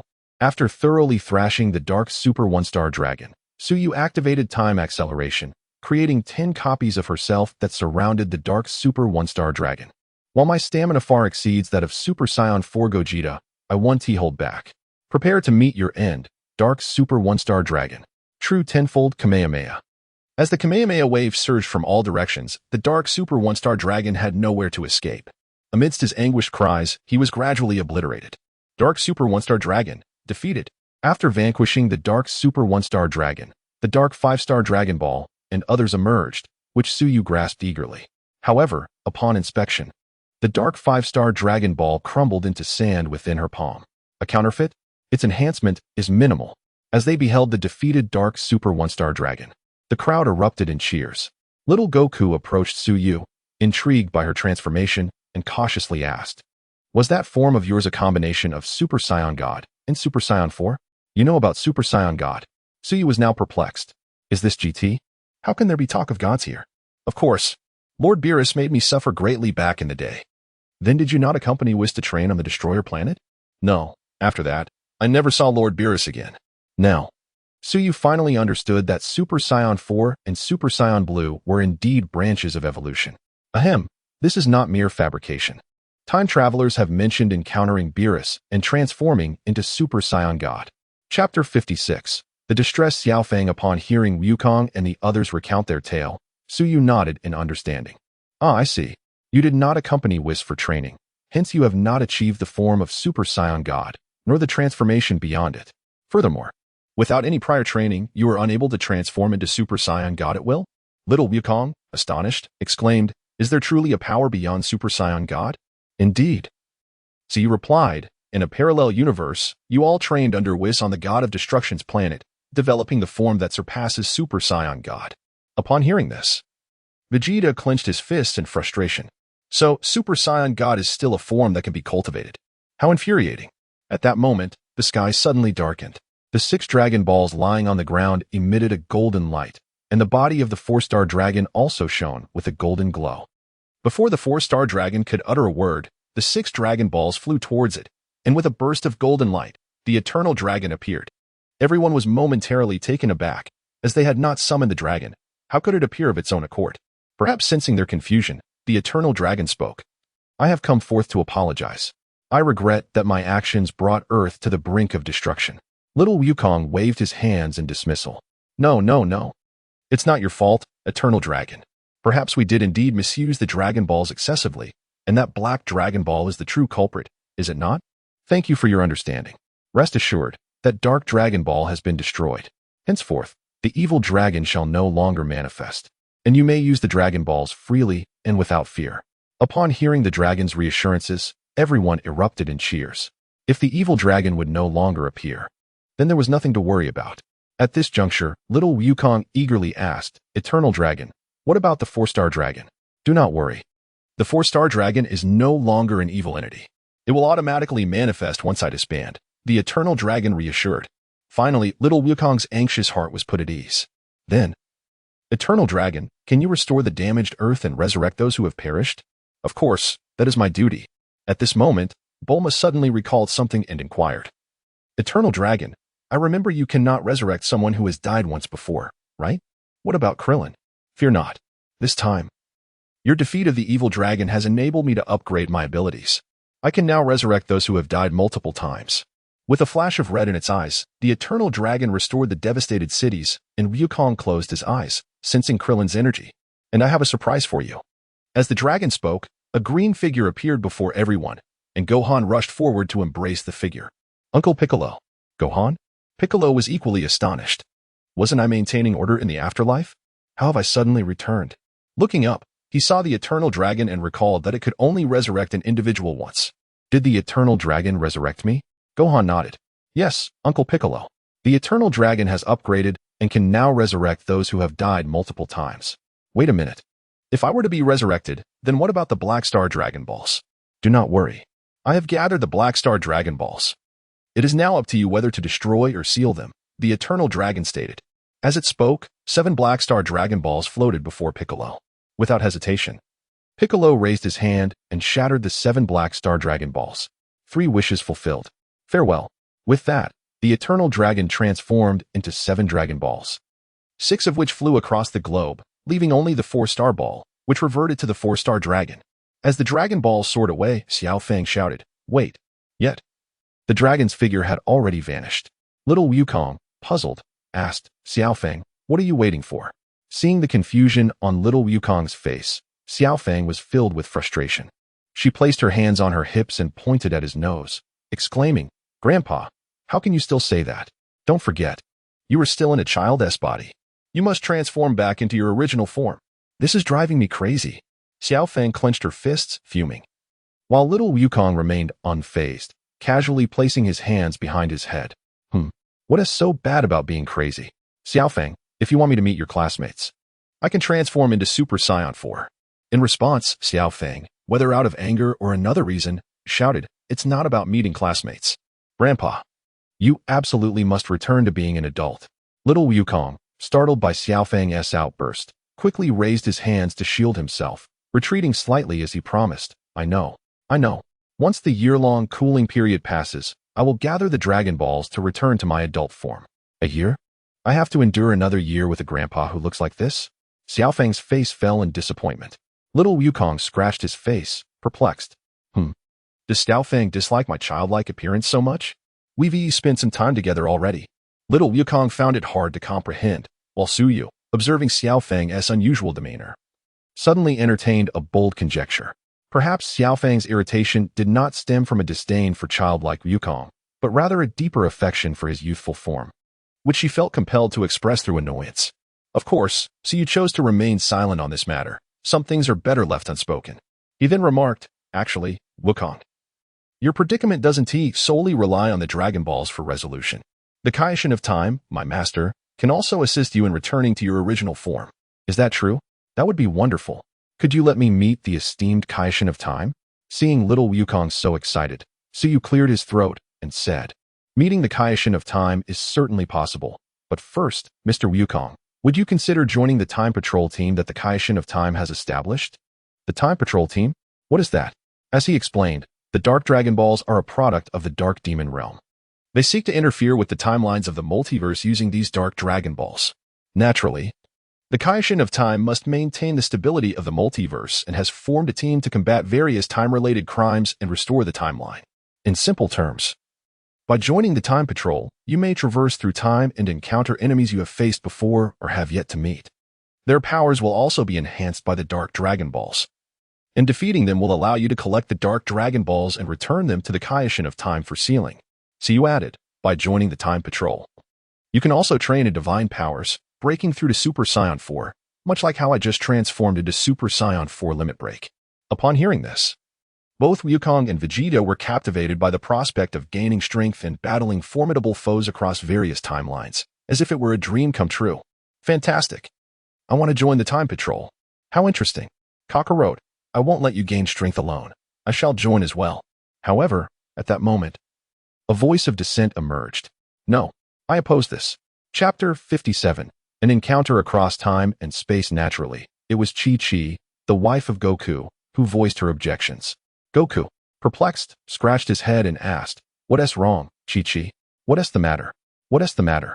After all these years, you've never returned home. You ask me what is wrong? You finally come back, only to look like this, and now you must leave again to gather Dragon Balls in the universe." After returning, a series of events unfolded, and now you're off again. Do you even care about this home anymore?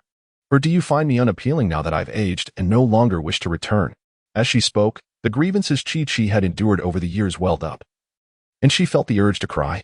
Little Goku, witnessing Chi-Chi on the brink of tears, panicked, reflecting on the years gone by. He realized he had indeed been rather neglectful, rarely returning home despite their two sons having grown up. Chi-Chi, don't cry. This lady Chi-Chi, you need not worry. Joining the Time Patrol is akin to a regular job, 9 to 5, 8 hours a day, 5 days a week, weekends off, complete with benefits and various paid holidays. You need not fret about Mr. Goku being unable to accompany you. Our organization, no, our Time Patrol, especially under the guidance of Lord Kai of Time, is exceptionally considerate. Upon hearing Su Yu's words, Chi-Chi wiped her tears and looked up into Su Yu's eyes, asking, "Really? Are there holidays included? And onboarding benefits?" Just wait. As Su Yu spoke, a golden portal appeared in front of him, revealing his personal storage space. He then reached inside and produced 2 capsules. This is a youth potion bestowed upon me by Lord Kai of Time. It contains the power of time, allowing the user to restore their youthful vigor and maintain it for an extended period. While Mr. Goku might not require it now, I believe it would be quite beneficial for you, Ms. Chi-Chi. Upon hearing the effects of the potion, Chi-Chi, now somewhat past her prime, was filled with hope and immediately took one, watching in awe as her wrinkles vanished and her skin became supple and radiant. Standing beside her daughter-in-law, she appeared as a sister rather than a mother. Gohan and Goten were left astonished. This was their mother. Gohan, in particular, felt a complex mix of emotions as he glanced at his father, who looked younger than his own daughter, then at his mother, who now resembled his wife. What was happening to their family? Chi-Chi, having produced a mirror from seemingly nowhere, gazed at her reflection with uncontainable joy. "How do you like this, Miss Chi-Chi?" "How do I like it? Of course, I have no objections. Goku, you should go." Seeing that his wife was supportive, little Goku breathed a sigh of relief. As for the other capsule, Su turned to Vegeta, inquiring, "Mr. Vegeta, who shall this youth potion be for?" Vegeta merely scoffed, his disdain evident. Su promptly tossed it to Bulma, who, upon witnessing Chi-Chi's rejuvenation, wasted no time in consuming it herself and was restored to her youth. Turning to Goku's disciple Ub, Su remarked, "Actually, Mr. Buu hasn't vanished. Next year, you can use the Dragon Balls to revert your fusion." Ub was overjoyed, having felt guilty for causing Mr. Satan distress due to his fusion with Buu. The prospect of separating was simply marvelous. "Thank you for revealing this method to me." Looking at Goku and Vegeta, Su stated, "Mr. Goku and Mr. Vegeta, you wish to join the Time Patrol, correct? Then follow me." "Wait, I want to join the Time Patrol too." At that moment, Little Fong eagerly volunteered, as she had always harbored a penchant for adventure. However, Gohan, with a serious demeanor, reprimanded, "No, Little Fong, you'll be starting school soon. You need to focus on your studies. You've already delayed enough." "I don't care. I want to go on adventures with Grandpa." Gohan felt a headache coming on as he observed his headstrong daughter. Just then, Su interjected, "Actually, Little Fong, joining the Time Patrol isn't impossible. You could work part-time during your holidays, but you must prioritize your education." "What do you say, Gohan?" Upon hearing about the part-time opportunity, Gohan furrowed his brow. His opposition was rooted not in her education but rather in concern for her safety. "Gohan, let her work part-time during her holidays. I'll keep an eye on her. Nothing will happen." With Goku's assurance, Gohan found himself unable to object any longer. "Since you said so, Dad, I suppose that's how it must be. Upon Gohan's reluctant agreement, little Fong was overjoyed and leapt into Goku's arms, exclaiming, "This is amazing. Grandpa, you're the best." Little Fong was elated. For Goku always understood her, unlike the grandfathers of her classmates, who seemed to have an innate generational gap. With her grandfather, there was no such divide. He understood her even better than her father did. At that moment, the four-star dragon also stepped forward, expressing a desire to join the Time Patrol. So you pondered for a moment before agreeing. As the four-star dragon was now the embodiment of Goku's righteous spirit and possessed combat abilities rivaling that of Super Saiyan 4, truly qualified. Thus, you led Goku, Vegeta, little Fong, and the four-star dragon back to the time nest. "Hey, Master, I'm back. Welcome back, my dear disciple." "Indeed, Master. I brought these individuals." So you turned around only to find Goku, Vegeta, and the others frozen in place. I have stopped time." "Huh, Master. Why are you stopping time before so you could finish?" He was struck by the Kai of Time. Rubbing his head, he complained, "Master, why did you hit me again?" "What do you mean? When did I ever mention those benefits? 9 to 5? 5 insurances and 1 fund? Working 5 days a week? When did I say any of that?" "Ah, Master, please don't be like that.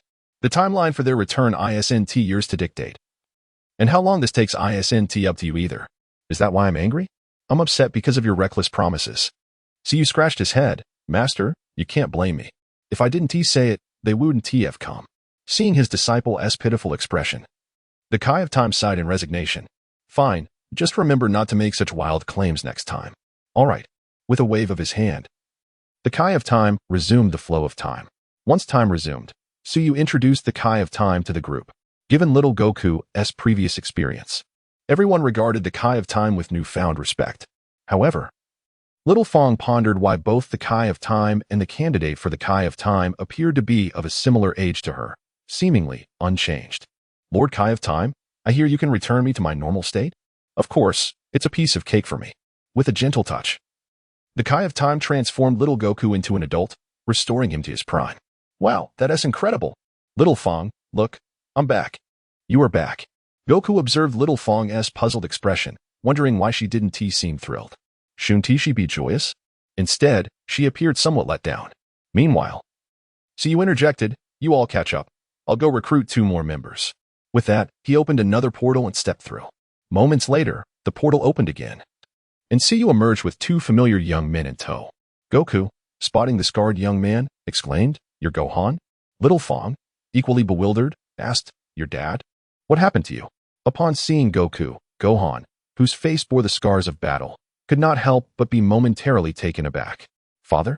Chapter 58. Have the Dragon Balls gained sentience in this era? Trunks, standing behind Gohan, gazed at Vegeta with perplexity. "Father, why have you cut your hair? And this Mr. Goku. Wait, could it be that Gohan and the others are the fathers from alternate timelines?" Gohan nodded thoughtfully. "It seems so. Alternate timelines. Dad, what are you and Trunks discussing? And what about the scar on your face?" Xiao Fong approached, scrutinizing Gohan with curiosity. Gohan shook his head and replied, "I am sorry, little sister, but I am not the father you know. Although I share the name Son Gohan, I am unmarried and do not have a wife or children. I apologize for any disappointment." "Huh?" At that moment, Suyu interjected with a slight cough. "I regret that you are disappointed, Xiao Fong. But he is indeed not the Son Gohan you know. He is a counterpart from your father's parallel universe, originating from my timeline." Upon hearing this, Vegeta raised an eyebrow. Goku, suddenly enlightened, scratched his head and exclaimed, "So you are the Gohan and Trunks from the future. However, I remember you, Trunks, saying that Gohan fell in battle. Did he use the Dragon Balls to be revived?" Trunks, puzzled, pointed at himself and asked, "Mr. Goku, are you speaking of me?" "But I do not know Mr. Goku. This is my first time meeting him." "Wait, that doesn't make sense. How could you not know him if you traveled through time for me?" Vegeta, impatient, chimed in. "Foolish cockroach, your body has returned, but your mind remains confused. This Trunks and Gohan come from a parallel universe unknown to us." With Vegeta's clarification, Goku finally comprehended the situation. "My apologies, I was mistaken. We have encountered Trunks from other timelines, which led to my confusion." Goku joined his hands in a gesture of apology. "No, father, you need not apologize. Honestly, I am thrilled to meet you, even if it is the version from another timeline. I have a request, if I may." Gohan's face flushed with shyness as he reached the conclusion. "What request? Speak freely." May I hug you? A hug? Of course, before Goku could finish, Gohan dashed forward and embraced him. Although momentarily taken aback, Goku reciprocated the hug. Overwhelmed by the long-lost embrace, Gohan, who had always been remarkably strong and had never shed tears even when faced with formidable foes, found himself unable to hold back his tears. Father, I truly miss you. Xiaofang was taken aback, never expecting to see her father cry, leaving her at a loss for words. All right, Gohan, do not be too sorrowful. Once you join the Time Patrol, we will see each other frequently. Upon hearing Goku's comforting words, Gohan quickly ceased his tears and released Goku. At that moment, Xiaofang presented a handkerchief to Gohan. Startled by her gesture, Gohan promptly expressed his gratitude. Thank you. No need for thanks. I did not expect to see my father cry. Though you are not the father I know, your tears must signify a deeply burdensome past. Gohan was pleasantly surprised by the thoughtfulness of this daughter from a parallel universe. Indeed. Please, share your experiences, and most importantly, who is this woman? There are no white-haired female Saiyans in our timeline. Vegeta pointed at Suyu, inquiring. The story is as follows. Gohan began to recount his experiences, while the trio resembling the GT timeline listened intently. Thus, we, who were originally training with Whis, received an invitation to join the Time Patrol. Artificial human number 12? Created using Mayan Vegeta's cells along with those of 2 other Saiyans? Goku looked curiously at Suyu, realizing why he sensed a presence within her that resembled both himself and Vegeta, alongside other familiar energies. Suyu's lips twitched slightly. What do you mean by cells from 2 other Saiyans? Just forget about that. Mr. Goku, your brother Raditz might be hurt by your words. It seems that the cell from your timeline is not the same as ours. In our timeline, Cell claimed to have killed Trunks and seized the time machine, rather than stealing it. Killed me? Trunks gasped. Indeed. If I had not appeared, according to the normal course of history, Gohan would have first lost an arm while protecting you, Trunks, and then perished in battle against the androids, leaving you as the last remaining warrior. Although you ultimately dealt with androids 17 and 18, you were slain by Cell before traveling through time. Trunks was startled by his unfortunate fate. So I was that unlucky? Precisely. According to our version of events, Cell likely killed you at around your current age. Trunks touched his neck, grumbling, thanks to Sister Suyu's arrival. I narrowly escaped such a fate. Trunks then looked up and asked, so, Father, what have you experienced in your timeline? And who is that golden-skinned individual? My name is 4-Star Dragon, the embodiment of the 4-Star Ball and the Dragon Balls of Earth. Upon hearing the introduction of the 4-Star Dragon, Gohan and Trunks were astonished. In this day and age, even the Dragon Balls can gain sentience? Goku proceeded to narrate his experiences from his timeline to Gohan and Trunks. Especially during the recounting of the evil dragons, their expressions grew somber. Fortunately, Suyu intervened at that moment. Rest assured, in our timeline, the Dragon Balls have not been tainted by dark energies, and thus, no evil dragons have emerged. Upon hearing this, Gohan and Trunks sighed in relief. Chapter 59. The Resurrected Frieza above the Time Nest. Goku transformed into Super Saiyan 4, extending his arms to gather energy. Meanwhile, Gohan had assumed the form of Super Saiyan God, his fingers poised on his forehead as he concentrated his power. Tenfold Kamehameha. Death Ball. The two unleashed their ultimate attacks simultaneously, and the powerful energies collided in the air, neither able to overpower the other. Well, I didn't expect Dad to be on par with Grandpa. That's impressive. In Xiaofang's subconscious, her grandfather had always been the strongest. She recalled the time when her father and Uncle Goten were controlled by Baby and harmed her, only for her grandfather to defeat the Super Saiyan forms of both her father and uncle with ease. However, now her grandfather unleashed his full power with the tenfold Kamehameha.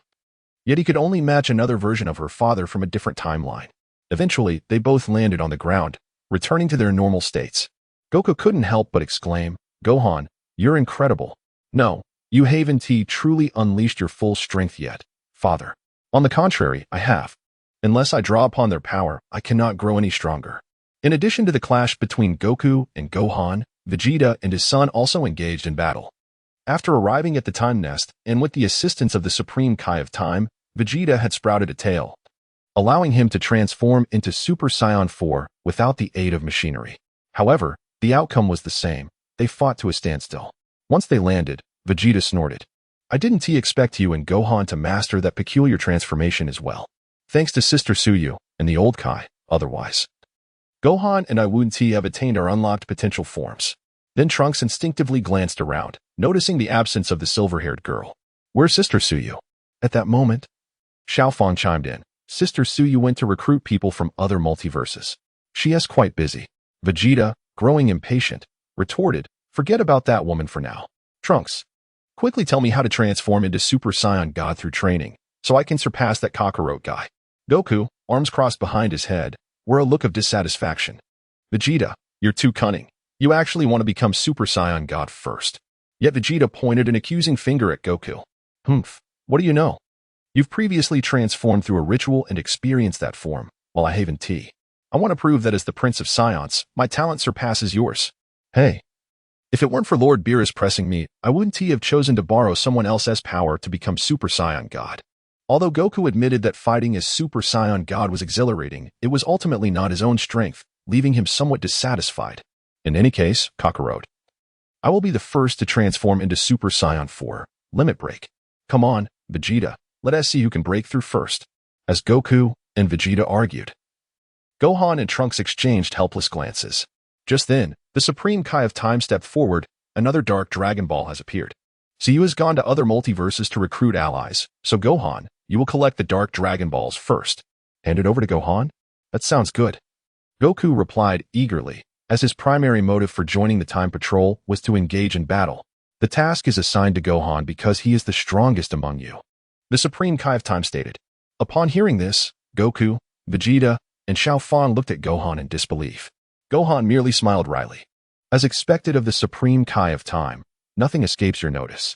"Gohan, why didn't you use your strongest power during the battle just now?" Goku asked, somewhat reproachfully. "Father, you didn't use Super Saiyan 3 when you fought Uncle Vegeta either."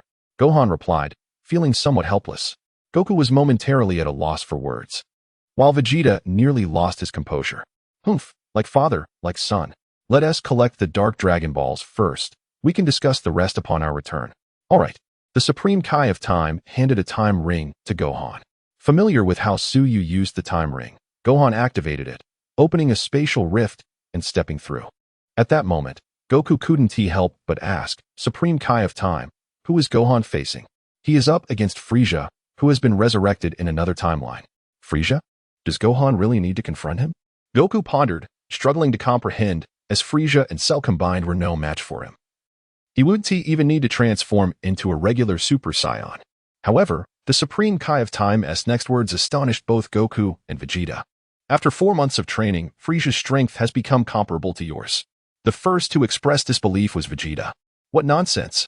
That bastard Frieza surpassed us after just 4 months of training? We have surpassed that Frieza from Namek after decades of training. How could he catch up in such a short time?" Hearing that Frieza had caught up to them after only 4 months made Vegeta feel as though all his years of training had gone to waste. Believe it or not, the facts remain the same. You will see for yourselves. The Supreme Kai of Time conjured a screen, displaying Frieza and his army arriving on Earth once more. You can review the footage recorded from a few hours ago. With that, the Supreme Kai of Time turned and left, while everyone stared gravely at the screen. Xiaofang quickly spotted Gohan in a green tracksuit on the screen. "Is that Dad from another timeline? He looks so young and doesn't he seem very strong?" Vegeta speculated. "It seems that Gohan from that timeline has neglected his training. I wonder how much strength he still retains." Goku scratched his head in frustration, observing the bespectacled Gohan in the green tracksuit. "Really, Gohan has been quite lazy. That version of me should be pushing him harder." However, Trunks held a different view from Goku and Vegeta, saying perhaps that Gohan just looks weaker. "I believe that once he starts fighting, he will be unstoppable." Clearly, having grown up following Gohan around, Trunks remained confident, even when faced with another timeline's Gohan. However, reality struck soon after as the Gohan on screen, just transformed into Super Saiyan, was swiftly defeated by a single punch from Frieza. Trunks stood in stunned silence, while Goku covered his face in disbelief. How much has Gohan truly slacked off? Humph, the timeline's cockroach is too lenient on his son. At this rate, he is hardly a Saiyan. He has regressed compared to when he fought Majin Buu. Even Xiaofang, as his biological daughter, found it hard to watch. Setting aside the Gohan here, even her own father, while not a match for Grandpa, was undoubtedly among the strongest after Grandpa and Vegeta. The Gohan who was so easily defeated by Frieza was beyond her imagination. She even doubted if that version of Gohan could defeat her. Chapter 60. two Gohans on an unnamed island in the main timeline of Earth. A battle crucial to the fate of the planet raged on. The resurrected Frieza descended upon this location, accompanied by his legion, while the majority of Earth's defenders, save for Goku and Vegeta, who were training elsewhere, gathered in anticipation. Once the savior of Earth, the main timeline Gohan now stood as a pillar of strength for the others, though long dormant, witnessing Piccolo being pummeled by Frieza's minions. Red Bull and Takuma ignited a fierce rage within him, prompting his transformation into a Super Saiyan. Despite Red Bull and Takuma surpassing the strength of the original Ginyu Force due to their training under Frieza, Gohan, now a Super Saiyan, swiftly brought them to their knees. The members of Frieza's army were struck with fear, none daring to advance even at Frieza's command. In a fit of rage, Frieza mercilessly executed his cowardly subordinates, leaving only a loyal but diminutive steward behind. What a bunch of worthless fools. It seems I must take matters into my own hands, Frieza declared, leaping down from his hovering infant carriage and pointing at the transformed Gohan with a sinister smile. Let us start with you, son of Goku. Gohan prepared to engage. But in the blink of an eye, Frieza's malevolent visage loomed before him. A searing pain erupted in Gohan's abdomen, rendering him unconscious as he collapsed to the ground. The warriors looked on in alarm at Gohan, who had been dispatched with a single blow, while Frieza reveled in his triumph. Ha ha ha. It appears that Goku's son is not as formidable as I had anticipated. I expected at least a brief exchange, yet the disparity is astonishing. It seems I have become too powerful. Frieza laughed heartily. Upon witnessing Gohan's fall, Piccolo, who had always regarded Gohan with paternal affection despite being only a few years older, rushed toward Frieza. However, his strike was easily thwarted. Oh, Namekian, do not rush. I will send you all to hell, one by one. Silence, Frieza. I will not allow you to harm Gohan. Piccolo retorted, launching another punch, which was similarly caught by Frieza. How naive, Namekian. You seem unaware of our disparity. Frieza scoffed, snapping Piccolo's arms with brutal ease before kicking him to the ground. Meanwhile, the downed Gohan, resembling the hapless Nobita, regained consciousness but lacked the strength to rise. Frieza's earlier blow had been excruciating. By Piccolo, uncle, Gohan murmured weakly. Piccolo, regaining his composure, reformed his arms and stood protectively before Gohan. Gohan, I will not let you perish. Oh, how amusing. Let me toy with you. Frieza taunted, unleashing death beams from his fingertips, deliberately lowering their power to torment Piccolo rather than kill him. As the relentless beam struck, Piccolo's body became riddled with wounds, despite his remarkable regenerative abilities. The toll of constant regeneration soon drained his vitality. Noticing Piccolo's diminishing recovery, Frieza grew bored and, with one hand behind his back, conjured an energy sphere with the other, aimed at both Gohan and Piccolo. Heh, I am quite merciful. Allow me to grant you both a swift demise. The onlookers wished to intervene, but were hindered by their own injuries from the recent battle. Bulma frantically called for Whis, yet on Universe Destruction Planet. Whis was indulging in pizza, oblivious to Bulma's distress signal, which was obscured by a pizza box tossed aside by Beerus. Once again, Piccolo assumed the protective stance he had taken years prior to shield Gohan. Overcome with emotion, Gohan wept bitterly, lamenting that had he trained diligently, their fates would not have been so dire. Die! Frieza shouted as he unleashed the energy sphere, poised to obliterate Gohan and Piccolo. Suddenly, a figure appeared before Piccolo, shattering Frieza's death sphere with bare hands. The sight left not just Frieza but everyone present in stunned silence. Piccolo gazed in disbelief at the figure before him, then at the downed Gohan, and inquired, Gohan? It is I, Uncle Piccolo. Leave the fight to me from here, came the response from the time-traveling Gohan. Krillin shouted in confusion, what is happening? How are there two Gohans? Tien Shinhan quickly discerned the difference between the two Gohans. Wait, this one seems more mature, with scars on his face. Piccolo, perplexed, asked, what is going on? Gohan? There is nothing unusual. I am Gohan from a future timeline. The same timeline as the artificial scion number 12, see you, he explained. Realization dawned upon the others. This was the future Gohan, which explained his more mature demeanor compared to the downed Gohan. Frieza, too, grasped the situation. Ah, what a delightful surprise. Another son of Goku from a different timeline. How exquisite it would be to have both his current son and future son perish together.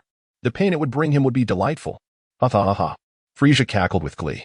Although he could not sense the energy of the time-traveling Gohan, he assumed he would not be significantly stronger than the downed Gohan. Ignoring Frieza's taunts, the time-traveling Gohan placed his hand on Piccolo, quickly healing his injuries and restoring his stamina. Piccolo stared in astonishment at his restored body. You can heal others? This is a skill I learned during my training on Yardrat. Now, Uncle Piccolo, please take the other me and leave this place at once. I understand, Piccolo replied, recognizing the suppressed fury within the time-traveling Gohan, especially as he glanced at the downed Gohan, fearing that the future Gohan might unleash his wrath. Piccolo swiftly led the unconscious Gohan away from the battlefield. Frieza, observing Piccolo's retreat, jeered, "Do you truly believe you can escape?" He raised his hand, intent on killing the departing pair.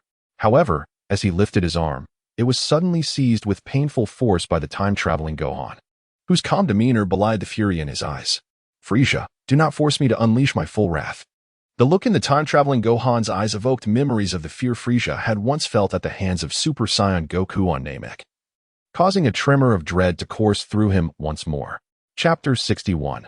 Golden Frieza. However, Frieza quickly suppressed the fear that welled within him, for he had undergone a transformation far beyond his former self. After all, he had just effortlessly defeated this timeline's Gohan with a single punch. The time-traveling Gohan, though seemingly formidable, could not possibly match his newfound strength. Thus, Frieza sneered, "With your capabilities, Yet, in an instant, Gohan struck Frieza with a powerful punch, sending him flying.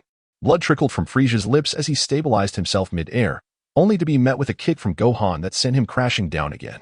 In a flash, Gohan reappeared before Frieza, delivering a swift kick to his abdomen, causing the tyrant to retch violently. Of course, Gohan did not relent. He continued to unleash a relentless barrage of blows upon Frieza. Witnessing Frieza being mercilessly pummeled by the time-traveling Gohan, Krillin gaped in astonishment. The future Gohan was incredible. Even without transforming into a Super Saiyan, he could overpower Frieza. The disparity in their combat prowess was staggering. Gohan.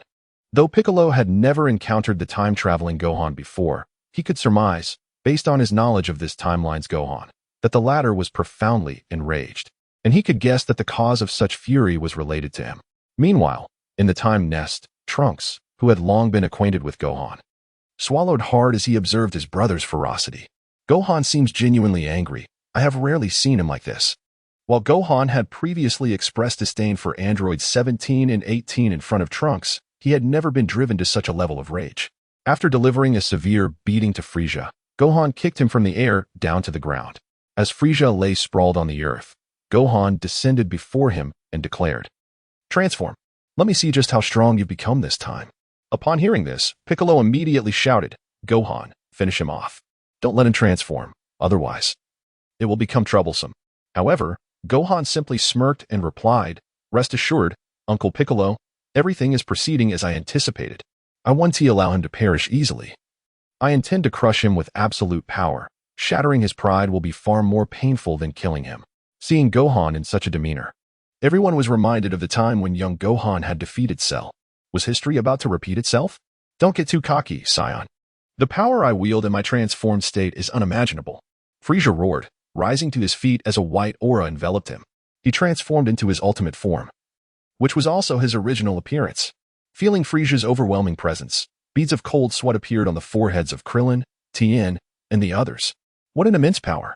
How did he become so formidable? The sight of Frieza's aura deepened Piccolo's grim expression. In his transformed state, Frieza's injuries were healed, and his previous disheveled appearance vanished. Well, do you feel intimidated by my power?" Frieza taunted. Yet, the time-traveling Gohan remained unfazed, calmly responding, "Your current form is rather unimpressive. Damn it, I shall witness just how long you can keep up this bravado, you infernal Saiyan," Frieza exclaimed, landing a punch squarely on Gohan's face. Gohan absorbed the blow effortlessly, nearly causing a trickle of blood to escape from his lips. "Did you not hear me when I said to unleash your full power?" In that moment, a silvery aura erupted around Gohan, a lock of hair cascading down his forehead, before he retaliated with a punch that sent Frieza hurtling through the air. Observing Gohan's transformation, little Trunks and Goten recognized the familiar form. It's that shape. It has finally emerged. Yes, I remember. That was the form my brother used to decisively defeat Majin Buu. Indeed, it seemed the future Gohan was far stronger now than when he had vanquished Majin Buu. Victory appeared assured. Meanwhile, the timeline's Gohan struggled to rise, watching the time-traveling Gohan's transformation with a bittersweet smile. He too had once achieved that form. but now it felt nearly impossible for him to do so. The future version of himself could transform at will and had grown far more powerful. In his power-unleashed state, Gohan resumed his onslaught against Frieza, who had just regained his form. Frieza was once again subjected to a relentless barrage of strikes, culminating in Gohan pinning him against the rocky cliff of a mountain. With Frieza pressed against the stone, Gohan commanded in a tone of authority, "I said to unleash your full strength. Did you hear me?" Frieza, seething with rage at the repeated humiliation, roared, "Damn you, Saiyan. I shall send you to your doom." With that, Frieza's power surged once more, shattering the mountainside as a golden light enveloped him. As Frieza transformed into his golden form, the oppressive aura he exuded intensified, leaving Krillin and the others in trepidation. As mere mortals, they could not sense the divine aura, making Frieza appear as the most formidable adversary they had ever encountered. "Behold, this is my true power. Your time is up, Saiyan," Frieza proclaimed, launching a kick. Yet, to his astonishment, the time-traveling Gohan caught his leg effortlessly. "If this is all you have, then your journey ends here, Frieza." In an instant, a crimson aura ignited around Gohan, his hair shifting to a vibrant red. The Super Saiyan God, fully unleashed, had arrived. Meanwhile, on the God of Destruction's planet, Goku and Vegeta paused in disbelief, exchanging glances. "Kakarot, do you feel that?" "I do. It's the energy of Frieza and Gohan. Frieza has not only returned, but has seemingly matched our strength." "Indeed, but how has that boy learned the Super Saiyan God transformation?" On another front, Whis, having finished his pizza, observed his staff's crystal ball indicating an incoming call. Chapter 62, The Mysterious Blue Unleashed. After hearing Bulma's account, Goku and Vegeta from the main timeline finally grasped the situation. Gohan from the future truly is formidable. How surprising that Frieza has indeed returned from the dead. For Vegeta, Frieza is undoubtedly his most detested foe, and he could hardly believe the villain's resurrection. "Let us go back to Earth, Vegeta." Goku extended his hand. But as the proud prince, Vegeta refused to take it, instead placing his hand upon Goku's shoulder. "Wait, take us with you. It takes over 40 minutes to fly to Earth, and ice cream cannot wait that long." Clearly, Beerus and Whis were even more eager to indulge in the gigantic parfait ice cream that Bulma held. All right, with a swift instant transmission, Goku brought the group back to Earth. Upon arrival, he witnessed an intense clash between Time Patrol Gohan and Golden Frieza, their figures cutting through the air with explosive sounds. Meanwhile, Whis and Beerus made a beeline for Bulma, eager to savor the colossal ice cream parfait. Observing Gohan's fierce confrontation with Golden Frieza, Goku couldn't help but exclaim, "Future Gohan is truly impressive. His Super Saiyan God form surpasses ours significantly, nearly on par with our Super Saiyan Blue. How is this possible? Can't you see, Kakarot? That kid's transformation appears to be more than just a regular Super Saiyan God. He has combined other powers to achieve such strength," Vegeta pointed out. Indeed, the Super Saiyan God transformation is quite convenient. It allows for stacking of abilities. At that moment, Time Patrol Gohan, in his mysterious red transformation, was evenly matched with Golden Frieza.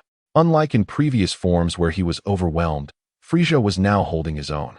However, Frieza's composure was beginning to crack. He was accustomed to overwhelming his foes with his transformations, yet he found himself in a precarious position now. Gohan, engaged with Golden Frieza, discerned the villain's inner turmoil. "It seems your new form has not yielded the expected results. You're starting to panic, Frieza." Silence. Frieza, enraged by Gohan's insight, accelerated his attacks. Yet Gohan effortlessly parried them. "What good is your chatter? You still cannot defeat me, can you? Indeed, your new form is remarkable, perhaps even surpassing mine in raw power. However, I can compensate with speed and technique. But you are eager for a quick resolution, as I suspect your form cannot be maintained for long." Surprised by Gohan's words, Golden Frieza didn't expect his weakness to be so easily recognized. Just moments ago, he had rushed to Earth seeking revenge shortly after mastering his golden form, which he had not yet fully controlled. "By the way, my father and Uncle Vegeta have returned from the God of Destruction's planet. If I am correct, they possess powers akin to mine." "What did you say?" Frieza turned to glance at Goku and Vegeta, unable to sense their energy. "You need not worry, Frieza. Given my father and Uncle Vegeta's natures, they will not intervene until I am defeated. You do not possess the qualification for us to join forces against you, and I have vowed to shatter your pride. Damn you, Saiyan Monkey." With that, Golden Frieza launched a more ferocious assault on the mysterious Red Gohan. But his onslaught was still effortlessly neutralized. Eventually, Gohan no longer needed to employ techniques to counter Frieza's attacks. He simply dodged them, watching as Frieza began to tire. Frieza, your stamina is waning. You are no longer my match, Gohan coldly declared. Do not underestimate the outcome. It remains uncertain. Besides, this form does not completely overpower me. Even now, you remain unyielding. Once, you boasted on Namek about having 3 transformations, instilling despair in us. Now, I must inform you, although I lack 3 transformations, I still possess 2. Upon hearing Gohan's words, Golden Frieza, who had believed he still stood a chance, fell into a stupor. 2 more transformations? How infuriating. How could the Saiyans have so many forms? Prepare to witness my next transformation. As Time Patrol Gohan's red hair stood upright like a Super Saiyan. It shifted from red to blue, his aura transforming accordingly. Super Saiyan God, Super Saiyan, potential unleashed. Vegeta and Goku, who had been spectating, were utterly astonished. While they had previously felt confident against the mysterious red form, the newly transformed mysterious blue Gohan seemed insurmountable, even if they combined their powers. Unless they resorted to fusion techniques. Indeed, Gohan has achieved a transformation akin to ours, and by stacking it with his unique form, he has become even more formidable. How could the future Gohan have become so powerful? Vegeta observed, glancing at the transformed Gohan and then at his own counterpart, who wore a green tracksuit. The disparity between diligent training and negligence was staggering. In the time nest, Trunks sighed. It's clear that Gohan is quite furious. Otherwise, he wouldn't have transformed to overpower Frieza. Meanwhile, Time Patrol Goku looked at the now blue Gohan and mused, your Gohan is astonishingly powerful. It seems I have not been pushing my Gohan enough. As Time Patrol Gohan transformed into mysterious blue, he caught the attention of Beerus, who was enjoying his ice cream. That kid is on par with Suyu. Are the beings from that timeline truly so fearsome? Is Lord Beerus eager to engage with that Gohan? Whis inquired, savoring his ice treat. Not necessary. I have previously battled Suyu, and this form is not significantly different from hers. With that, Beerus resumed his indulgence in ice cream. In stark contrast, Gohan, now in mysterious blue, thoroughly dominated Golden Frieza. No longer holding back, Gohan unleashed a barrage of blows upon Frieza, who had to reluctantly admit that this form was indeed resilient, almost the most durable form he had ever faced. Yet ultimately, Golden Frieza was overwhelmed and reverted to his normal state, with Gohan placing a foot upon him. Frieza, your full strength is but this. Feeling the weight of humiliation, Frieza seethed beneath Gohan's foot. Damn it, damn it, damn it. If this is all you have, then it ends here, Frieza. As Gohan raised his hand to deliver the final blow, he pondered why the Dark Dragon Balls had not yet made their appearance. At that moment, Gohan felt a strange sensation behind him, akin to a mosquito bite. Turning around, he discovered Frieza's diminutive aide had aimed a ring-shaped gun at him, unleashing Frieza's death beam. Impossible. Frieza's aide, incredulous, fired the beam at Time Patrol Gohan, yet the attack merely drizzled upon him, like raindrops, failing to inflict any harm or even breach his defenses. As Wu Fan gazed at the death beam striking him, a moment of enlightenment washed over him. I see now, Frieza. You have stored your energy within the ring of your subordinate, intending to catch your adversary off guard. Should the opponent lower their defenses, they might indeed fall victim to your treachery. This is my personal interpretation, primarily stemming from the original work where Super Saiyan Blue is inexplicably felled by a mere pistol. An event that defies rational explanation. Chapter 63, Black Gold Frieza vs. Beast Gohan. Time Patrol Gohan paid little heed to Frieza's advisor, swiftly vanquishing him with a mere glare. He then turned to Frieza, stating, if it were my father, he might have spared you to allow you to train diligently. However, I shall not. After enduring a hellish apocalypse, I will show no mercy to any enemy. If a sneak attack is your final resort, then this ends now, Frieza. Frieza, enraged, exclaimed. How could this be? If so, then let everything vanish. With that, he intended to obliterate the entire Earth. Yet, Time Patrol Gohan, in his mysterious blue form, reacted with remarkable swiftness, delivering a powerful kick that sent Frieza hurtling into the air. You are too slow, Frieza. Your movements are languid in my eyes. The disparity between Time Patrol Gohan, in his mysterious blue state, and Frieza in his fourth form was as vast as the chasm between heaven and earth, constantly vigilant. Gohan effortlessly deciphered Frieza's actions. Frieza, struck by Gohan's formidable kick, lost consciousness and fell helplessly to the ground. Subsequently, Gohan gathered energy in his hands, intending to bring an end to Frieza. However, at that moment, a black rift appeared, releasing a dark energy Dragon Ball that fused with Frisia's body. Upon witnessing the emergence of the Dark Dragon Ball, Time Patrol Gohan finally sighed in relief. He had awaited its arrival. Frisia, who had been lying unconscious, suddenly opened his eyes and slowly stood up. Incredulity etched on his face as he gazed at his own body. Splendid! Haha! I never imagined I could attain such formidable power. Wahaha! With that, Frisia's energy began to surge, and even Goku and Vegeta, who had initially watched with detached amusement, could not help but show expressions of terror as they sensed Frisia's energy surpassing theirs and continuing to escalate. What is the meaning of that black Dragon Ball? Why does it allow Frisia's power to increase so dramatically? Cursed Krillin, his face filled with dread as he began to retreat. It's happening again. Just like the last time with Cell, he was also possessed by a similar black Dragon Ball and easily defeated Gohan. How terrifying that this black Dragon Ball could enhance Frisia so drastically. Be cautious, Gohan, he urged. Hearing Piccolo's warning, Time Patrol Gohan turned to him and the others. Smiling gently, do not worry, Uncle Piccolo. I came to this timeline specifically for that Dark Dragon Ball. Frisia, infuriated by Gohan's unwavering smile, seethed.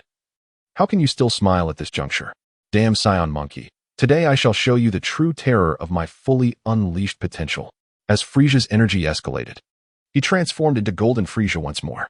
Yet, his transformation did not cease, and his energy continued to rise until it shifted from gold to a brilliant black hue, marking the debut of Black Gold Frisia. Meanwhile, Beerus, who had been enjoying ice cream, finally paused to observe the battlefield. Whis continued to indulge in his dessert, remarking, "What is this? Has Lord Beerus finally been stirred? Though that Black Gold Frisia possesses strength that could threaten Lord Beerus. What of it? Once I unleash my divine technique, I could easily dismantle him. If that brat cannot handle Frisia, I shall have him take care of it." In this moment, Black Gold Frisia, reveling in his new form, seemed to forget his recent humiliation and mockingly taunted Time Patrol Gohan. See? Thanks to you, I have attained this powerful form. Yet, Gohan remained unfazed, retorting, "Is that all?" This comment further enraged Black Gold Frisia, who lunged at Time Patrol Gohan, aiming to strike him down just as he had dealt with Gohan before. However, this time, Gohan managed to block Frisia's punch with both hands, albeit with some difficulty. Impressive. It seems the Saiyan monkey has some skill. But can you withstand this? Black Gold Frisia then delivered a kick, and Time Patrol Gohan, exerting all his strength, narrowly evaded the blow. However, he was subsequently struck by Frisia's tail, sending him crashing into a mountain, reducing it to rubble. Seeing Gohan sent flying, Piccolo shouted, "Gohan!" Goku, smiling, reassured him, "Do not fret, Piccolo. You cannot feel Gohan's energy, which makes you anxious. But rest assured, Gohan's energy remains unweakened." Watching Goku's serene smile, Piccolo felt a wave of nostalgia wash over him, reminiscent of the Cell games. Is it appropriate for a father to smile while watching his son being pummeled? It makes me feel as if I am Gohan's father. Black Gold Frisia, sensing no divine energy, believed his attack had sufficiently wounded Time Patrol Gohan. Haha, are you still so defiant? But when the dust settled, Time Patrol Gohan emerged, slightly tattered but otherwise unscathed. The once smug Black Gold Frisia's expression darkened to match his own skin.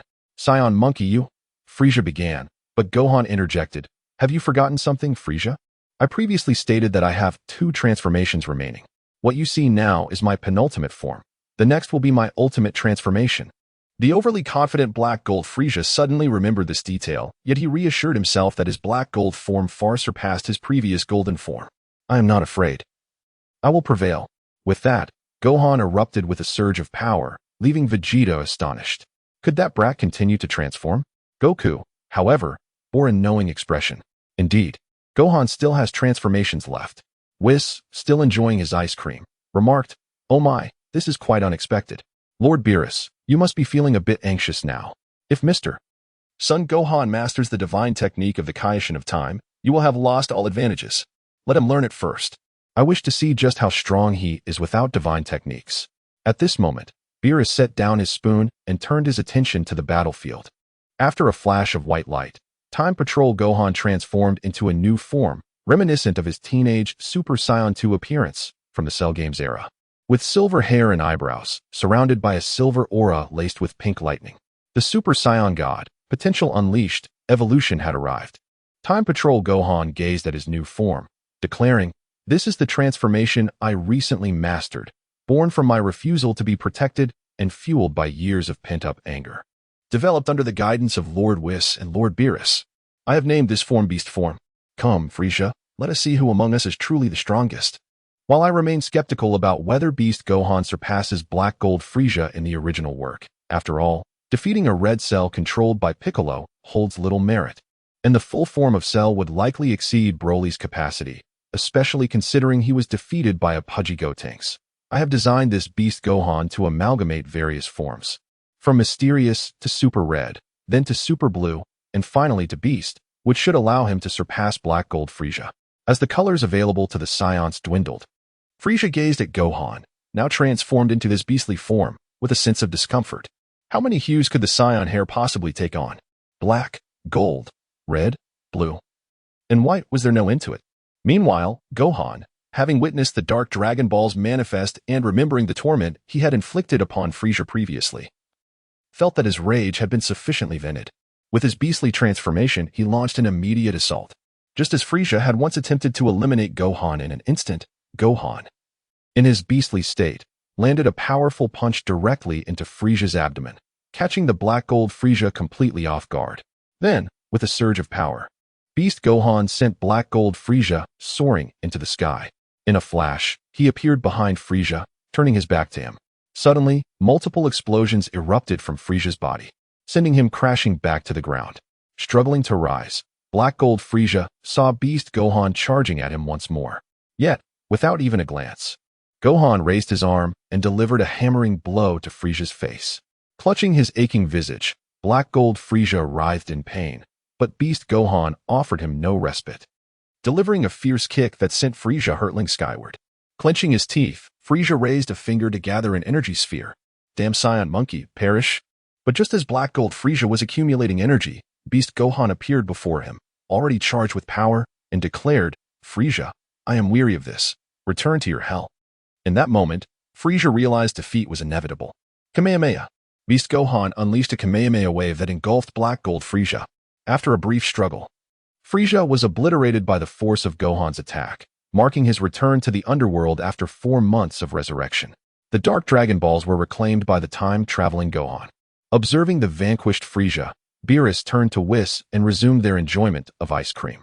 Goku exhaled a sigh of relief, remarking, Future Gohan truly is formidable. I shall surpass that level one day, Vegeta declared, his fist clenched tightly. The most astonished, however, was the present timeline's Gohan. He gazed at his invincible future self, contemplating that if he committed himself to training, perhaps he could embody that strength instead of nearly witnessing Piccolo's demise. After collecting the Dark Dragon Balls, the time-traveling Gohan did not depart, but instead approached the present timeline's Gohan, who donned a green tracksuit. Gohan, calm yourself, Piccolo cautioned, wary that the time-traveling Gohan might strike the present Gohan. Rest assured, Uncle Piccolo, I know what to do. Goku then patted Piccolo's shoulder, assuring him, don't worry, Piccolo. Both the present and future Gohan are gentle souls. Nothing will go awry. Hearing Goku's words, Piccolo, though still uneasy, ceased his objections. Present Gohan scratched his head and said, thank you, my counterpart from another timeline. Is a mere thank you sufficient? He replied, his tone shifting. You should apologize to Uncle Piccolo instead of me. Frankly, my anger was directed not only at Frieza but also at you. Do you comprehend that? If I hadn't vented my frustrations by defeating Frieza, I might have taken out my anger on you. If only you had summoned the strength you displayed against Lord Beerus. Uncle Piccolo wouldn't have nearly faced death because of you. Present Gohan hung his head in defeat, acknowledging, I understand. If I hadn't neglected my training, I wouldn't be in this predicament. As the same person, we share interests. I too love reading and often delve into various books. Yet I have never forsaken my training. The reason is simple. My father left when I was young, and when the androids emerged, they decimated everyone, including Uncle Piccolo. Before Trunks matured, I fought alone. Do you have any idea how I endured those years of hell? The time-traveling Gohan gripped the present Gohan by his collar, evoking memories of the fragmented future as described by Trunks. So why have you become this way? Confronted with the question, the present Gohan found himself speechless. Had he been complacent, believing that with his father and Vegeta protecting Earth, he could simply indulge in reading without training? The sudden return of Frieza had already illustrated the consequences of such negligence. Truthfully, I envy you immensely. Beyond my anger, I feel jealousy. Jealous that you have your father by your side, that you are spared from a hellish existence, that you possess a sibling I lack, and that you enjoy a complete family while I was left with only my mother. At your age, I had nothing but her." As he spoke, the time-traveling Gohan released his grip and displayed a bittersweet smile. The surrounding individuals fell into silence, contemplating the heavy burden borne by this seemingly invincible future Gohan. "My present self, I genuinely wish you could comprehend just how beautiful your life is. Must you lose everything before you appreciate it? Today, your negligence cost you Uncle Piccolo. What will it be tomorrow? Do not wait until all is lost to feel regret." With those words, the time-traveling Gohan activated the time rings, opening a portal and quietly departing. What choices his present self would make henceforth were beyond his control. He merely conveyed his thoughts to his counterpart. After the time-traveling Gohan's departure, the present Gohan stood in contemplation for a long while, clearly affected by the encounter with his other self. Indeed, while reading was his passion, neglecting training in its pursuit was unequivocally misguided. He could not rely on his forebears to protect all that lay before him, as his future self had articulated. Losing Uncle Piccolo today could lead to losing something else tomorrow. Gohan dared not imagine the implications. Thus, as Beerus, Whis, and the others prepared to depart Earth after satisfying their appetites, Gohan, clad in the Turtle School martial arts uniform and drenched in sweat, rushed forward. "Father, Uncle Vegeta, Lord Beerus, I wish to train alongside you."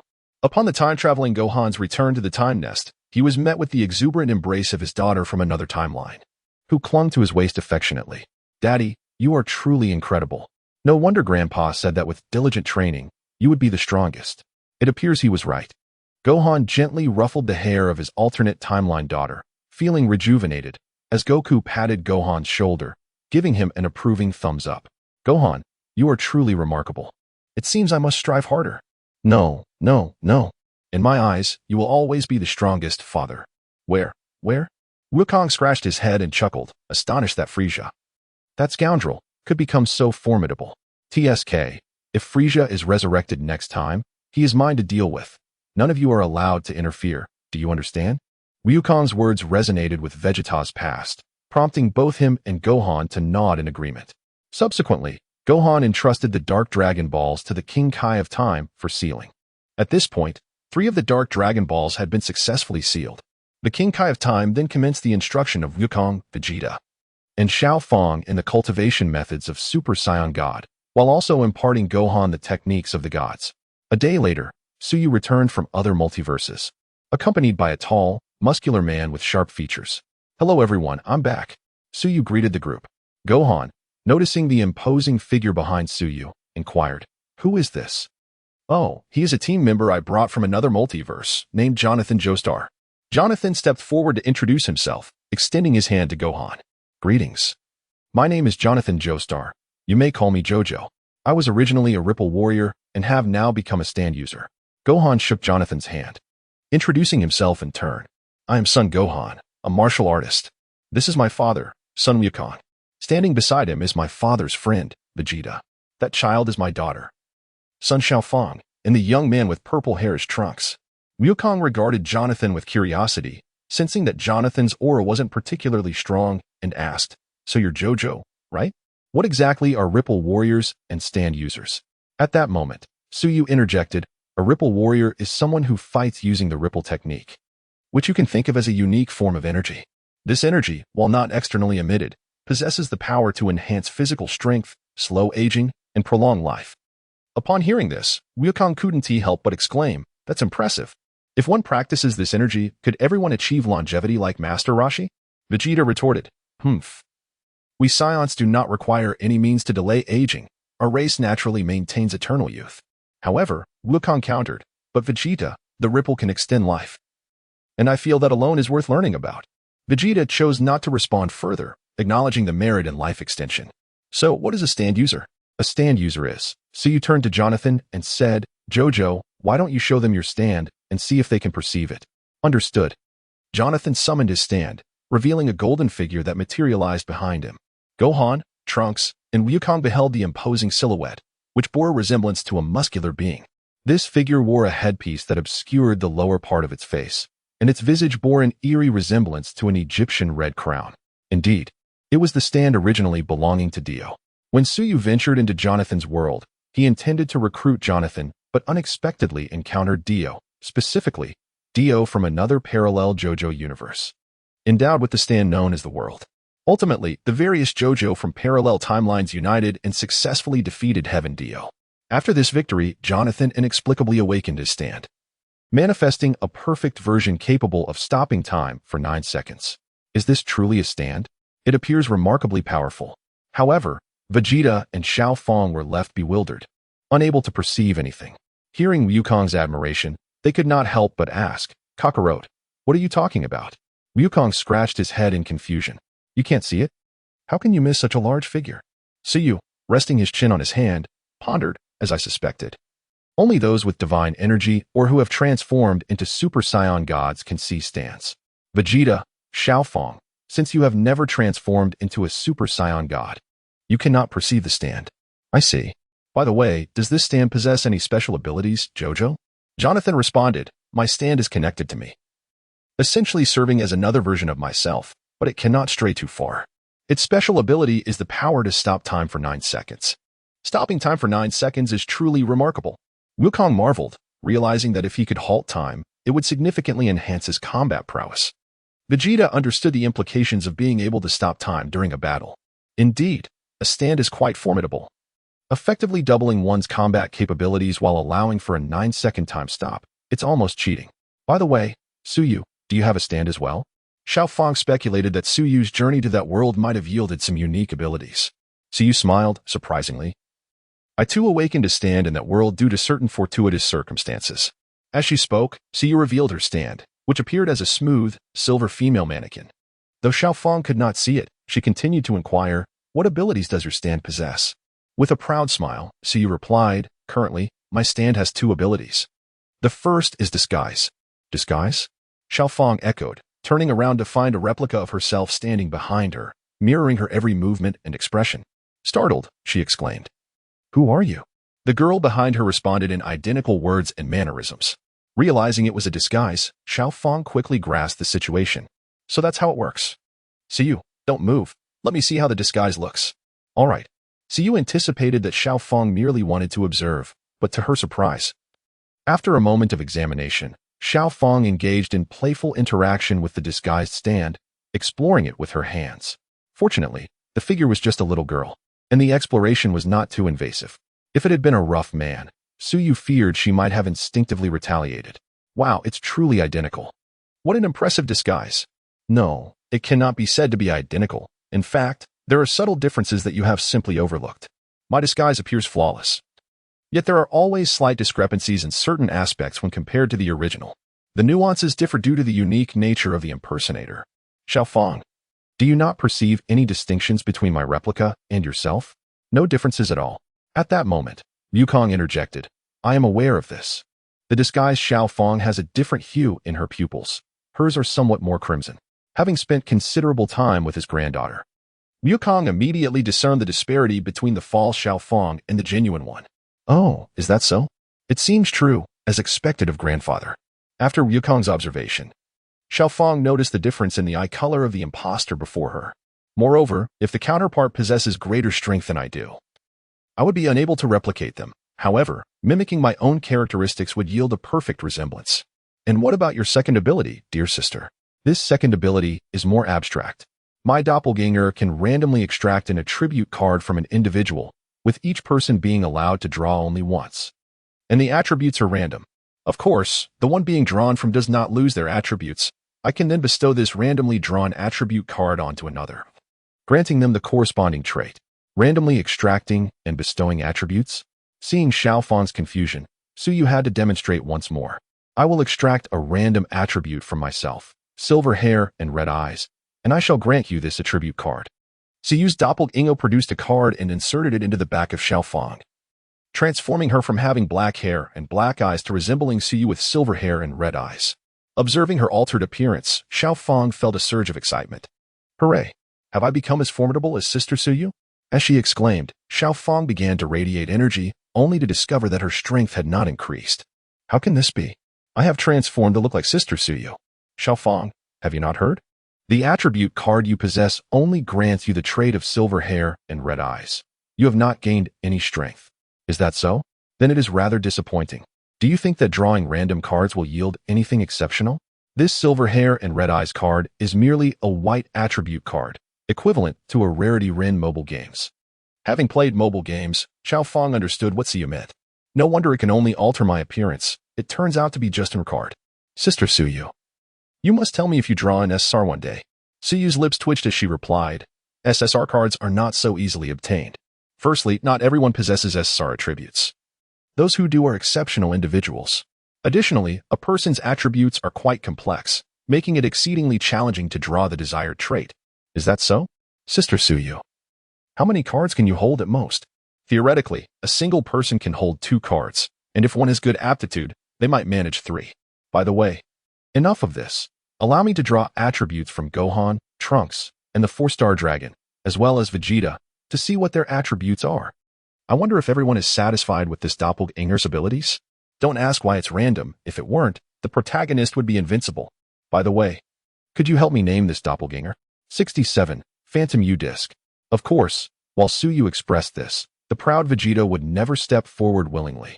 He merely huffed in discontent without voicing opposition. Thus, Suyu first approached Vegeta, and upon drawing a card, she discovered it to be merely a white quality card, which elicited a chuckle from her. Sister Suyu, what is so amusing? Oh, it's nothing. I simply drew a card from Mr. Vegeta that perfectly matches his character, Sundara. This comment nearly made the younger ones burst into laughter. Wukong scratched his head in confusion and asked, What is it, Sundara? Xiaofang, why are you all laughing? With a resigned sigh, Xiaofang explained, Indeed, grandfather, you are getting on in years. Sundara is a common character trait in anime and games, describing someone who hides their true, softer feelings behind a facade of arrogance and toughness. It is often used for characters who behave curtly but become shyly affectionate under certain conditions. Hearing Xiaofang's explanation, Wukong pondered and realized it was indeed accurate. Upon reflection, it makes sense. Vegeta truly embodies this trait. Unable to contain himself, Vegeta retorted, Silence, Kakarot. I'm not that kind of person. I'm the proud prince of the Saiyans. There must be some mistake. Yet, Vegeta, you often act aloof towards Bulma, but when she is in danger, your demeanor changes entirely. Xiaofang, let me tell you, when Lord Beerus first came to Earth enough. Be silent, Kakarot. Have we not fought in a while? Come. This time I will utterly defeat you. Hey, Vegeta. Immediately, Vegeta transformed into Super Saiyan 4 and charged at Wukong, who was compelled to respond in kind. And the two ascended into the sky to battle. Observing the electrifying clash between them, Xiaofang tilted her head and remarked, I remember that not long ago. Grandfather fought Vegeta, just as Sister Suyu said. Grandfather is indeed at Sundara. As Suyu subsequently drew the scholar and gentle cards from Gohan and Trunks. It was needless to say that these 2 cards were, of course, of white quality are. When Suyu reached for the 4-star dragon, the moment she drew the attribute card, it emitted a radiant golden glow. Wow, a golden legend. The shimmering card captured everyone's attention, especially the curious Xiaofang, who eagerly inquired, Is this an SSR card? What card did you get, Sister Suyu? Don't keep me in suspense. Let me see. Turning the card over, Suyu revealed 2 characters. Sun. Impressive. No wonder it's an SSR level card. I almost forgot that the 4-star dragon can simulate the sun, she remarked. Well, even if I can simulate the sun, I still couldn't defeat Goku back then. 4-star dragon, do you want to reclaim this card? Suyu asked. The 4-star dragon waved his hand, replying, No, this card is for Miss Suyu. I believe she will not misuse it. All right. By the way, does anyone wish to use this card? It can simulate the temperature of the sun's surface, which is quite formidable. However, everyone present unanimously declined, as Saiyans typically refrain from relying on others' powers unless absolutely necessary. Thus, Suyu had to set the attribute cards aside for the time being. By the way, Sister Suyu, what is the name of your stand? My stand has a simple name, Phantom USB, which corresponds to its 2 abilities. Moreover, my stand's growth attribute is S, meaning it can level up, Suyu replied. Xiaofang's eyes sparkled with excitement. That's incredible! I wish I could have a stand too. Enough of that. Surely, something must have happened while I was away. Can you tell me? Of course, Sister Suyu. Let me tell you about my father. He is incredibly powerful, even stronger than my grandfather, you know? Upon hearing Xiaofang's words, Suyu glanced at Gohan, who, in turn, averted his gaze, his eyes wandering elsewhere. Noticing her father's peculiar demeanor, the astute Xiaofang couldn't help but entertain a daring hypothesis.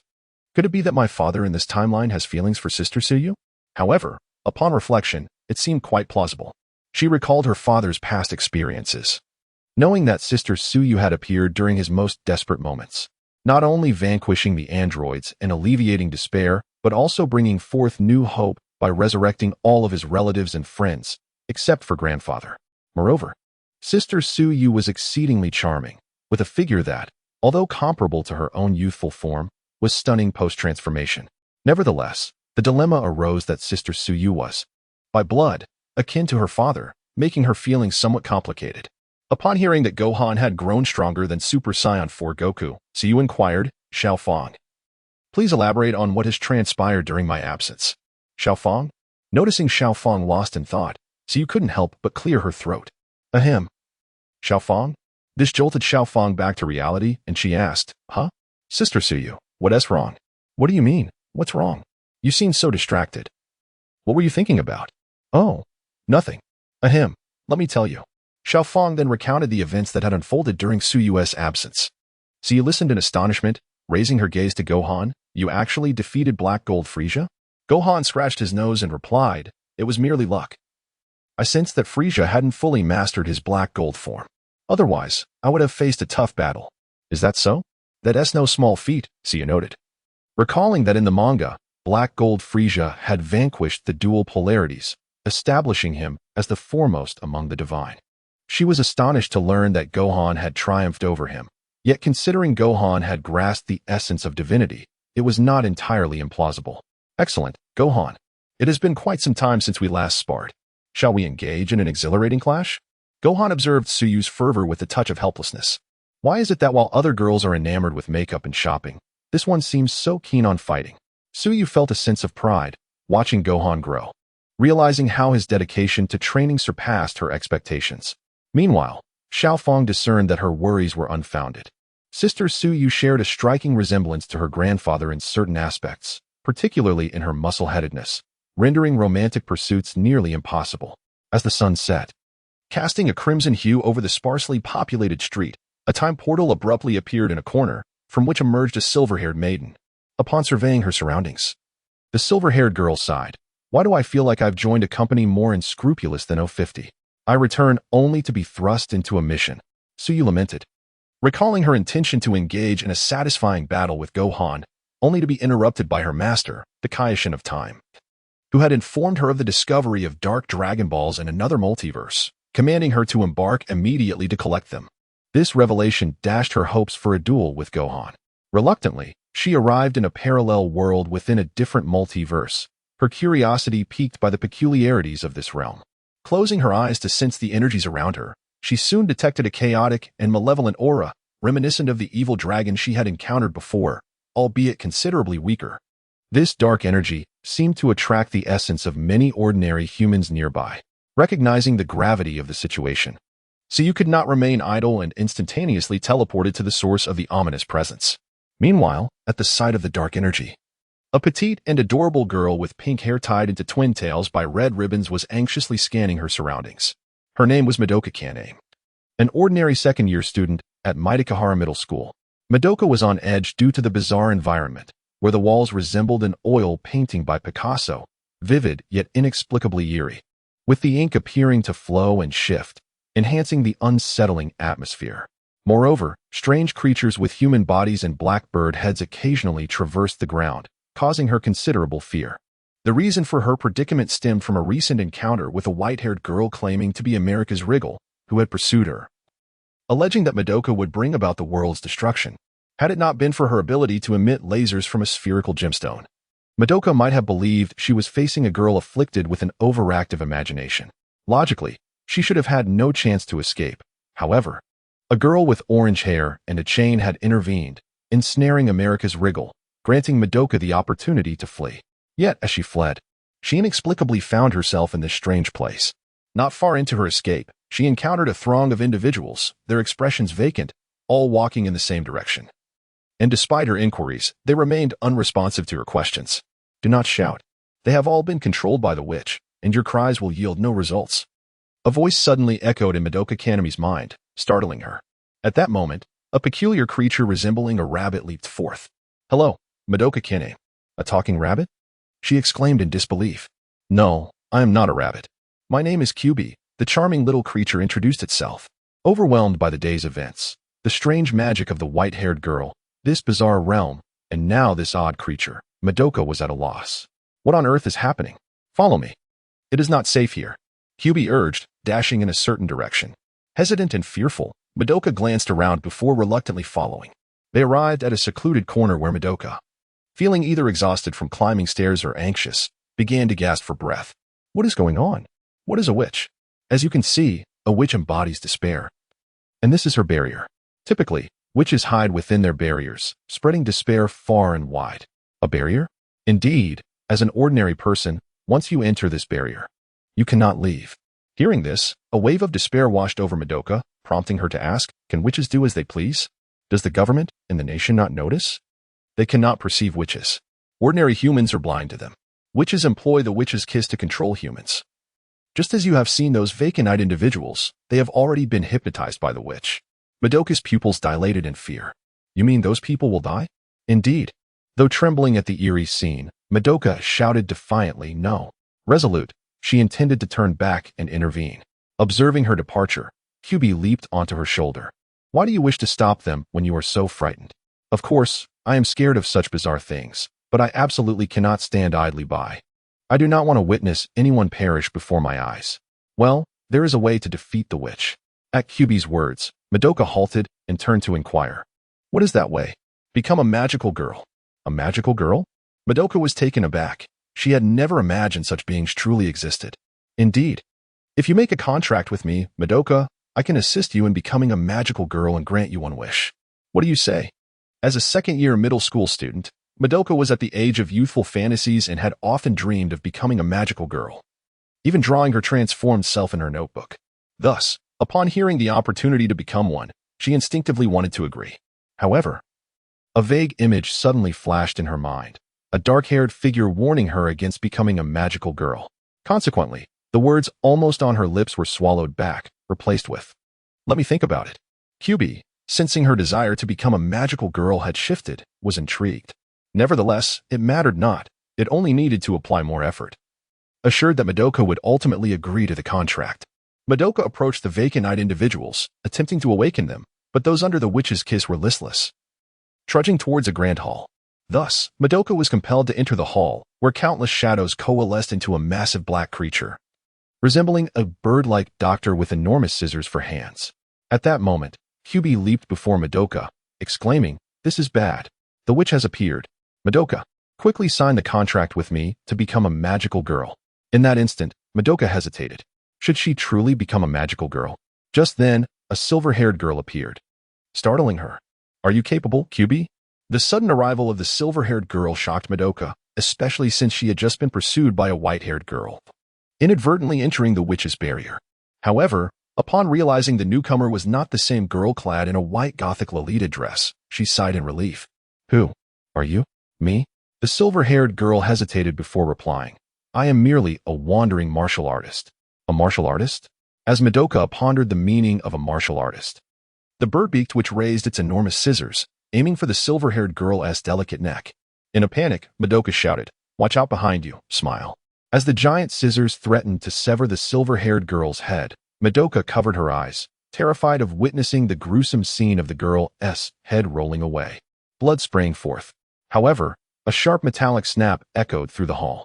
When Madoka cautiously opened her eyes, she was astonished to find the witch's scissors had shattered in the girl's grasp, equally surprising QB.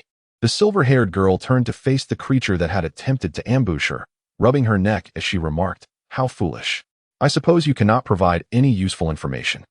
In that case, there is no need for you to exist." With a disdainful gaze, the silver-haired girl regarded the bird-beaked witch, who, lacking any rationality, was momentarily intimidated by her imposing aura. The witch instinctively recoiled, summoning her minions from all directions in an attempt to overwhelm the silver-haired girl. Yet, with a mere surge of her energy, the silver-haired girl obliterated the endless swarm of minions. Witnessing this spectacle, Madoka could not help but exclaim, "Is this magic? How impressive." "Magic? No, this is chi.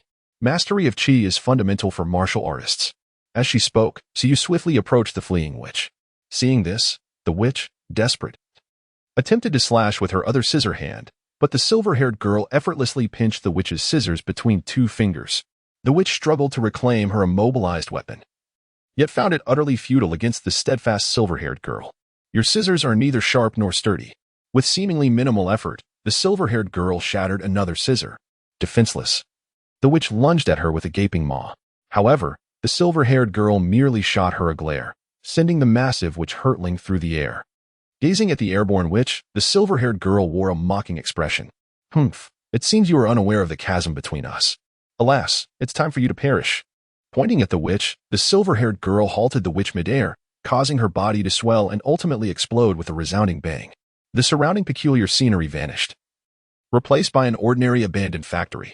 From the side of the explosion, a black orb gently descended. The silver-haired girl reached out to catch it, feigning curiosity as she asked, "What is this?" At that moment, Kyubi appeared, explaining, "This is the Seed of Sorrow, a reward bestowed upon magical girls for defeating witches. The Seed of Sorrow can replenish the magical energy of a magical girl, but the number of replenishments is limited. If replenished excessively, a witch will re-emerge." Oh, how intriguing. This means that the witch has not been eradicated, but merely transformed into this Seed of Sorrow, correct? Indeed, if one wishes to completely eliminate the witch's essence, you can entrust that task to me. I possess the ability to obliterate it entirely. The silver-haired girl tossed the Seed of Sorrow in her hand and remarked, "Oh, is that so? Quite a suggestion." She then grasped the seed tightly and declared to Kyubi, "But I must decline. Is that surprising?" The emotionless Kyubi responded calmly, "It is indeed unexpected. But do you wish to become a magical girl? Your potential ranks second among those who have become magical girls." "Second? And who holds the first rank?" The silver-haired girl inquired with keen interest. "The first is, of course, Madoka Kaname." Madoka, who had been quietly observing, was taken aback upon hearing her own name mentioned. Was her potential truly so high? After all, she considered herself merely an ordinary high school student. Me? Indeed. If you were to become a magical girl, you would instantly become the most powerful magical girl in history. No witch alive would stand a chance against you. So, Madoka, why not become a magical girl? Upon hearing Kyubi's words, Madoka felt a surge of excitement. However, the silver-haired girl remarked coolly, "So you're saying that this child named Madoka would not be challenged by any witch after becoming a magical girl?" Madoka was puzzled by the silver-haired girl referring to her as a child, considering the girl before her appeared only a year or 2 older. Exactly. This means that a future will arise where even Madoka cannot contend with a witch, correct? Kyubi was caught off guard by the silver-haired girl's unexpected line of questioning. And as it could not lie, it fell into silence. Observing Kyubi's silence, the silver-haired girl couldn't help but smirk. "It seems I have struck a chord." She continued her inquiry. "What benefits does becoming this so-called magical girl entail?" Kyubi remained silent for a moment before replying, "I will grant you 1 wish." "Oh, is any wish possible?" The extent to which wishes can be granted depends on your potential. The greater your potential, the broader the range of wishes that can be fulfilled. For the 2 of you, nearly any wish can be realized. Nearly any wish? Then how about this? I wish for the entire universe to be obliterated. The silver-haired girl spoke this terrifying wish with an air of mockery. "I'm afraid I must decline." Kyubi decisively rejected her. "Are you kidding? Our kind wishes to save the universe. How could I possibly agree to its destruction? Is it impossible? Is my potential not sufficient?" "It's not a matter of insufficient potential. You are entirely capable of having that wish granted, but I cannot agree to it." The silver-haired girl pouted, clearly disinterested. "How dull. Then what if I wish for an infinite number of wishes?" "That is also impossible. No loopholes allowed." "Then I wish for all living beings in the universe to perish." "Not allowed." Suyu's consecutive wishes were all met with Kyubi's refusals. "Really, this is unacceptable." "What can I wish for, Kyubi? You are truly a nuisance." If Kyubi had emotions, it would likely want to tear apart the silver-haired girl before it. 70. "Young lady, I see great potential in you." Madoka timidly asked, "Excuse me, may I ask your name, sister?" Although Madoka felt that the silver-haired girl seemed no more than a year or 2 older than herself, the aura she exuded felt distinctly adult, prompting Madoka to address her as sister. "My name is Suyu. And what is your name, little sister?" "I am Madoka Kaname." "All right, from now on, I shall call you Madoka." "So, Madoka, do you wish to become a magical girl?" Upon hearing Suyu's question, Madoka's eyes flickered with uncertainty. After a long pause, she replied, I don't know." Madoka was bewildered. She had always dreamed of becoming a magical girl, yet now that the opportunity presented itself, she hesitated. Why? Suyu smiled gently, saying, then do not ponder too much.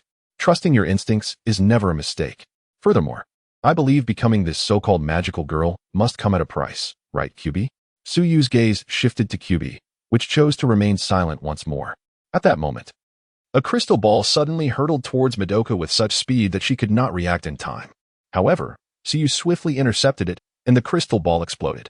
Seeing the violent explosion, Madoka exclaimed anxiously, watch out, Suyu. Yet, when the smoke cleared, Suyu stood unscathed. Do not worry. This small cloud of dust is inconsequential to me. Suyu glanced towards the entrance and called out, since you're here, why not show yourself? A white-haired girl clad in a gothic Lolita dress emerged, none other than the American witch, Lizzie, who had previously pursued Madoka. Upon witnessing her ambush thwarted, Lizzie's expression soured. Why won't you leave me alone? I have already stated that for the world to avoid destruction, you must perish, Madoka. You claim I will bring about the world's end. Why would I do such a thing? Some things you need not know. In any case, you must die. As she spoke, Lizzie hurled a dozen crystal balls, which emitted beams of laser light, clearly intending to overwhelm Suyu's defenses with sheer numbers to eliminate Madoka. However, Lizzie underestimated Suyu. She remained motionless, and the lasers that were supposed to strike her simply rebounded, shattering Lizzie's crystal balls. Dear sister, is it truly appropriate to obstruct my path to murder? Who are you? And why is it that my visions of the future do not include you? As a magical girl, Lizzie possessed extraordinary abilities, notably her capacity to project various attacks via crystal balls. Most importantly, she could glimpse the future, having foreseen Madoka transforming into the most formidable witch, annihilating the earth. She felt compelled to eliminate Madoka preemptively. Yet, she was perplexed. The silver-haired girl was absent from her foresight. A magical girl? I am no such thing. Only a fool would aspire to be one. I am merely a passing martial artist. Clearly, her words caused Lizzie's expression to stiffen. Indeed, only a fool would become a magical girl. Therefore, passing martial artist, since you are not a magical girl, do not interfere. Madoka must die, or the world will face annihilation. That simply won't do. The world's demise is of no concern to me. I had just wished to obliterate the entire universe. But Kyubi would not grant it. Suyu spread her hands, feigning helplessness. It was evident she was merely a con artist engaged in some dubious scheme. How could she not even manage the trivial task of annihilating the universe? Lizzie was dumbfounded, had it not been for the formidable power of her opponent. She might have believed the girl to be an escapee from a psychiatric facility. Indeed, there is one more matter to address. Who has claimed that Sayaka and I are no longer connected? It is not only the American magical girl, Liz, who is perplexed, but also Madoka can name. Me? Indeed. Thus, Suyu approached Madoka and said, oh, young maiden, a spiritual light emanates from the crown of your head. You may appear delicate and fragile at such a young age, yet with the right training, you could become an extraordinary martial arts prodigy, truly a once-in-a-century talent. Should you ever master the channels of Chi, you would surely soar like a dragon. I possess the teachings of the Turtle Sage's martial arts that I wish to impart to you. Henceforth, the task of combating evil and safeguarding world peace shall rest upon your shoulders. Is that agreeable? In an instant, a peculiar silence enveloped the atmosphere. Cupid, too, began to comprehend the situation. Wait a moment. Are you suggesting that you wish to take me as your disciple? Suyu confirmed, indeed. Do not entertain fantasies of becoming a magical girl. There are no free lunches in this world, nor are there any pies falling from the sky. Cupid conveniently omits the side effects associated with becoming a magical girl. Moreover, consider the other magical girls who frequently resort to violence. You wouldn't want to end up like them, would you? Feeling somewhat offended by Suyu's pointed finger, Liz, the American magical girl, bristled. Moreover, as you have seen, those witches are no match for me. Should you choose the path of a martial artist, you could strengthen your body and protect the world while doing as you please. What do you think? Madoka, in a moment of bewilderment, found herself at a loss for words. Only a short while ago, she had wished for the annihilation of the universe, and now she was being asked to save it. It felt as though her very CPU were overheating. Madoka, consider this, to become a magical girl, but before Cupid could finish, Suyu seized him. Your words hold no weight here. She then tossed Cupid towards Liz, saying, you surely wouldn't want her to interact with Madoka, would you? In that case, it is up to you to handle him. Liz did not catch Cupid. Instead, she hurled a crystal orb, obliterating him into a shower of gore. This sight sent Madoka into a fit of terror, prompting a scream to escape her lips. This. Cupid. Do you see, Madoka? Even as magical girls, there exists such deep-seated animosity towards Cupid. Do you still wish to become a magical girl? Those Suyu's words made Madoka suspect that Cupid was concealing something. She had not anticipated that the magical girl, Liz, would so brutally obliterate Cupid. The visceral scene made her feel physically ill. Why must we kill Cupid? Kill. If it were feasible, I would indeed wish to eradicate him completely. Alas, he has not perished. Arise, Cupid. To Madoka's astonishment, another Cupid sprang forth, seemingly lamenting. Really, could you refrain from destroying my body? Each of my forms is invaluable. And you've utterly ruined this one. I cannot even consume anything now. Enough. As an emotionless entity, do you still dare to complain? Spare me your dramatics. At this moment, Suyu patted Madoka's shoulder, who appeared somewhat dazed. Surprised? This is merely a classic case of hive mentality. It would be wise for you to avoid such bizarre entities. Very well. Meanwhile, Cupid turned to Suyu and inquired, My existence is peculiar? And what about you? Who are you, Suyu? You are certainly not human, or at least not human as I understand it. Cupid distinctly felt that Suyu's essence was unlike any earthly being it had encountered, prompting its question. Do I owe you an answer? Do not presume I am unaware of your kind, Cupid, or rather, the incubators. Indeed, you are aware of us. Naturally. While I lack the authority to interfere in your affairs, do not provoke me. Otherwise, I may very well turn you into spicy rabbit heads. As she spoke, a beam of light shot from Suyu's fingertip, shattering Cupid into pieces. Turning to Liz, Suyu continued, I hope you will abandon your pursuit of Madoka. She is, after all, my disciple.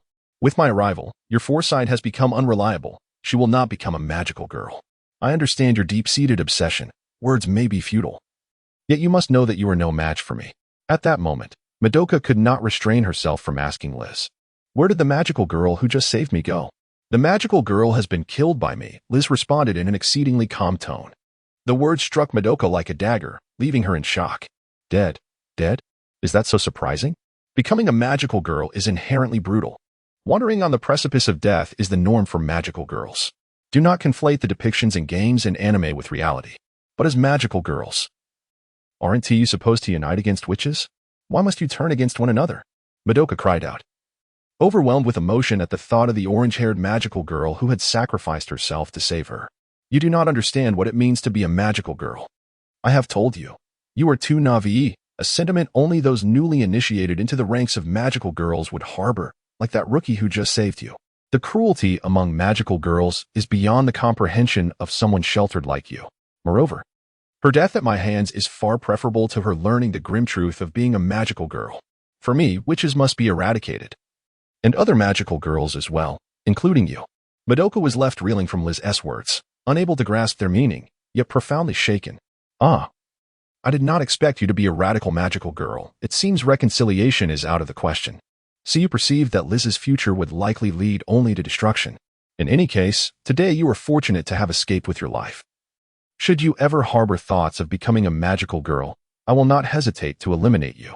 Liz, possessing foresight, felt no fear regarding Madoka attempting to become a magical girl in secret, and thus turned to leave. Wait, do not go.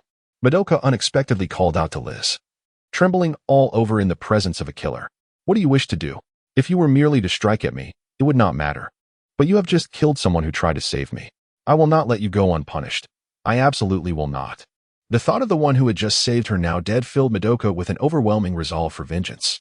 Observing Madoka's fierce hatred, Liz remained unfazed, responding with her characteristic calmness.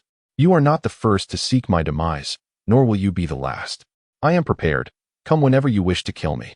After all, I, too, am a magical girl, a being destined for annihilation. With that declaration, Liz turned away without a backward glance. Watching her depart, Madoka felt a surge of dissatisfaction and turned to Suyu, imploring, Sister Suyu, please train me to become a martial artist. Excellent. Your spirit is commendable. Since you have expressed such a desire, let us embark on this journey of cultivation together. Master, do we begin our training now? Suyu asked, glancing at the dimming sky. But it's getting dark, if I can't return home in time. Rest assured, you will make it home, Suyu replied, conjuring her doppelganger. As the silver, smooth female figure materialized behind her, Kyuko Sakura's eyes widened in astonishment. What is this? Oh, you can actually see it? Well, it makes sense. You're already gifted enough to perceive witches, so naturally, you can also see my doppelganger. However, Kyuko, having already experienced much that day, quickly masked her surprise. Yet, soon she found herself astonished again. The silver figure extended a hand to her, and after a brief quivering, it transformed entirely into her likeness.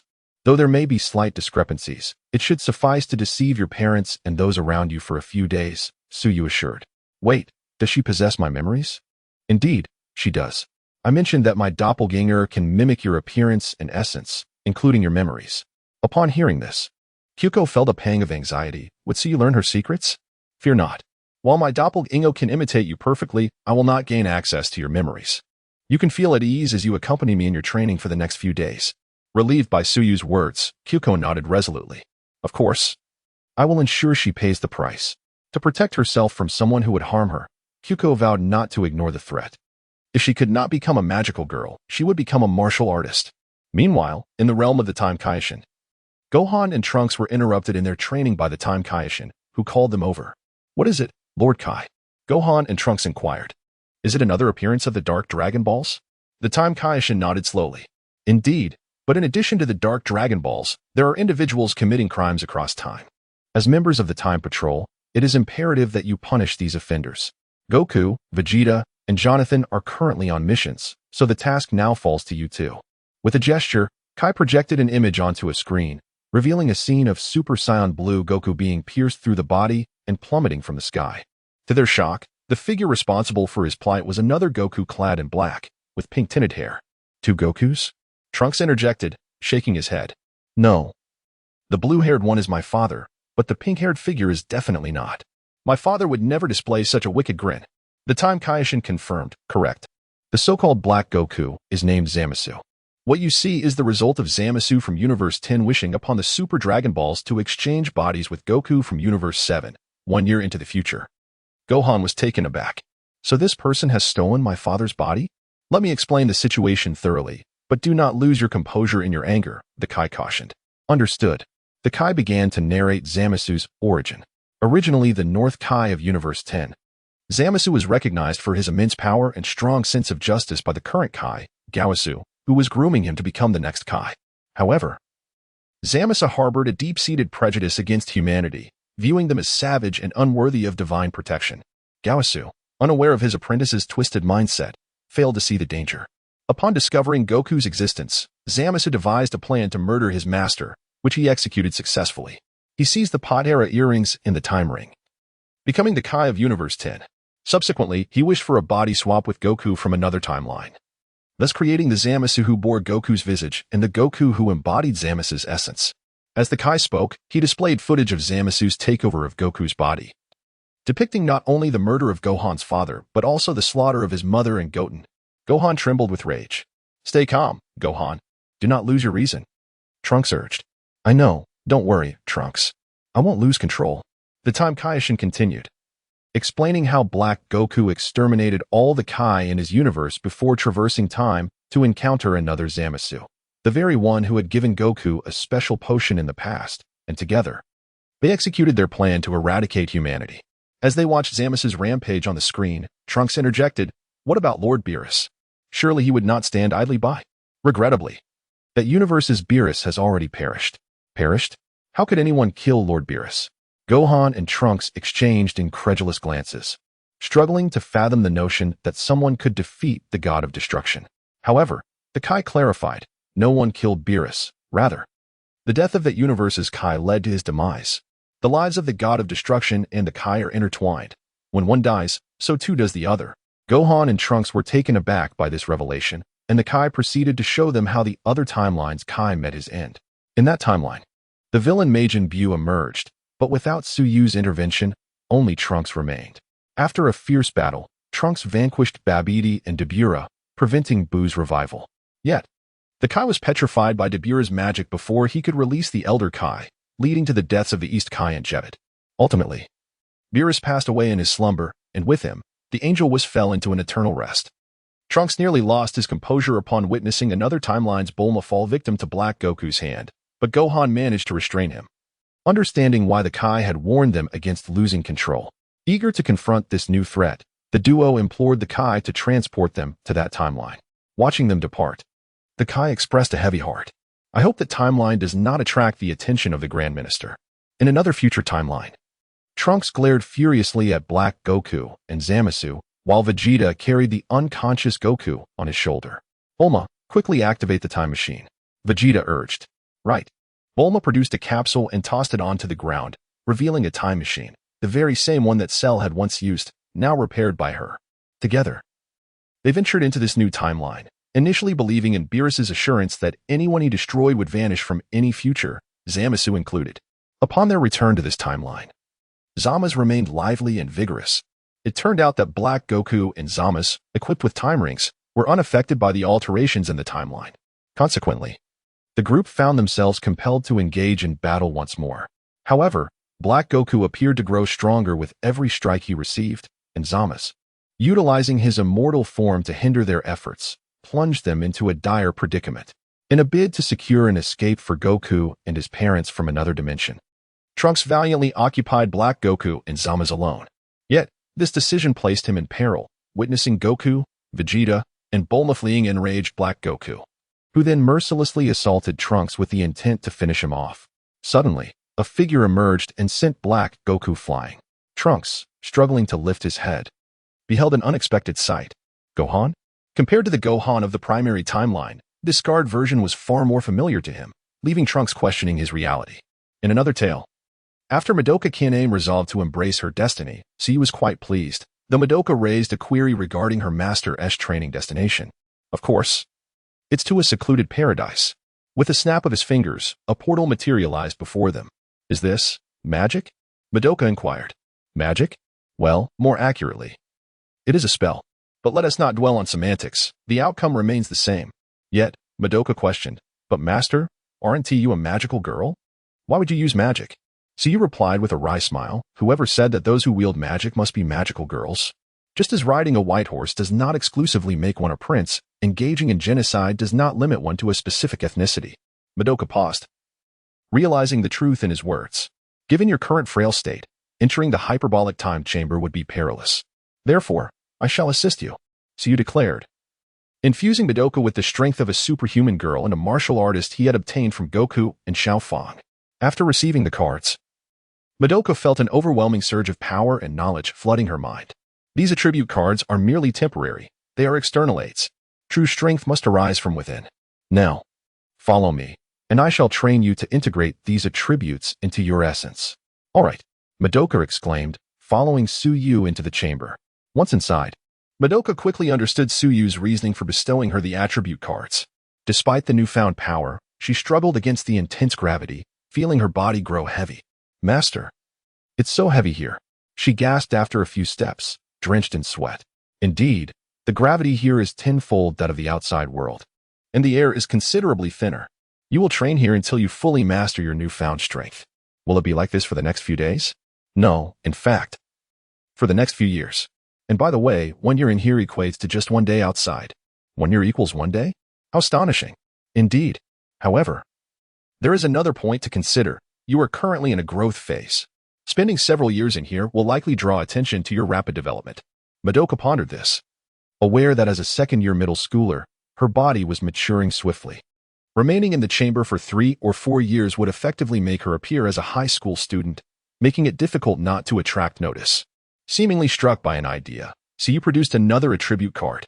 Fortunately, I procured this immortal SSR attribute card during our encounter with the Pillar Men. Luckily, you can merge more than 2 attribute cards. He infused Madoka with the immortal attribute. Immortal? Madoka thought, surprised by the prospect of experiencing an eternity without aging. However, a realization struck her. Would this mean she would cease to develop? Master, does this mean I will remain like this forever? The immortal attribute card will indeed prevent you from growing, but fear not. These cards are temporary. Once we leave, your body will continue to develop. Hearing this, Madoka breathed a sigh of relief, reassured that she would eventually mature and not remain in her current state forever. Thus, Madoka trained diligently alongside Suyu in the hyperbolic time chamber. After several years, she mastered the powers of the attribute cards, successfully integrating them into her being. Even when Suyu reclaimed the martial artist and superhuman attribute cards, their absence did not significantly affect Madoka. So you marveled at Madoka's aptitude. Despite being an ordinary earthling, her 4 years of training transformed her from a girl who struggled to perform simple tasks into a formidable force capable of obliterating a city with ease. She quickly adapted to the techniques Su imparted, mastering instant transmission in just a year and a half.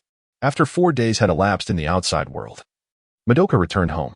Though Su's doppelganger bore slight differences, her family remained oblivious to any discrepancies. Upon arriving home, Madoka chose to indulge in a peaceful slumber. In her dreams, she witnessed a ravaged city and a long-haired girl battling a colossal monster, realizing that the girl was no match for the beast. Instinctively, Madoka wished to soar into the air and confront the creature, but she discovered she could not control her body. Just then, Cupid appeared, remarking, "Remarkable. She has managed to hold her ground for so long, yet ultimately, she will not prevail." In her dream, Madoka felt a sense of urgency. "I cannot allow her to fight alone." "Ah, so you have made your decision? Will you contract with me to become a magical girl?" The dream Madoka hesitated, while the long-haired girl, even after being struck down, shouted, "No, don't agree to it, Madoka." Yet, Madoka thought, "I cannot watch you perish. I have made up my mind." Just as the dream Madoka seemed poised to accept, she cried out, "No." Awakening abruptly, she realized she had merely been dreaming. What a peculiar dream, she mused. Checking her alarm clock, she noted it was time to rise. Eager to reunite with her long-lost friends and classmates, Madoka felt a surge of excitement. After completing her morning routine and sharing breakfast with her family, she bid farewell to her parents and younger brother as she departed home. Meanwhile, Madoka's mother, Mommy Kaname, sensed something unusual about her daughter. "Dear, don't you find it odd that Madoka has been acting strangely since last night? She seemed so ecstatic to see me, as if we hadn't met in ages." Madoka's father, Tatsuya Kaname, set aside his newspaper and pondered, "Is that so? It doesn't seem too unusual. After all, it's quite normal for a teenage girl to exhibit such behavior." "True enough. Well, there's no need to dwell on it. I have work to attend to." As Madoka Kaname strolled down the street, she was filled with mixed emotions while observing her fellow students clad in the same school uniform. At that moment, she sensed an unusual presence approaching stealthily from behind. Mommy Tomo, keenly aware of an impending ambush, instinctively dodged, causing her assailant to miss and nearly stumble to the ground. Upon turning, she recognized her attacker to be none other than her close friend, Sayaka Miki, who sported light blue hair adorned with 2 yellow hairpins, striking sea blue eyes, a plaid skirt, and deep purple knee-high socks, exuding a somewhat tomboyish charm. Upon seeing Madoka evade her playful assault, Sayaka placed her hands on her hips, feigning annoyance. "Really? You almost got caught. Why did you have to dodge? Did you grow eyes in the back of your head, Bun?" "I didn't grow any eyes. I merely sensed your presence and reacted," Madoka replied. "Sensed? How did you sense me? Do you truly possess a sixth sense?" I suppose you could say that?" "Humph. Stop it. You must have seen me coming and intentionally dodged to make me fall, right?" Sayaka continued her playful interrogation, to which Madoka quickly waved her hands in denial. No, it's not like that. You just need to make it up to me." With that, Sayaka pounced towards Madoka, playfully tickling her. Although Madoka could easily evade Sayaka's hands, she chose to endure the playful torment to avoid raising suspicion. After their bout of merriment, the two returned to their classroom. As soon as Madoka placed her bag on the desk, Sayaka suddenly spoke up. "By the way, Bubon, did you hear? It seems there's a new transfer student coming to our class." "A transfer student? What's so remarkable about that?" After enduring countless bizarre and surreal experiences, coupled with 4 years of training in the time chamber, Madoka had long since become indifferent to the notion of transfer students. Hey, our school life is rather monotonous. It's not every day a transfer student shows up. Why are you so calm about it?" Madoka struggled to formulate a response that would not reveal her true feelings. Thankfully, the class bell rang, prompting Sayaka to return to her seat. As the bell ceased, a short-haired woman in a teacher's uniform, wearing glasses, entered the classroom. This was Madoka's homeroom teacher, Ms. Hamura Akemi. A close friend of Madoka's mother, despite being the same age, she remained unmarried, thus earning the label of an older single woman. Upon entering the class, she lamented her recent romantic failure, pouring her heart out to the students about yet another breakup. The students could only respond with resigned smiles, having grown accustomed to her woes, secretly hoping she wouldn't remain single long after their own marriages. That would be truly tragic. After venting, Ms. Hamura recognized her own lapse in professionalism and cleared her throat, attempting to regain composure. "Ahem, Please disregard what I just said. Oh, I haven't introduced our new transfer student to you yet. This announcement sparked a wave of chatter among the students, who exchanged whispers filled with curiosity. Miss. Hamura gestured towards the door. Ahem, please come in. The door creaked open, and with it, the atmosphere in the classroom froze.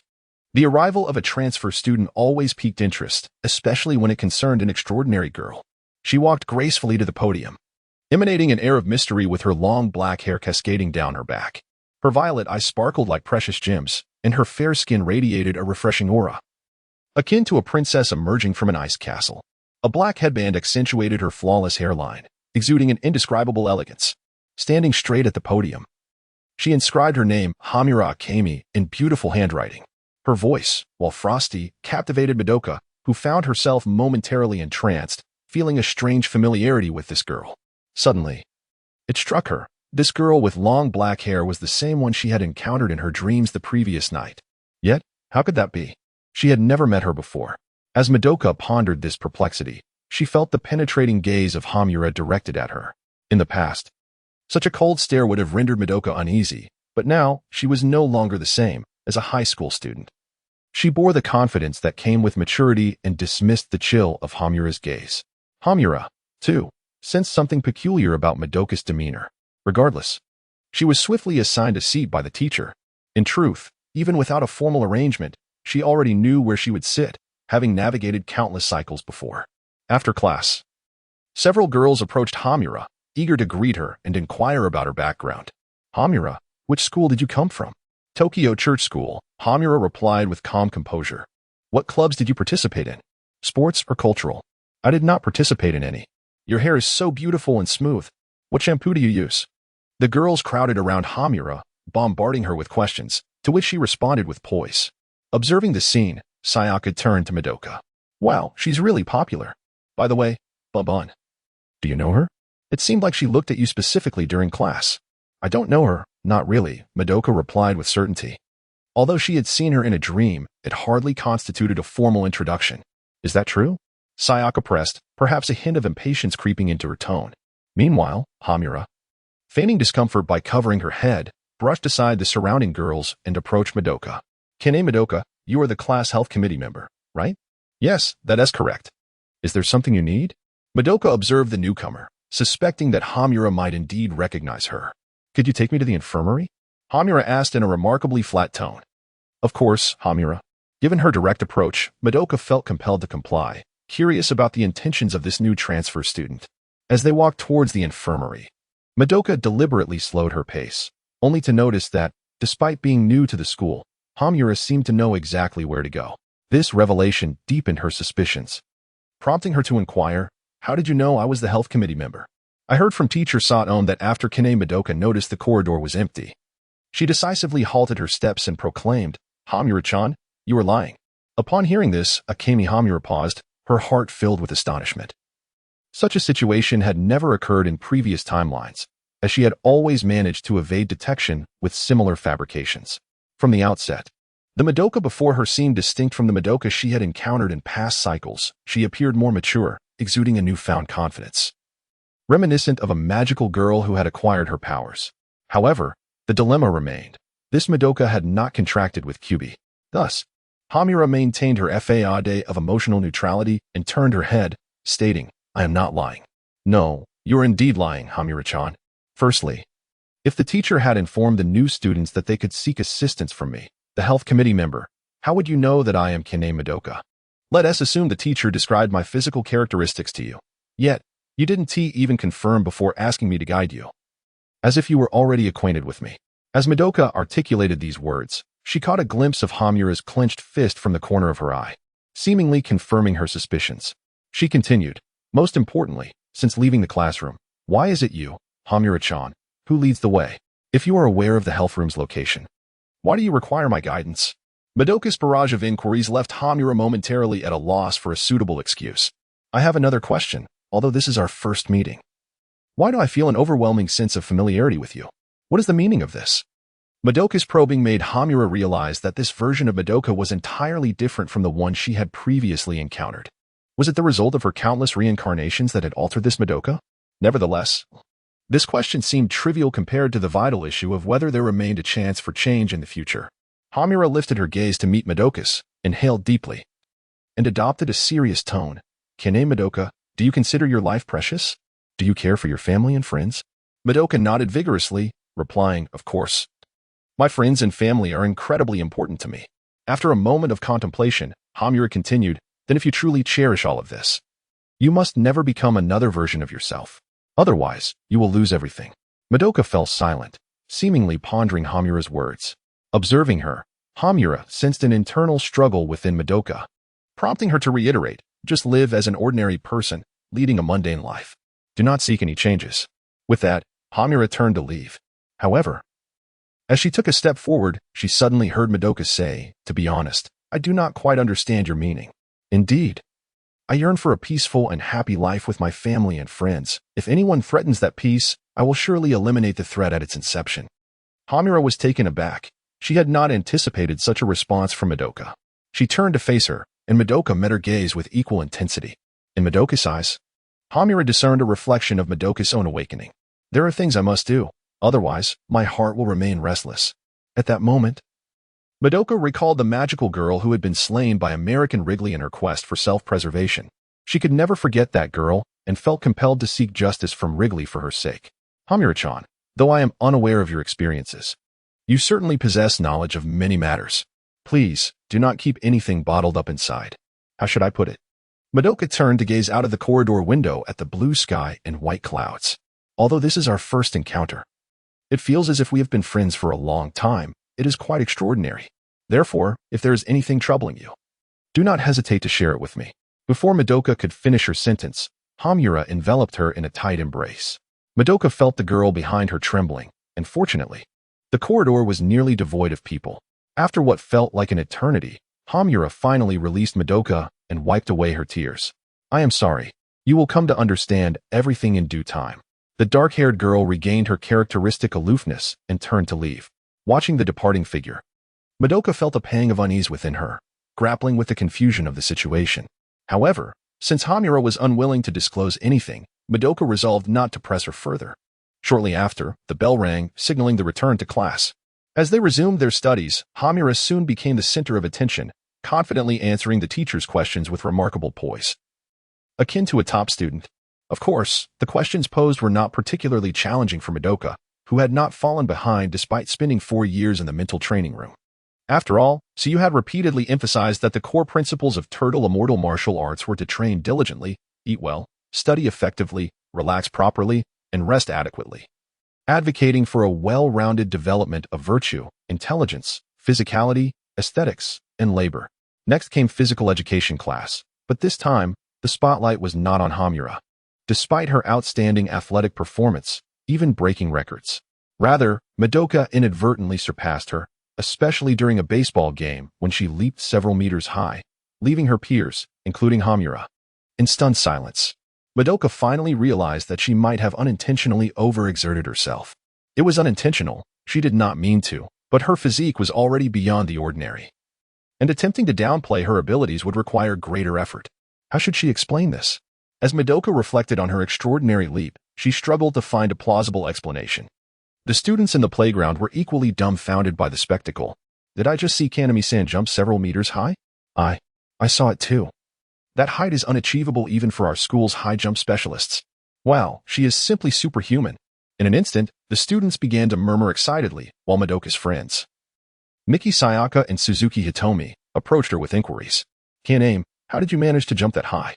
Faced with Hitomi's question, Madoka could only respond vaguely. "It was an accident, just an accident." Sayaka, however, was more direct, playfully pinching Madoka's arm. Slightly uncomfortable, Madoka pushed Sayaka away and protested. "Sayaka, what are you doing? I just wanted to see if you were real. That jump, was it really something a human could do? Honestly, Madoka, have you been modified by aliens?" "Sayaka," Madoka exclaimed, placing her hands on her hips, feigning anger as she glared at Sayaka. Seeing Madoka's fiery expression, Sayaka quickly waved her hands with a laugh. "I was just joking. But really, how did you do that?" I. Just then, a commotion erupted not far away. "Hamura-chan, are you alright?" "Teacher." It seems Hamura-chan has fainted. Not far off, Hamura appeared unsteady on her feet, and the surrounding students attempted to assist her, only to be rejected. I need to visit the health room. I only require the health committee member to accompany me. There is no need to trouble you all. At this moment, Sayaka Miki appeared far removed from her previous aloof demeanor, now seeming delicate and fragile, as though she might be swept away by the slightest breeze. However, Madoka Kaname sensed a steady aura emanating from her. It was evident that Sayaka was merely feigning her vulnerability, and one could hardly deny that she did indeed look as if she might faint at any moment. Consequently, Madoka acted on instinct and stepped forward to support Sayaka, effectively extricating herself from the awkward situation. As the two reached an unoccupied corridor, the originally frail Sayaka immediately reverted to her usual icy beauty. Madoka breathed a sigh of relief and clasped her hands in gratitude towards Sayaka, expressing her appreciation. Thank you, Hamura-chan, truly. Your performance was remarkable. It felt so real. Having been a patient for an extended period, Madoka was naturally adept at the art of acting. Yet, she pondered, but what is up with you, mommy? I can sense your physical prowess. It surpasses that of ordinary individuals. What is the story? Faced with Sayaka's inquiry, Madoka hesitated momentarily before asking. If I share my secret with you, Hamura-chan, can you divulge yours to me? Upon hearing Madoka's words, Sayaka was taken aback, though she yearned to share her own secret. Memories of a past cycle where revealing her truth led to dire consequences compelled her to resist the urge and remain silent. Could you at least tell me that you're not a magical girl? Madoka pressed. Indeed, you are a magical girl, Hamura-chan, but rest assured, I'm not a magical girl, and I never will be. Mommy seemed to grasp the concept of magical girls, and thus it was sufficient for her that Madoka was not one. Thus, they suppressed their mutual curiosity and proceeded towards the infirmary. The remainder of the classes unfolded as usual, and the day passed in tranquility. Subsequently, Madoka left school alongside her friend, Sayaka. However, while walking home, Madoka heard a cry for help from Kyubi. Choosing to ignore it, Madoka felt that Kyubi had been disingenuous. Particularly since when her mentor had inquired about the cost of becoming a magical girl, Kyubi had opted for silence, which felt suspicious. Yet, Sayaka halted her steps, asking Madoka, "Did you hear someone calling for help?" To Madoka's astonishment, her friend had indeed heard Kyubi's plea. Nonetheless, Madoka was unwilling to let her friend rush to Kyubi's aid, especially given that Kyubi, with its swarm mentality, could not perish. I didn't hear anything, Sayaka. Are you imagining things? Madoka dismissed. However, Sayaka vehemently shook her head. No, I'm not imagining it. Someone is definitely calling for help. Ignoring Madoka's protests, Sayaka dashed off, prompting Madoka to follow. Soon, they arrived at an underground parking garage, where Sayaka, upon seeing the injured Kyubi lying on the ground, instinctively picked it up. How pitiful. Kyubi expressed its gratitude. Thank you. Surprised, Sayaka exclaimed. So it was you who called for help? Indeed, it has been a while, Madoka. Kyubi replied, addressing Madoka by name. This prompted Sayaka to question Madoka. Do you know it? Well, yes, but it is quite suspicious. I would advise you, Sayaka, to keep your distance from it. Madoka, what are you saying? It is clearly hurt. From Sayaka's perspective, she had done nothing wrong. Even if Madoka was unaware of Kyubi's true nature, she would have intervened to save it. As Madoka struggled to dissuade Sayaka, the sound of a door being forcibly opened echoed through the garage. At that moment, Hamura Akemi approached, chains in hand, her expression cold as she regarded Kyubi in Sayaka's embrace. Hamura? A transfer student? Release that creature. Hamura commanded icily. Madoka immediately understood. The injuries on Kyubi were inflicted by Hamura, who presumably aimed to eliminate it. This was an unprecedented situation, though the reason eluded her. It became clear that Hamura's intent was to prevent Madoka from becoming a magical girl, and hunting Kyubi was merely a means to that end. I will not allow you to harm it. Sayaka sensed Hamura's hostile tone and surmised that she was responsible for Kyubi's injuries. Your self-righteous attitude will ultimately lead to your own downfall. Hand it over. Hamura did not hesitate to use force against anyone other than Madoka. Seeing Hamura's aggressive demeanor, Sayaka stepped back, asserting, I will not give it to you. Indeed, we cannot let Kyubi fall into her hands. Suddenly, a voice interrupted, and they turned to see a blonde girl approaching, wearing a school uniform that suggested she was a senior. Is its name Kyubi? Since you know its name, it must surely be your pet, right? Actually, it is not my pet. It is my friend. Since becoming a magical girl, Kyubi has been by my side. Truly a companion. Mommy, Kyubi weakly murmured. You need not fear anymore, Kyubi. No one can harm you now. Mommy glared defiantly at Hamura as she said this. In a moment, the atmosphere grew tense as Mommy and Hamura faced off. Just then, Kyuubi, who had been cradled in Mommy's arms, suddenly shot out uncontrollably and exploded in midair. This unexpected turn of events sent Sayaka into a scream, while Mommy's pupils dilated in shock, sensing a force that had yanked Kyuubi from her grasp. Could it be? Mommy's gaze shifted to Hamura, who, upon noticing Mommy's suspicious look, replied nonchalantly, "As much as I would relish killing Kyuubi, I assure you that was not my doing." Mommy found herself inclined to believe her, as she had not sensed any magical energy moments before. Yet, Sayaka, unaware of the nuances, pointed accusingly at Hamura. "If it wasn't you, then who? Only you would have the motive to harm Kyuubi." Madoka rushed to intervene. "Sayaka, please calm down. There's nothing to calm down about." Just then, a cool voice interrupted. It was not her, it was I who did it. A silver-haired girl, having appeared seemingly out of nowhere, addressed them. "And you are?" "My name is Tsuyu, a martial artist." "Why would you want to kill Kyuubi?" "It's so adorable." "Kill Kyuubi? I would love to, but it seems rather unlikely." The silver-haired girl shrugged dismissively. "Why do you harbor such animosity towards Kyuubi?" Mommy inquired directly. "Simply to prevent it from luring away my adorable apprentice into becoming a magical girl." "Apprentice? Who?" Mommy asked, confused. At that moment, Madoka stepped forward, pointing at herself with an awkward smile. "It's me." Madoka approached Tsuyu, grinning sheepishly. "Master, what brings you here?" "Of course, it is because of you. How many times have I said that upon encountering Kyuubi, one should simply eliminate it? However, I fear exposing my identity. So what if you're exposed? As warriors, we adhere to principles of integrity, standing unashamed before heaven and earth." "Understood." At that moment, Sayaka Miki could not help but exclaim, "Manto. Are you joking? The typically upright and kind you would kill Kyuubi? And when did you become a warrior?" Faced with her friend's inquiries, Madoka Kaname found herself at a loss for words. "Sayaka, please calm down. Why can't Kyuubi be killed? After its demise, it would merely be a filthy firework display. That little girl over there should refrain from making unfounded conclusions about things she does not understand." Just then, Mommy Tomo stepped forward, asserting unfounded. "What a notion. Do you not realize that Kyuubi and I are best friends?" Upon hearing Mommy declare herself as Kyuubi's closest companion, Tsuyu could not suppress a scoff. Best friends? How peculiar. As a creature devoid of emotions, does Kyuubi even comprehend the concepts of kinship or friendship?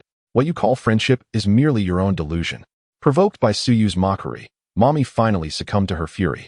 "Stop defaming Kyuubi before me." Ever since her family perished in a car accident, Kyuubi had been Mommy's emotional support. Thus, she transformed into a magical girl by drawing forth her soul gem. She brandished her dual guns and aimed at Tsuyu, who effortlessly caught the bullets with shadows manifesting from his hands. "Your speed is far too sluggish." Just watch."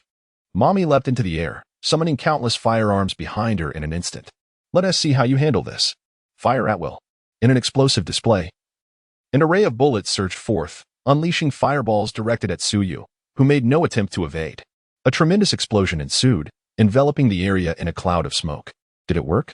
Wonderful. Serves that demon right. Sayaka seemed to leap with joy, yet Madoka rolled her eyes beside her, remarking, "Mommy, you set a flag for Kyuubi. And then you turned around and set one for yourself. You're simply astounding." However, as the smoke began to dissipate, Tsuyu stood unscathed, casually waving away the remnants of the haze. "Cough, cough.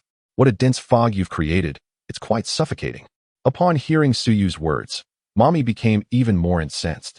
Thus, spurred by her anger, Mommy launched a relentless assault on Tsuyu, whose seemingly casual gestures brushed aside the barrage of bullets. "Dear magical girl, I have told you countless times that your efforts are utterly futile. Silence. I will defeat you." Mommy shot frantically. "How tedious. Allow me to bring this to a close." At that moment, Mommy revealed a peculiar smile. "Close? Indeed, but the one who shall be closed off is you. Look around you." It was then that everyone noticed. Scattered around Tsuyu were bullets that gradually transformed into yellow ribbons, unfurling into a vast expanse. I see now, Mommy. Your madness was merely a ruse to draw my attention. As soon as I regained my focus, it became this." Tsuyu observed the intricate web of yellow ribbons surrounding him with a sense of awe.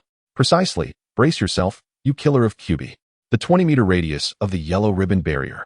Mommy clasped her hands tightly, causing the ribbons to constrict around Tsuyu like serpents, binding him completely and rendering him immobile. Mommy leapt into the air, her spear enlarging into a cannon, channeling energy aimed at Tsuyu. This is my victory. Farewell, Tsuyu. Seeing this, Akemi Hamura intended to activate her time-stop ability to save the ensnared Tsuyu. Though uncertain of the situation, she believed that anyone who hunted Kyuubi must be her kindred spirit. Ah, indeed, your ribbon barrier leaves me with no escape but to be bound. But is this truly the end? Still defiant at the brink of death. Defiant? Very well. Witness the terrifying disparity in our strength. With a colossal beam of energy unleashed, time halted, and it was Hamura who had stopped it. Just as she aimed to rescue Tsuyu, she was astonished to hear Tsuyu speak while frozen in time. Thank you, but there is no need to save me. This attack poses no threat. You are not immobilized by my time stop? Surprised, she asked. Is it truly surprising? As a candidate for the Lord of Time, I possess resistance to time stops. Did you think I was someone who could be halted by time? A time stop sovereign? Who is that? 78. There is no such thing as a free lunch. In truth, upon becoming the Lord of Time, Tsuyu acquired several passive buffs, one of which was resistance to time stops. Furthermore, she was unaffected by alterations in past timelines. In simpler terms, even if someone were to travel back in time and kill their past self, she would remain unscathed, akin to the concept of a singularity in Kamen Rider Denno. Restore the flow of time, I will be fine. Very well. Thus, Hamura resumed the passage of time, and with a colossal cannon blast, Tsuyu's form was engulfed. Witnessing Tsuyu's apparent defeat, Sayaka nearly leaped with joy. Let SCU act so arrogantly now. Meanwhile, Madoka could not help but sweat nervously as Mommy's attack, though seemingly fierce, would hardly cause any harm, even to her master. Indeed, once the smoke cleared, both Mommy and Sayaka gazed in astonishment at Tsuyu, who remained unscathed. I told you, the gulf between us is insurmountable. With that, Tsuyu vanished before Mommy's eyes. As she searched around, she heard Tsuyu's voice from behind. Do you know, Mommy? I could easily take your life. Do you understand? Mommy felt a grip around her neck, an instinctual dread creeping in, as if her head could be severed at any moment. Nonetheless, she was assured, but fear not. We warriors act with honor and never kill the innocent. Thus, I shall not take your life. Upon saying this, Tsuyu released Mommy, who gasped for breath, while Sayaka hurried to support her weakening form. What nonsense! You speak of sparing the innocent. Is Kyuubi not innocent? Oh, you consider that creature innocent? Huh, that's rather amusing. However, you wouldn't understand, so let me advise you. Steer clear of Kyuubi when you encounter it. Why should we heed your warning? Because, just then, the surroundings began to distort, and small creatures resembling paper cranes, black in hue with crimson eyes, surged towards Tsuyu. Minions? I did not expect a witch to come knocking. Seeing Mommy about to engage, Tsuyu interjected, you should refrain from acting. This witch's aura surpasses yours. And considering your recent exertions, your magical energy is insufficient to participate. I will not seek your counsel. I will not hesitate to act. Tsuyu strolled leisurely, reducing the approaching minions to ashes, restoring the space to normalcy. Fleeing when outmatched is truly pathetic. Tsuyu curled his lips, feeling utterly speechless.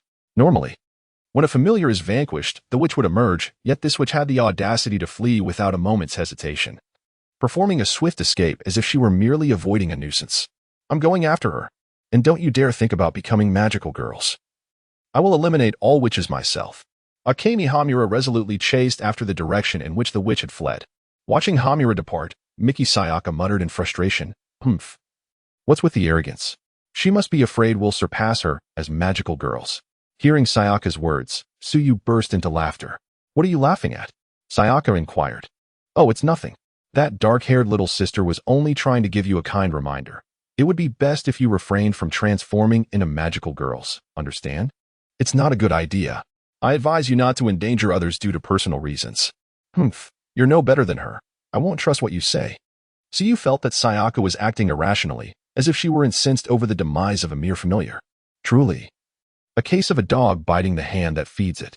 Sayaka, keep an eye on them. I shall go eliminate the witch. Understood, master. With that, Tsuyu vanished from sight. Upon hearing Tsuyu's warning not to involve Madoka and Sayaka for personal reasons, Tomomomi hesitated. Although the idea of being a magical girl might seem radiant and glamorous, it was, in truth, a perilous vocation. Engaging in battle with witches meant facing threats. And even as an experienced magical girl, she could not guarantee her safety in each encounter. Noticing Mommy's fluctuating expression, Sayaka spoke up. Hey, you don't need to feel guilty about the familiar's death. I'm fine. You needn't worry about me. Just then, the snow-white Kyuubi sprang forth. Huh? How are you not dead? Sayaka exclaimed, her eyes wide. She had clearly witnessed Kyuubi being obliterated moments ago, yet here it was, lively and well. It cannot die. It has numerous incarnations. Madoka Kaname clarified, addressing Sayaka's confusion. Indeed, I have countless duplicates, and the death of one does not affect the whole. However, that individual has been persistently hunting my duplicates, which has become quite bothersome. Wow, that is amazing, Kyuubi. Sayaka exclaimed in awe. Madoka, it's good to see you again. By the way, would you two like to sign a contract and become magical girls? I can grant you any wish. Kyuubi gazed at Madoka and Sayaka with its crimson eyes, determined to recruit Madoka, for acquiring her would allow its kind to retire in peace. Kyuubi, I've told you I want to become a magical girl. You've concealed far too much, and I don't believe you. Madoka firmly rejected once more. Hey, does that mean any wish can be granted? Sayaka's eyes sparkled at Kyuubi's claim of fulfilling any wish. That depends on your potential. The better your potential, the greater the limit of your wish. For instance, Madoka, I've never seen potential as high as yours. You could almost achieve any wish. Kyuubi remarked, fixing its gaze on Madoka. That is incredible. Madoka, you can truly realize any wish. Sayaka exclaimed. Don't trust it, Sayaka. There is no such thing as a free lunch. My master taught me that, Madoka cautioned. Oh, it's your master again. Sayaka. I believe you've been brainwashed by that individual. How could such a cute creature as Kyuubi harbor malicious intentions? Madoka felt a headache coming on. Why would Sayaka believe anything she said? Ultimately, it was better to rely on one's own efforts to achieve wishes rather than dreaming of falling pies from the sky. Let us head back, Sayaka. Madoka resolved to pull Sayaka away from Kyuubi. Wait, as a token of gratitude for saving this child, I invite you to my home for tea. Despite her hesitation, Mommy decided to extend the invitation to Madoka and Sayaka, rejecting the notion of adhering to Kyuubi's annoying advice. It's nothing much. May I ask who you are? Sayaka waved her hands in dismissal. I'm a third-year student. My name is Tomo-Mami. Oh, so you're Mami-senpai. Then I mustn't impose. Sayaka replied, surprised. Huh? You accepted so readily? Madoka was taken aback, realizing her efforts seemed in vain. To prevent Sayaka from being taken advantage of, Madoka reluctantly agreed to Mommy's invitation, deciding to take it one step at a time. Upon entering a luxurious apartment after taking the elevator, Madoka and Sayaka followed Mommy to her room. Upon opening the door and observing the decor, Sayaka couldn't help but exclaim, Senpai, you live here? It's amazing. Such a big room. It's nothing special, really. I mostly live here alone, Mommy replied. Just you? What about your parents? Despite Mommy exuding a mature aura, she was still a middle schooler. It seemed improbable that her parents would permit a minor to reside alone in such a place. My parents passed away long ago upon hearing this. Sayaka quickly bowed in apology. I'm sorry, Senpai. I didn't mean to offend, truly. No need for that. You're not the first to ask. Nor will you be the last. I've grown accustomed to it. It's not an offense. Please, come in and have a seat. Madoka could sense the loneliness that lingered beneath Mommy's composed exterior. After some polite conversation, Mommy showcased her exceptional tea-making skills. The three of them sat in a triangular formation around the glass coffee table, lifting their cups simultaneously to sip. Wow, this is delicious, exclaimed Madoka, surprised at how delightful Mommy's tea was. Of course, Mommy has devoted quite a bit of time to mastering the art of tea, Kyuubi remarked, leaping onto the table like a cat. I get the impression that Mommy-senpai is a gentle and refined lady, much like Hitomi. Sayaka complimented. This is merely something I occasionally practice. It hardly qualifies as anything special. Mommy-senpai, what was that witch about earlier? Sayaka inquired. Kyuubi, why don't you explain? Mommy suggested. Certainly. If magical girls are born from wishes, then witches are born from curses. Magical girls spread seeds of hope, whereas witches drag people into despair. Moreover, witches are invisible to ordinary humans, making the situation even more dire. They embody humanity's negative emotions, despair, fear, jealousy, and so forth, bringing calamity to the world. Disappearances and suicides are likely the work of witches, Mommy elaborated. Given such a dangerous existence, why has no one discovered them? Sayaka asked. Witches hide within their own barriers, making them invisible. These places are incredibly perilous. Once an ordinary person is consumed, survival is nearly impossible. So, Mommy-senpai, you've been battling such terrifying entities all along? Madoka asked in disbelief. Indeed, Fighting witches is the responsibility and duty of magical girls, and we must do so even at the cost of our lives. Mommy's expression turned grave as she spoke of sacrificing her life. Therefore, it is prudent for you to deliberate carefully during your selection. Although that individual may be rather bothersome, her words carry a certain truth. The power of choice lies within your hands. Everyone present is aware of the person whom Mommy finds disagreeable. I still believe that refraining from becoming a magical girl is the wisest path. As I yearn for the tranquility of our current peaceful existence, right, Sayaka? Madoka cast a glance at Sayaka, genuinely hoping her friend would not become a magical girl. Sayaka hesitated, neither refusing nor agreeing, clearly torn in her decision. I will think it over, she said. By the way, senpai, do you know why that silver-haired girl keeps trying to eliminate Kyubi? Mommy placed her teacup down and shook her head. I do not know, but she is indeed formidable. I had no idea there were such powerful entities in this world beyond magical girls. Instead of asking me, perhaps you should inquire with your dear friend, as she is that girl's disciple. Ah, I almost forgot. Bun, would you kindly explain what's going on? Why must Kyubi be killed? The reasoning is quite simple. Kyubi is highly suspicious. On that day, when my master questioned what sacrifices were required to become a magical girl, it remained silent. Since you are here, Kyubi, why not clarify what the cost truly entails? Madoka could not believe that Kyubi chose to remain silent once more. Is there truly no other cost? She pressed. Ultimately, Sayaka, I believe we should take our leave. Without waiting for Sayaka's dissent, Madoka took her by the hand and departed, leaving what began as a pleasant encounter to dissolve in discontent. Mommy was equally curious about what Kyubi was concealing and why it chose silence. As they strolled down the street, Madoka repeatedly urged Sayaka not to agree to Kyubi's proposal of becoming a magical girl. Yet, Sayaka replied, Madoka, do you believe that magic and miracles can coexist? Sayaka lifted her gaze to the distance, her hand shielding her face from the setting sun, making it difficult to discern her expression. Exist, yes, but both magic and miracles demand effort to attain. If one merely waits for fortune to fall from the sky, they will ultimately find themselves with nothing. Effort, however, sometimes proves futile. Madoka understood all too well what Sayaka meant by effort. She had a childhood friend named Kyusuke Kamiho, who shared a surname with a certain hedgehog. Unfortunately, he had lost the ability to continue playing the violin due to an accident, rendering his hands incapable of returning to their former grace. Moreover, his temperament had deteriorated significantly. Madoka had once inadvertently witnessed Kyusuke unleashing his frustration upon Sayaka, treating her kindness as if it were a given. She wished to counsel Sayaka, but understanding her friend's stubborn nature, she knew that her words would likely have the opposite effect. Nonetheless, she felt that becoming a magical girl was far too perilous. Mommy had already stated that one must be prepared for death in such a role. Not only her, but also Sayaka's parents and Kyusuke would not wish for her to become embroiled in such danger. Furthermore, that Kyubi always gave off the impression of a fraud. Fear not, Madoka, I shall not take the decision to become a magical girl lightly. Until tomorrow. Although Sayaka assured Madoka with a cheerful smile that she would not rashly become a magical girl, Madoka knew that Sayaka was intrigued. She truly desired that wish. What should be done? After eliminating the fleeing witch, the barrier was lifted, and at that moment, Akemi Hamura had also caught up. Ah, it seems you have arrived late. Your speed is astonishing. Hamura recalled that she had been the first to pursue, yet by the time she arrived, the witch had already been vanquished. After all, I can teleport instantly, while even with your time-stop ability, you still require time to travel. This was due to the fact that Hamura's time stop was not permanent. It had cooldowns and durations, rendering her less efficient in travel compared to instantaneous movement.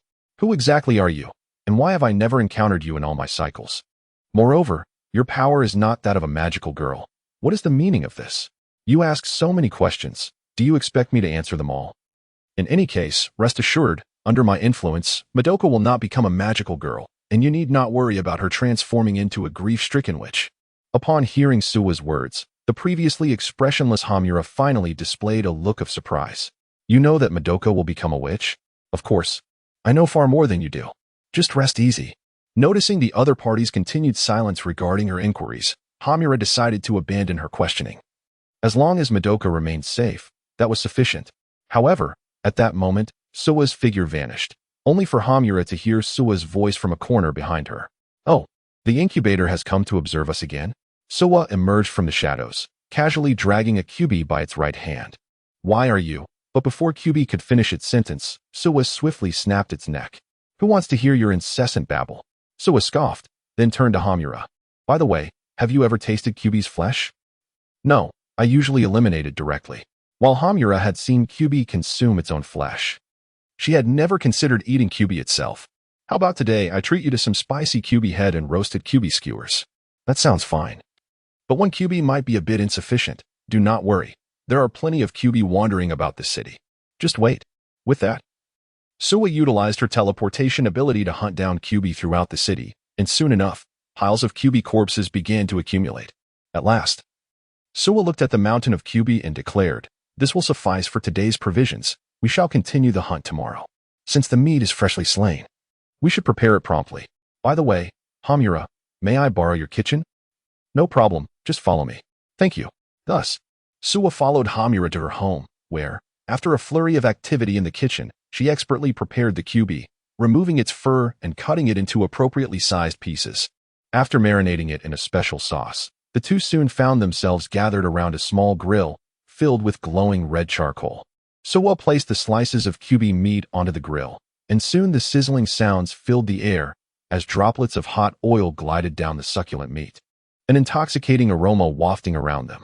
Before long, the QB meat was grilled to a golden hue, perfectly cooked and ready to be enjoyed. Hamura, having grown weary of correcting Suwa's mispronunciation of her name, picked up a pair of chopsticks, dipped a piece of QB meat in some pepper salt, and brought it to her mouth. In that moment, an explosion of flavor erupted, the warmth enveloped her, filling her with happiness. The meat, having been infused with the essence of charcoal, was already fragrant, and the addition of the pepper salt and spicy sauce made it even more delectable. Tender, crispy, and savory. The flavors danced upon her palate, a delightful symphony of taste reaching the very tip of her tongue. How delicious! Of course, considering that QB was an extraterrestrial incubator, it was only natural that its manufactured body was crafted from far more than mere ordinary ingredients. Suwa also took a piece of roasted meat and began to savor the exquisite flavors. Yet, it seemed that something was still missing. Siyu raised his hand and retrieved several cans of chilled beer from his personal space. The combination of barbecued meat and beer was simply delightful. He popped open a can and poured the icy liquid into his mouth, feeling an exhilarating rush of coolness. How about you? Would you like some? I can't. I'm still underage. Underage? Is that truly the case? He pondered, his mind wandering through countless cycles of rebirth, the accumulated time lost to memory. At the moment a magical girl becomes one, her physical development nearly halts, making it difficult to discern her age from mere appearance. Just give me a bottle. Okay. Thus, the two began to eat and drink in Akemi Hamura's home. Before long, the evening slipped away. At Kine Madoka's residence, she was roused from her slumber by the blaring alarm clock. Rising from bed, she noticed the curtains swaying gently in the breeze.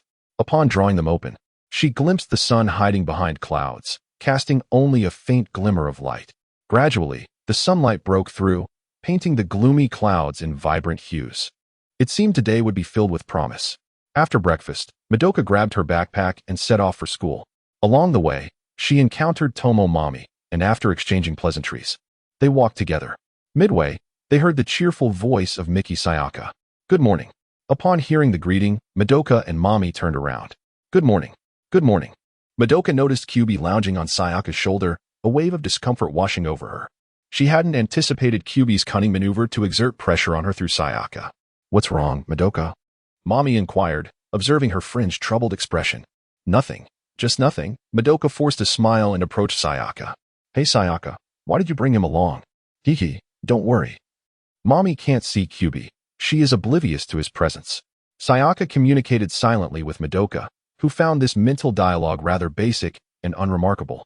Madoka understood well that Mami couldn't see QB. Her real concern was why this troublesome creature was near her. "No, my family hasn't seen QB." "Good. Hey, what are you two communicating with your eyes?" Mami remarked, sensing a secretive exchange between the two. Lacking the qualifications of a magical girl, Mami could not perceive QB and thus remained blissfully unaware, much to Madoka's relief. She wished for everyone to remain blind to QB's presence. "We're fine, right, Madoka?" "Yeah." "You're overthinking it." Madoka and Sayaka exchanged glances, a silent agreement to keep QB's existence hidden from Mami. Wait. Can you two really understand each other's intentions just by looking? Huh? Has it really progressed to this level in just a day? Seriously, what are you thinking? What on earth happened yesterday that made your relationship advance so rapidly? Communicating solely through glances seems implausible. Madoka and Sayaka broke into a cold sweat, desperately trying to correct Mommy's misconceptions. Calm down. While some events did unfold yesterday, Madoka attempted to console Mommy, but to little effect. But this is unacceptable. Romantic feelings between girls are forbidden, yet, sometimes, such prohibitions only serve to excite certain individuals. Although Madoka internally scoffed at this notion, her attempts to clarify verbally proved futile. Wah, you two have abandoned me. Mommy feigned tears as she stormed off, leaving Madoka and Sayaka in disarray. Are you planning to join in and discuss the entanglement of time management and group dynamics? Wait, are you saying a girl is nearby? Honestly, how can you be just like Sayaka? What's that supposed to mean? Sayaka playfully pretended to be angry, engaging in a light-hearted scuffle with Madoka. Madoka realized that only intentional mental dialogues could be conveyed, while casual thoughts could lead to trouble. Upon arriving at school, Madoka and Sayaka encountered Akemi Hamura, who was also changing her shoes. Good morning, Hamura. Morning. Due to a hangover, Hamura felt as if her head might explode. She regretted drinking so much the previous night, blaming QB's delicious food. It's all QB's fault. Madoka could tell that Hamura was feeling unwell, and she expressed concern. Hamura, are you okay? You look a bit off. Hamura believed she was concealing her discomfort well, but Madoka's keen observation made it clear. However, she couldn't admit, I may have overindulged with your minner last night. Instead, Hamura quickly replied in a curt tone, I'm fine, don't worry. In truth, Hamura felt somewhat guilty, akin to a man sneaking drinks behind his wife's back, and she hurriedly distanced herself. Hamura, what's wrong? Nothing, class is about to start, she said, turning away. Honestly, what's with the attitude? Does she think she's some aloof CEO? No, Hamura must have her own reasons for acting this way. Seeing Madoka defend Hamura, Sayaka was at a loss for words. How strange. Why do you call her Hamura? That's what she told me to call her. What is wrong with that? Indeed, that arrogant transfer student must have ulterior motives regarding you, Madoka. You should keep your distance from her. Ulterior motives? Sayaka, you're misunderstanding all right. Madoka, I know you have a kind heart and an innocent mind, but what if one day a charming playboy suddenly appears and tries to win you over? If his intentions are genuine, that's fine, but if he merely seeks to toy with you, that would be troublesome. What should we do? Sayaka lamented dramatically. Upon hearing her friend's description of her as kind and innocent, Madoka felt a mix of emotions. If she didn't know Sayaka better, she might have thought it was sarcasm. Sayaka, class is about to start. Let's not dwell on these things, Madoka urged as she nudged Sayaka towards the corridor. The two girls stepped into the hallway together. Time skip ding dong, ding dong, ding dong. With the school bell ringing, lunchtime arrived. In Japan, students typically do not return home for lunch, but instead choose the cafeteria or bring bento to enjoy. Madoka and Sayaka usually preferred the rooftop to savor their meals, although Madoka wished that QB wouldn't be hovering around Sayaka. Watching the lively QB, Madoka felt an overwhelming urge to twist its head off and turn its flesh into sashimi. After finishing their lunch, QB spoke up. Have you both thought about your wishes? I haven't yet. I still can't decide on a wish to fulfill. How about you, Madoka? Sayaka turned to her. Madoka's expression stiffened. When had she ever considered becoming a magical girl? Upon recalling the night spent with QB and Sayaka, Madoka felt a familiar twinge of stomach discomfort. Had she known earlier, she would have sent several familiars to monitor Sayaka, but alas, her plans had gone awry, resulting in a breach of her home. Wasn't she the one who had resolved not to become a magical girl? Moreover, the alliance between Sayaka and QB raised her suspicions. Apologies, I almost forgot. Never mind, Sayaka. I still believe that dreams must be realized step by step through our own efforts, right? It's easy to speak such grand philosophies, yet sometimes no amount of effort yields results. And don't you think Mommy is too pitiful, persevering alone as the sole magical girl for such a long time? I wish to help share her burden. Then do not involve Madoka in this. Akemi Hamura emerged from the stairwell, her tone icy as she remarked that she felt a strange sense of relief upon hearing Madoka's reluctance to become a magical girl. Hey, I never suggested Madoka should become a magical girl, you nonsensical transfer student. If you become a magical girl, keep your distance from Madoka. Should she transform into one because of you, I will not hesitate to eliminate you. Hehe, do not forget that you are already a magical girl. You should be the one to keep away from Madoka. The conversation between the two girls grew increasingly heated, the atmosphere thick with tension. Madoka, perspiring, pleaded, "Everyone, please stop arguing." A wry smile crossed her face. She found herself caught in an extraordinary predicament, feeling overwhelmed. How did it come to this chaotic scene? Observing Madoka's distress, Akemi immediately abandoned her quarrel with Sayaka and turned to leave. "Do not make any wishes to QB, or you will surely regret it, Sayaka Miki. What do you care?" Sayaka huffed in response. With the cessation of their bickering, Madoka sighed in relief. However, it was evident that Sayaka would disregard Akemi's warning as she headed off after school, baseball bat in hand, to join Mommy in battling witches. Madoka, resigned, followed suit but refrained from engaging in the witch hunt, as she had no intention of encroaching upon Mommy's territory. As Mommy dispatched a familiar with a powerful blast, the surrounding environment returned to the tranquility of a regular park. Sayaka and Madoka emerged from their cover. Why didn't any grief seeds drop this time? Because they were merely fighting the familiar's clones. Defeating them does not yield grief seeds as rewards. No rewards? Does that not seem a loss? Utilizing grief seeds to replenish soul gems was something Sayaka had heard from Mommy before. It was a reward for defeating witches. However, attacking familiars without reward merely drained their magical energy.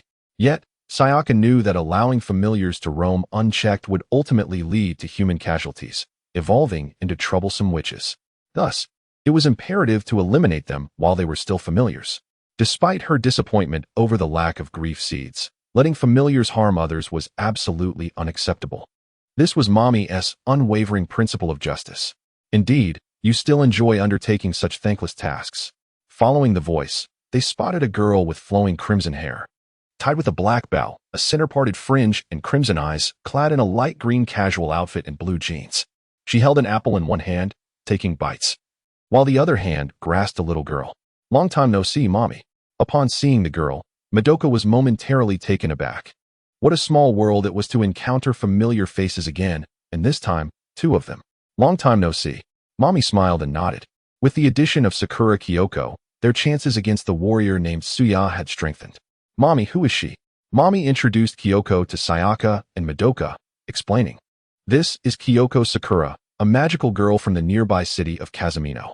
And beside her is..." "Hello, sisters. My name is Yuma Chitos. It's a pleasure to meet you." The little girl introduced herself with confidence. "Hello, I'm Sayaka Miki." "You're so cute, Yuma-chan," Sayaka responded, reaching out to pat Yuma's head. "Thank you, sister." They appeared to be ordinary girls. Did they possess the qualifications to be around a magical girl? Well, QB mentioned that both of them have excellent potential, especially for the Mommy card. "Oh, and I haven't introduced you to Madoka." QB said she could become the strongest magical girl. Hearing that Madoka might become the strongest, Kyoko regarded her with interest, making Madoka uncomfortable under her gaze. The strongest magical girl? How intriguing. "Actually, I'm not a magical girl, nor do I intend to become one," Madoka stated decisively, speaking her truth. After following Suya's training for so long, she had her dignity as a martial artist. She scorned the notion of gaining strength through wishes. In fact, aside from her master, she had not encountered anyone stronger than herself. What a pity. I was hoping to witness the strongest magical girl in action, perhaps even challenge her. Kyoko grinned widely. At that moment, Sayaka recalled something and stepped forward, saying, "Sorry, Mommy, but I have to go. I have something to attend to." With an apologetic demeanor, she bowed to Mommy. "What is the matter? Does it have to do with Kamihokuin?" Only one person could compel Sayaka to decline Mommy's invitation, her childhood friend. Madoka pondered internally. Kamihokuin? He is Sayaka's childhood friend who has recently been hospitalized, so she, upon hearing Madoka's words, Mommy understood immediately. "Oh, I see. Good luck, Sayaka." Mommy wore an expression of understanding, wishing her well. "All right, goodbye, Mommy." Madoka, not wanting to stay with QB, accompanied Sayaka to the hospital. Upon arriving at the hospital, Madoka stood outside the ward while Sayaka entered with a gift she had prepared earlier. Not wishing to be a third wheel for her friend, Madoka chose to wait, initially thinking their time together would be pleasant. However, it wasn't long before she heard a crash from within the room, prompting her to rush in and discover a shattered portable music player on the floor. Sayaka appeared to be crying, and before Madoka could inquire, Sayaka covered her face and fled the room. Clearly, the scoundrel Kamiho Kayasuk had once again vented his frustrations onto Sayaka, injuring her spirit.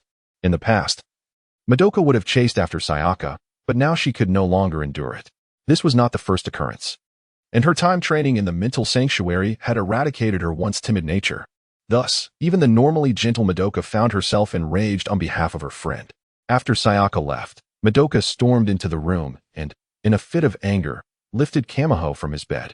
To his surprise, he had not anticipated that Sayaka's friend would possess such strength. Although he had been bedridden for quite some time, he was still of a normal weight and was astonished to be lifted by a seemingly delicate girl. Kamiho Kyosuke. You, how could you? You scoundrel. This is not the first time today.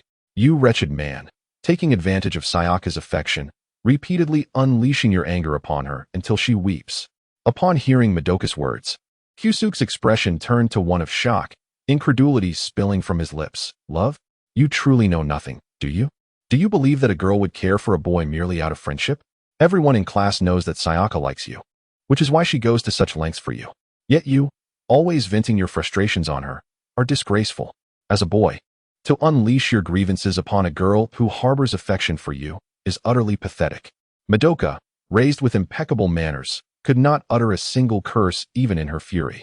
However, upon hearing her words, Kyosuke was struck with profound astonishment. Only now did he realize that all of Sayaka's actions stemmed from her feelings for him, while he had foolishly directed his own frustrations at her. Overcome with shame, he lowered his gaze, acknowledging the truth. He was indeed a scoundrel. It was his reckless driving that had rendered his arm useless, yet he had chosen to vent his anger on Sayaka. They were merely childhood friends. Yet she had gone above and beyond for him, and he had naively assumed she regarded him only as a friend. Do you know? Sayaka has been contemplating something significant. Should it succeed, your arm could easily heal. Yet, it would demand a tremendous sacrifice from her, even her life. Are you truly willing to drive Sayaka to her demise in exchange for your arm? What? Kyosuke, already filled with guilt, was now tormented by the thought. If healing his arm meant sacrificing Sayaka's life, he would prefer to endure his current state indefinitely. Today, I shall teach you a lesson, you despicable scoundrel. With that, Madoka prepared to strike Kyosuke squarely in the face. At that moment, Sayaka, who had fled in tears, rushed back, shouting, "Stop, Madoka!" Hearing Sayaka's plea, Madoka's fist halted just a centimeter from Kyosuke's face. Madoka was taken aback by Sayaka's sudden return. She had been puzzled by her absence from the hospital. Yet, recalling that today was different, she sprinted back, fearing that if she delayed, Kyosuke might end up severely beaten. Sayaka, what do you mean by saying you would sacrifice your life to heal me? Don't do anything foolish. I am not worth such a sacrifice. Please, don't. But Kyosuke, your arm. I'm sorry, Sayaka. I should not have taken my anger out on you, so please, do not act recklessly. Tears streamed down Kyosuke's face as he pleaded, now fully aware of his grave misdeeds towards Sayaka. In the end, Madoka refrained from striking Kyosuke for Sayaka's sake and left the room to allow the two to converse. Time seemed to stretch on until finally, Sayaka emerged from the hospital room. However, unlike the earlier image of her tear-streaked face, she now wore a smile. Yet, upon seeing Madoka waiting for her, Sayaka's smile faltered. Have you not yet left, Bunko? No, but it seems you are quite happy, Sayaka. No, I am just. Okay. Despite Sayaka's desperate attempts to conceal her embarrassment, Madoka, being Sayaka's friend for many years, recognized her true nature. Sayaka, do you plan to hide this from me as well? Madoka feigned anger. I just defended you. How can you treat me like this? Ah, that's not what I meant. Bunko, please don't be angry. Fine. I admit that because of your outburst, Kyosuke and I have begun a normal relationship. As Sayaka spoke, her cheeks flushed a deep crimson, her voice barely above a whisper, her head nearly bowing to her chest. Hearing this, Madoka leaped forward to embrace Sayaka. Hee. Congratulations, Sayaka-chan. But you mustn't abandon me and become a bad girl. Abandon you? I am not a bad girl. Seriously, Bunko, where did you learn such things? Who else but from you, Sayaka-chan? Well, I suppose those words did originate from me. It was indeed she who had led Madoka astray, and the realization felt like a boomerang striking back at her. All right, it's all my fault. Had I known, I wouldn't have teased you so much. Now you finally understand how it feels when I am the subject of your teasing. As the girls frolicked and teased one another, they cast aside the unpleasant events of earlier. Once the laughter subsided, Madoka suddenly inquired, Sayaka, do you still wish to become a magical girl? Not really. I have a nagging feeling that if you become a magical girl, serious consequences will surely follow. Upon hearing Madoka's question, Sayaka's mood instantly soured, and she sighed deeply. adopting a self-destructive demeanor. All right, I understand. Just now, Kyusuke said I should not do anything foolish. He may not know about magical girls, but he said if I paid a price to heal his arm, he would absolutely break up with me. Do you think I can still become a magical girl? Ridiculous. Sayaka's tone was steeped in melancholy. Honestly, Bunko, you are being overly dramatic. Becoming a magical girl is tantamount to a sacrifice of one's life. This is no exaggeration. Sayaka, becoming a magical girl truly dances with death. Besides, Kyubi is concealing certain truths. In any case, I understand. I will not become a magical girl. Is that enough? But I still want to be by Mommy's side. After all, Mommy seems so lonely. That's fine. I will accompany you to be with Mommy as well. After all, Mommy reminded her of that magical girl who had saved her in the past. Madoka refrained from voicing the latter part of her thought, for it pertained to her private grievances with Hamura. At that moment, Madoka clenched her fists, recalling that unknown magical girl, realizing it was time to seek justice for her. What's wrong, Madoka? Why are you lost in thought? It's nothing. It's getting late. I should head home. Thus, the two girls departed the hospital and returned home. Once there, Madoka informed her parents of her return before retreating to her room, locking the door behind her. Soon, she sensed the presence of her mentor, only to be perplexed by the simultaneous aura of Hamura. Unable to fathom the reason, Madoka abandoned her thoughts and vanished from her room in an instant. Meanwhile, in Akemi Hamura's home, the table was laden with dishes crafted from Kyubi meat, spicy Kyubi head, kung pao Kyubi, boiled Kyubi slices, braised Kyubi lion's head, stewed Kyubi, and Kyubi sashimi, among others. The array of dishes before Akemi Hamura nearly made her salivate. It was inevitable, given that the meat of Kyubi was not only delicious but also possessed a unique aroma. Most importantly, Kyubi's meat was complimentary. Just as Suyu placed the final dish of Kyubi bone soup on the table and cheerfully declared, "All right, the dishes are all set. Let us feast." At that moment, Akemi Hamura felt an unexpected presence and turned to find someone she had not anticipated. Manju card? Indeed, it was confirmed that Hamura-chan and her master were together, indicating that her intuition was correct. Akemi was internally astonished, marveling at the prowess of her perception. Upon noticing the arrival of Madoka, Suyu greeted her. "Ah, it's Madoka, just in time to join us for the meal." Originally intending to inquire further, Madoka's stomach growled audibly at the enticing aromas wafting from the table, prompting her to disregard her questions and take a seat beside the dining table.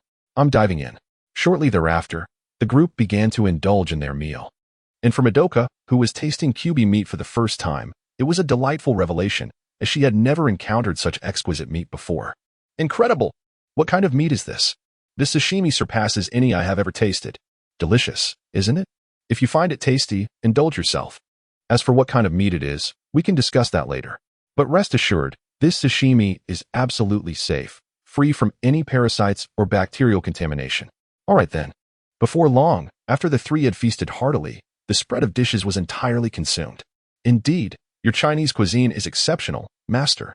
By the way, you still haven't revealed what kind of meat this is that tastes so divine. This creature is called an incubator." "Incubator? That name sounds familiar. I just can't place it," Madoka mused, furrowing her brow in contemplation. At that moment, Akemi Hamura spoke with a calm demeanor. "The incubator is Kyubi." "So it's Kyubi." "Wait, it's Kyubi," Madoka exclaimed in shock, astonished that something so adorable could possess such delectable meat. "Indeed, it is Kyubi. Its body is meticulously designed, and its flavor is naturally top-notch." "I see, but it still feels a bit odd." "Odd. As long as it's delicious, why fuss over such matters?" Suyu comforted, patting Madoka on the shoulder. There is nothing to fear anymore. After relishing the Kyubi feast, both Madoka and Akemi reclined on the sofa, their bellies full. Observing the two who were too stuffed to stand, Suyu scoffed. "You two can't handle such a small amount? How is it that I, having consumed less than 10, am already full, while you devoured so much without any sign of a bulging belly? Is your stomach a black hole?" Akemi inquired with curiosity. Madoka then clarified Akemi's confusion. "Hamura-chan, it's because Master isn't entirely human. She carries the bloodline of an alien scion. She claims that all scions have tremendous appetites." "Aliens?" "Yes, but not from this universe. I hail from another universe, and the reasons for that will be revealed to you later." Suyu explained while utilizing divine power to clean the dining table thoroughly. He then turned to Madoka and asked, "By the way, Madoka, what brings you here?" Upon hearing Suyu's inquiry, Madoka recalled her purpose and quickly responded, "Master, you must be aware of the presence of American Zuri." At the mention of that name, Akemi's expression shifted in shock as she turned to Madoka. "How do you know that name?" Hamura-chan, do you know of it as well?" "Of course I do. How could I not?" In the last cycle, American Zuri killed Madoka, leading to her failure. Noticing the tension in Akemi's expression as she bit her lip, Madoka realized that Akemi must have endured something significant to react this way. "Hamura-chan? What's wrong?" "It's nothing." She didn't wish to disclose her experiences from the last cycle and instead countered, "What do you seek her for?" "I aim to seek justice for what she did to me." Madoka then recounted the grievances between herself and American Zuri. "That magical girl killed me while trying to protect me. I can never forgive her." Now that her own matters were resolved, it was time to settle the score with American Zuri. Upon hearing Madoka's narrative, Akemi felt a sense of relief. She hadn't expected American Zuri to act so swiftly in this cycle. Fortunately, her actions had been thwarted by other magical girls. At that moment, Suyu interjected, "Madoka, it would be effortless for you to confront American Zuri now, but have you considered how you will seek justice for the fallen magical girl? Will you kill American Zuri?" Suyu posed a critical question. If it were her, retribution through death would be a natural course of action. Yet Suyu doubted that the compassionate Madoka would resort to killing American Zuri. After a deep breath, Madoka finally articulated, "I will kill her because she intended to kill me." During her 4 years of training in the time chamber, every time Madoka slept, she recalled the magical girl who died protecting her, even without knowing her name. Thus, the death of that magical girl became a source of inner conflict for her. She could not ignore it. Gradually, she resolved to avenge the unnamed magical girl by eliminating American Zuri. Honestly, Manju Card, with that demeanor, you could only fool others. "I do not believe you can truly carry out such a deed," Suyu remarked, fully aware that Madoka was still hesitant deep down, evident from her prolonged contemplation before speaking. Madoka clasped her hands over her knees, gripping her skirt tightly, refraining from arguing. Even if she verbally resolved to take action, her heart remained conflicted. "I regret to inform you that the presence of American Zuri has vanished from this planet. In other words, she is likely dead." "Dead? How can that be?" To Madoka's surprise, Akemi calmly stated, "What your master said is true. American Zuri is indeed dead." "Dead? How could that be?" "Hamura-chan, how do you know? Could it be?" "Indeed, I was the one who resolved her." Gazing at the astonished Madoka, Akemi felt no surprise. Upon awakening, she had immediately sought out American Zuri. Due to the events of the last cycle, Akemi had swiftly dealt with American Zuri. But what puzzled her at the time was the calm smile that had graced American Zuri's face, as if she were aware of her own fate. "Hamura-chan dealt with her? Why?" "Because she intended to kill you, Madoka. I had to eliminate her." "But why would you go to such lengths for me?" Faced with Madoka's piercing gaze, Akemi hesitated to respond. "I understand. Thank you, Hamura-chan." Madoka expressed her gratitude with a smile, accepting that Akemi did not wish to disclose her reasons. Afterward, Madoka bid farewell to Akemi and used teleportation to return home. Observing Madoka's departure, Suyu questioned, "Why didn't you reveal the truth to her?" "It's not the right time to disclose it. If they learn the truth, the consequences could be dire." "So you plan to bear this burden alone?" "I believe it's important to trust your companions at times." "Trust my companions?" As the memories of countless cycles flooded into Akemi Hamura's mind, after much contemplation, she finally remarked, "Perhaps it is best to wait a while." "Well, since you insist, let it be as you say." The weekend soon arrived, and in previous times, Madoka would likely have spent it with her dear friend Sayaka. However, due to the disruption she caused, Sayaka and Kyusuke were now entwined together, leaving Madoka, unable to be a third wheel, to seek out Suyu for continued training. By the afternoon, after a brief respite, Madoka received a phone call from Sayaka. Upon answering, Sayaka wept, "Madoka, please come and save us." "What? I'm on my way." Madoka immediately began to sense Sayaka's presence.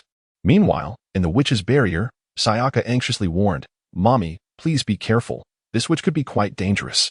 "Dangerous? Worry not, Sayaka. I have nothing left to fear." Mommy displayed an unwavering confidence reminiscent of a certain individual known for swiftly dispatching foes with a mere flick of their wrist.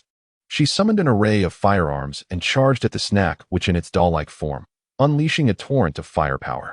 In the end, Mommy ensnared the snack which with ribbons, pinning it down, and as she aimed her weapon at its head. The witch seemed to exit the scene in a manner akin to being thoroughly defeated by Mommy. "Wow, as expected of you, Mommy. You dealt with that witch so decisively." Sayaka applauded Mommy's prowess. I told you I could easily handle this witch. Impressive, right? Just as Sayaka finished her sentence, the snack witch opened its mouth wide, revealing a creature reminiscent of a cartoon rodent, lunging towards Mommy. Stunned by the sight, Mommy found herself paralyzed, unable to move as the monster's sharp teeth loomed ominously. In that moment, Madoka arrived just in time, delivering a powerful kick to the snack witch. Which, you have lost. Both Mommy and Sayaka were taken aback, especially Sayaka, who, despite having sensed Madoka's growing strength, was astonished by her current prowess. Wow. It was only when Mommy regained her composure that she realized her legs had turned to jelly, causing her to collapse onto the ground. Mommy. Sayaka rushed over to assist her, asking, Are you alright? I'm fine. I just returned from the brink of death, Mommy replied, still shaken by the experience. Madoka, you've truly grown so powerful, Sayaka remarked incredulously as she supported the unconscious Kyusuke. Madoka extended a hand to help Mommy up. Of course. However, upon seeing Kyusuke's unconscious form, she asked, What happened to him? We were on a date when suddenly we were ensnared by the witch's barrier. Kyusuke was injured while trying to protect me. Madoka nodded, acknowledging Kyusuke's bravery, and then continued, I called Mommy for help, but she accidentally fell into the witch's trap, and then you arrived. Wait, Sayaka, you didn't call me? Sayaka, puzzled, replied, No. My phone fell after I called Mommy. What is going on? Madoka mused, wondering if it was truly Sayaka who had called. Yet, she had little time to ponder, for the snack witch on the ground had recovered and lunged at her. As it opened its massive mouth to bite, a cracking sound echoed. But it was not Madoka that shattered, it was the witch's teeth. Seems your teeth aren't that strong after all. Madoka quickly darted in front of the snack witch and delivered a powerful punch, sending it flying. Realizing the dire situation, the snack witch attempted to flee. But as it turned, it found Madoka floating before it. The witch swiftly changed direction, only to be met with another blow from Madoka. She extended a finger, launching energy spheres that struck the witch's form repeatedly. Perhaps overwhelmed by the pain from Madoka's attacks, the snack witch resorted to shedding its skin in a desperate attempt to evade harm. Yet, its speed could not match Madoka's relentless assault. Ultimately, the snack witch succumbed to exhaustion, collapsing in defeat. Seeing the witch powerless to fight back, Madoka gathered her energy. Kamehameha. A wave of energy engulfed the snack witch, obliterating its form entirely. The barrier dissipated, taking with it not just the witch's presence. At that moment, a Kamehameha arrived, having recently freed herself from Mommy's ribbons. She had initially come to aid Mommy, but ended up ensnared in her own predicament. Upon her arrival, she witnessed Madoka effortlessly vanquishing the snack witch, leading her to internally marvel at Madoka's formidable growth in this cycle. Just then, Tsuyu appeared via teleportation, swiftly capturing the corner-dwelling Kyubi with a gravitational pull. Kyubi is here? Sayaka questioned, bewildered by its presence. Have you not realized? If I were to tell you that Kyubi has been manipulating the witches from behind the scenes, intent on killing Mommy to provoke Sayaka into becoming a magical girl, would you believe me? Impossible. Kyubi would never do such a thing. Mommy vehemently shook her head, refusing to accept the accusation. Very well, let Kyubi speak for itself, Tsuyu said, tossing Kyubi to the ground. Mommy anxiously implored, Kyubi, that can't be true, right? Though Kyubi was known to conceal the truth, it could not lie, and thus remained silent in the face of Mommy's inquiry. Recognizing the silence, Mommy understood that Tsuyu's claims held merit. Kyubi, you scoundrel. Mommy aimed her weapon at Kyubi, ready to fire. Yet, Kyubi exhibited no signs of distress.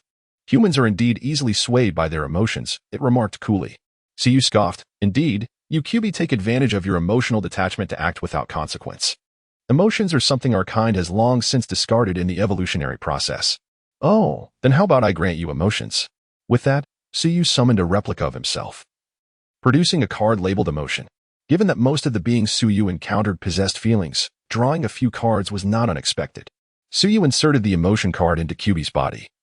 And as it was infused with emotion, all Kyubi across the world experienced a similar transformation. Kyubi sensed a change within itself. Kyubi, your form is rather delectable, Tsuyu remarked. How should I consume you? Consume me? Kyubi stammered, fear evident in its voice. I've made my decision. How about I open your skull while you're still alive and pour in hot oil? The brain would be quite exquisite. Tsuyu's words sent chills down the spines of the girls present, while Kyubi trembled in terror. Wait, what have you done? Why do I feel afraid? Once each Kyubi develops its own emotions, it can no longer function as a collective entity. The emergence of fear within the individual leads to a dread of personal annihilation. Hamura Akemi, barely recovering from her shock, witnessed the typically emotionless Kyuubi exhibit fear. What? Kyuubi actually possesses emotions now? To see a Kyuubi in such a state of fright is a revelation. The creature struggled incessantly, attempting to free itself from Suya's grasp. Stop struggling. You finally comprehend fear. Kyuubi. Damn it. Release me, you wicked Suya. Release you? That is impossible, for I have long awaited your expression of fear. How does it feel, Kyuubi? You demon. A demon? Ha. Compared to you, I am hardly a demon. You have manipulated human hearts to the point of causing countless deaths. You ought to have perished long ago. This is merely your just deserts. With that, Suya once again extinguished Kyuubi's life. The death of this Kyuubi sent ripples of panic through the Kyuubi network. As the others recalled the various memories of being mercilessly slaughtered by Madoka, leaving many Kyuubi nauseated. This scene was, of course, a source of delight for Suya. After the demise of Kyuubi, Sayaka Miki could not help but voice her confusion. Why did Kyuubi want me to become a magical girl? Even going so far as to calculate Mihiro's fate? After discarding Kyuubi's corpse into her storage space, Suya finally addressed their concerns. Kyuubi aimed to transform you into a magical girl to facilitate Madoka's own transformation. For Kyuubi, once Madoka became a magical girl, its mission would be complete. What mission? Mami Tomo still did not understand why Kyuubi was so intent on making Madoka a magical girl. Clenching her fists and gritting her teeth, she realized that she had always considered Kyuubi a dear friend, only to discover its intent to kill her. So, Mami, do you possess the courage to learn the truth behind magical girls? The truth of magical girls? More precisely, the truth about magical girls and witches. What truth? Although Mami hesitated, she seemed to grasp the most dreadful answer, her hands trembling slightly. Nonetheless, she resolved to confront this harsh reality. Very well, behold this. Suya opened her palm to reveal a seed of lamentation. Are you curious as to why the seed of lamentation can absorb the corruption of soul gems? Indeed. I am curious. The answer lies within this seed of lamentation. Within the seed? Mami had never considered that the seed contained such significance. Sever. Suya invoked a separation technique, liberating the imprisoned souls of the magical girls. The released magical girls expressed their gratitude to Suya. The group of girls was incredulous. How could the souls of magical girls be trapped within the seed of lamentation? How could that be? Could you let them witness your memories? Of course. Thus, Suya projected the memories of the liberated souls. The girls were shocked by the memory projection. It revealed that these so-called witches were once ordinary, nameless girls who encountered dire circumstances. At that moment, Kyuubi appeared, leading them to contract and become magical girls, engaging in relentless battles against witches. The nameless girls believed they had become heroes of justice, continually hunting witches to save others, until one day they were besieged by multiple witches and exhausted their magical powers. In that moment, they uncovered a horrifying truth. Their soul gems transformed into seeds of lamentation, and they had transitioned from magical girls to witches. Once transformed, they could only witness themselves kill one person after another, including their own family members whom they had once saved. Meanwhile, Kyuubi, who had granted them magical powers, could manipulate witches. It turned out that this was all part of Kyuubi's scheme, seducing humans into becoming magical girls, only to see them fall into despair and become witches, who in turn coerced humans into becoming magical girls to fight. Was the end of magical girls truly the rise of witches? Mami collapsed to the ground, gazing at her soul gem, weeping as she spoke. We will bear such monsters within us. Does that not render all our efforts meaningless? I shall never fight again. With that, Mami hurled her soul gem out the window. As soon as Mami discarded her soul gem, her pupils dulled, and her body slumped to the floor. What an impulsive individual. Hamura immediately halted time, leaping from the windowsill to retrieve Mami's soul gem. Utilizing her magical girl physiology, she returned and lifted the time stop. Mami, what has happened? Sayaka rushed forward to check, only to discover that Mami had stopped breathing. Is she dead? Not yet. Upon returning, Hamura placed the soul gem in Mami's palm. The soul gem emitted a faint glow, and Mami's heartbeat resumed. Awakening, she coughed violently, as if choking on water. What is happening to me? You nearly succeeded in taking your own life. Hamura regarded Mami with a mix of exasperation and concern. Although Mami presented a flawless image to her juniors, boasting formidable combat prowess among magical girls and upholding justice by single-handedly combating witches in Maidakihara town, she possessed a fragile heart, easily wounded. Once, in a previous cycle, She witnessed Sayaka transform into a witch and could not bear the shattering of her steadfast belief in justice. To prevent herself and her companions from becoming witches and endangering humanity, she chose to take the initiative, killing her comrades before taking her own life after shattering Akemi's core, ultimately meeting her end at the hands of Madoka. Suicide? What does that mean? Akemi interjected. Do you not understand why the soul gem carries the word soul? You all know that the seeds of lamentation are born from soul gems. How could you not deduce this? Hamura shot a glance at the others. Akemi and Mommy's eyes widened in realization. Madoka sighed in relief, understanding now why Kyuubi had been reticent about revealing the price of becoming a magical girl. The soul gem serves as the source of magical power, a testament to the magical girl's existence, and a vessel for her soul. Through Kyuubi's extraction, the souls of magical girls are severed from their bodies, rendering them as mere zombies, their bodies controlled by the soul gems within a radius of approximately 100 meters. Hearing Hamura's explanation sent chills down Akemi and Mommy's spines. But why would Kyuubi want magical girls to become witches? Surely it cannot be mere amusement? At that moment, Suya interjected. This brings us to the origins of Kyuubi. Its true name is Incubator, a product of an alien civilization. This civilization, in a bid to halt the increase of entropy in the universe and prevent thermal death, developed technology to convert emotions into energy. However, this civilization's species lacked emotions. So they turned their gaze toward the emotionally rich young women of Earth, utilizing their hopeful hearts to extract their spirits, transforming hope into despair, and harvesting the immense energy produced when magical girls fall into the depths of witchhood. Akemi, upon hearing this, struck the wall beside her in frustration. Damn it! Why must we, Earthlings, save the universe? When the universe perishes, we will have long since been extinguished. Does this mean I am already a zombie? As Baba May gazed upon her hands, the soul gem she held seemed to be tainted even further by her negative emotions. With the impending witching night drawing near, the despondent Baba May caught the attention of Suyu, who shook her head and said, Do not despair, there is indeed a solution. However, the price is that you will revert to being an ordinary human and cease to be a magical girl. Upon hearing this, Baba May, whose eyes had been clouded with gloom, suddenly looked up. Is that truly the case? She asked. Indeed, Suyu affirmed. As you can see, I possess the ability to separate a magical girl's soul from the seed of despair, and thus I can also extract your soul from the soul gem. The seed of despair and the soul gem are fundamentally the same. With these words, Baba May felt a flicker of hope and bit her lip, pleading, Please, turn me back into an ordinary person. As she spoke, she handed her soul gem to Suyu. Upon receiving it, Suyu smiled gently and employed a separation technique to extract Baba May's soul from the gem, subsequently guiding it back into her body with divine power. When Baba May opened her eyes, she felt the flow of magic within her dissipate, while Suyu, right before her eyes, crushed the very soul gem that had once belonged to her, showing no signs of discomfort. Congratulations, Miss Baba May. From this moment forth, you are an ordinary human.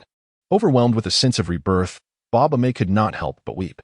Suyu then turned her attention to the other two magical girls, Akemi Hamura and Sakura Kyoko.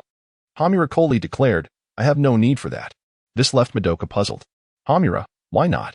Because, Hamura inhaled deeply, the witching night is almost upon us. The magical girls present were well aware of the formidable witch, and a collective gasp escaped their lips. What exactly is the witching night? Do you know, Senior Baba May? Sayaka Miki inquired, observing the solemn expressions of her companions. Well, I've heard of it, but never seen it. They say it's quite fearsome. Quite fearsome indeed, Hamura confirmed.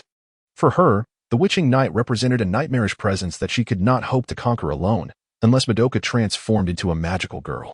Though Madoka had the potential to become the strongest magical girl, it also meant she could become the witch who surpasses the witching night, relief, which Gretchen.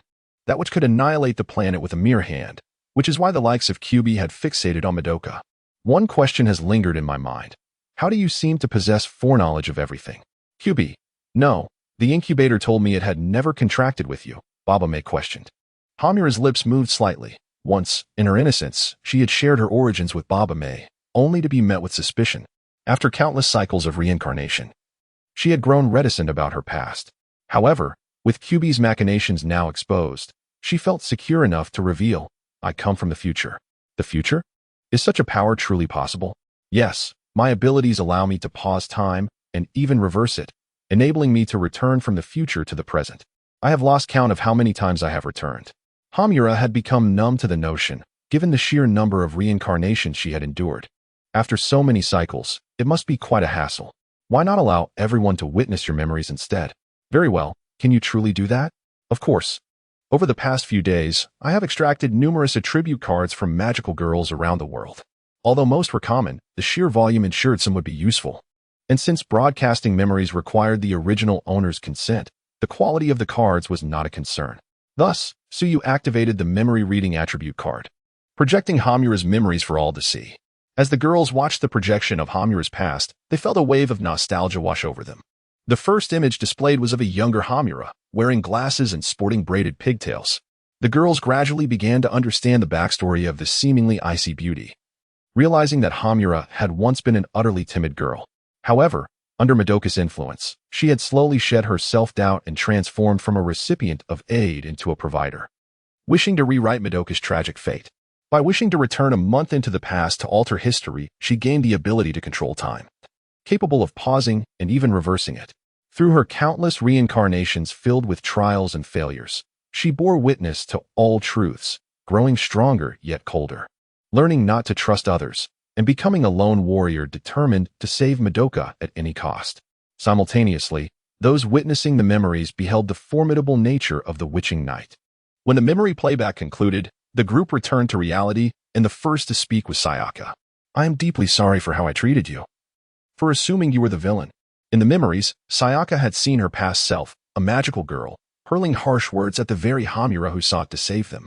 She felt the urge to slap her former self, realizing how her misguided sense of justice had inadvertently harmed Hamura, even saving the nefarious Kyubi on multiple occasions. Moreover, there was another painful realization. In Hamura's memories, she had never truly connected with Kyusa Kamiho, while her friend, Hitomi Shizuki, had succeeded in confessing her feelings to him. This led her to become the mermaid witch, an ordinary mermaid princess, ultimately leading to a fairy tale ending that dissolved into nothingness, a burden on her heart. Thankfully, this time, they had managed to stand together. It's all right. I have long since grown numb to this matter. Hamura responded to Sayaka's apology with a calm demeanor, though she was suddenly enveloped in a tight embrace from Madoka. Hamura, you have endured so much for my sake. I cannot thank you enough. Madoka's understanding of her struggles brought Hamura to the brink of tears. After so many cycles, it felt as though they had not been in vain. I am aware of your intentions, and fear not, that which is not my adversary. Although Madoka had witnessed her own demise at the hands of the Witching Night in various iterations, from Hamura's perspective, the Witching Night was a collective of witches centered around one powerful witch. Still, Madoka remained confident in her ability to triumph over this foe. Most importantly, she had her mentor by her side, and with that, there was nothing left to fear. This time, they would undoubtedly vanquish the Witching Night in grand fashion. While I understand everyone's eagerness, there is no need for haste. The saga of the magical girls will soon reach its conclusion. My primary purpose in entering this world was to grant the protagonist an advantage. Moreover, you all seldom provide feedback. So I began writing upon seeing a reader's request for Puella Magi Madoka Magica. I did not anticipate that some would find this arc lengthy. Rest assured, the magical girl chapter will conclude swiftly. With a crisp crack, Kyubi's neck snapped. This was merely a trivial episode in the pursuit of Kyubi-chan, lacking genuine emotion. Kyubi felt indifferent to the demise of its doppelgangers. However, since each clone had been imbued with feelings, the experience of repeated death deepened its fear, particularly towards Su Yu and Xiao Yuan, who had become the objects of its ire. During the barbecue banquet, nearly every girl couldn't help but marvel at the unique aroma and exquisite flavor of Kyubi meat. Although Kyubi was a wild creature, its status as a being from a higher civilization alleviated concerns about viruses or parasites. The night of barbecuing soon passed, and with the arrival of Witching Night, a powerful typhoon threatened to engulf the entire Jianlianjuan town. Consequently, the town's government issued an emergency evacuation alert, prompting the populace to seek refuge in shelters. Xiao Yuan, feigning an escape with her family, discreetly slipped away. Despite the impending Witching Night, the desolate streets prompted Su Yu to reflect. It feels eerily quiet here, as if neither Kyubi nor witches exist. Xiao Yuan felt an ominous twitch in her right eyelid. Indeed, it seems you have learned to critique, Xiao Yuan. Fear not, this day has finally arrived. Your efforts alongside your companions shall not be in vain. Let us muster our strength to defeat today's adversaries, and afterward, we shall feast upon Kyubi barbecue. Master, please refrain from making such bold proclamations. Xiao Yuan, who had initially felt assured, now sensed an unsettling resemblance to seasoned generals adorned with numerous flags upon the stage. Akemi Hamura rubbed her temples, wishing that Xiao Yuan would express a desire to return home and marry after vanquishing their foes. Suddenly, a Kyuubi, accompanied by several witches, lunged forth, launching a surprise attack on Suyu without warning. Yet, as the dust settled, Suyu stood unscathed. Kyuubi, your attack is futile. Fuming, Kyuubi glared at Suyu, who concentrated energy into her hand, transforming it into a blade, effortlessly cleaving the attacking witch in two. Suyu then stepped upon Kyuubi, who erupted into maniacal laughter. Ha! Do not revel too soon. The strongest witch in history is about to arrive, heralding your doom. Before Kyuubi could finish its gloating, Suyu's foot crushed its skull, splattering a mixture of crimson and white brain matter. As she gazed upward, the sky darkened ominously. In the distance, a colossal witch emerged, suspended above a massive gear, surrounded by a myriad of familiars. Oh, is this witching night? Such overwhelming power could obliterate entire civilizations. It's no wonder you are so formidable. Yet it seems unnecessary for me to intervene, Suyu yawned. Xiao Yuan, the battle against Witching Night is entrusted to you. Give it your all. Understood. Viewing the approaching Witching Night with confidence, Xiao Yuan felt empowered, especially with Akemi Hamura's time-stopping abilities. The duo coordinated their efforts, directly overpowering the formidable foe. As Witching Night struggled against the agile movements of Madoka Kaname and Akemi Hamura, it was forced to retreat. Xiao Yuan then delivered a powerful kick, sending the massive witch crashing to the ground, obliterating several buildings and causing the earth to tremble violently. Though a significant portion of Witching Night was severely damaged, it let out a skeptical roar towards Xiao Yuan. The shriek momentarily dazed her. Quickly activating an energy shield to block the sound, she regained her composure. However, Witching Night summoned countless wind blades directed at Xiao Yuan, prompting Akemi Hamura to halt time, pausing the witch's assault. Seizing the moment, Akemi placed a hand on Xiao Yuan, allowing her to move freely. Xiao Yuan charged up a Kamehameha wave and unleashed it upon the immobilized Witching Night. The attack pierced through her, and upon resuming time, Witching Night exploded into countless fragments. Is it over? Impossible. I have never witnessed such a phenomenon.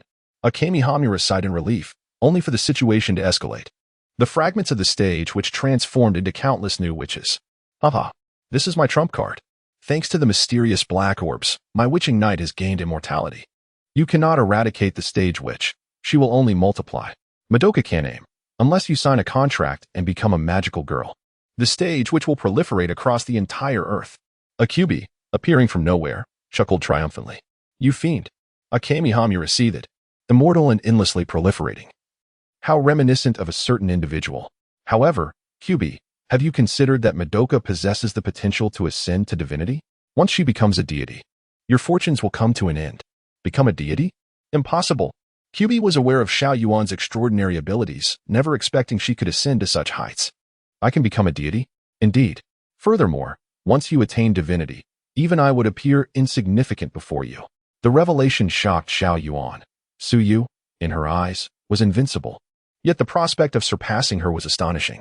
In truth, it was not only Xiao Yuan who could ascend to divinity. Akemi Hamura, with her countless reincarnations, could also attain demonic power. Become a demon? Precisely. With that, Suyu tossed her patera earrings to Xiao Yuan and Akemi Hamura. Now, use these earrings to fuse. I am eager to witness the birth of the divine Madoka and demonic Hamura. 89. The transcendent demon god Akemi Madoka. Upon hearing Suyu's words, Madoka Kaname and Akemi Hamura donned the earrings, and their bodies uncontrollably collided. Amidst a blinding light, Suyu witnessed the most potent being she had ever encountered. Enveloped in radiance, the figure radiated divine power, dwarfing even Suyu's strength, akin to a mere grain of sand. This aura resonated not just within their universe, but pierced through to countless others. As the light subsided, a girl emerged, her long hair cascading, with black on the outside and red on the inside. A pair of pristine white wings sprouting from her back, accompanied by dark wings at her waist. Clad in a dress interwoven with black and pink, trailing a long train. Her legs adorned with contrasting stockings, one pure pink, the other an alluring black. This girl exuded an enchanting duality of purity and seduction. Meanwhile, Kyuubi looked on in utter shock at the newly fused girl. Are you a deity? No. You are a demon? No. What exactly are you? I am neither god nor demon, but the transcendent demon god, Akemi Madoka. In my fused form, I am aware of everything. The incubator's tribe shall meet their end here. Preposterous. This is all an illusion. Countless stage witches immediately launched their attacks at Akemi Madoka, yet as their magic approached her radiant form, it dissipated into nothingness. Rest in peace. Witches, you have been liberated. By decree, there shall be no witches in the past or future. Upon her command, the stage witches began to vanish, transforming into sand that scattered with the wind, while a dark dragon ball fell into Akemi Madoka's grasp. Kyuubi could distinctly sense that on the night of the witches unknown, all witches around the globe vanished in an instant, and even the future would no longer birth witches. The current magical girls need not fear exhausting their magical powers and transforming into witches. To be precise, reality itself had been altered. You altered reality? Indeed. And my modifications extend beyond this universe to encompass all parallel universes where your kind exists. Madoka Kaname, what have you done? By doing this, you are dooming this universe to heat death. Kyuubi's eyes widened in despair, feeling that all it had previously accomplished was rendered futile. The ancient civilizations of the universe, the incubators, had once sought energy to satisfy the consumption of countless races, preventing the entire universe from succumbing to heat death. They discovered that the emotions of humanity could transcend entropy, leading them to sacrifice a small portion of human lives to provide energy for the cosmos. Now, endowed with emotions, they could achieve everything that the former magical girls had accomplished. What do you intend to do? Suddenly realizing the gravity of the situation, Kyuubi sought to escape, yet its body remained paralyzed. You propose to use your kind's emotions and intellect as a trade to avert the universe's descent into heat death. Wasn't this your ultimate goal? Though you once toyed with our lives, I shall not take your existence. However, the cost shall be the erasure of your entire race's wisdom. Erasing the wisdom of an entire race is akin to annihilation. You cannot do this. I beg you, spare us. We, the incubators, submit to you and shall never return to Earth. Please. Submit? You incubators are indeed among the rare advanced civilizations in this universe, and I owe my ascension to divinity to your kind. However, I no longer require your services. My existence transcends all causal loss. Even should I erase your past and future, I shall still endure. At that moment, Kyuubi regretted its actions deeply, realizing that it had inadvertently created a father figure for itself. Please, great deity, spare my kind. I'm afraid, Kyuubi, for the greater good of the universe, you must be sacrificed. Rest assured, even if your wisdom is erased, you need not fear extinction. In the new world, you Kyuubi shall exist as livestock for the entire cosmic civilization, consumed like pigs, cows, sheep, and ducks. Thus, you need not worry about your demise. Madoka Kaname, you are nothing short of a demon.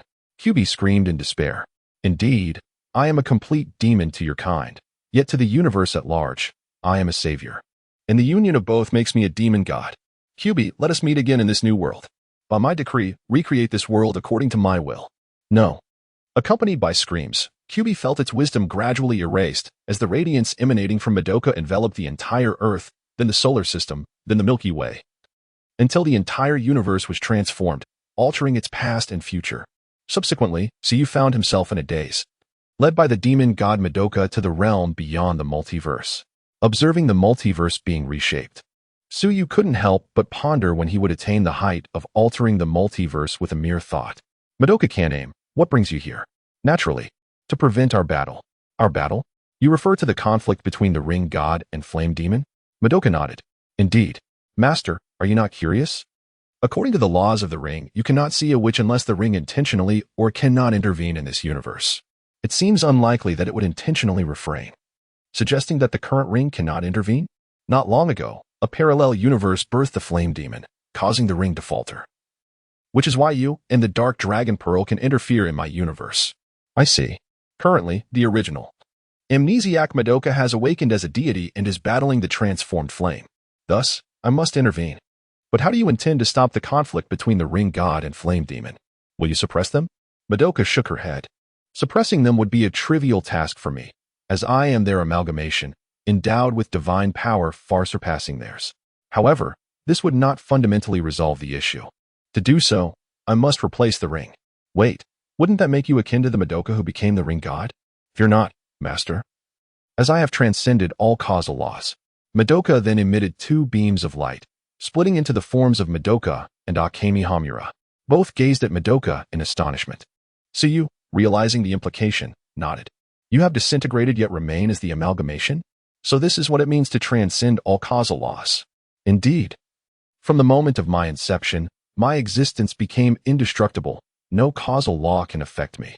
In a certain timeline, the divine Madoka and the demonic Akemi Hamura clashed fiercely. Hamura, cease your interference. If I do not return to the ring in time, more magical girls will become witches. Enough. Madoka, can you not consider your own well-being? Why do you always prioritize others? I will not relent. I have vowed to ensure that you do not face your family and friends alone in solitude as a deity. God loves the world, but demons love only the divine. The two girls fought for their respective ideals, when suddenly, a figure appeared between them, startling both the ring god and flame demon. They sensed that this newcomer possessed power surpassing theirs and shared an intricate connection with them. Who are you? Why do you possess the powers of both me and Madoka? The newcomer, naturally, was Madoka Kaname, who smiled gently. Guess who I am? Upon scrutinizing the figure, the ring god suddenly made a bold assumption, her cheeks flushing. You bear a resemblance to us. Could you be the child of me and Hamura? This speculation caused Madoka to lose her composure. Although girls cannot bear children, deities and demons can create offspring by merging their powers. Impossible. My name is Akemi Hamura. Born from your amalgamation, yet my persona is neither Madoka nor Hamura, but a completely new identity. How can the amalgamation of me and Madoka exist here? If we were merged, how could we be present? I am the demon god who transcends all temporal causality, formed from the amalgamation of Madoka and Hamura from other timelines. Your struggle has allowed the Madoka and Hamura of other timelines to gain divine and demonic attributes, from which I was born. With Madoka's explanation, the ring god and flame demon comprehended the situation. Though I am your amalgamation, it is with regret that I inform you both. You are no longer needed. And the ring has been abolished by me. Henceforth, I shall replace the ring. Before the two could respond, they felt their powers being sealed away. Now, return to being ordinary humans. Perhaps we shall meet again. Deprived of their powers, the two fell into slumber. The long night has passed, and Akemi Hamura slowly awakens. She has experienced a lengthy dream, the details of which elude her memory. All she recalls is embarking on an arduous journey for someone of great significance, only to find that person ultimately distanced from her. What a strange dream. Hamura shakes her head, and after freshening up and savoring breakfast, she picks up her backpack and hurries to school. The once tranquil Maidakihara Middle School is now bustling with students arriving one after another, exhaling white wisps of breath as they pass through the gates, heading to their respective classrooms and exchanging greetings with classmates. Despite the randomness of their conversations, most will inevitably append the phrase, "Long time no see." One must not be late on the first day of the new semester. Hamura gives her cheeks a light pat and takes a deep breath as she steps into the classroom. She reaches her seat, where her classmate Sayaka Miki has just deposited her bag. "Good morning, Hamura-chan." "Good morning, Sayaka," Hamura replies, her demeanor shy. As she has only recently been discharged from the hospital and tends to be somewhat reserved. "Hey," Sayaka suddenly raises her voice, fixing her gaze on Hamura, as if she has uncovered a new world. "What's the matter?" Hamura's expression tightens with anxiety. "Hamura-chan, you've changed your hairstyle. It's beautiful." Sayaka scrutinizes her closely. Previously, Hamura, with her glasses and braided hair, could not be described as unattractive, yet she decidedly resembled a plain girl. Now, with her glasses removed and her long black hair cascading straight, she is strikingly radiant. A new semester, a new beginning. I wanted to try something different. Are you sure you don't mind not wearing glasses? No. It's fine. For some reason, my nearsightedness suddenly improved a few days ago. That is quite the medical miracle. This is indeed rather unscientific, almost magical, but how could I, an ordinary girl, transform into a magical girl from the television? Hamura-chan, have you heard? I just overheard Miss Saad say that our class has a new transfer student this semester. I'm so excited. I wonder if it's a boy or a girl. If it's a boy, then, don't you already have Kameho-kun? As Sayaka's friend, Hamura is aware of her longtime crush on a boy. Oh, don't mention it. I've already broken up with him. Broken up? Yes, after we started dating. I realized we weren't really compatible.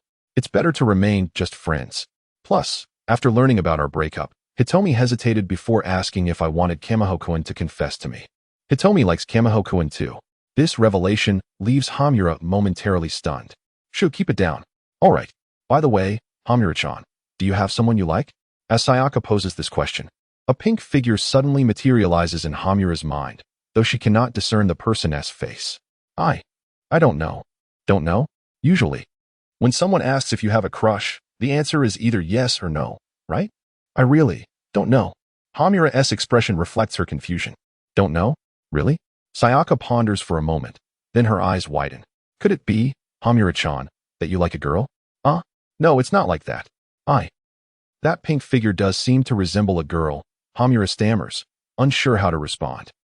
Just kidding. I was just joking. Sayaka pats Hamura on the shoulder, reassuring her. Hearing this, Hamura exhales in relief. But if Hamura-chan likes girls, I will support you. Sayaka. Hamura calls her name with a hint of despair. Ding ding ding. At that moment, the class bell rings, and the students return to their seats. The classroom door opens, and their homeroom teacher, Miss Satome, strides toward the podium. Her petite figure cloaked in an ominous aura. The students are well aware that their teacher has likely faced yet another setback. Sure enough, Miss Satome begins to lament to the class. So, girls, don't seek boyfriends who only eat half-cooked eggs, and boys, don't become half-cooked egg men yourselves, or you'll find it difficult to get a girlfriend in the future. Alright, before the class meeting, let's introduce the new student who has just arrived. The classroom door swings open once more, and a girl with pink hair walks leisurely to the podium, turning to write Madoka Kaname on the blackboard. Hello everyone. My name is Madoka Kaname. I lived in America for 3 years and have finally moved back. I look forward to getting to know you all. The pink-haired girl beams with confidence. Upon seeing Madoka Kaname, Hamura's eyes widen. She feels as though she has encountered her before. I think I've seen her in a dream. When Hamura snaps back to reality, she finds the pink-haired girl standing beside her. May I sit next to you? Of course. The magical girl arc has finally concluded. Now, we return to the Dragon Ball universe. After defeating Zamasu, would everyone prefer to see the Tournament of Power or a dimensional melee? 91. A new crisis in the future timeline of the Dragon Ball universe. Future Trunks is incredulous as he gazes upon the Time Patrol Gohan, who has come to his aid. Gohan? You did well. The next part is up to us. Indeed. Future Trunks sees another version of himself smiling at him. What is happening? We are the Time Patrol. Under the guidance of the Supreme Kai of Time, tasked with combating various crimes across time and space. In short, do not worry about the other me. Time Patrol? Although he struggles to comprehend, Future Trunks feels an inexplicable sense of relief. Zamasu, as a candidate for the Supreme Kai, is aware of the Supreme Kai of Time. While he has never heard of the Time Patrol, he recognizes the divine aura emanating from these two humans, confirming their authenticity. However, for Black Goku, who has already slaughtered numerous gods, the presence of another Supreme Kai is inconsequential. No matter how many humans there are, they are merely ants. Upon hearing Black Goku's mockery, Time Patrol Gohan's expression darkens. Since you look down upon humanity so much, then why occupy this human body? At Gohan's retort, Black Goku bursts into laughter. It is the original owner's fortune to be chosen by a being such as myself. I have perfected this body. As he speaks, Black Goku narcissistically adjusts his hair, striking various poses. Witnessing such arrogance, Time Patrol Trunks feels a wave of frustration. Gohan's expression grows even darker, resembling a long-dormant volcano ready to erupt. To others, including Goku himself, Black Goku's flamboyance may seem merely annoying, but to Time Patrol Gohan, it is an affront to his father's legacy. With his father having passed away early, Gohan, who remains in the main timeline alongside Goku, cherishes and respects his father's memory even more. Are you implying that the original owner of this body was imperfect? Did no one tell you that I am the son of the original owner of this body? Zamasu, I am truly angered. In a sudden outburst, Time Patrol Gohan transformed into a mysterious crimson figure. Fueled by his fury, he swiftly teleported right in front of Black Goku and delivered a powerful punch to his abdomen, causing Black Goku to spew forth the acidic contents of his stomach. Clearly, Black Goku had not anticipated the overwhelming strength of Time Patrol Gohan. Just moments ago, both Son Goku and Vegeta had been defeated by him, yet here was this scion, exhibiting such formidable power that even in his red-haired form, he unleashed a ferocious assault. However, Time Patrol Gohan did not relent after a single strike. Soon, a barrage of blows followed, second, third, and so forth. Black Goku was unable to mount any counterattack or even defend himself, resembling a drenched dog being mercilessly beaten. Observing Time Patrol Gohan's relentless assault, Future Trunks was astonished. This Gohan was exceedingly powerful. Just moments ago, his father and Goku were bested by Black Goku, Yet this seemingly invincible foe was utterly outmatched by Time Patrol Gohan. Gohan is truly remarkable, Future Trunks exclaimed. It seems that when Gohan gets angry, he unleashes an extraordinary power, and he hasn't even revealed his true strength yet. Is this not Gohan's actual power? Future Trunks pondered in disbelief. This Time Patrol Gohan was astonishingly potent. Suddenly, he remembered something and retrieved a Senzu bean from his pocket, tossing it to Future Trunks. Upon consuming the bean, Future Trunks' injuries were completely healed. Meanwhile, Zamasu, witnessing the thrashing of Black Goku, attempted to rush in to assist, but was intercepted by both Time Patrol Trunks and Future Trunks. I want to allow you to intervene, one of them declared. Indeed, even with both of you combined, you are no match for Gohan, but I refuse to let you interfere. Facing the two Trunks, Zamasu empathized with Trunks' earlier sentiments. He was never a match for either Trunks, merely relying on his immortal form to wear them down. Now, with a more formidable Trunks alongside, the immortal Zamasu was treated like a mere ball, kicked back and forth. The two Trunks, aware of his immortality, did not hasten to eliminate him. As Time Patrol Gohan continued to mercilessly batter Black Goku, the latter's body became a canvas of wounds. Finally, Gohan delivered a powerful kick that sent Black Goku crashing to the ground. Yet, lying there, Black Goku erupted into laughter. What are you laughing at? Time Patrol Gohan asked, narrowing his gaze. Ha ha ha, are you unaware? I possess an incredible self-healing ability. The more damage I sustain, the stronger I become. Thank you for helping me grow even more powerful. With that, Black Goku rose to his feet, unleashing a surge of energy that transformed his aura into a jet-like form rather than flames, making his hair stand on end, surrounded by swirling pink lightning. Thank you. Without you, I wouldn't have reached Super Saiyan Rose 2. Ha ha ha, Black Goku exclaimed, then kicked towards Time Patrol Gohan. Gohan instinctively raised his arms in defense but was still forced back, carving two deep trenches into the ground until he crashed into a building, bringing it down in the process. Seeing Gohan so effortlessly repelled, Black Goku smugly believed that Gohan would serve as a stepping stone in his quest for strength. Upon witnessing Gohan buried beneath the rubble, Future Trunks shouted in concern, Gohan. After all, not long ago, his father and Uncle Goku had initially subdued Black Goku, only to be overwhelmed as he grew stronger with each blow. However, Time Patrol Trunks reassured Future Trunks, do not worry too much. Gohan is incredibly powerful. Zamasu is no match for him. We just need to keep Zamasu contained. Soon, from the debris of the building, Time Patrol Gohan emerged unscathed, his icy gaze fixed on Black Goku. If this is your ultimate power, then it ends here, Zamasu. With that proclamation, he transformed into a mysterious blue form. In the demon realm, the elderly Mechikabura sat upon his throne, addressing the prostrate Tao. I sensed the presence of the dark Dragon Balls. You must retrieve them and ensure that the Supreme Kai of Time does not succeed. Do you understand? Understood, my lord, Tao replied. However, I fear it may be difficult to contend with the Time Patrol. Do not fret, you are not alone. Come forth and assist Tawa in retrieving the Dark Dragon Balls. From the shadows emerged a man clad in a golden vest and boots, with ebony skin and a tall stature. His face bore a striking resemblance to Vegeta, but his hair was silver, adorned with red markings. Ha ha ha, I have no interest in that Dragon Ball. My greatest desire is to eradicate the Saiyans. For this has long been the ambition of my people. As Time Patrol Gohan, transformed into the mysterious blue form, pressed down Black Goku, now in Super Saiyan Rose 2, he taunted. It seems your so-called ultimate power is rather lacking. Black Goku felt a deep sense of humiliation. Although he could grow stronger through taking hits, there were limits to this ability, and he could no longer advance further. Zamasu, you claim to eradicate humanity for justice. Yet all your actions have nothing to do with justice. Your so-called justice is merely a facade for your wicked heart. Curse you, wretched humans. The divine cannot be defined by your kind. I declare that I am justice. I am justice. Black Goku shouted, but Time Patrol Gohan merely stepped on his face, laughing coldly. You truly are weak. Just as Time Patrol Gohan prepared to obliterate Black Goku, Zamasu, still ensnared by the two Trunks, swiftly moved the Patera earring from one ear to the other. The two Trunks, caught off guard, could not intervene in time, resulting in Zamasu and Black Goku successfully merging into fused Zamasu. Upon merging, Zamasu erupted in laughter. Ha ha ha, your doom is upon you, humans. Behold, this is the true form of divinity. Fused Zamasu spread his arms wide, a divine halo appearing behind him. Yet, Time Patrol Gohan remained unfazed. Though fused Zamasu's power had increased significantly, he still did not warrant Gohan unleashing his full strength. Time Patrol Trunks, observing the triumphant fused Zamasu, remained composed. Is that all? We can fuse too. With that, Time Patrol Trunks retrieved a Patera earring from his pocket. Having been issued these by the Supreme Kai of Time for each member of the Time Patrol, he tossed the earring to future Trunks. Put this on your right ear. Allow this version of me to showcase our prowess. Okay.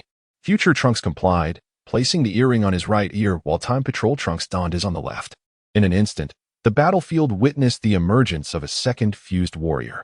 Since it's two Trunks fused, I shall be known as Super Trunks. The fused Trunks bore no physical changes, yet their aura was significantly more potent than when they had fought together previously. Super Trunks addressed Gohan, declaring, "Gohan, leave the rest to me. I shall avenge my mother." Both incarnations of Trunks retained the memory of Black Goku's heinous act of slaying Bulma, thus harboring a resentment towards him that rivaled Gohan's own. Gohan, understanding his sentiments, willingly relinquished the fusion of Zamasu to Super Trunks, who recalled the Supreme Kai of Time's warning that the Patera fusion would last no longer than 1 hour. Without hesitation, Super Trunks transformed into the enigmatic blue form. Confidently, the fused Zamasu believed he could overpower any adversary, only to be swiftly subdued by Trunks, whom he had previously underestimated. At that moment, a time machine materialized. And as it opened, the time-displaced Goku and Vegeta emerged. Initially, they intended to seal Zamasu's immortality and defeat Black Goku, but upon arriving in the future, they witnessed Super Trunks battling the fused Zamasu. Vegeta, astonished by Trunks' prowess, was left speechless. What is happening? How has Trunks become so powerful? When did he acquire the aura of a god? Vegeta sensed that Super Trunks' energy surpassed both his own and Kakaroto's. This was because the Trunks he beheld was a fusion of the two Trunks from different realms. As they observed Time Patrol Gohan, he recounted the events to Goku and Vegeta. So, upon our departure, you arrived, and Zamasu has ceased to play fair by fusing? Indeed. The two Trunks have merged into what they now call Super Trunks. Goku, brimming with excitement, exclaimed, "That's incredible. Once we defeat Zamasu, I must engage in battle with Super Trunks." Gohan interjected, "That may not be feasible, father, for the Patera fusion lasts only an hour, and after defeating Zamasu, they will likely revert." Goku, puzzled, remarked, "But I recall Elder Kai stating that the Patera fusion has no time limit." Gohan clarified, "Not so. The Supreme Kai of Time informed us that the Patera fusion does have a time constraint, unless the fusers are also Supreme Kais. This rule was bestowed by the Supreme Kai of Time. Perhaps Elder Kai is simply unaware." It appears our disbandment within Buu was due to time constraints," Vegeta mused, relieved to learn that his sons could separate. Meanwhile, Super Trunks, gazing at the subdued Zamasu, taunted, "Is the power of the divine truly so insignificant? You despicable human, prepare to vanish, Zamasu." With that, Super Trunks hurled the fused Zamasu into the air, raising his hands to gather energy. Utilizing the very technique that had vanquished this timeline Cell. Like Cell before him, the fused Zamasu was eradicated without a trace. However, as the onlookers believed Zamasu had been defeated, he reappeared, laughing maniacally. "As a deity, I am immortal." Super Trunks frowned at the resurrected Zamasu, while Time Patrol Gohan, Goku, and Vegeta wore expressions of concern. "Immortality is indeed troublesome," Gohan admitted. "Indeed, Vegeta and I have suffered greatly. Thus, I learned the demon seal wave to imprison that immortal Zamasu. Yet, now that they are fused, sealing him is no simple task." "Father, do you imply you can seal away the original Zamasu?" Gohan asked. "Indeed, but separating them is the challenge." "No worries. I have mastered the separation technique on Yardrat." Gohan instructed Super Trunks, unleash a fierce assault on Zamasu without killing him. "Understood, Gohan." Super Trunks, filled with righteous fury, charged at Zamasu. Facing the fused Zamasu, he executed his father's signature move, the Prince's technique, unleashing energy blasts from all directions upon Zamasu. Despite Zamasu's attempts to defend himself, several attacks breached his guard, eliciting anguished cries from him. As the smoke cleared, Zamasu appeared battered. Yet, this was not the end. Super Trunks teleported in front of him, delivering a powerful kick to Zamasu's midsection, sending him crashing to the ground. "I leave him to you, Gohan." "Very well." Time Patrol Gohan swiftly teleported to the severely weakened Zamasu, sensing his unease. "Mortal, what do you intend?" "I am here to separate you," Gohan declared, invoking the forced separation technique. Thus, Zamasu was forcibly split from his fusion, and upon witnessing the immortal Zamasu's separation, Goku swiftly unleashed a demon seal wave, sealing Zamasu and affixing a seal upon him. Now, only Black Goku remained as their adversary, clutching his abdomen, though he had recovered. The sealing of his counterpart left Black Goku in a precarious position.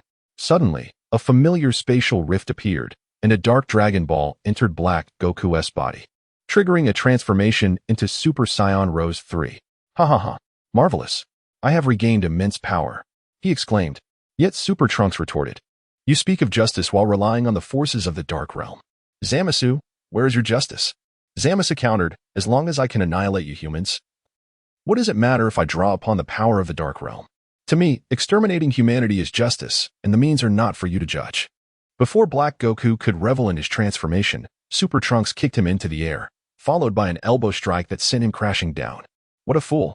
You are no stronger than the fused Zamasu. Now, I shall fully eradicate you, Zamasu. Super Trunks gathered energy in his hands. Without the immortality of Zamasu, he could confidently eliminate Black Goku. Super Gallic Gun. Employing his father's ultimate technique, Super Trunks unleashed the attack.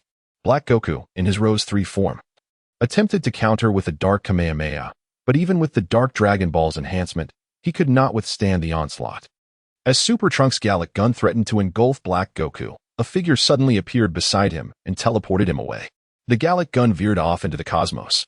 The woman in the red spandex regarded Black Goku. Long time no see, Lord Zamasu. We meet again. You?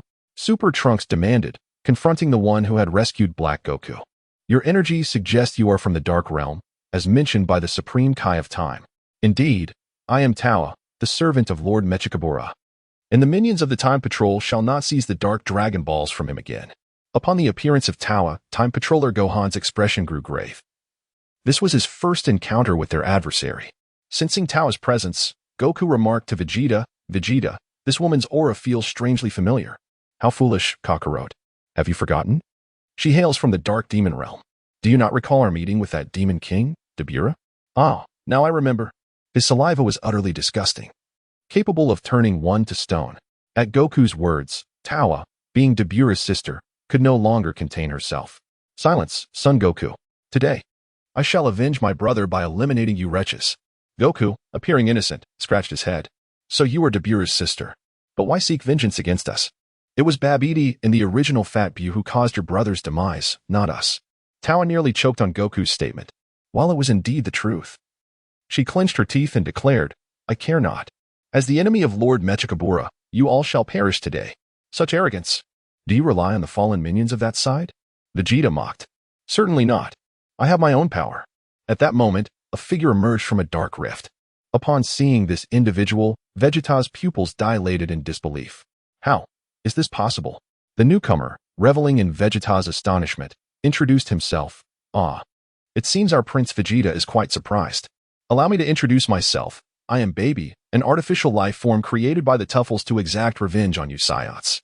As you can see, I inhabit a body from another timeline, your own, Prince Vegeta. Baby wore a smug expression, which Vegeta found repugnant. Just recently, Kakarot's body had been usurped. And now it was his turn. What a loathsome array of foes. Goku could not help but exclaim, Vegeta? You now understand how revolting it is to witness someone take over your body. Silence, Kakarot. Damn it, I must annihilate them. Vegeta roared, unleashing his Super Saiyan Blue form and charging at Baby, who transformed into Super Baby to block Vegeta's punch. What? Haha. Thanks to the power of the Dark Demon Realm, I can surpass the Golden Great Ape without even transforming. How delightful. Thus began a fierce clash between the blue-flamed Super Vegeta and the black-flamed Super Baby. Super Trunks, however, chose not to intervene, knowing that if he did, his father would be the first to strike him. Ha ha, see this, Vegeta? With our Tuffle technology. Your body is eternally mine. Enough. Should Baby and Black Goku merge, should they be called Dark Vegeto, Baby's form, or Zababy? In a fit of rage, Vegeta unleashed a tremendous force, breaching Super Baby's defenses and landing a blow to his face. You bastard. After spitting blood, Super Baby wiped his mouth and coldly chuckled. Strike me all you wish. This body is not mine. It belongs to another timeline. Your body, haha. With a crackling sound, Super Vegeta's fists clenched tightly. Do not be so arrogant. I will obliterate you today. You may find that hard to accomplish. Tawa then addressed Black Goku, Lord Zamasu. If you wish to eradicate humanity, we must proceed. Ultimately, the conflicted Black Goku reluctantly acquiesced to Tao's plan, accepting the Dark Patera earrings from her, while Baby produced another Dark Patera earring. Realizing what was about to transpire, the others attempted to intervene. However, Tao utilized her dark staff to ensnare them momentarily. In an instant, Baby and Black Goku donned the Dark Patera earrings, colliding their bodies together. From the dark radiance emerged a Vegito clad in black. Though the foreboding red markings and sinister aura indicated that he was far from the original Vegito. Ha ha ha, splendid. Now I am invincible. As a fusion of Baby and Zamasu, I shall be known as Baby Sis. What is Baby Sis? You body-snatching scoundrels. Vegeta could no longer restrain himself and charged forward, only to be met with a kick to the abdomen from Baby Sis, knocking him out of his super blue form. Seeing Vegeta in peril, Super Trunks intervened, rescuing him from Baby Sis, who was momentarily pushed back. Trunks then supported the unconscious Vegeta and tossed him to Goku for care. Baby Sis sneered, "It seems I've grown quite strong. That kick was quite the challenge, yet it merely pushed me back a step. Damn it." Super Trunks engaged Baby Sis in combat, but to his surprise, Baby Sis, transforming into a Super Saiyan, proved to be a formidable opponent. Why was he so powerful? Tao's cold laughter echoed. Our Dark Patera earrings were personally upgraded by Lord Mechikabura, far superior to your ordinary Patera earrings. Additionally, Baby Sis possesses the Dark Dragon Balls, rendering you an ordinary fusion unworthy of his challenge. With that, Baby Sis unleashed a red-black aura, his golden hair morphing into a blend of white and pink, and teleported before Super Trunks, delivering a kick to his head. Trunks hastily raised his arm to defend, but the impact shattered his bone with a sickening crunch. Super Trunks let out a pained cry, but it did not end there. Baby Sis seized his hair and slammed his head into his knee. Blood gushed from Trunks' nose as he was hurled away, having been bested within moments. Goku placed the unconscious Vegeta on the ground and, witnessing Super Trunks being pummeled by Baby Sis, attempted to intervene, only to be halted by Time Patroller Gohan. "Father, Baby Sis is too powerful for us. We would only be sacrificing ourselves. Let us fuse." Goku, noticing the Patera earrings in Gohan's hand, snatched one and donned it. "Let us go, Gohan." "Understood, father." The two collided, merging into a being whose hair stood upright and bore a scar across his face. Though a fusion of Goku and Gohan, their resemblance was striking, and aside from their hairstyle and scar, he bore an uncanny similarity to the original Goku. Meanwhile, Baby Sis continued to effortlessly batter Super Trunks. "Where is that arrogance now, Super Trunks? Whatever happened to your bravado?" "Ha."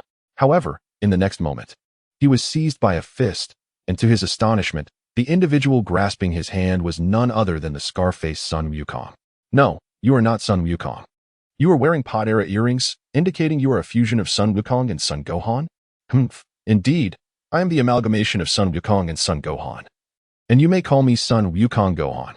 With a thunderous roar, Son Wukong Gohan transformed into his beastly form, repelling the dark baby. The rescued Super Trunks exhaled a sigh of relief, his body emanating light as he split into future Trunks and Time Patrol Trunks.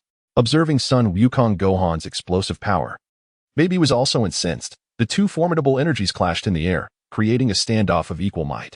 Son Wukong Gohan's expression turned grave, for Baby's aura was not at all inferior to his own.